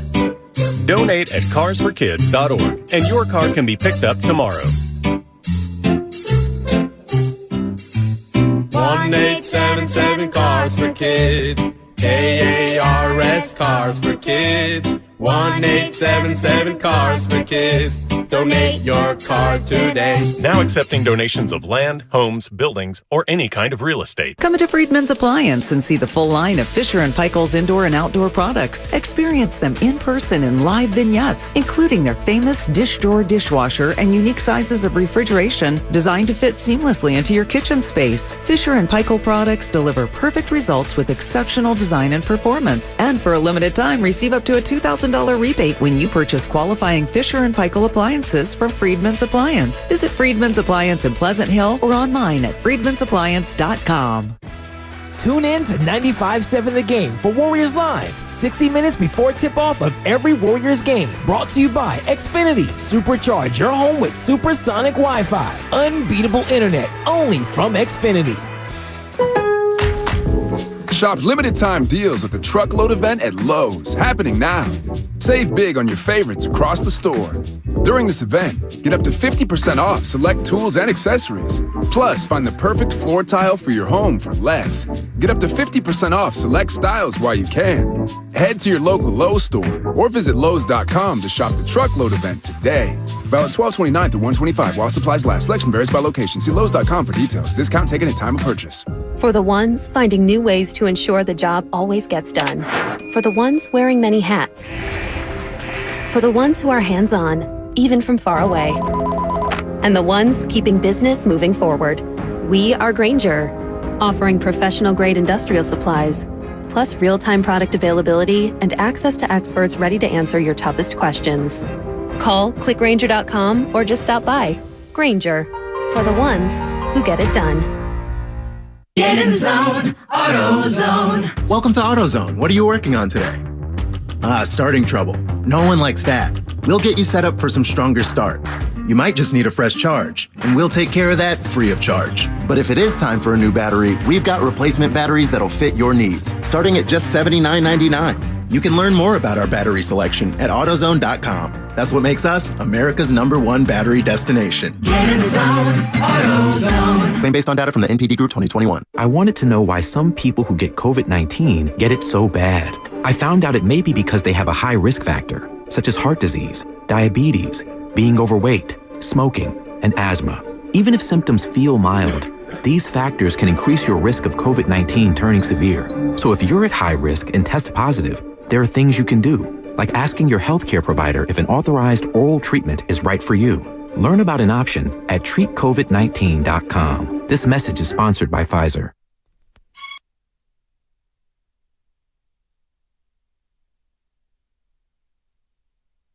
Now back to Damon and Ratto on 95.7 The Game.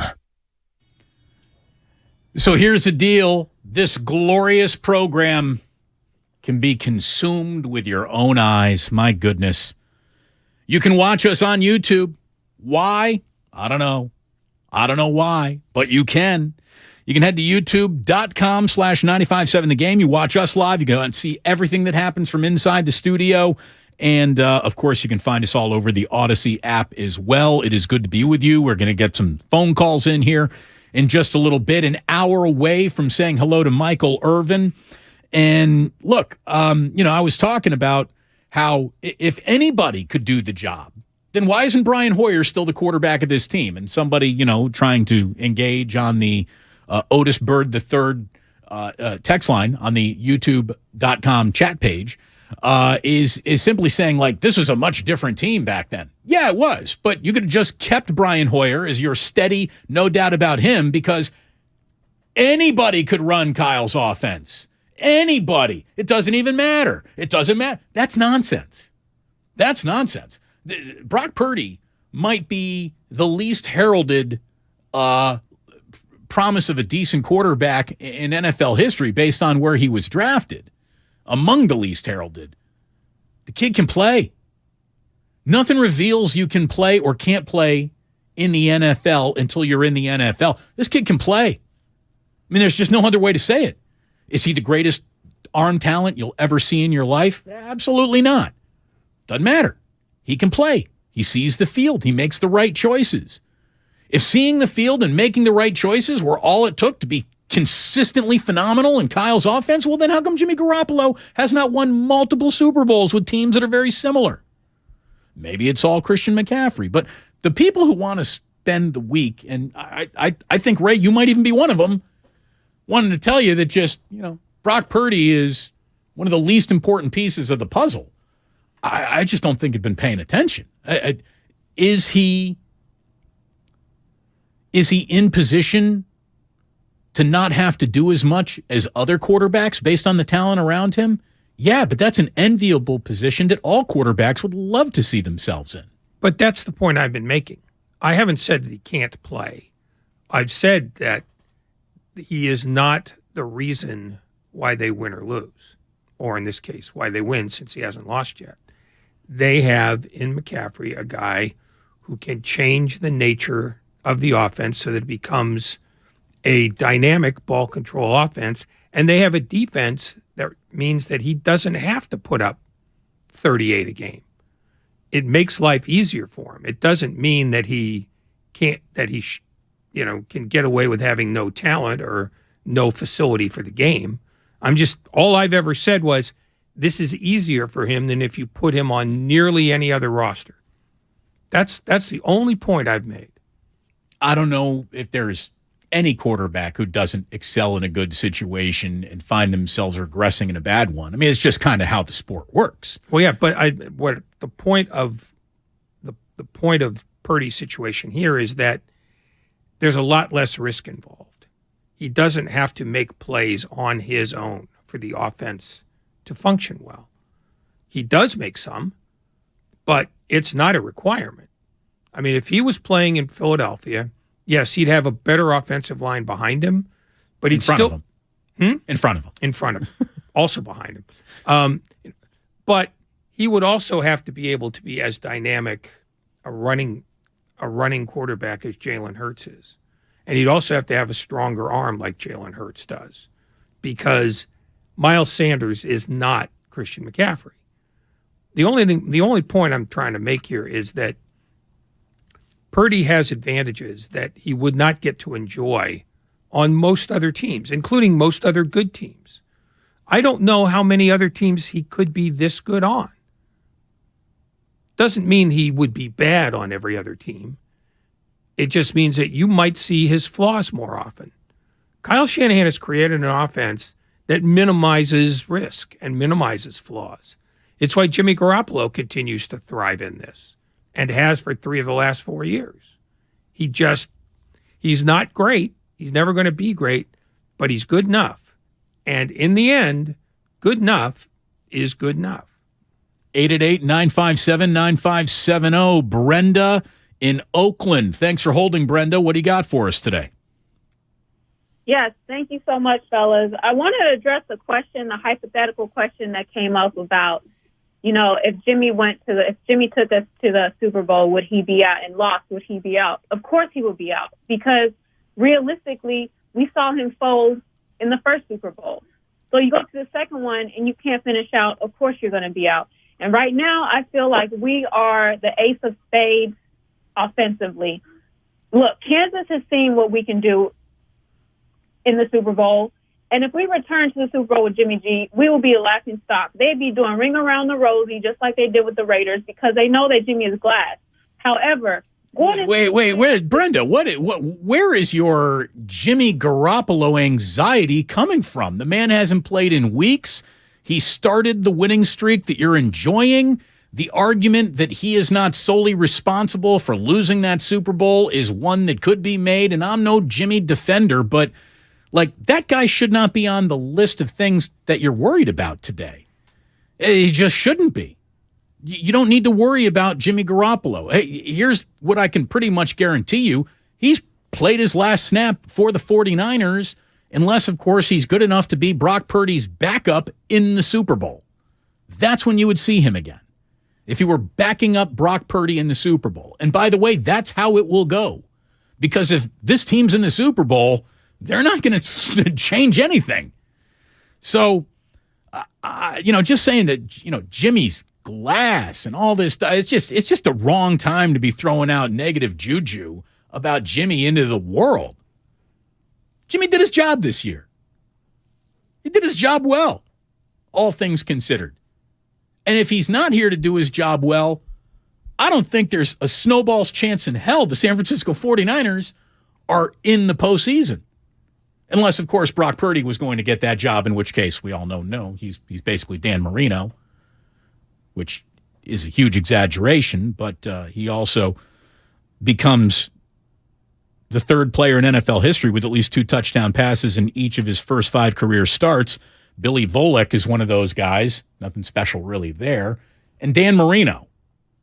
I mean, Brock Purdy has put himself into a conversation with great starts that you couldn't believe. And one more point that Brenda made too, and I'm not comparing Brock Purdy to John Elway. How many Super Bowls did John Elway lose? 4 before he won his first one? 3? I mean, there are guys who have been to this game multiple times and have lost it multiple times. who are some of the great quarterbacks of all time. Tom Brady has lost multiple Super Bowls. So, to try to pin the shortcoming in the Super Bowl just on Jimmy, and thank God that guy's not here anymore, it's just the wrong thing to be talking about today. There's so much positivity around this team. Why bring up the one negative thing from 2019? It was 3 times for Elway. For Elway, yeah, that's right. Yeah, and it's basically irrelevant anyway. I mean, the reason why the 49ers lost the Super Bowl is they gave up 3 touchdowns in the fourth quarter. You can talk about the missed pass to Emmanuel Sanders all you want, but you give up 3 scores in 15 minutes, you deserve to lose. And that was a very good defense that did that. That's why Kansas City should scare the hell out of everybody, because they're the team that's most likely to do that again. I would not be surprised at all if you told me the Kansas City Chiefs beat the 49ers again in the Super Bowl. As a matter of fact, I think that's pretty much the chalk that a lot of people are looking at. Like the most probable outcome of this Super Bowl is, it's not the Eagles reaching it, even though they got home field. It's the Niners losing to Kansas City. It might very well be. And that's the thing that the 49ers have to figure out is how to get their defense so that they don't give up 21 and a quarter or 44 in a game. The Jimmy Garoppolo dynamic is largely a matter of how far does this team get in the postseason? Because I've come around to thinking that they're not going to make a change unless they have to. And if they're winning, barring injury, they don't have to. Because Kyle Shanahan, for as much of a riverboat gambler as he is as a general manager, he basically plays for pars during games. He doesn't try to, hit a ball out of the woods onto the green. He will lay up with the best of them. And that's really, that's the conundrum that is Kyle Shanahan. He will gamble like crazy when he's not dressed, with a headset. When he has a headset, he plays it pretty much according to Hoyle. And that's the reason why their offense works the way it does, is he's made sure that he doesn't have a quarterback who has to do risky things to save their bacon. And the reason why they don't have to is because he went out and gambled a bunch of draft choices to get Christian McCaffrey, and he's built a consistently great defense. Not just one, but several. And this defense has been spectacular, pretty much all year long, specifically through this 10-game winning streak. And look, what does this show offer, Ray? I think I'll answer that because I know you're going to have a negative statement, but the show does have something. This show does have something to offer, and I think it's why the station right now has its best lineup in the history of the station going on right now, because these shows are complementary. Some shows absolutely overreact in moments to what they see, as is, prerogative of fans from here, and that's fine. I think you and I, what we offer as a show is to not overreact when the show calls for some overreaction. And having said all that, early on in this season, there might have been, looking back on it now with clear 2020 hindsight, some overreaction to the coach that Kyle Shanahan was early on in the year, how he's hamstrung by such the playing for par style that he's afraid to grab a club and grip it and rip it when that golf analogy calls for that. I remember making that criticism, but I don't think we were doing breathless criticism overreacting. It's kind of, what we've been seeing throughout the years, week after week, month after month, season after season. Does Kyle have any other gear other than this when it comes to play calling? And the truth is, the design of this team keeps him in his conservative nature. But the right quarterback can just unlock opportunities, even with conservative numbers, to put up gaudier point totals. And that is what Brock Purdy and company have truly done. Sunday, Purdy competed He completed 15 of 20 attempts for 178 yards, 3 touchdowns, and a 141.2 passer rating. Again, none of these numbers, the passer rating's obviously good. 3 touchdowns, very good. But 15 of 20, as good as it is, 178, these are not gaudy numbers. These are not I won for sure that week in fantasy type of numbers. But this guy finished this season with 6 wins being attributed to his presence in this 10-game winning streak that ended the year. And Purdy finishes the year as a 67% passer with 1,374 yards, 13 passing touchdowns against 4 interceptions. I mean, 2 of them officially not on him, but on bounced balls, and a rushing touchdown.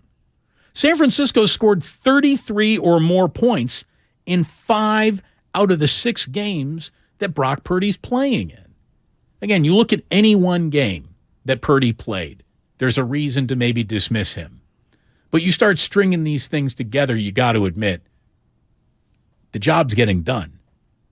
I want to go back to 2019, Kyle Shanahan. So they lose the Super Bowl, right? What do you think of Kyle? Well, he's not good enough to win it all. Not good enough to win it all. Maybe that'll bear itself to be true again, right? But here's the deal, and I saw this from Akash Anavaranthian on Twitter this past weekend. Sometimes Kyle and how good he is, it's been hard to see in real time. Everyone can admit that, right? I'm sure Kyle would even admit that. It's hard to see in real time how good this guy has been. But hindsight, it's 2020. The most wins in the NFL for any team since 2019, since the Chiefs won the Super Bowl, it's the Chiefs with 52 wins, followed by the Buffalo Bills and the Green Bay Packers, 2 phenomenally quarterback teams. They've got 47 wins. The Baltimore Ravens, forever a solid defense, and Lamar is a beast. 43 wins. The 49ers are 42. 42. Since 2019, 4 teams have more regular season NFL wins than the 49ers. That's a real good neighborhood to be living in, folks. A real good neighborhood.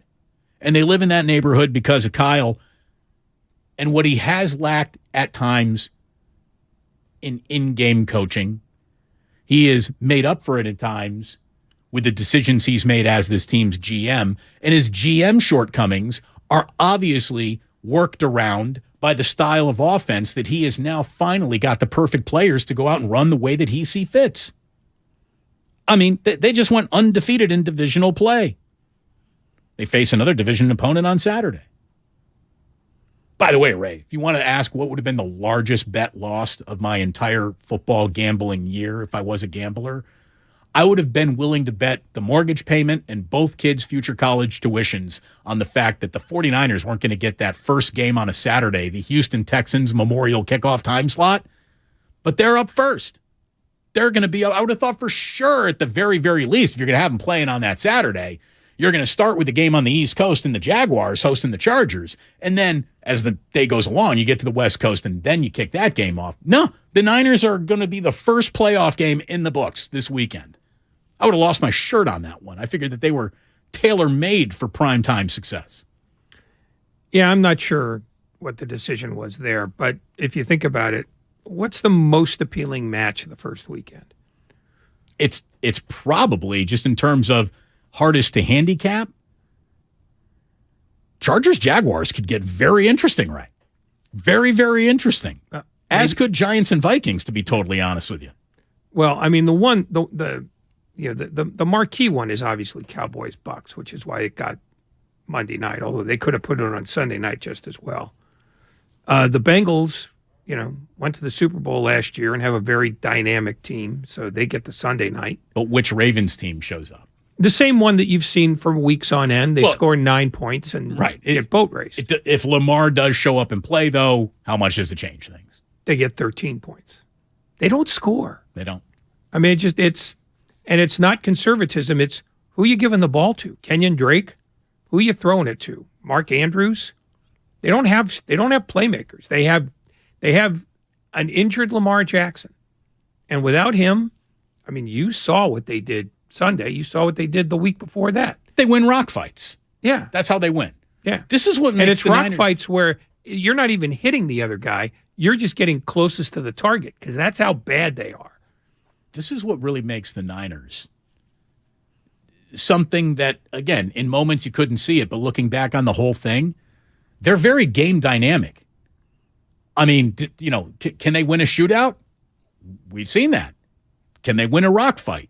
Can they win a slow-paced game? Can they win a fast-paced game? They got different styles of fights in them right now.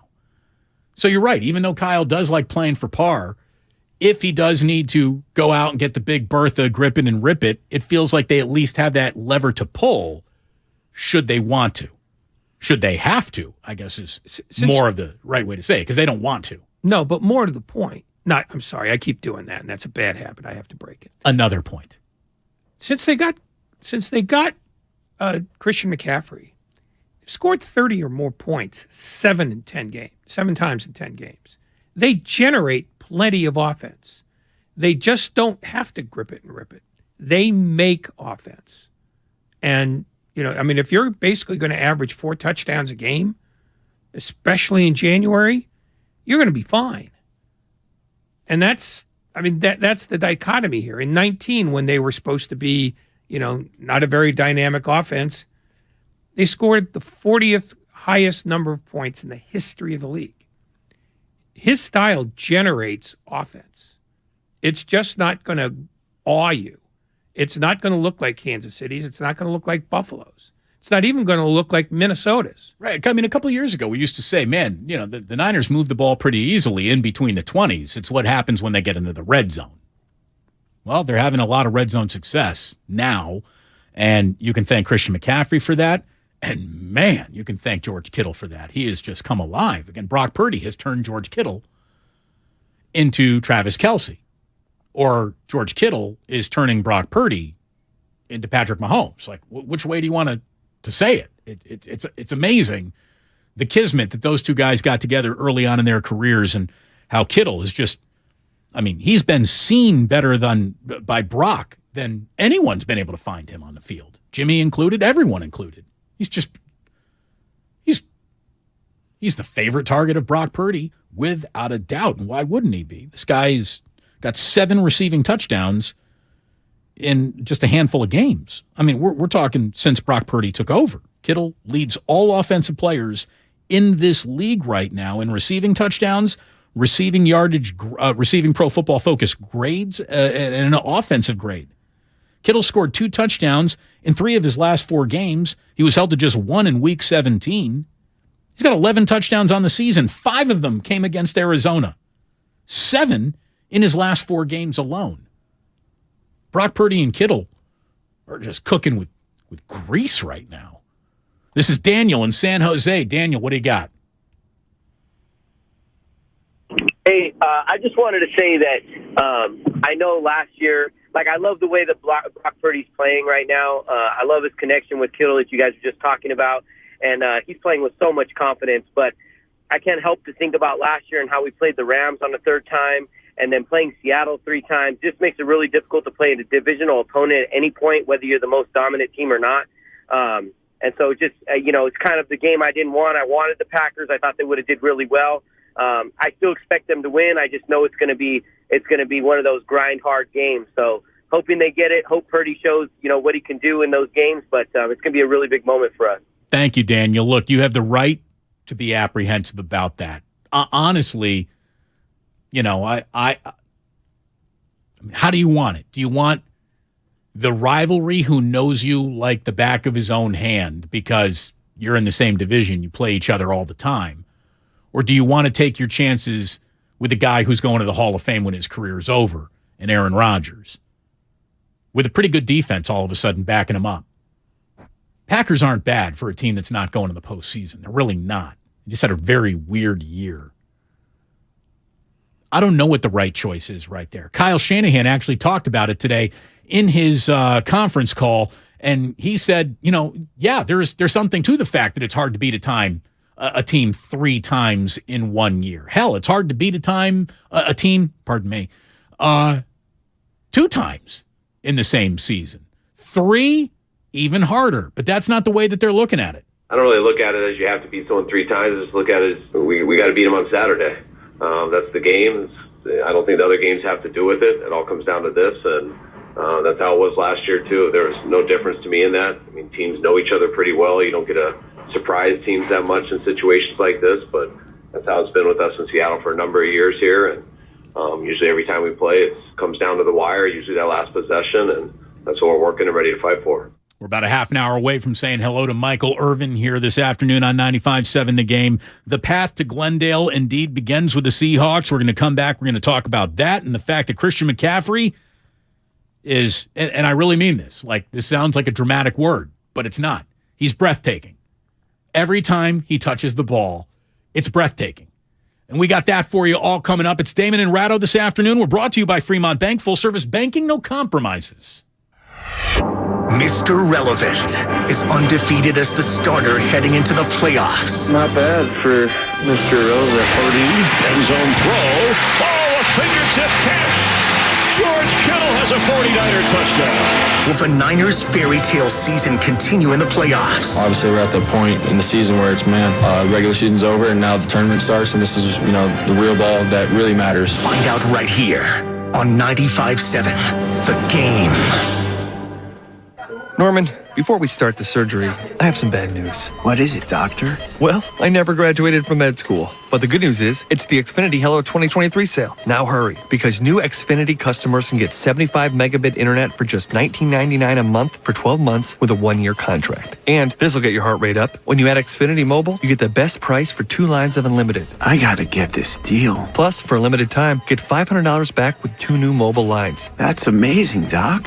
I know. I don't want to miss this deal. Let's reschedule. Doc? Doc? Drop everything and get to the Xfinity Hello 2023 sale now through January 10th. Go to Xfinity.com/Hello2023. Call 1-800-XFINITY or visit a store today. Restrictions apply. Internet offer requires paperless billing and autopay with stored bank account. Equipment, taxes, and fees extra. After term, regular rates apply. Xfinity Internet required for Xfinity Mobile. Compares Xfinity Unlimited Intro to lowest price 5G plans of top 3 carriers. Reduced speeds after 20 gigabytes of usage per line. Data thresholds may vary. If you own a business, this has been a bumpy ride. From pandemic to inflation, I'm sure you could use a break. If your business has 5 or more employees and survived COVID, you might be eligible to receive a payroll tax refund of up to $26,000 per employee. The challenge is getting your hands on it. Hi, I'm Howard Mackler, and that's why I founded GetRefunds.com to cut through the red tape and get you that money. The team of tax attorneys we have put together are highly trained in this little-known payroll tax refund program.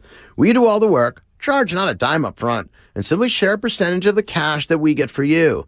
Businesses of all types qualify, including those who took PPP, nonprofits, and even those that had increases in sales. We have helped return over $1 billion to businesses, and we can help your business too. Just go to GetRefunds.com and answer a few questions. This payroll tax refund is only available for a limited period of time. Don't lose out on up to $26,000 per employee. Go to GetRefunds.com. That's GetRefunds.com. Business owners, you may be eligible to claim the Employee Retention Tax Credit, a payroll tax refund from the United States Treasury, applicable to businesses who kept employees on payroll during the pandemic. Contact Paychex to see if you qualify at paychex.com/ERTC. Paychex is proud to have helped more than 45,000 businesses secure over $9.2 billion in ERTC claims, an average of $190,000 per business. Paychex.com/ERTC. When cold symptoms keep you up, try Vicks NyQuil Severe for max strength nighttime relief. Just 1 dose of Vicks NyQuil Severe starts to relieve 9 of your worst cold and flu symptoms to help take you from 9 to none. Get some rest and feel better with Vicks NyQuil Severe. The nighttime sniffling, sneezing, coughing, aching, sore throat, stuffy nose, fever, best sleep with a cold. Medicine. Use as directed. Research shows listeners prefer a personalized experience. So to help you remember, Liberty Mutual customizes your home insurance. We personalized this ad for Amber, who really misses boy bands from the 90s. Hey girl, I'm the cute one, here to tell you how Liberty Mutual customizes your home insurance so you only pay for what you need. I'm the heartthrob. The only thing I love more than you is saving. And I'm the other boy in the band everyone forgot about.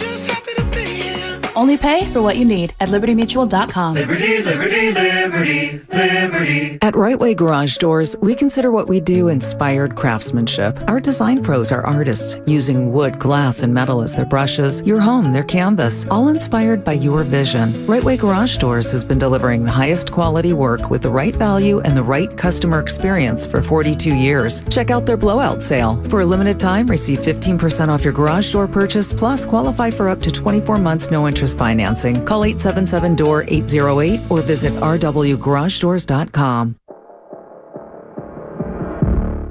What is the most random thing you are afraid of? I am terrified of getting a paper cut on my eyeball. That is pretty random.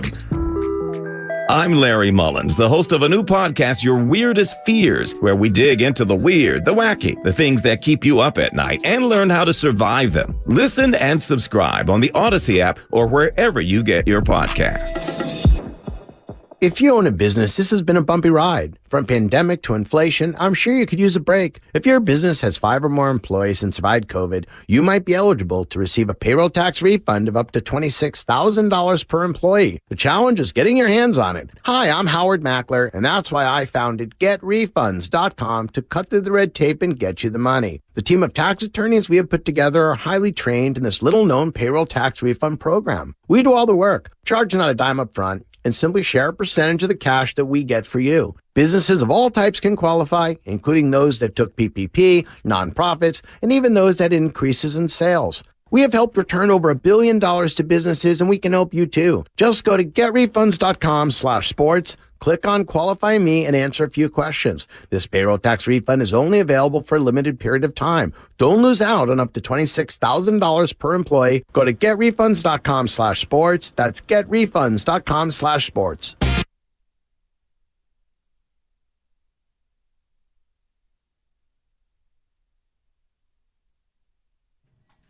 Now back to Damon and Ratto on 95.7 The Game.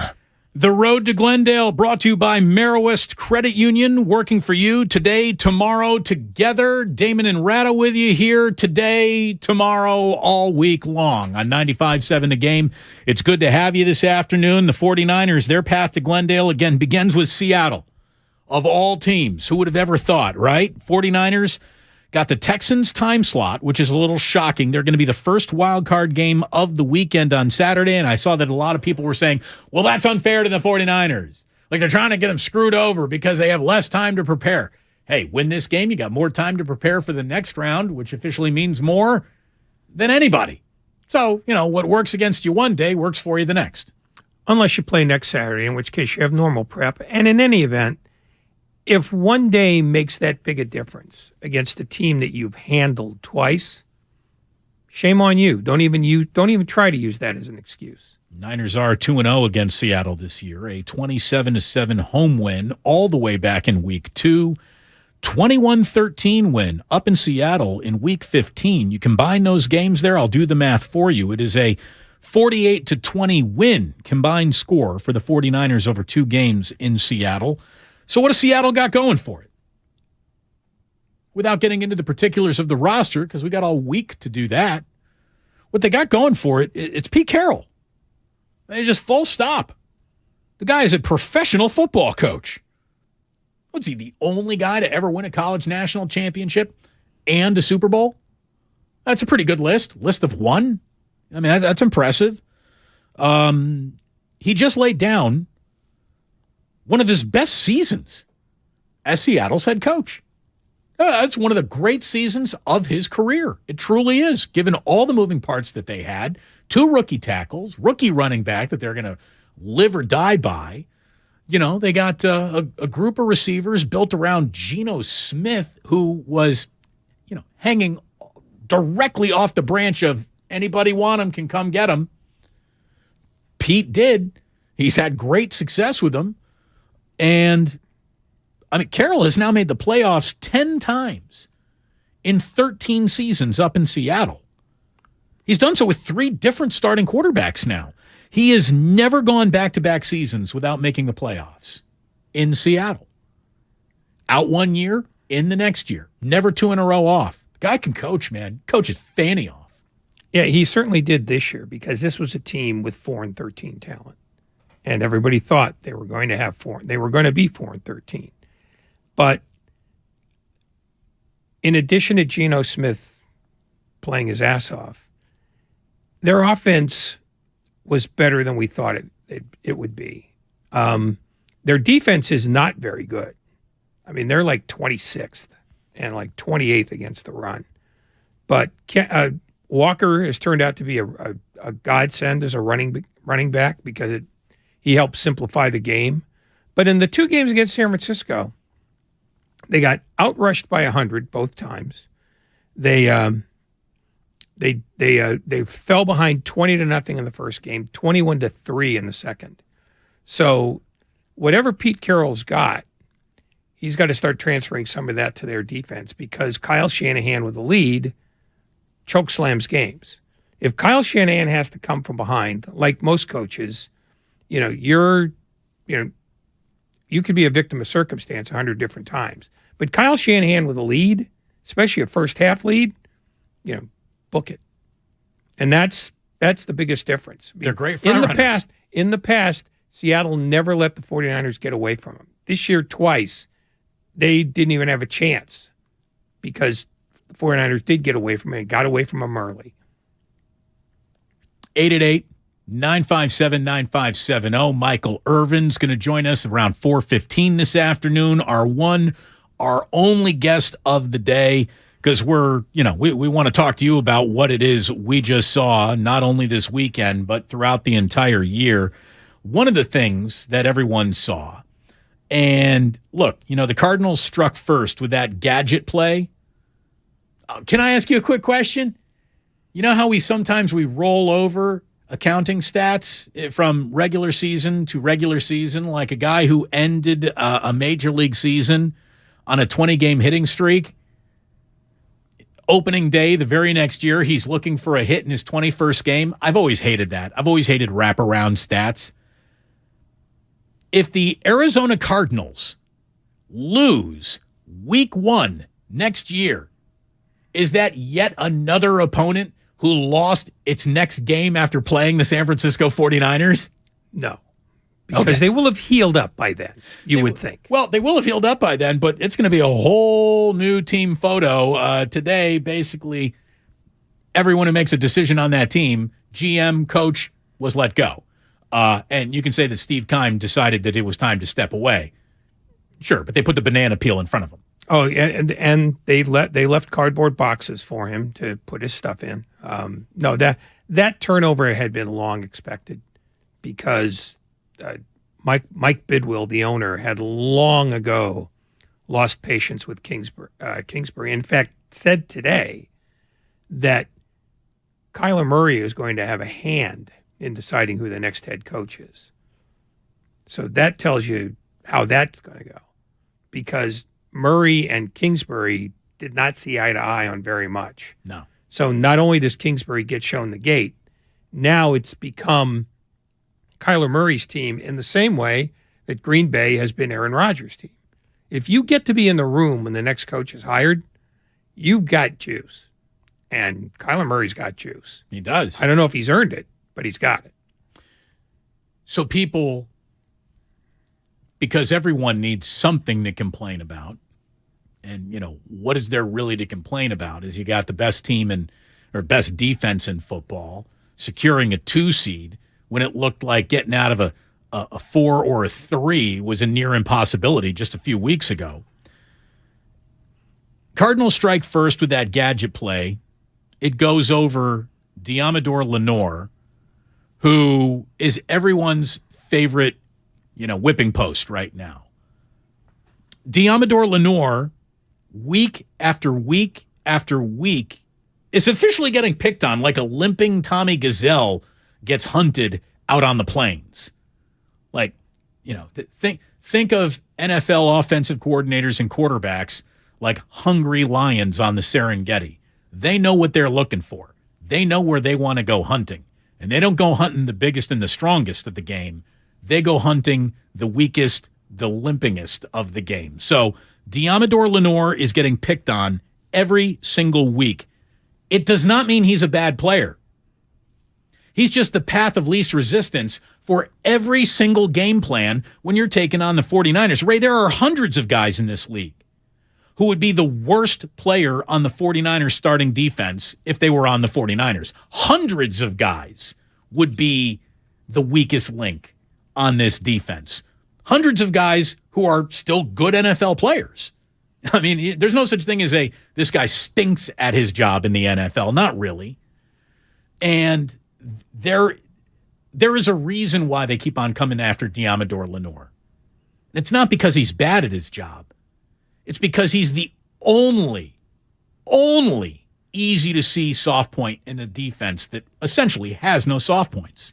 And the 49ers have chosen not to compensate for his difficulties by sending other people over and changing the nature of their secondary because they're playing with a lead.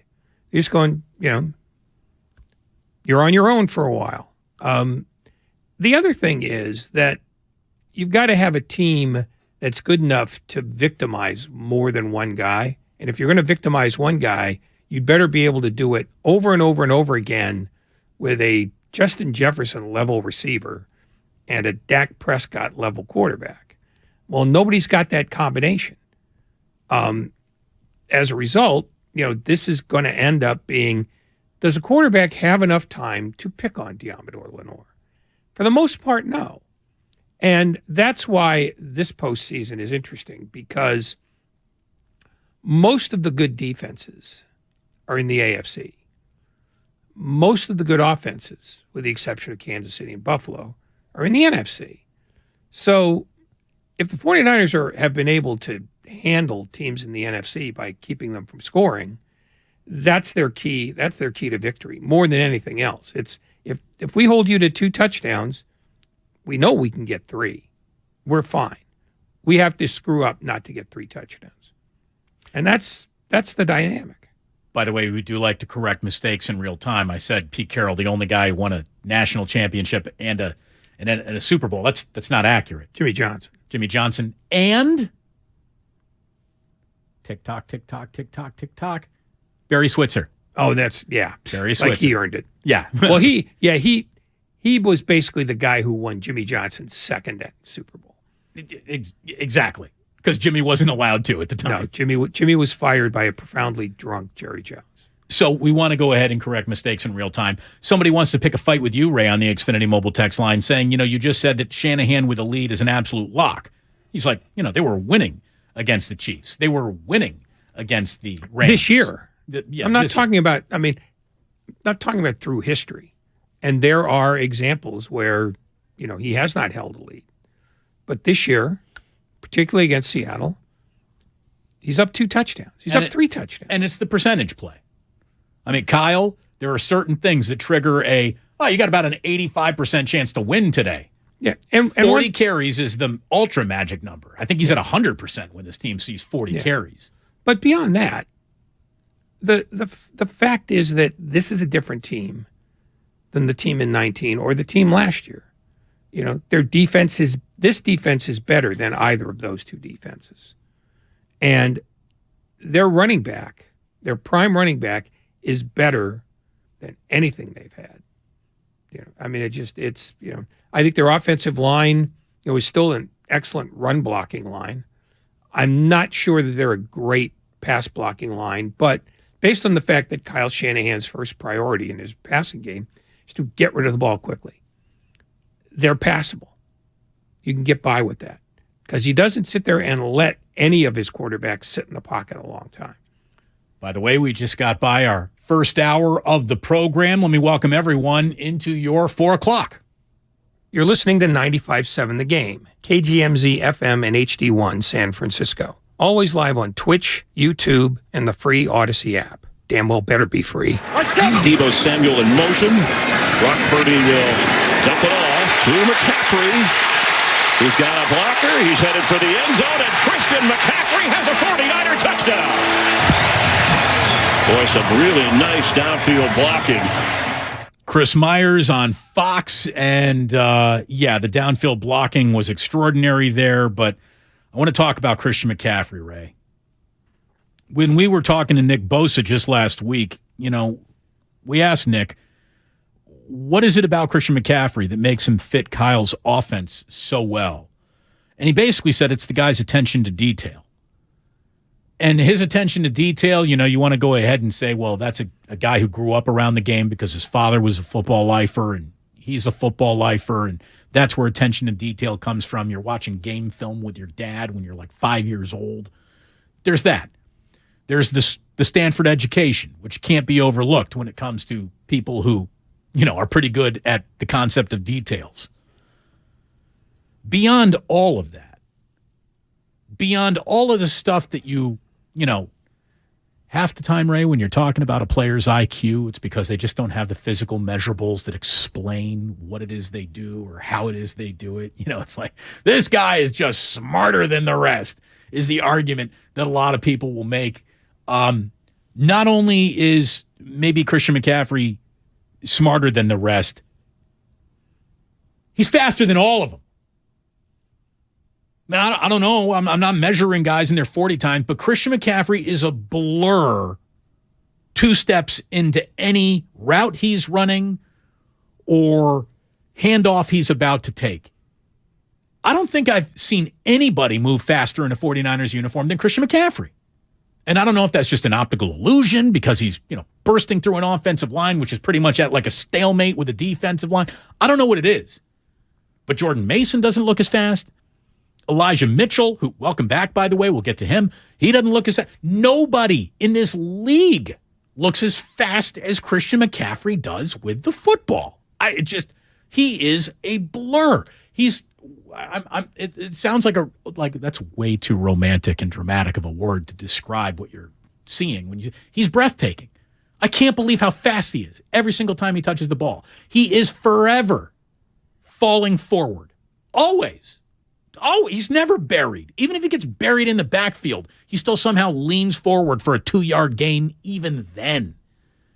He's special. I mean, all day and night long, no doubt about it. One of the best to ever play level special.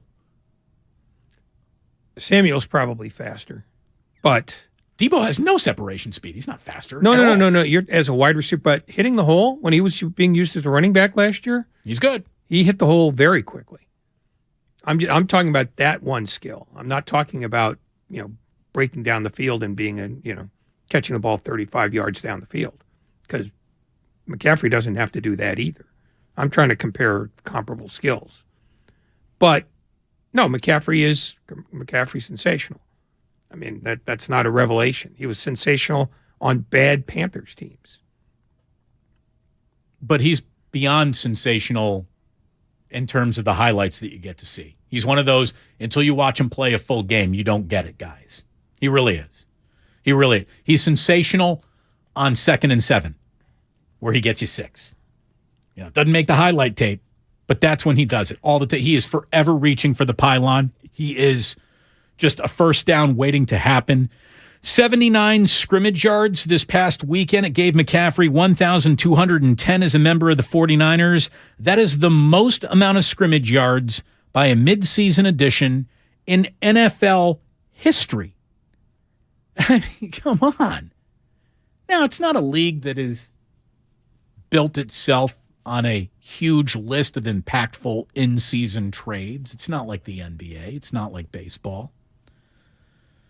But I'll say that, dude, Christian McCaffrey, Ray, I mean, you want to go, hopefully you can go through your quick mental Rolodex here too. Christian McCaffrey, one of the biggest instant difference trades I've ever seen in my life, any sport, any era, any team, ever. Like in my lifetime, I can't think of a guy who's made more of a difference. I mean, now, obviously, it'll gain a demerit if they don't go on to win it all. If they do, I think that almost cements it. But I can't think of any sport dropping a mid-season trade that so forever not only changed the arc of the regular season that you just had, the postseason that you might have, but the team that you're going to be going forward. I mean, instantly, which off the top of your head, what is the greatest in-season trade in sports history? Will Chamberlain going from the Warriors back to Philadelphia? sounds significant. Yeah. So if you're on a list with Wilt Chamberlain, you're pretty damn good, right? Yeah, no, I mean, the fact is players of this caliber usually don't get traded in midseason. If they leave a team, it's either out of free agency or they get traded in the offseason. That's the thing that made this unique. And that's why Kyle Shanahan, the Riverboat Gambling general manager, was willing to throw a pile of draft choices that he doesn't really have into a deal to get him. I mean, he overpaid by what McCaffrey's market value might have been at the time because he needed him that badly. So he was willing to overpay, and now it turns out to be a bargain. But somebody from the Xfinity Mobile text line says, it's still a C- trade. Don't bother calling this show or interacting with it again. I mean, if you have C- as your letter grade for the Christian McCaffrey trade, you're a moron. Yeah, why would you read that? Just because it was there. Oh, God. Somebody's like, what about Dion? Primetime Dion. Was that an in-season trade?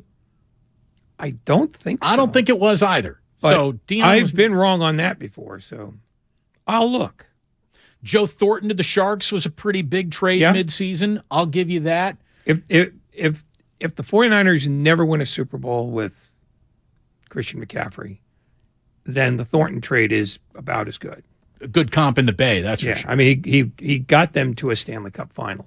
They lost to a better team, but that's a quality comp, absolutely. Marco Scudero. Look, Marco was huge. Who knew he was Ty Cobb? Somebody's like John Gruden. No, definitely not John Gruden. No, Sanders was picked up in the offseason. He played the full 1994 with the 49ers. Cespedes for Leicester. Yeah, if you're talking about trades you shouldn't have made, probably. That's up there too. Fred Dean. Yeah, I mean, that's the go-to for the 49ers. This is comp to that. I mean, I got to be honest with you. I wasn't watching that Fred Dean season quite as much as I'm watching this one unfold. So I'll have to take your word for it. But this is just, it's amazing. CC Sabathia to the Brewers. I didn't win anything. Yeah, the Dean trade was pretty impressive. He ended up being fourth in MVP voting in a year in which they won the Super Bowl. So, yeah, you could put that on the list. Hunter Pence, here's a midseason trade. It didn't bear instant fruit. And by the way, I'll give Butcher Boy full credit for bringing this up. And when he said this is one of the biggest in-season trades in the history of the Bay Area, he said Fred Dean, Hunter Pence is on that list. It didn't bear instant fruit. But the Golden State Warriors don't win their first title without Andrew Bogut. Monte Ellis for Andrew Bogut was an in-season trade. They finished that year, then they played the next year, then the year after that, they were NBA champions. The Stack Jack trade was an in-season trade that meant something. Baron Davis was a big in-season trade, but again, just the very nature of basketball means you get trades like that more often. From a football standpoint, I don't know if we've ever seen anything bigger. Again, if this does end like, oh my God, there's a parade up Market Street and they won it all. I mean, Christian McCaffrey gets to be, even though he wouldn't have, the accounting stats, he sits on that one line with Frank Gore in terms of greatest running back in team history. Roger Craig obviously gets on that list. And after that, you're pulling some $1 million backfield stuff out of your, rear end. Well, I mean, they did make the Hall of Fame. They were Hall of Famers, yeah. So I guess what I'm trying to say is Christian McCaffrey's probably going to go to the Hall of Fame too. If he stays healthy, he's going to the Hall of Fame. He produces like a Hall of Famer. He's got himself already on lists with other running backs in terms of yardage and production. And the list is, Eric Dickerson. They're all Hall of Famers. Emmitt Smith. Thurman Thomas. The guy is unbelievable. He's unbelievable good. And I can say this, even though it's racially charged. He's the fastest white boy I've ever seen on a football field. what are you going to say, Jason Sehorn? A little bit. He was fast. Backpedal for a white boy. Christian McCaffrey is ridiculous. He looks like he's Olympic sprinter level fast out there. Guy is special, man. Special. And he's a big reason why this team is where they are right now. It's rare is the player who honestly feels like, well, anytime they touch the ball, they could go on and score. Yeah, for the most part, that's not true about anybody. Like, you put 80 yards in between that guy touching the ball in the end zone, they're probably not scoring, 199 out of 200 times. Like, I dropped that to 192 times out of 200 times for Christian McCaffrey. Like, that's who he is. He is a sliver of daylight away from being gone at all times. It's special. And that's what hopefully Debo's going to bring back. My goodness, Elijah Mitchell, that guy just dropped like the best rookie season in the history of 49ers running backs just last year, almost hidden in plain sight and forgotten about. Welcome back, Elijah Mitchell, indeed. Unbelievable situation that the 49ers now have in front of them and how this is all set up with Seattle, and we're going to be talking to it next with our good friend Michael Irvin. He joins us in just a matter of moments to talk about what happened in Santa Clara and everywhere else in the NFL. Oh, the dust settling on the regular season. Mr. Michael Irvin, the Hall of Famer, joins us next. Damon and Ratto here on 95.7 The Game. We are brought to you by Pfizer. When temperatures drop, COVID-19 cases may rise. So, if you test positive and are at high risk, act fast. Even if your symptoms feel mild, ask your provider if an authorized oral treatment could be right for you. Visit treatcovid19.com. Sponsored by Pfizer. The Manufacturers RV Show is back. See hundreds of RVs from dealers all over the West Coast. Don't miss the 34th Annual Manufacturers RV Show at the Alameda County Fairgrounds in Pleasanton, January 21st through the 29th. Hi, welcome to IKEA and our winter sale. Hi. We've got hundreds of offers on everything from storage solutions to... I'm sorry, did you say hundreds? Yeah. Check out our offers on shelving and desks. Ooh, what about mattresses? Yep, those too. Dressers? Sofas? Yes, and yes. I think I need a bigger cart. Our winter sale is almost over. Visit us in-store or at IKEA-USA.com/offers to save through January 22nd. Offer dates may vary. U.S. only while supplies last. Selection may vary by store and online. See store and IKEA-USA.com/offers for complete terms. Restrictions apply. Every small business owner knows business happens everywhere.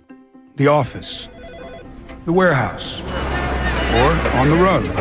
And no matter where it takes you, there's one solution to help your business thrive. Comcast Business Complete Connectivity. It's the largest, fastest, reliable network with advanced gig speed Wi-Fi and cyber threat protection in one solution. Get started for just $49.99 a month. Plus, add Comcast Business Mobile and you can save up to 60% a year on your wireless bill. And ask how to get up to a $750 prepaid card. Flight 291 is now aboard. Yep, you're going places. And when you get there, be ready to do business. The complete connectivity solution from the company that powers more small businesses than any other provider. Comcast Business, powering possibilities. Ends 2/21/2023. Restrictions apply. Requires EcoBill and AutoPay. New 50 megabits per second internet and Comcast Business Security Edge customers only. Equipment taxes and fees extra. After 12 months, regular rates apply. Gig internet required for gig Wi-Fi. Mobile savings compares pricing of top 3 carriers. From the beginning, Meriwest Credit Union was created to provide a brighter financial future for you. We work hard for our members because they're our greatest strength. Meriwest worked for me when I needed an auto loan for my first car. When I need to make a mobile payment, Meriwest works for me. Put our premier savings account to work for you, now paying up to 25 times the national average. Meriwest Credit Union, working for you today, tomorrow, together. Come into Friedman's Appliance and see the full line of Fisher & Paykel's indoor and outdoor products. Experience them in person in live vignettes, including their famous dish drawer dishwasher and unique sizes of refrigeration designed to fit seamlessly into your kitchen space. Fisher & Paykel products deliver perfect results with exceptional design and performance. And for a limited time, receive up to a $2,000 $100 rebate when you purchase qualifying Fisher & Paykel appliances from Friedman's Appliance. Visit Friedman's Appliance in Pleasant Hill or online at friedmansappliance.com. Life is uncertain. It's okay to feel stressed, anxious, worried, or frustrated. CalHope can help. Access CalHope's free and secure mental health resources. Call 833-317-4673 or live chat at calhope.org. Every week, Damon and Ratto go inside the 49ers locker room. The great Trent Williams. He's always been regarded as one of the better backs in the NFL, but to actually have him and see him up close and personal, you kind of see why his reputation is what it is. Hear a different 49er each week on Damon and Ratto. Bang, bang, not a gang! Brought to you by Harris Ranch Beef. Visit your local Rayleigh's, Bel Air, and Nob Hill markets for all your beef and tailgate needs. Investing is confusing. Dawn raids, triple witching hour, candlesticks, crown jewels, bears, bulls, bear hugs, blue chips. It's one big word salad of uncertainty. Fortunately, Fremont Bank now has incredible rates on their savings accounts and CDs. And while savings accounts and CDs may not be known for their great rates at your current bank, at Fremont Bank, you can get great rates from a great local bank. To learn more, stop in or visit us online. We'll explain it all in plain language. Fremont Bank, serving the Bay Area since 1964. Member FDIC. Get back to business and start the year strong with an HP printer from Staples, like the HP LaserJet MFP M234 SDWE printer. This compact multifunction printer features blazing fast print speeds. It's the fastest two-sided printer in its class. Plus, with the HP Smart app, you can print, scan, and copy from anywhere. And Staples has the best deals on a full range of HP printers. Right now, save up to $100 on the HP LaserJet. But hurry, this offer is good this week only. Offer good in-store and online. Ends 1/14. In this market, you'll find Fisher Investments is different than other money managers. Different how? Aren't we all just looking for the hottest stocks? Nope. We use diversified strategies to position our clients' portfolios for their long-term goals. You don't just provide cookie-cutter portfolios? No, we tailor our clients' portfolios to their goals and needs. But you still sell investments that generate high commissions for you, right? No, we don't sell commission-based products. We're a fiduciary, the highest standard of care for a financial advisor. It means we're obligated to act in our client's best interest. So when do you make more money? Only when your clients make more money? Yep, we have one transparent management fee structured, so we do better when our clients do better. Sounds like you really look out for your clients. We do, because our priority is helping them achieve a comfortable retirement. That might be why most of our clients come from other money managers. Visit FisherInvestments.com to find out why investors like you switch to us. Fisher Investments. Clearly, different money management. Investments in securities involve the risk of loss. Clouds and rain tonight. Thunderstorms and windy tomorrow near 60. Weather brought to you by Total Wine & More. At Total Wine & More, save big on what you love this month with hundreds of deals on amazing wines and spirits. Love what you find at the lowest prices only at Total Wine & More. Drink responsibly. Be 21.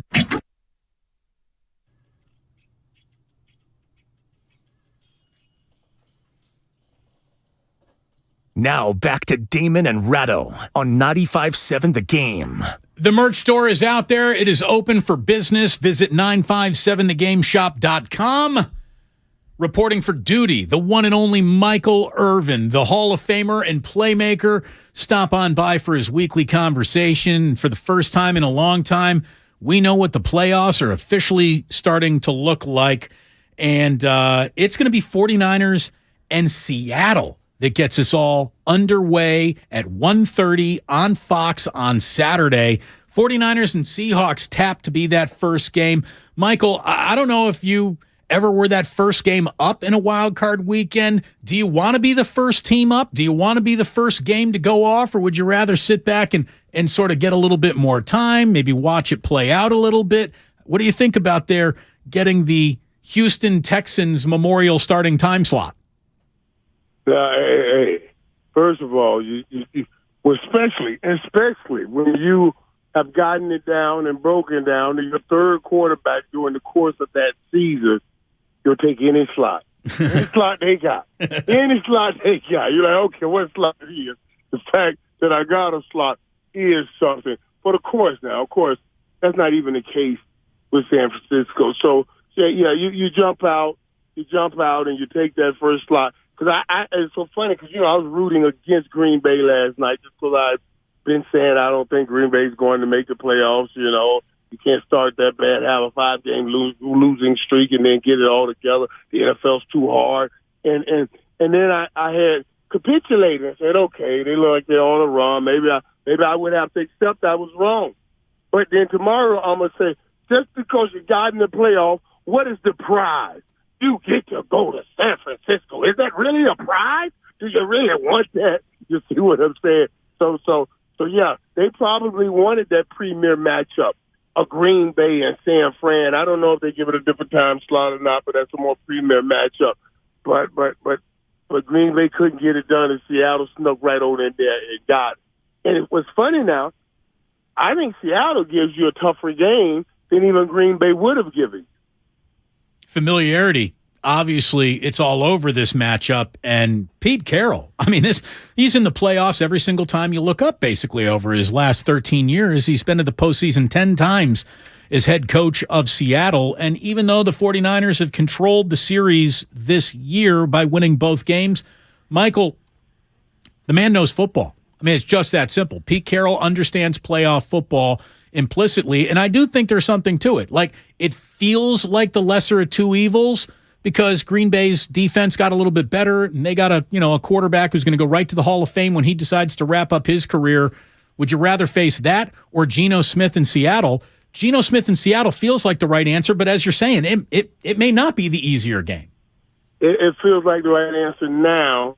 But early on in the season, you thought, oh, my God, bring me in Rodgers.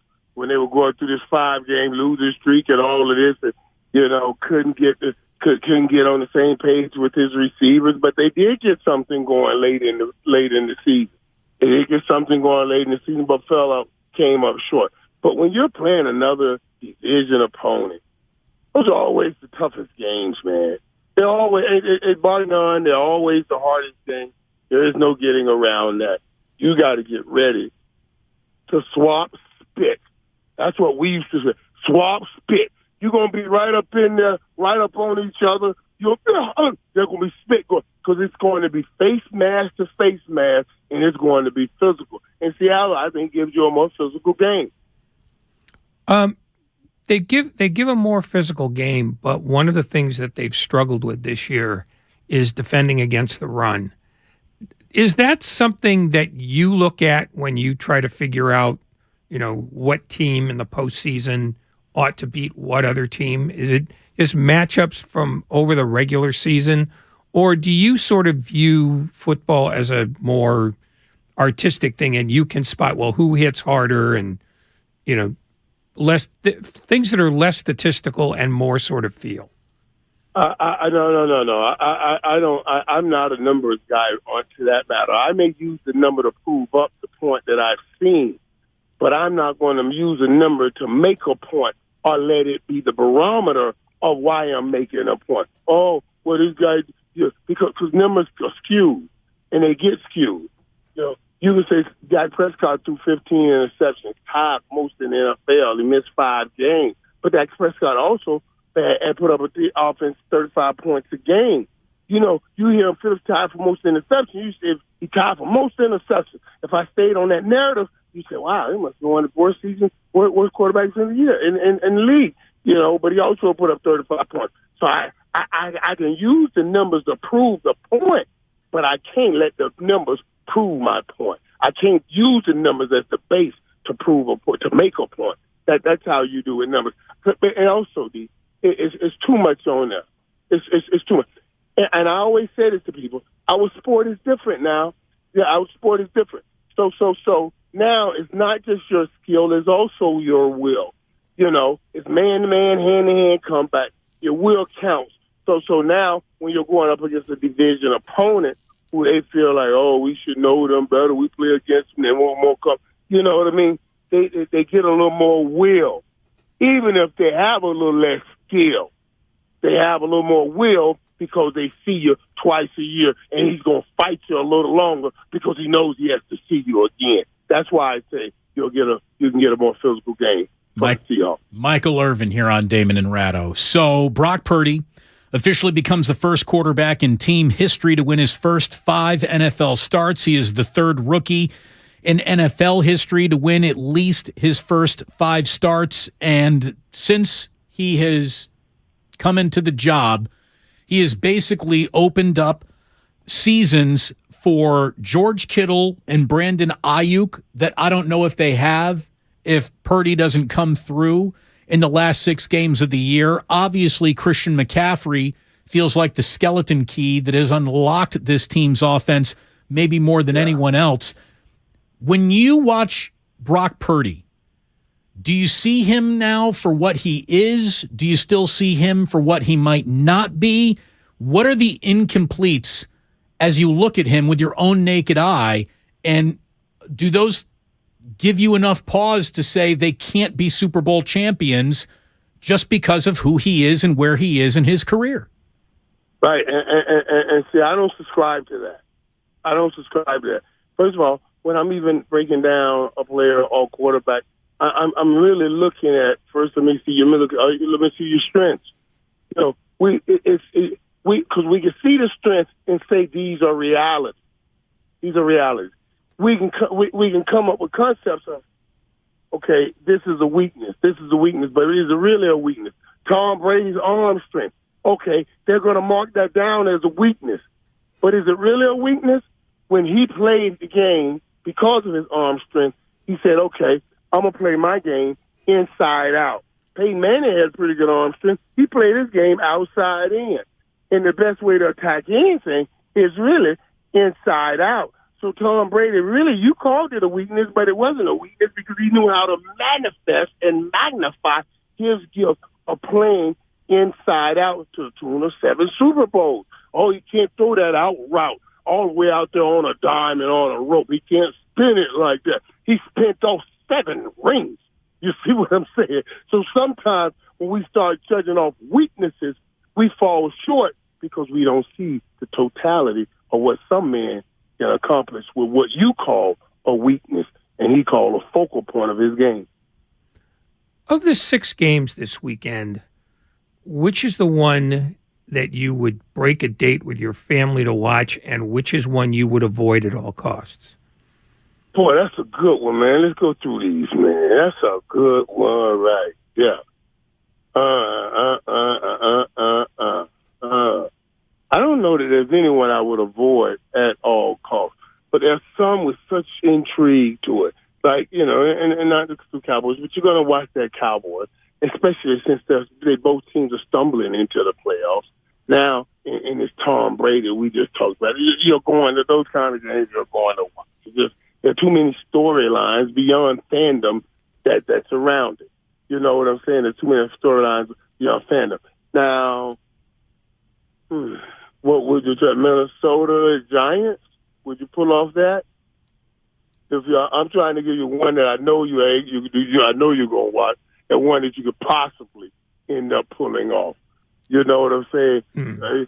Would you pull off Minnesota and the Giants out of the NFC side? It feels like, I mean, that feels like a game you could learn about after the fact, because do you think either of those teams are really going to be a Super Bowl champion or even in the Super Bowl representing the NFC? I'd be shocked. So maybe that's easily dismissed. They got some stars. They got star power. Like Justin Jefferson's a star. The Giants has a big market. You know what I'm saying? Such a big market. And you know, all the Giants fans going to watch, and all the Jets fans that got so close and didn't do it again. They go. So it's still going to be, you know, and I'm measuring off ratings. Ratings, you know, what can you sit down? But I don't know if you can sit down any one of these games. I mean, maybe if you really wanted to get into it, you can. If there's no Lamar, I give the Ravens no shot against the Bengals. That's a good one. But I want to see what the hell is going on over there, because, and I said this on TV today, guys. This is what's on my mind when I see Harbaugh gets up there and says he has no information about Lamar, and I remember, dude, when a quarterback gets hurt, man, I'm bringing people in the locker room on this. There is no he just get treatment when he's at the facility. They send people home with you. I mean, they're people, when you come out the shower, when you finish eating, when you put on your socks, they're trying to give you treatment. They don't let these people leave you. And it's amazing that Harbaugh has little information. Does it mean they don't have somebody at Lamar's house with an ice bucket and a heat pad and STEM units giving him treatment all day around the clock? That's what they usually do. That scares me if it's not happening. Is that the least believable lie that you will hear this week? That he doesn't know what's going on. Yeah. I hope it's a lie. I hope it's a lie, and I hope it's just gamesmanship. I hope, because I love Lamar. I hope Lamar didn't get in the season and then saying, I understand he's hurt. You know what I mean? You don't go. But one time Stephen A. said, well, if I'm Lamar, I'll go right before the game and just say I ain't playing. I said, no, you can't do that, buddy. I don't mind you arguing with the state, arguing with the office, get your money.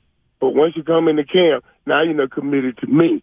You see what I'm saying? Now we all committed to each other. That's breaking player rules right there. That's breaking. You can't do that. So if you want to stay out, stay out. But if you come in, don't just walk out on me when we made the commitment. So it's just so much in there. I hope it's gamesmanship and not the latter. Michael Irvin here on 95.7 The Game. What did it mean to you to break 1,000 yards as a receiver? What do you think it means to Brandon Ayuk? You know what? Let me tell you something, man. Honestly, it meant everything, because that's what every young receiver is looking for, his first 1,000. His first 1,000. And I talk about it all the time, guys. I talk about the power of shoulders up and the head and all of that, and the focus and the confidence. That's exactly what it gives you. I belong now. You get 1,000 yards, you believe you belong. You're one of the good receivers in the National Football League. That's a great accomplishment for Brandon Ayuk, and I guarantee you it means a great deal to him.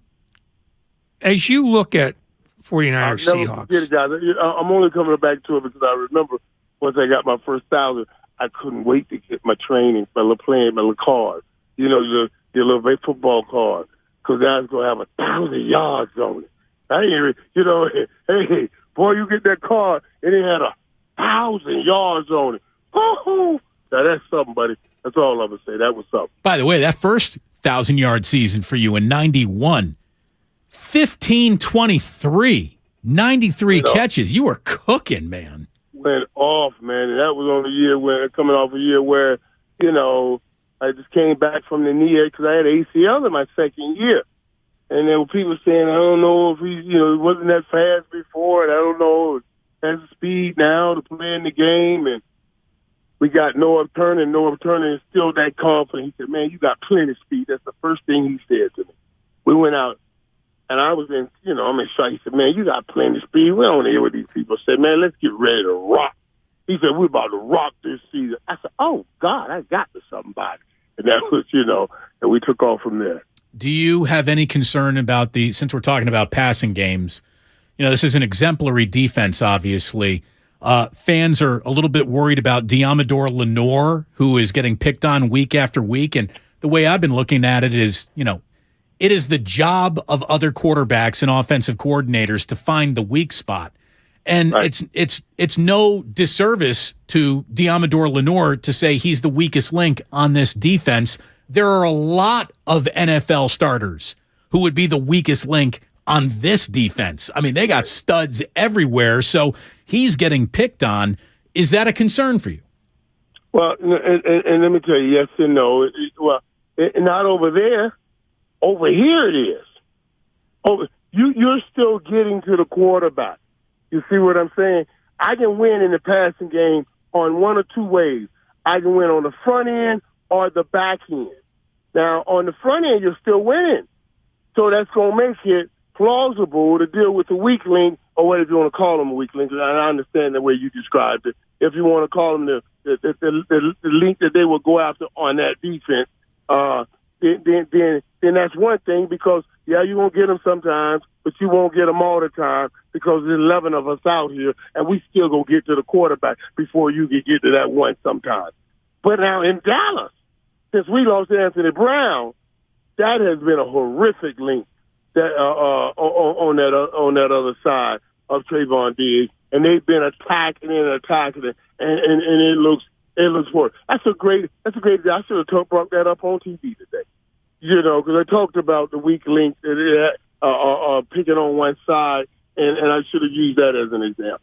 By the way, I mean, how How many people will never be as good at their job when they're the weak link as Diamador Lenore is at his job as the weak link? Right. I mean, it's and I don't know, that's just not the right term for this situation. Right. We got to pick up some other. I wish I were the weak link on the 49ers defense. Right. That'd be a great place to be operating from. You would be. I would be, absolutely. With my foot speed and hip swivel, it'd be terrible. Since we're talking, no bad thing. I would be too. Right now, I would be too. Michael, let me wrap up with this, and then I'll give Ray the last question today. Since we're talking defense, if you had to cast your vote for NFL Defensive Player of the Year, and I know you got love for Micah Parsons, would you still give it to Bosa? Yeah, Bosa snatched that though. I mean, and it's not even. I don't know.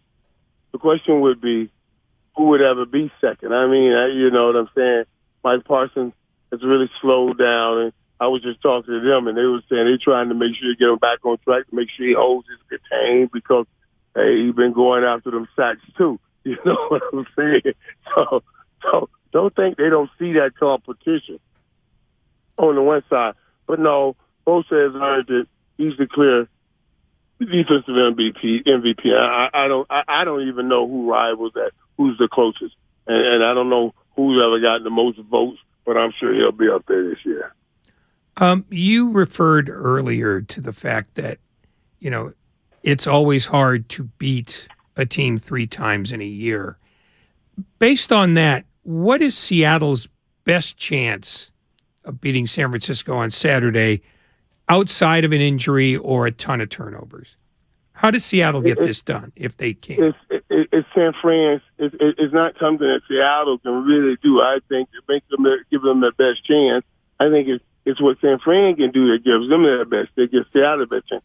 You can feel like this is not even a fight, and you walk and slip up in there, and that's what happened to us when we played Arizona, and we had been beating them and beating up on them forever. And Arizona won their first playoff game in 50 years against us after we have been beating them forever. We walked in like it was a real done deal. And by the time you really realized you were in a hell of a fight, it was too late to pull out. And that's the only way San Fran loses. By the way, they're about to kick off a national title game. You giving TCU a puncher's chance tonight against Georgia? My godson, Gannon Goubert, we narrowed it down. SMU had TCU as teams on his docket. We narrowed it down. I got him over to TCU, and TCU's having this kind of year. One of his best boys that played with him at Highland Park went over to SMU, wanting to go, and he's looking at him saying, man, I can't believe you playing a national championship game. Absolutely, I believe they got a shot at winning this. Because they can put up 25, they can put up 30, 40 points easily. So it's going to be great. It's going to be a great game. I can't wait to watch it. And it's always great when we know we got a David and Goliath story. And that's what this is. Georgia going for a back-to-back. Georgia and Alabama. They've been Goliath over everybody for so long. TCU coming in with David. And all they need is three smooth stones to catch them between the eyes. I wonder what kind of odds you would have gotten in a bar bet saying, in the state of Texas, like I bet TCU wins a national title before the Longhorns do or before the Aggies do. Somebody has that bet alive in Texas with incredible odds going for them tonight. If it actually happens, it would be unbelievable. Michael, thank you as always. It's great to catch up with you, man. The fun really officially starts now that we're in the NFL's postseason. We'll talk to you again next week. Win, lose, or draw. Yes, sir, buddy. The fun starts now. Oh, my God. If they going to see, I can't wait, man. All right, but I can't wait. We got Super Saturday, Super Sunday, Super Weekend, whatever they call it. But it's going to be great. And, we got the Cowboys going on Monday night. Well, that means we get to preview Cowboys with you on Monday before it kicks off, if we do talk to you next Wednesday. All right, man. There it is. Michael Irvin, thank you so very much here on 95.7 The Game. And, yeah, Ray, we are about to kick off a national championship game down at SoFi. If TCU wins, we'll have some gambling history unfolding tonight. And I know the people around here aren't big, college football fans. But first of all, that's former Cal head coach Sonny Dykes. So you got that as a little bit of an underdog story. Again, it would live forever in gambling lore. I saw Doug Kazarian, who is Joe Fortenbaugh's partner over at ESPN, saying that number 3 TCU this offseason saw futures bets going off as high as 500 to 1. Pretty much the consensus number, though, on most boards was 200 to 1. No eventual champion in any sport has ever capped off a season where they were getting odds like that. 1999, the St. Louis Rams began the year at 150 to 1 long shots after losing Trent Green, go Hoosiers, to a knee injury in the preseason. Enter Kurt Warner. Obviously, the rest is history. In baseball, the 91 Minnesota Twins were 80 to 1. In hockey, the 06 Carolina Hurricanes were 60 to 1. In college basketball, UConn in 2014, when they went it all, they started the year at 65 to 1, so they caught all the odds makers off guards there. But TCU, again, 200 to 1, and they're 4 quarters away, and what, a 13.5 point spread? I think it's 14 now. From possibly being national champions. Kazarian omits one that is relatively recent. Leicester City won the Premier League in 2016, being 5,000 to 1. We're talking real sports, right? No, that's a real sport. Real sports. Real sport. Real sports. Yeah, I just said that. Yeah, so did I. That's why it wasn't included. Well, you were wrong. Tonight, TCU, when I read this story, it was at 12.5, 13.5, maybe even 14-point underdog right now. Would be the largest point spread ever for a college football title game. The Bulldogs are obviously the defending national champs. They're trying to win 2 in a row here. They've been among the favorites all year long. College football's only other double-digit underdog in the title game, though, both won outright. We're talking about the 2000 Oklahoma Sooners when they blew the door. Well, no, it was like 12-9. They ended up beating Florida State, I believe, that year. And then 2002, the Ohio State Buckeyes, they were huge dogs, and they ended up winning it all. How about this? The past 3 Super Bowls that all featured double-digit point spreads were won by the underdogs. 07 New York Giants, that is the Eli helmet catch, Plaxico Burress. 2001 Patriots, the 98 Denver Broncos. So being a double-digit dog has actually been pretty good to the doggy in big games. We'll see if it is the TCU tonight. Georgia loud and long, Ray. I think probably. Yeah. We got to take a quick break, and when we come on back, we have nothing but the longest commercial-free segment of the entire day. It's right around the corner. You want to be a part of it, you got to get in right now, 888-957-9570, because when we do come on back, we're talking about how Kyle officially looks a little bit different this morning, don't you think? Damon and Ratto here on 95.7 The Game. We're brought to you by Fremont Bank, full-service banking, no compromises. Norman, before we start the surgery, I have some bad news. What is it, doctor? Well, I never graduated from med school. But the good news is, it's the Xfinity Hello 2023 sale. Now hurry, because new Xfinity customers can get 75 megabit internet for just $19.99 a month for 12 months with a 1-year contract. And this will get your heart rate up. When you add Xfinity Mobile, you get the best price for 2 lines of unlimited. I gotta get this deal. Plus, for a limited time, get $500 back with 2 new mobile lines. That's amazing, Doc. I know. I don't want to miss this deal. Let's reschedule. Doc? Doc? Drop everything and get to the Xfinity Hello 2023 sale now through January 10th. Go to Xfinity.com/Hello 2023. Call 1-800-XFINITY or visit a store today. Restrictions apply. Internet offer requires paperless billing and autopay with stored bank account. Equipment, taxes, and fees extra. After term, regular rates apply. Xfinity Internet required for Xfinity Mobile. Compares Xfinity Unlimited Intro to lowest price 5G plans of top 3 carriers. Reduced speeds after 20 gigabytes of usage per line. Data thresholds may vary. At Harris Ranch, we do beef. Just like we've done for over 50 years. Beef that's raised locally right here in California. Tender steaks, awesome burgers, and California classics like tri-tip roast. The flavor you crave. The quality you trust time after delicious time. Come on, it's time to get out and grill. Harris Ranch, we do beef. Legendary beef. Legendary quality. If you owe back taxes to the IRS, have unfiled returns, or are worried about an audit, the IRS is hiring 87,000 new agents to address these very issues. That means if you need to get your tax problems resolved, now is the time to get started. I'm tax attorney Robert Goldstein, and my firm specializes in helping individuals and small businesses resolve their tax problems. We work to stop IRS and state seizures. We may be able to settle your tax debt for pennies on the dollar with an offer in compromise. We prepare your past due returns, even if you have no records, and represent you before the IRS and state in an audit.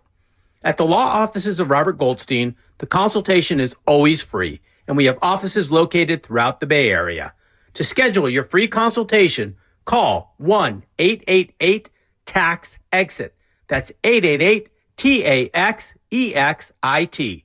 888-TAX-EXIT. And make us your last stop. Hi, I'm Aaron, owner of California Deluxe Windows. Ever notice? When your neighbors get new windows, there is a large black eye of broken stucco, uneven plaster, and even mismatched paint. At California Deluxe Windows, we never leave a ring around the window. Why? Because we are one of the only companies in California who custom crafts every window and door to your home's exact measurements. Almost everyone else on the radio is a distributor. They grab a window from a warehouse, break open your walls, shove it in, and patch things up. At California Deluxe Windows, we take pride in our work. Our installation technique is so precise, we do not break your stucco. Your house could be covered with potato chips, and we wouldn't crack one. Call now, and for a limited time, you get 30% off your entire order and 24 months of interest-free financing. 800-874-3600. 800-874-3600. That's 800-874-3600. California Deluxe Windows. Windows engineered for life. Certain terms and conditions apply. CSLB number 774518. Business owners, you may be eligible to claim the Employee Retention Tax Credit, a payroll tax refund from the United States Treasury, applicable to businesses who kept employees on payroll during the pandemic. Contact Paychex to see if you qualify at paychex.com/ERTC. Paychex is proud to have helped more than 45,000 businesses secure over $9.2 billion in ERTC claims, an average of $190,000 per business. Paychex.com/ERTC. We're on a journey to make healthcare more accessible and more equitable, to treat the most complex diseases and offer hope where often there is little, to provide better care to more people across the Bay Area. We are more than a hospital, more than a university, beyond science and technology. We are the people of UCSF. UCSF Health, redefining possible. Attend the largest sale of the year, the Mega RV Show and Sale at Cordelia RV Center, January 6th through the 16th. 10 plus acres of new and used RVs. Receive a $1,000 gas credit on all 2022 models. Cordelia RV Center in Fairfield. Free parking and admission. If you own a business, this has been a bumpy ride. From pandemic to inflation, I'm sure you could use a break. If your business has 5 or more employees and survived COVID, you might be eligible to receive a payroll tax refund of up to $26,000 per employee. The challenge is getting your hands on it. Hi, I'm Howard Mackler, and that's why I founded GetRefunds.com to cut through the red tape and get you the money. The team of tax attorneys we have put together are highly trained in this little-known payroll tax refund program. We do all the work, charge not a dime up front, and simply share a percentage of the cash that we get for you. Businesses of all types can qualify, including those that took PPP, nonprofits, and even those that had increases in sales. We have helped return over $1 billion to businesses, and we can help you too. Just go to getrefunds.com/sports, click on Qualify Me, and answer a few questions. This payroll tax refund is only available for a limited period of time. Don't lose out on up to $26,000 per employee. Go to getrefunds.com/sports. That's getrefunds.com/sports. I used to get frequent heartburn at night, so I made Prilosec OTC part of my morning routine. One pill in the morning, 24 hours, zero heartburn with Prilosec OTC. It's possible while taking Prilosec OTC. Use as directed for 14 days to treat frequent heartburn, not for immediate relief.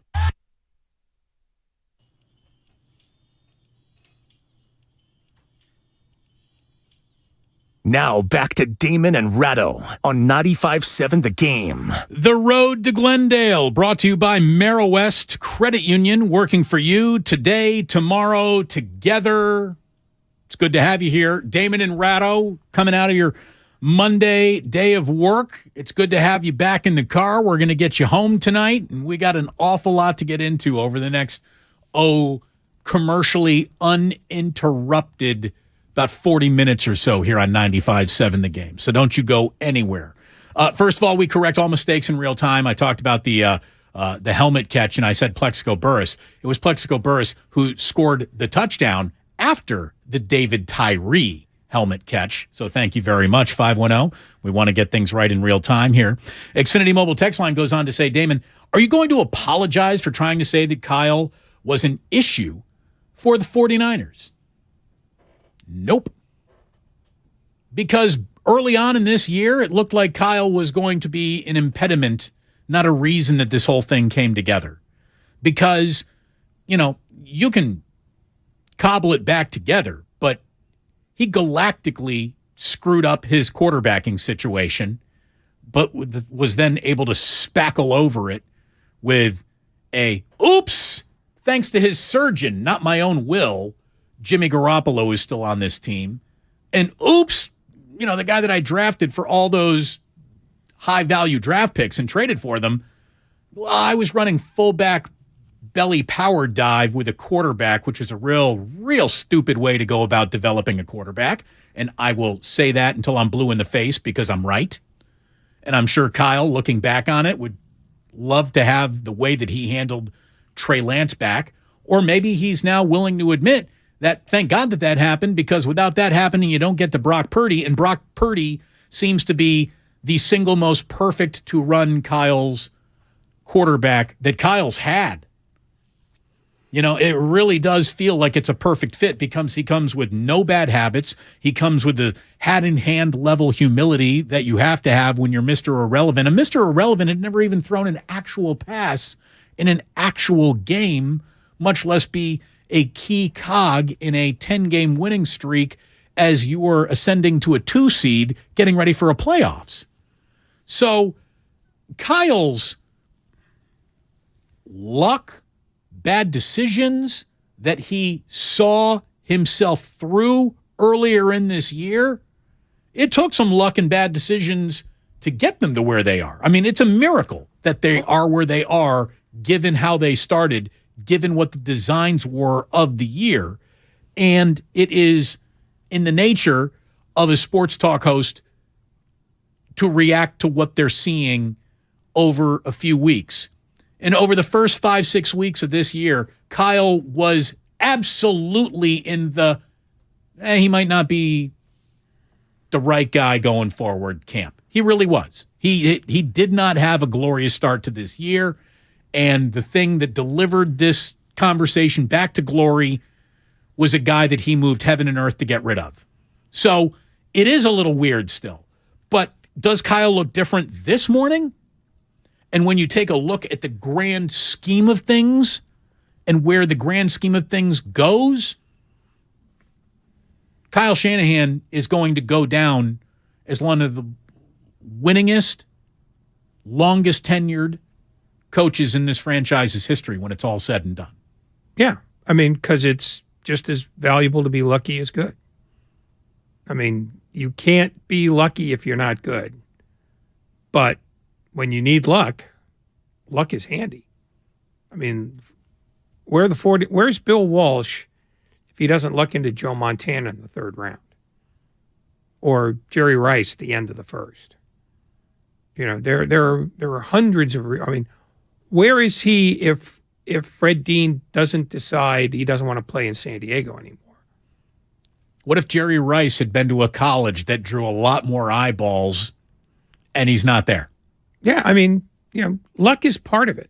I tend to give Shanahan more credit for extricating himself from the Garoppolo problem than most do.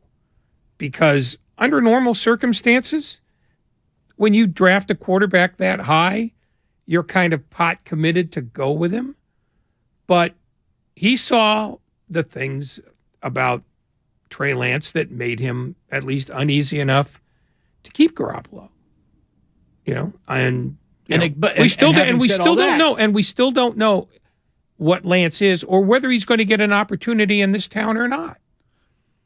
And having said all that, though, they are a 3rd round pick away, an offer for Jimmy Garoppolo for him not being here. They would have done that deal at warp speed. Absolutely. but nobody made that off. I mean, it's how you adapt to conditions that are real, not the ones you imagine. And that's where Kyle Shanahan, the general manager, who has taken his own, levels of criticism, is actually, pretty good. I mean, he got ripped for letting Jeff Wilson go. Now Jeff Wilson wouldn't see the field. He got ripped for the way that he handled the Deebo Samuel negotiations. That turned out fine.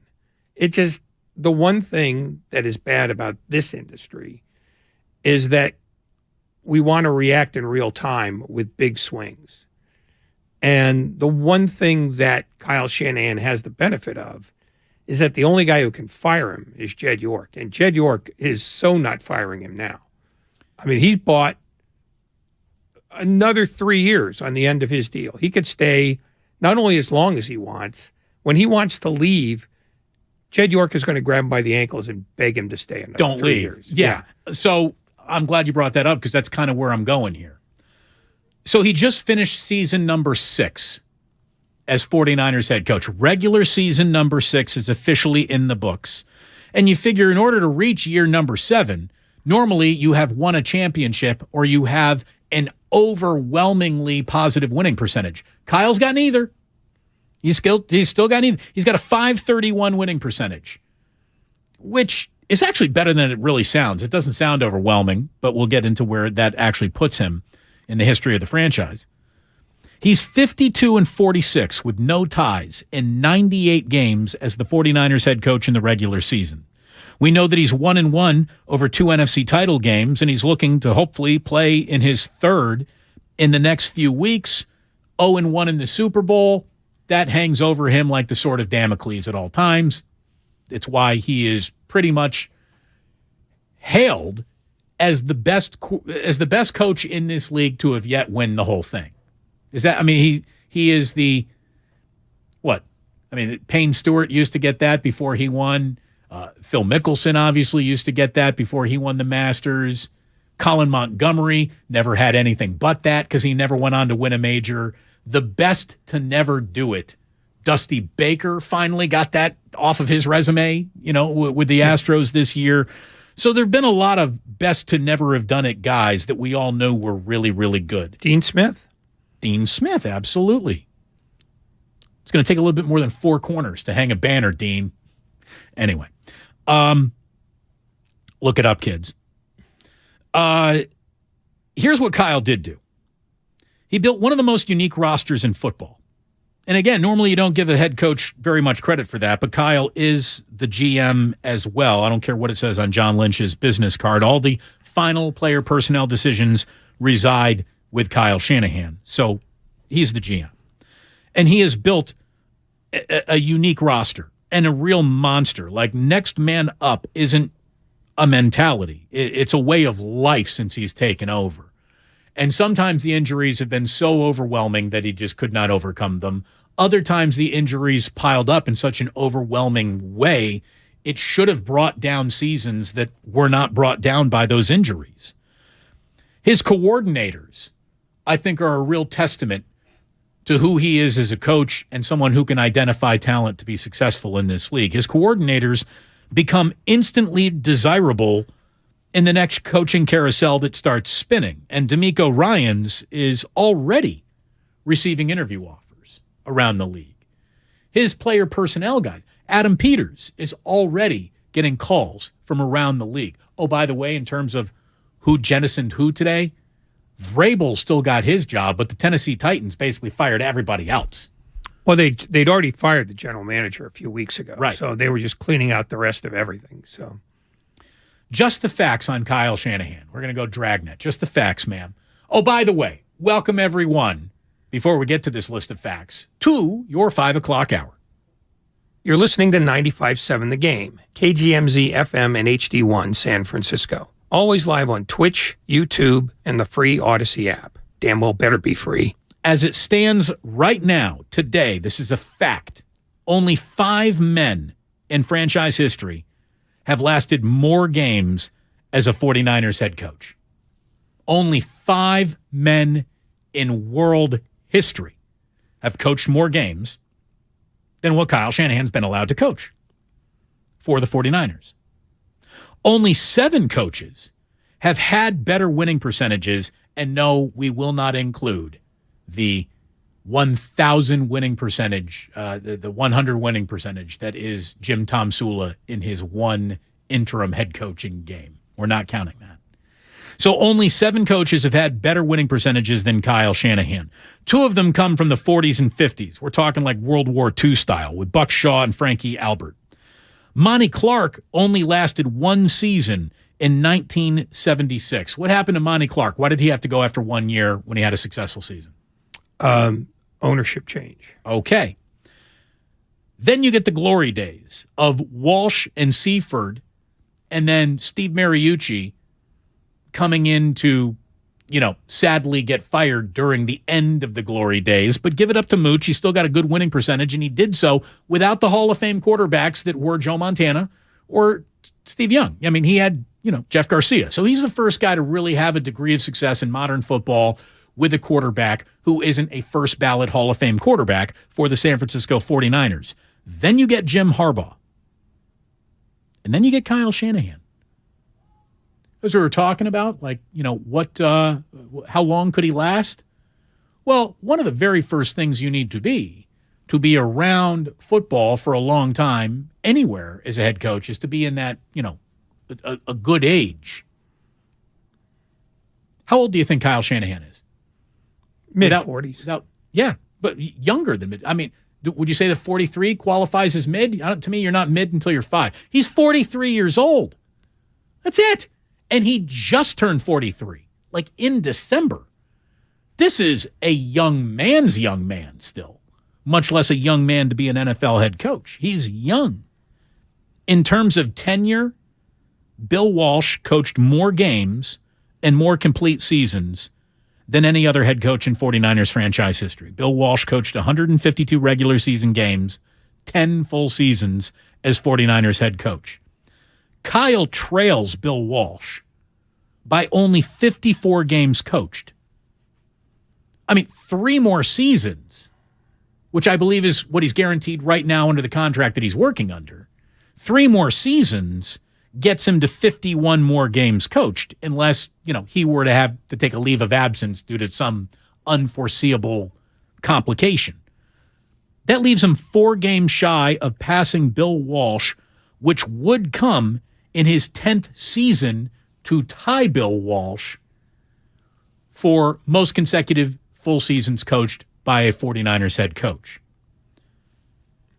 Folks, unless the wheels come off or he decides to step away, which Ray said earlier, if he made that decision, you would have Jed York hanging off of his leg the way, Van Gundy was hanging off of Alonzo Mourning's leg at Madison Square Garden. Kyle Shanahan is eventually going to be the longest tenured head coach in terms of team history or seasons or games coached. He will also be the longest unnamed general manager, beating Bill Walsh, because Bill Walsh ran his roster too. And that's the other thing that they have in common, is that they were the last word. They got player personnel under their control so they could put players in the vision of the team that they had. And that's an enormous advantage if you know what you're doing. And I think at this point it's fair to say that Kyle Shanahan knows what he's doing. And in fact, if you take out the first 2 years of his tenure, when he was working with other coaches, players, and other general managers' visions, he's 46 and 26. I mean, it's right. I mean, I was starting the timeline at the beginning of his timeline. Oh, no. If you want I to get that. hand-select I get timelines, that. But once he got his ideas across, not only conceptually, but in reality, he's winning 2 out of every 3 games. And of that group, the only 2 that ever did, similarly are Harbaugh and Seifert. Even Walsh needed 2 years of run-up. Since 2019, Kyle Shanahan and the 49ers have won the 5th most games in football. Since 2019, the Chiefs have won 52 games. The Bills and Packers have won 47 games. The Ravens have won 43 games. What do all those teams have? They have all-world quarterbacks. Like, I'm very comfortable calling Lamar Jackson an all-world quarterback. Certainly, both the Packers and the Bills have enjoyed an all-world quarterback, and the Chiefs enjoy the best quarterback play there is in the entire sport. 49ers have won 42 games in the same time the Chiefs have won 52 games. It's pretty damn impressive. When you want to, get granular, when you want to dial in on the weeks that have gone wrong for Kyle, it feels like some of the weeks have gone so wrong you want to rewrite the referendum about who he might be or who he is. And then you forget the things that are told to us by people who are truly NFL insiders who understand how other coaches go about poaching good ideas from other coaches. And then you then realize that there isn't a single rushing attack that isn't poaching what Kyle does every single week and now does with Christian McCaffrey. So it's gotten a tad overwhelming. And man, you look at how this whole week just set up perfectly for them. It was perfect. They got out to their big lead. It was comfortable. Everyone knew that it was staying right there. You got to pull McCaffrey. You got to pull Bosa off the field. You got to pull Debo off the field. You got to pull Trent Williams off the field. Mooney Ward off the field. Like, they really got the perfect final week of the regular season served up to them, or they created it for them. It wasn't served to them. They made their own luck, obviously. But it could not have started in a weirder, more awkward way. Again, 2 of their first 3 games were dumped to the team that's going to have the number 1 overall pick in the NFL draft and the team that was, synonymous with the smoking dumpster going down the river that you see all the time on Twitter.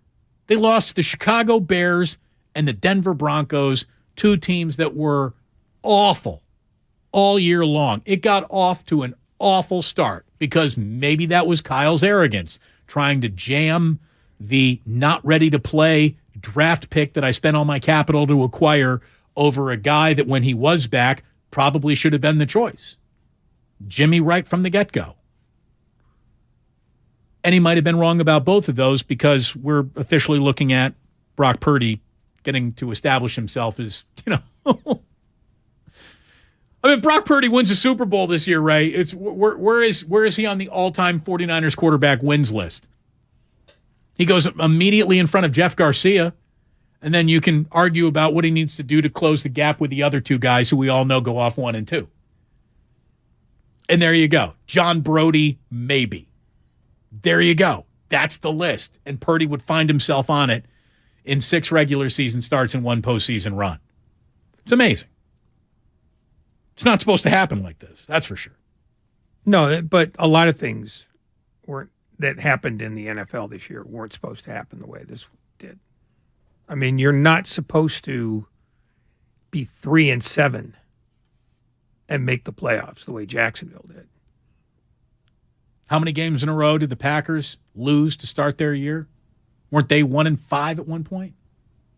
Yeah, I mean, but you still had 10 games to fix it. Right. The Jags had 7. I mean, and they were coming off being 1-16 with arguably the worst coach in NFL history. And I would put Urban Meyer's tenure in Jacksonville absolutely at the top of that list. We will get into that in just a second. But somebody here, 415 on the Xfinity mobile text line says, Damon, would you say all the same things if Jimmy had won the Super Bowl? No, we wouldn't have to say anything because Super Bowls speak for themselves. They completely speak for themselves. You don't need to justify what just happened with the Super Bowl. Although, had they won the Super Bowl with Jimmy Garoppolo as their starting quarterback, that would have been a little weird this year. It would have been weird. The GM would have to admit, but for his shoulder surgeon, he's probably not on this team. My plan was to get rid of him, but he's still here, and we won the whole ball of wax with him. It would have been weird. It would have been odd. But he wouldn't have gotten rid of him if he had the ring on his resume. He wouldn't have drafted Trey Lance where he did. He wouldn't have had to have taken the kind of chance he did. He could have picked somebody else and then found a quarterback in the second or third or fourth round. So, everything changes everything else. I mean, there's a million different scenarios in the multiverse. What's the harder feat, winning a Super Bowl from here or having won 10 games in a row to wrap up their regular season? I'd say winning the Super Bowl, because you're no longer playing bad teams. I mean, let's say they play Minnesota in the second round. Minnesota's not an easy go. Then it's Philadelphia or Dallas. Those aren't easy goes either. Then it's Kansas City or Buffalo. I mean, one of the things you have to say about the 49ers season and winning 10 in a row as they did is that their schedule was kind to them. I mean, one, they were playing in a surprisingly weak division. That's not even disputable. The second thing is, played New Orleans in a year that they were awful. Played Miami in a year when, their quarterbacks fell off the rail. They played Tampa, who barely got into the playoffs, despite the fact that Tom Brady threw nearly 750 times this year. It's the most any quarterback has ever thrown in the history of the sport. That's how unbalanced the Tampa offense is. They beat Washington, who's terrible. They beat the Raiders, who were double terrible. So at least that way, you can look at those 10 games they've won in a row. Oh, and I forgot, they started the streak beating the Rams, who who may be looking for a new coach. So they had the benefit of a number of easy games for a good team to play. That's why I think it'll be harder for them to win 4 games now than the 10 games they just won. So you would have said that the Seahawks are an easy week of football in the regular season. Would you say the same thing about them now? If I believe that the Saturday's game is going to go the way the first two did, yeah, that would be an easy game for them because they've handled them twice. They've gotten off to early leads and just sat on them. Do I think that will happen again? I don't know. Every game is different. But Seattle is in many ways the ideal team for them to play in the first round because Seattle doesn't tackle. They certainly don't tackle running backs very well. I mean, Green Bay is better at tackling running backs than Seattle is. So Green Bay actually had some really good defensive play down the stretch. Yeah, I mean, I think in some ways Green Bay's defense would have carried it because I think their offense was shambolic. By the way, in the latest update about how Green Bay's defense was playing yesterday, we go to Dan Campbell live on tape. Come on, Dees. Dees nuts. How about the Lions, right? You can retire that one. No. We need this one. We need this one, too. Doesn't matter if you have one ass cheek and 3 toes. I will beat your ass. Ask the Packers. We're going to bite a kneecap off. We're going to take your other kneecap. Does Aaron Rodgers have any knees left today? I didn't see it. I didn't see his knees at the press conference. I don't even know if he can bend his legs. Oh, he had enough time to rip the local media and then play coy about whether he's retiring or not. Let the drama he threw it right into, I'm going to be a huge pain in the ass this offseason. Oh, yeah. He's not leaving $91 million on the table. I'll just give you a spoiler alert there. It feels nuts. It feels like it's nuts. And here's the thing. It's actually a pretty decent team. Like, he shouldn't want to just get me out of here. This isn't working anymore. No, he wants to make Brian Gutekunst, the general manager, sweat again. Only I think Gutekunst probably would say, fine, I could take that $90 million and splash it somewhere else. Now, the first place he'd have to splash it is a quarterback because Jordan Love ain't it. But Aaron Rodgers is not leaving that kind of money on the table. Just not. There's no chance. I saw him say at his press conference, money's energy. He might not need that energy. Yeah, he's full of crap. Yeah, try to pay your mortgage with energy. See how that goes. That's not the issue. That it's not he's need got money it, in it's want it. Right. And he let Devontae Adams go so he could get this contract. He's not walking away from it off 1 year and off one loss to the Lions. The 49ers are spectacular front runners. That's why when the Cardinals struck first on that gadget play, two plays, 80 yards to open the game, I think everybody at Levi Stadium gulped once. And then Purdy came right down, and they answered, and it was 7-7, and you're 7-6. That's right, 7-6, because they missed the point after. But, that's what's different about Brock Purdy with the Niners and anyone else who has quarterbacked the team this year. All of a sudden, being down 6-0, 7-0, doesn't feel like, uh-oh. No, it really doesn't. I mean, I expect them to score when they get the ball. I'm expecting it. San Francisco scored 33 points in 33 or more points in 5 out of the 6 games that Brock Purdy has started. Purdy's been a 67% passer since taking over with 1,374 yards, 13 touchdown passes against 4 interceptions. He's also got a rushing touchdown. He just has an impossible to describe level of confidence because there's probably never, ever in the history of football been a third-string quarterback who emulated, or I guess what's the word I'm looking for, that projected so much confidence over a football locker room. It's nuts. It's absolutely nuts that this is all happening. And because, it was 7-6, and then what? The Niners ripped off, what was it, a 31-7 run after that? They were in the barn so early that they didn't need to worry about taking guys out. Now, Nick Bosa, did you want to keep playing? Just 1 sack away from Alden's team record. No, I talked to him early in the week, and my main goal was to lead the league. And we got a lot more important things to do, so I'm just happy I got that. And I think we were the number 1 defense. I think we got it. That's another big one we wanted too. So, yeah, you got it all right. You got it. And Bosa, a career-high NFL leading 18.5 sacks, 1 off of Alden's record.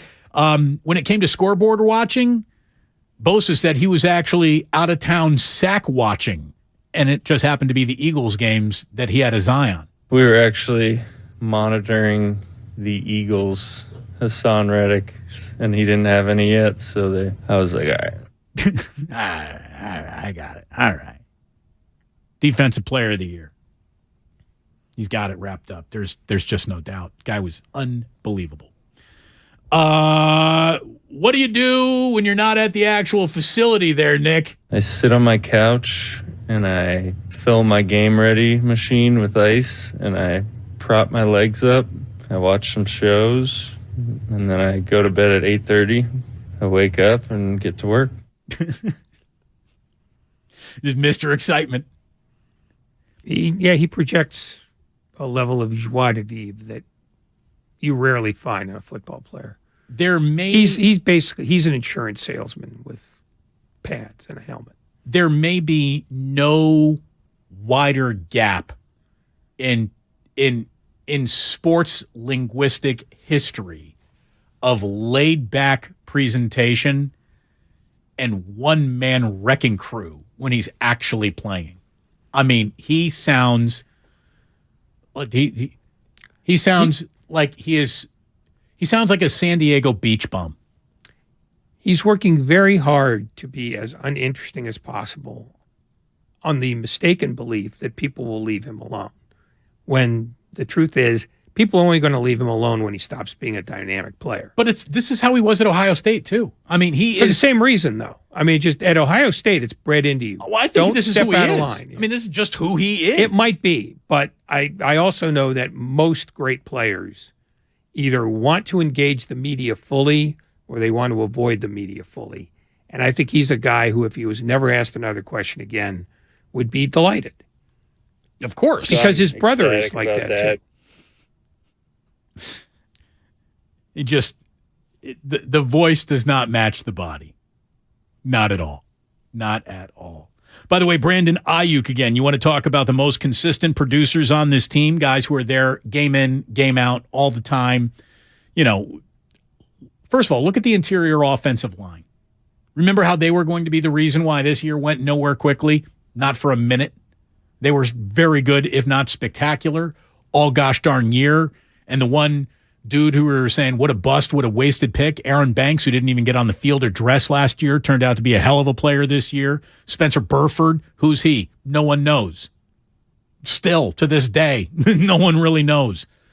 And he has been phenomenal. Brandon Ayuk, getting over 1,000 yards. You know, we asked Michael Irvin, what did that mean to you in your playing days? He said it meant a lot. That is the standard number that every single kid who has ever caught footballs lays in bed dreaming about. And Brandon Ayuk said the exact same thing. Huge deal. I was fun. Super excited. You know, that's the mark for receivers. So that's what you think about when you training in the off season, when you're sitting at home, throwing the ball up in the air as a kid on the bed, just thinking football 1,000. So that was huge.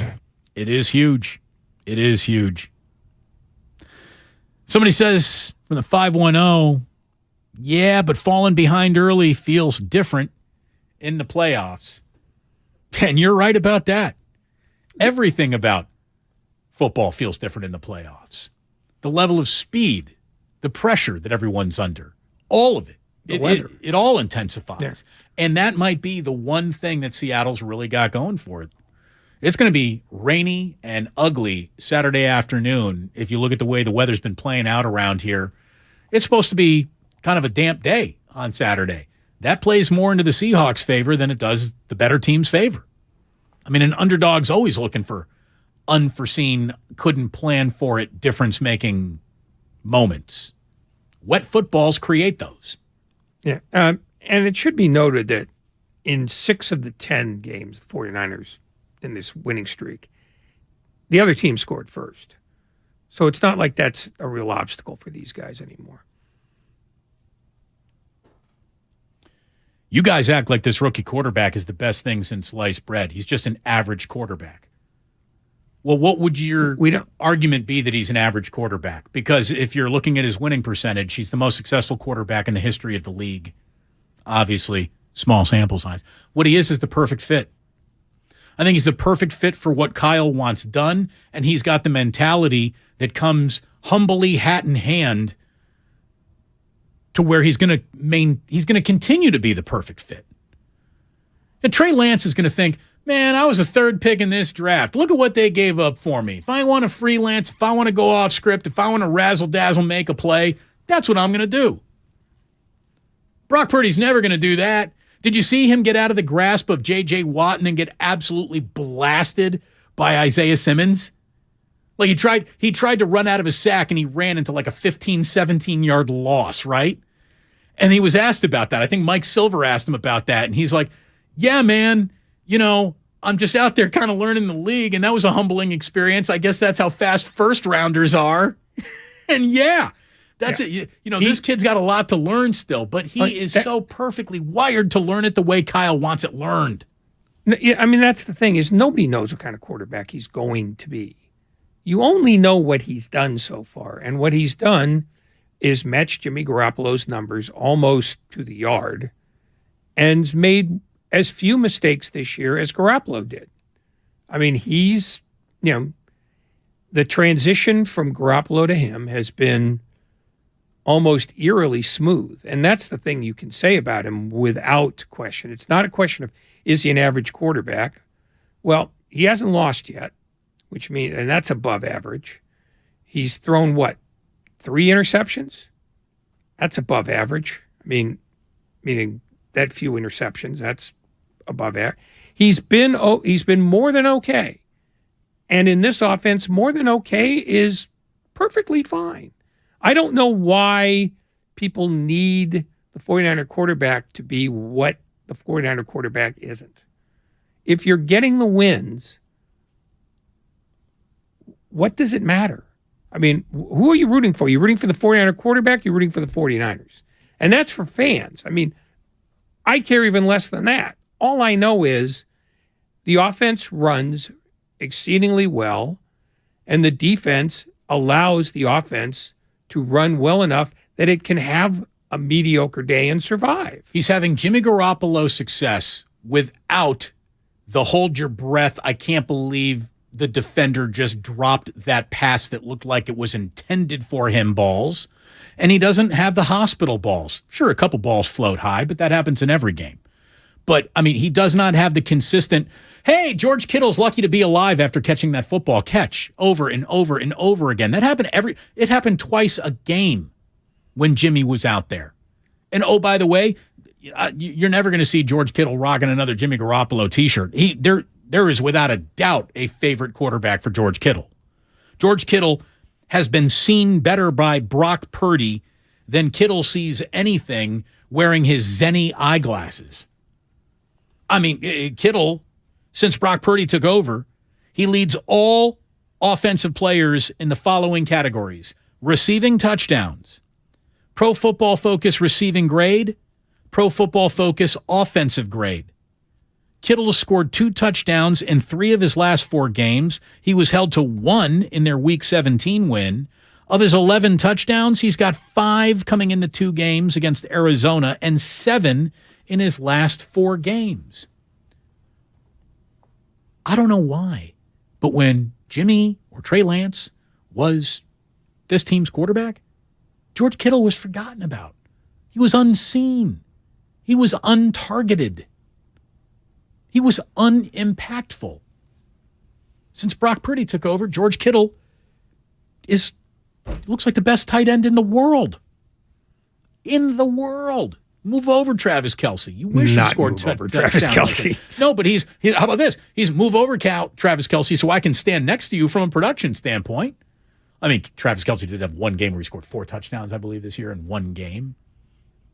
But this guy's insane now. George Kittle went from being the best run-blocking tight end who could actually make plays, but for whatever reason in this offense doesn't, to the best run-blocking tight end who is also the biggest threat to score a touchdown against you at any particular time he gets thrown a football.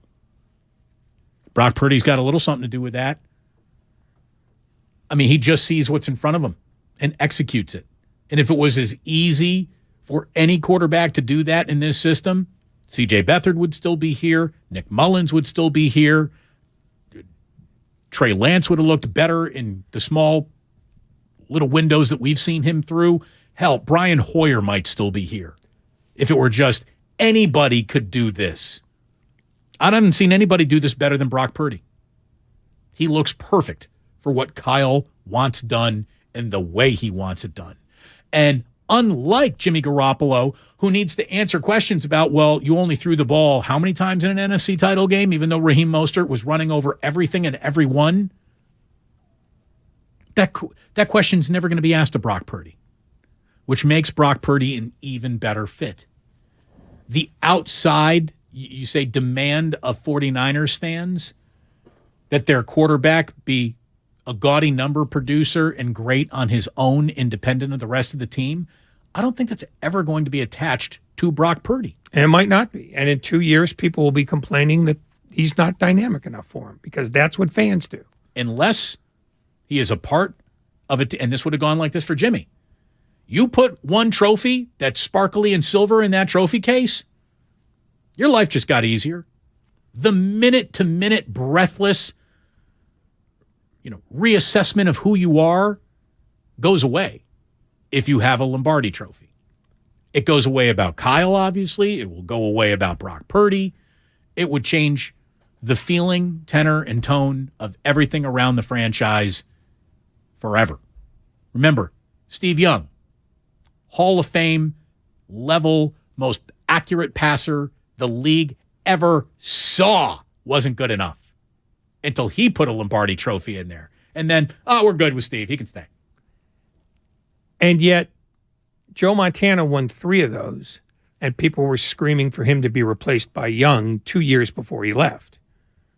It's not just winning the ring that gets you that. It's winning it all the time. And then people start projecting, well, you're starting to get old now, and we've got this other guy, and we really like him, and we want to see him. Because there is also the fascination with the quarterback who isn't playing. 49ers don't have that fascination right now because they don't have the young guy who isn't playing. He's playing. But in 2 years, let's say your scenario plays out and they draft some promising young nitwit from, dead cow state, they're going to want to see that too, because fans are habitual. They always want to know what's next, and they don't tend to enjoy what's going on now. I mean, right now, everything about Brock Purdy is new and exciting.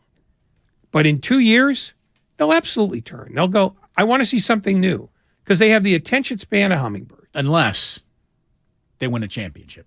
Even if they win a championship, because I mean, the dumbest, you weren't here when the dumbest fans, sure. The single dumbest group of fans out there, you're right. But the single dumbest group of fans out there tends to be the majority, because I watched it happen with Joe Montana, who is still the best quarterback his franchise has ever had by light years. They wanted it. They wanted the transition. We just traded for Steve Young. Let's get him in there. They couldn't wait. You had an aging Montana. I'm not making excuses here, but you had an aging, devastatingly injured at that point in his career, Joe Montana. No, I'm talking about 88 when they were winning a Super Bowl. The next year, there were still people out there, and a fair number of them said, okay, that's a great way for him to go out. Now let's go with Young.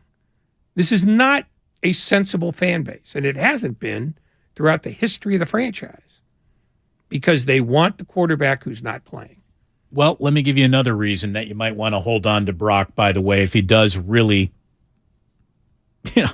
is the guy who is part of the reason why the 49ers win a championship this year. I mean, to me, the fact that they're in the postseason should be your anything after that is gravy. But again, when you have the number one defense in football, you have a greater expectation for it. When you have a home game to set up your playoff run, and probably even more than one home game in your playoff run, price of poker goes up a little bit. I mean, to me, anything that would happen after an NFC title game is total gravy here. If Brock Purdy and the 49ers reach the NFC championship, everything after that is house money, just in terms of Brock Purdy. Brock Purdy was asked about, how has this all come together? Why are you playing so well? And could you believe that you're doing this? And he didn't want to hear any of it. Like, this guy's talking the way you want your quarterback talking going into the postseason. And that's obviously the main goal. It's been the goal really since these guys played last year, before all the rookies and everyone got here. That's the main focus and goal. Obviously, throughout the year, you want to focus week to week, gain momentum and things like that. But obviously, we're at the point in the season where it's, the regular season's over and now the tournament starts, and this is, the real ball that really matters. Every single day is going to be vital in terms of getting better and, being able to understand what our opponent's going to be doing. Like, it matters. So Coach definitely stressed that to us after the game today, and, we're already getting ready for what's to come. There you go. Get ready for what's to come. What's coming is Seattle, obviously. By the way that youth is being served this postseason is really something else. And I'm not just talking about quarterbacking age. I'm also talking about coaching tenures. Ray, Patrick Mahomes is the old man in the AFC group, right? He's 27. Josh Allen and Joe Burrow are 26. Lamar Jackson is 25. Justin Herbert is 24. And Trevor Lawrence is 23. There's going to be a lot of good quarterback play out of that group of guys in the next 4 or 5 years down the road. It's pretty exciting. You want to project this out to Brock Purdy? He's 23. He's 23 years old. You need to go a little younger than that? Well, guess what? Trey Lance is 22. There's youth being served. This is going to be an incredibly young quarterback room next year if Garoppolo isn't in it. Brock Purdy and Trey Lance is also the best priced quarterbacking room by far you're going to find in all of football. Youth being served in terms of coaches, Ray. New head coaches. Guys who got the job this year reached the playoffs 50% of the time. Of the 10 head coaches hired in the past offseason, 5 made the playoffs in year one. That's pretty impressive, don't you think? Might be an element of luck, too. Let's see what they do next year, but it is interesting. So, of the guys who in their first year coached a team into the postseason, there is no doubt that Brian Daboll did the most with the least. The Giants have the least talented roster in the playoffs. It just looks like it on paper anyways. And Brian Dable's got him in there. Kevin O'Connell of the Vikings, he was probably the most set up for success on day one. Doug Peterson of the Jaguars shows, number one, how good he is. Number two, that Philadelphia might have erred moving on, although Sirianni just had a very good year. And how bad Urban Meyer truly was at all of this. So Doug Peterson is kind of fascinating. He wasn't a first-time head coach, though. He's got a Super Bowl ring. Mike McDaniel of the Dolphins snuck in the back door, but no apologies needed there. Todd Bowles of the Bucks, he made the dance thanks to a bad division. There is no doubt about that, but he overcame a boatload of problems, including a superstar quarterback's separation from his wife. The Tampa Bay Buccaneers had probably not going to the playoffs written all over them all year long, and yet here they are in the playoffs. I mean, it's good. It's good to live in the worst zip code there is. Yeah, there were two divisions that should have produced no playoff teams, but the rules require that somebody make it. Should, as the NFL thinks about expanding, its playoffs eventually, because they just did it this year, they're going to do it again. Maybe it's time to eliminate any team that doesn't, the way the NBA did. The NBA basically said, yeah, if you win your division, you're in the playoffs, but technically you can win your division, go to the play-in tournament, not win that, and then we're going to seed this sucker without you. I suppose they could do that, but I think they like the idea of the artificiality of division races. We spent a lot of time over the year, the 49ers is a big divisional matchup, I think leagues like that as a potential narrative driver. I think it's great for a regular season narrative. In the postseason, I don't want anything but the best available. I don't care where you come from. Well, then you should probably trim the playoffs back a bit. We should. Because there are about 6 teams in this group of 14. Unsightly. One of the, to me, biggest crimes ever perpetrated on the American sports fan was, we're going to expand the playoffs because that's what everybody wants. And more playoffs equal automatically more eyeballs, which equals automatically more profits and good. I wish it weren't that way. I am totally cool with throwing 2 teams that are undeserving right the hell out. Yeah, especially in baseball. Baseball. Try the NBA. Well, at least 20 the NBA's teams, got a history. 20 teams in the playoffs. Yeah, no, it's obnoxious. Yeah. It's the obnoxious. fact is the perfect number is 16 for the 2 winter sports. NFL could do perfectly well with 8. Baseball could do well with 8 as well. It's if you're worried about quality of playoff teams, you're about to see this weekend at least 4 teams that shouldn't have gotten a sniff, because I don't see a lot of these games being very close, and the close ones are going to be ugly. But the crazy thing is about football, more than any other sport, it is the any given Sunday sport there really is. One of those teams that you think is going to be dead on arrival is winning. That's just the way this league works now. It's the way the league has worked for years. Every time you expect one thing to happen, the other thing happens, to the point where we shouldn't even be surprised by it. Yeah, it's not a universal law. There will be an upset, but the differences between the good teams and the bad ones in this round are profound. I'm not talking about Chargers, Jaguars. The Chargers are one of those weird teams that you don't know what you're going to get from week to week. But 49ers, Seahawks, that should not be close, because we've seen that thing play out twice, and Seattle is no better now than they were in week 15 or week 2. They are an ordinary team that got in because somebody had to. And because it's better that they Dan play Campbell's than Washington. biting kneecaps, Ray. Well, got to respect the kneecap biter. Let them get in the playoffs first. Although I did like the fact last night when they talked to him during the game.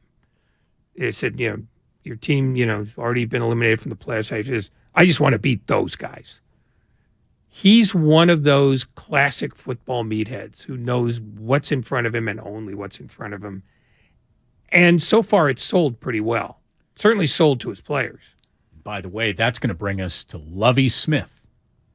And what may be the single worst victory in football regular season history. That's coming up as we wrap up our show with some news on the Warriors I know you're going to want to hear, and a signing the San Francisco Giants actually made that, if I didn't tell you about it, probably no one would. It ain't sexy, but it's actually kind of a good signing. And we'll get into all that in our final segment, which is right around the corner here on Damon and Ratto. We're brought to you by calhope.org. Life is uncertain. It's okay to feel stressed, anxious, worried, or frustrated. CalHope can help. Access CalHope's free and secure mental health resources. Call 833-317-4673 or live chat at calhope.org.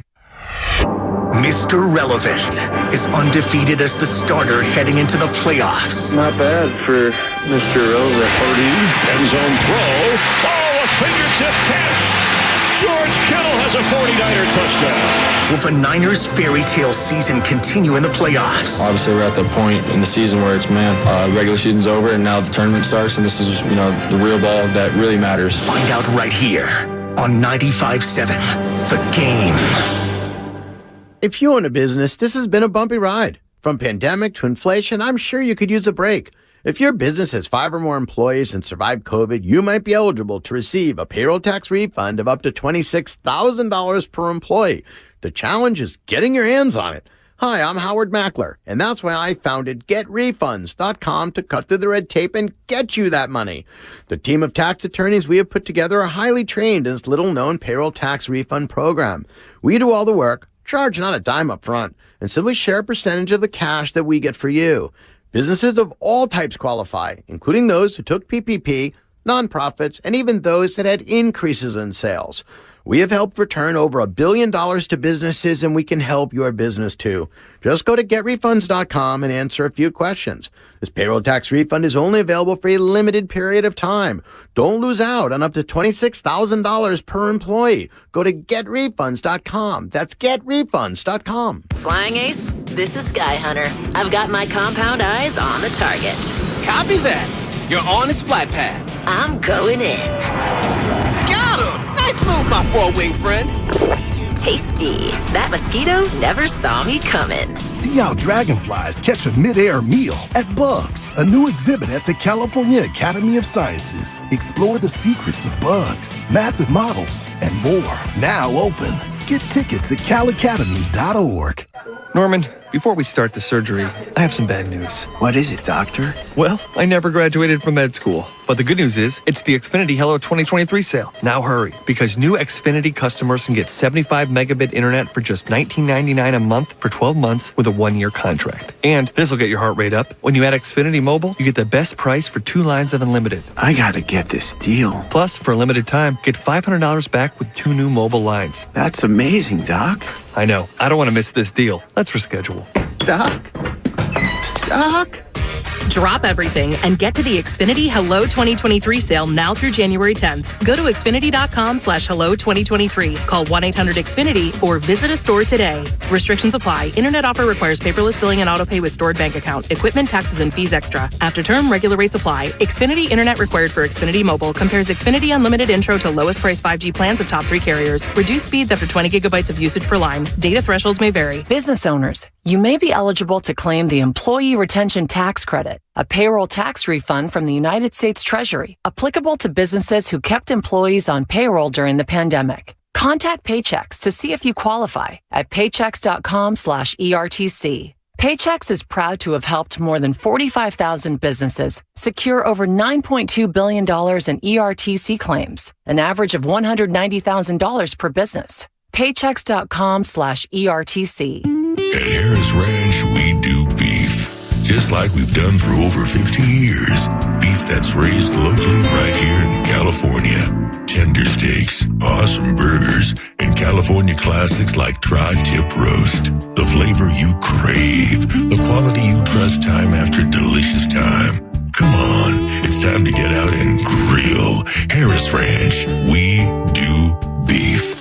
Legendary beef, legendary quality. Get a cash offer for your car, truck, or SUV today at your local Bay Area Chevy dealers. Selling has never been easier. Just bring it into a Bay Area Chevy dealer, get a free appraisal, and we'll make you a cash offer on the spot with no obligation to buy. We buy any make or model, paid off or not. Find your local Chevy dealer at BayAreaChevroletDealers.com. Prescription products require an online consultation with a healthcare provider who will determine if a prescription is appropriate. Restrictions apply. See website for full details and important safety information. Subscription required. Hey guys, did you know there's a generic form of Viagra that works just the same but is 90% cheaper? And you can get it online? Go to 4hims.com/joy. At Hims, you'll get a free medical consultation and discreet shipping if prescribed. You'll love your results. To start your free online visit, go to 4hims.com/joy. That's FORHIMS.com/JOY. I'm Bob Burke, founder and chairman of Burke America Parts Group, a family of brands that includes RepairClinic.com, an appliance and HVAC parts solution company that's grown into an international brand.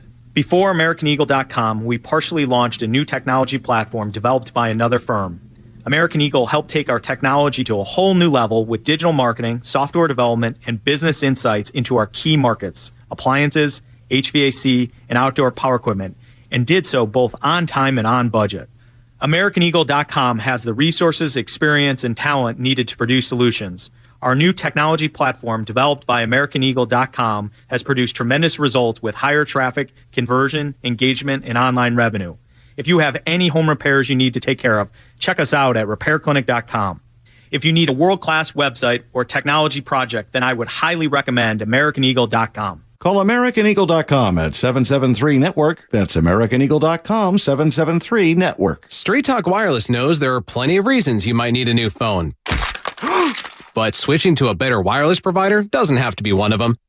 Keep your own phone and save when you switch to any Straight Talk Wireless plan, like our $45 Silver Unlimited plan with unlimited high-speed data and 5 gigs of hotspot, plus nationwide 5G.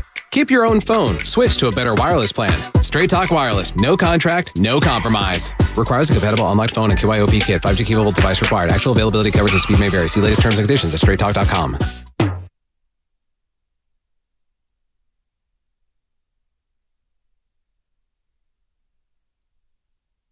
Now back to Damon and Ratto on 95.7 The Game.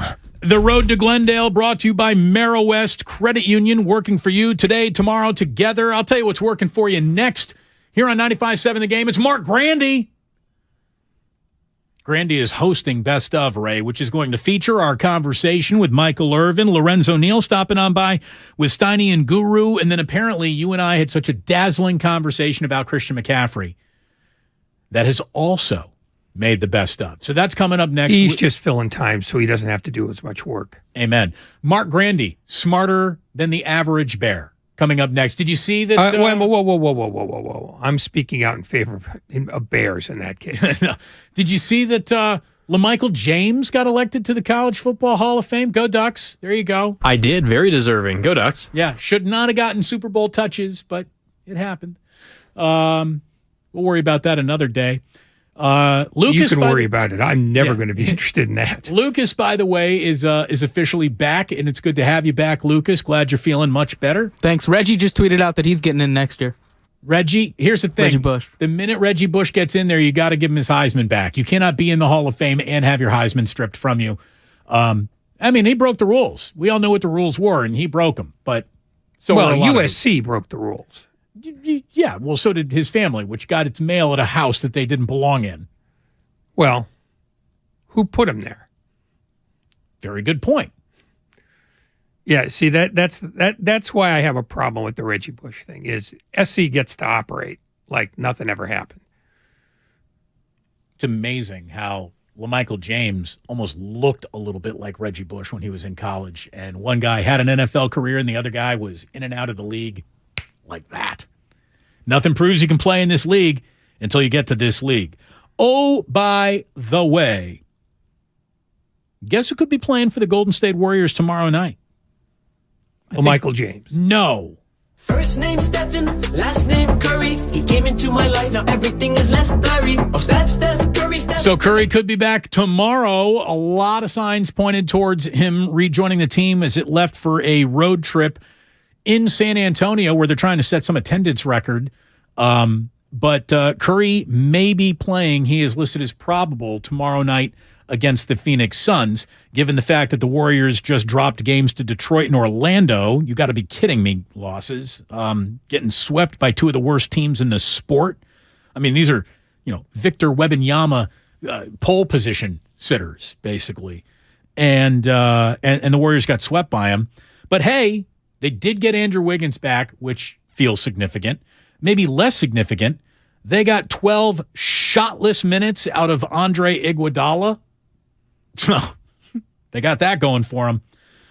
We spent last week talking about them getting 3 games above 500 for the first time this season. They've slid back to 20-20 on the year. Again, Suns in town tomorrow night, then a 5-game road trip. Starts Friday in San Antonio, Chicago, Washington, Boston, then Cleveland. That's got 2 and 3, you hope, written all over it. Yeah, I would jump to no conclusions about 2 wins. I mean, they have a better chance against Phoenix tomorrow night since the Suns have lost 15 of their last 20. And it's a home game where right up until you start losing to Detroit and Orlando, you think, well, you're a really good team at home, and they still can be. It's so obvious that there aren't many NBA teams taking this year too seriously yet. I'm looking forward to the price of poker going up in this league, especially with the prices that people are paying to attend this league. Play harder, play better. Games need to start mattering somewhere around that 40 games in mark, you would think? It's going to be later than that. It always is later. It's usually after the All-Star break. So we're talking like 52 throwaways and 30 that matter now? Closer to 60. Gah. By the way, closer to 60 is still the Fade the Public gambling segment.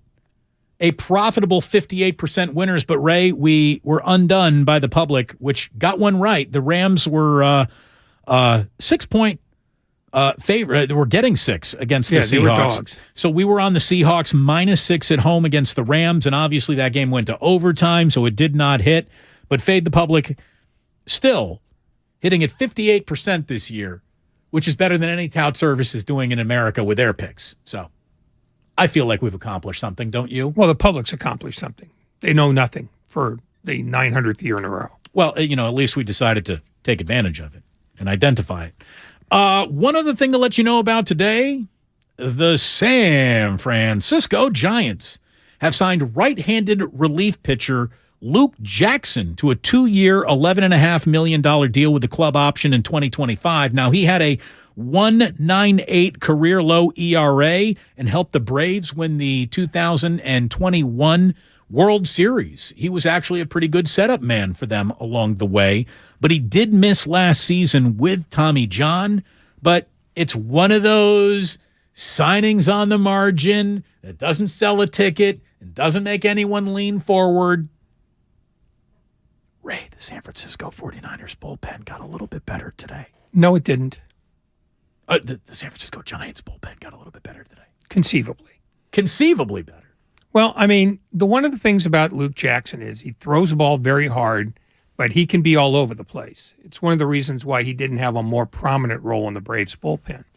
So we'll see A, how much velocity he may have lost due to the surgery, and B, if he hasn't lost any, can he get his control to where it needs to be? Because even in San Francisco, where the ballpark is bigger than most, you got to keep guys off bases.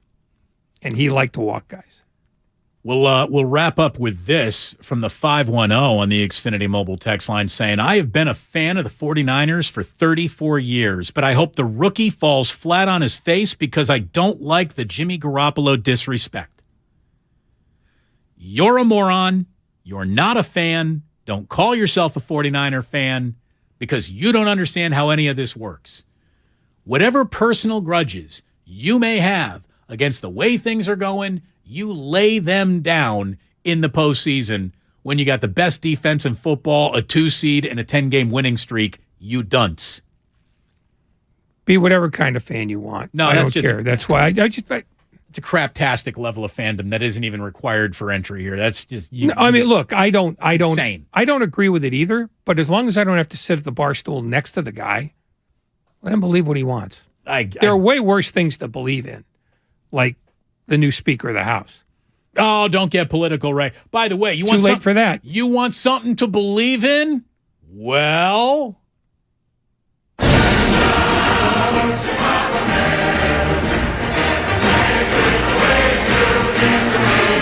Ray, for the first time since 1947, we're talking the end of World War II, the Bears will have the number 1 pick in the draft, and the only reason why they have the number 1 pick in the draft is because Lovie Smith went out and got the worst win, maybe measurably, in the history of football, which denied the Texans the number 1 spot to control the draft, where they need the quarterback who will probably be sitting. Now the Texans probably have to put multiple picks on the table because the Colts will probably put multiple picks on the table. There could be 3 or 4 other teams putting multiple picks on the table thinking that they're going to win the Bryce Young sweepstakes. And the Bears, because of the number 1 overall pick, not only control the NFL draft, but they have the most amount of cap space. They control free agency. Ryan Poles has a chance to actually get an offseason right. Not a prayer. The last guy to get picked first in the draft by the Bears played 10 games and then quit to get into insurance. Yeah, there's that too.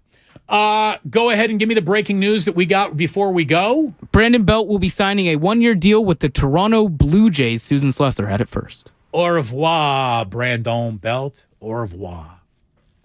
Wow. 1-year deal with the Blue Jays. Cubs got Eric Hosmer. Jealous? I don't know. Are you? No. So there it is. I'm glad we got that piece of news in. He's a forever Giant. And obviously Lovie Smith is a forever Bear. That's the biggest win he ever picked up as their head coach or not as their head coach. He did the right thing. He knew he was getting fired anyway. He owed the Texans nothing. You're right. He did that. Football coach is supposed to win the game they're coaching in. Ain't that right, Dan Campbell? And he would say. And then they get blamed when they lose. Absolutely. That's the way it all goes. Thanks so much for Michael Irvin for joining us. Stick around because he's going to be part of Best Of, hosted by the one and only Mark Randy, coming up next year on 95.7 The Game. For Lucas, for Mark, for Ray, I'm Damon. Please do remember, sports don't build character. They reveal it. And like that, he's gone. Norman, we need to pause this surgery. What, doctor? Well, we need to hurry to the Xfinity Hello 2023 sale. New Xfinity customers can get 75 megabit internet for just $19.99 a month for 12 months with a 1-year contract. Plus, when you add 2 lines of Xfinity Mobile, you get $500 back for a limited time. Drop everything. Get to the Xfinity Hello 2023 sale now through January 10th. Go to Xfinity.com/Hello2023 to learn more. Restrictions apply. Internet offer requires paperless billing and autopay with stored bank account. Equipment, taxes, and fees extra. After term, regular rates apply. Xfinity Internet required for Xfinity Mobile. Hi, welcome to IKEA and our winter sale. Hi. We've got hundreds of offers on everything from storage solutions to... I'm sorry, did you say hundreds? Yeah. Check out our offers on shelving and desks. Ooh, what about mattresses? Yep, those too. Dressers? Sofas? Yes, and yes. I think I need a bigger cart. Our winter sale is almost over. Visit us in-store or at IKEA-USA.com/offers to save through January 22nd. Offer dates may vary. U.S. only while supplies last. Selection may vary by store and online. See store and IKEA-USA.com/offers for complete terms. Restrictions apply. Kirby is your driveway mechanic. They bring the shop to you with brake replacements, oil changes, washes, and so much more. Get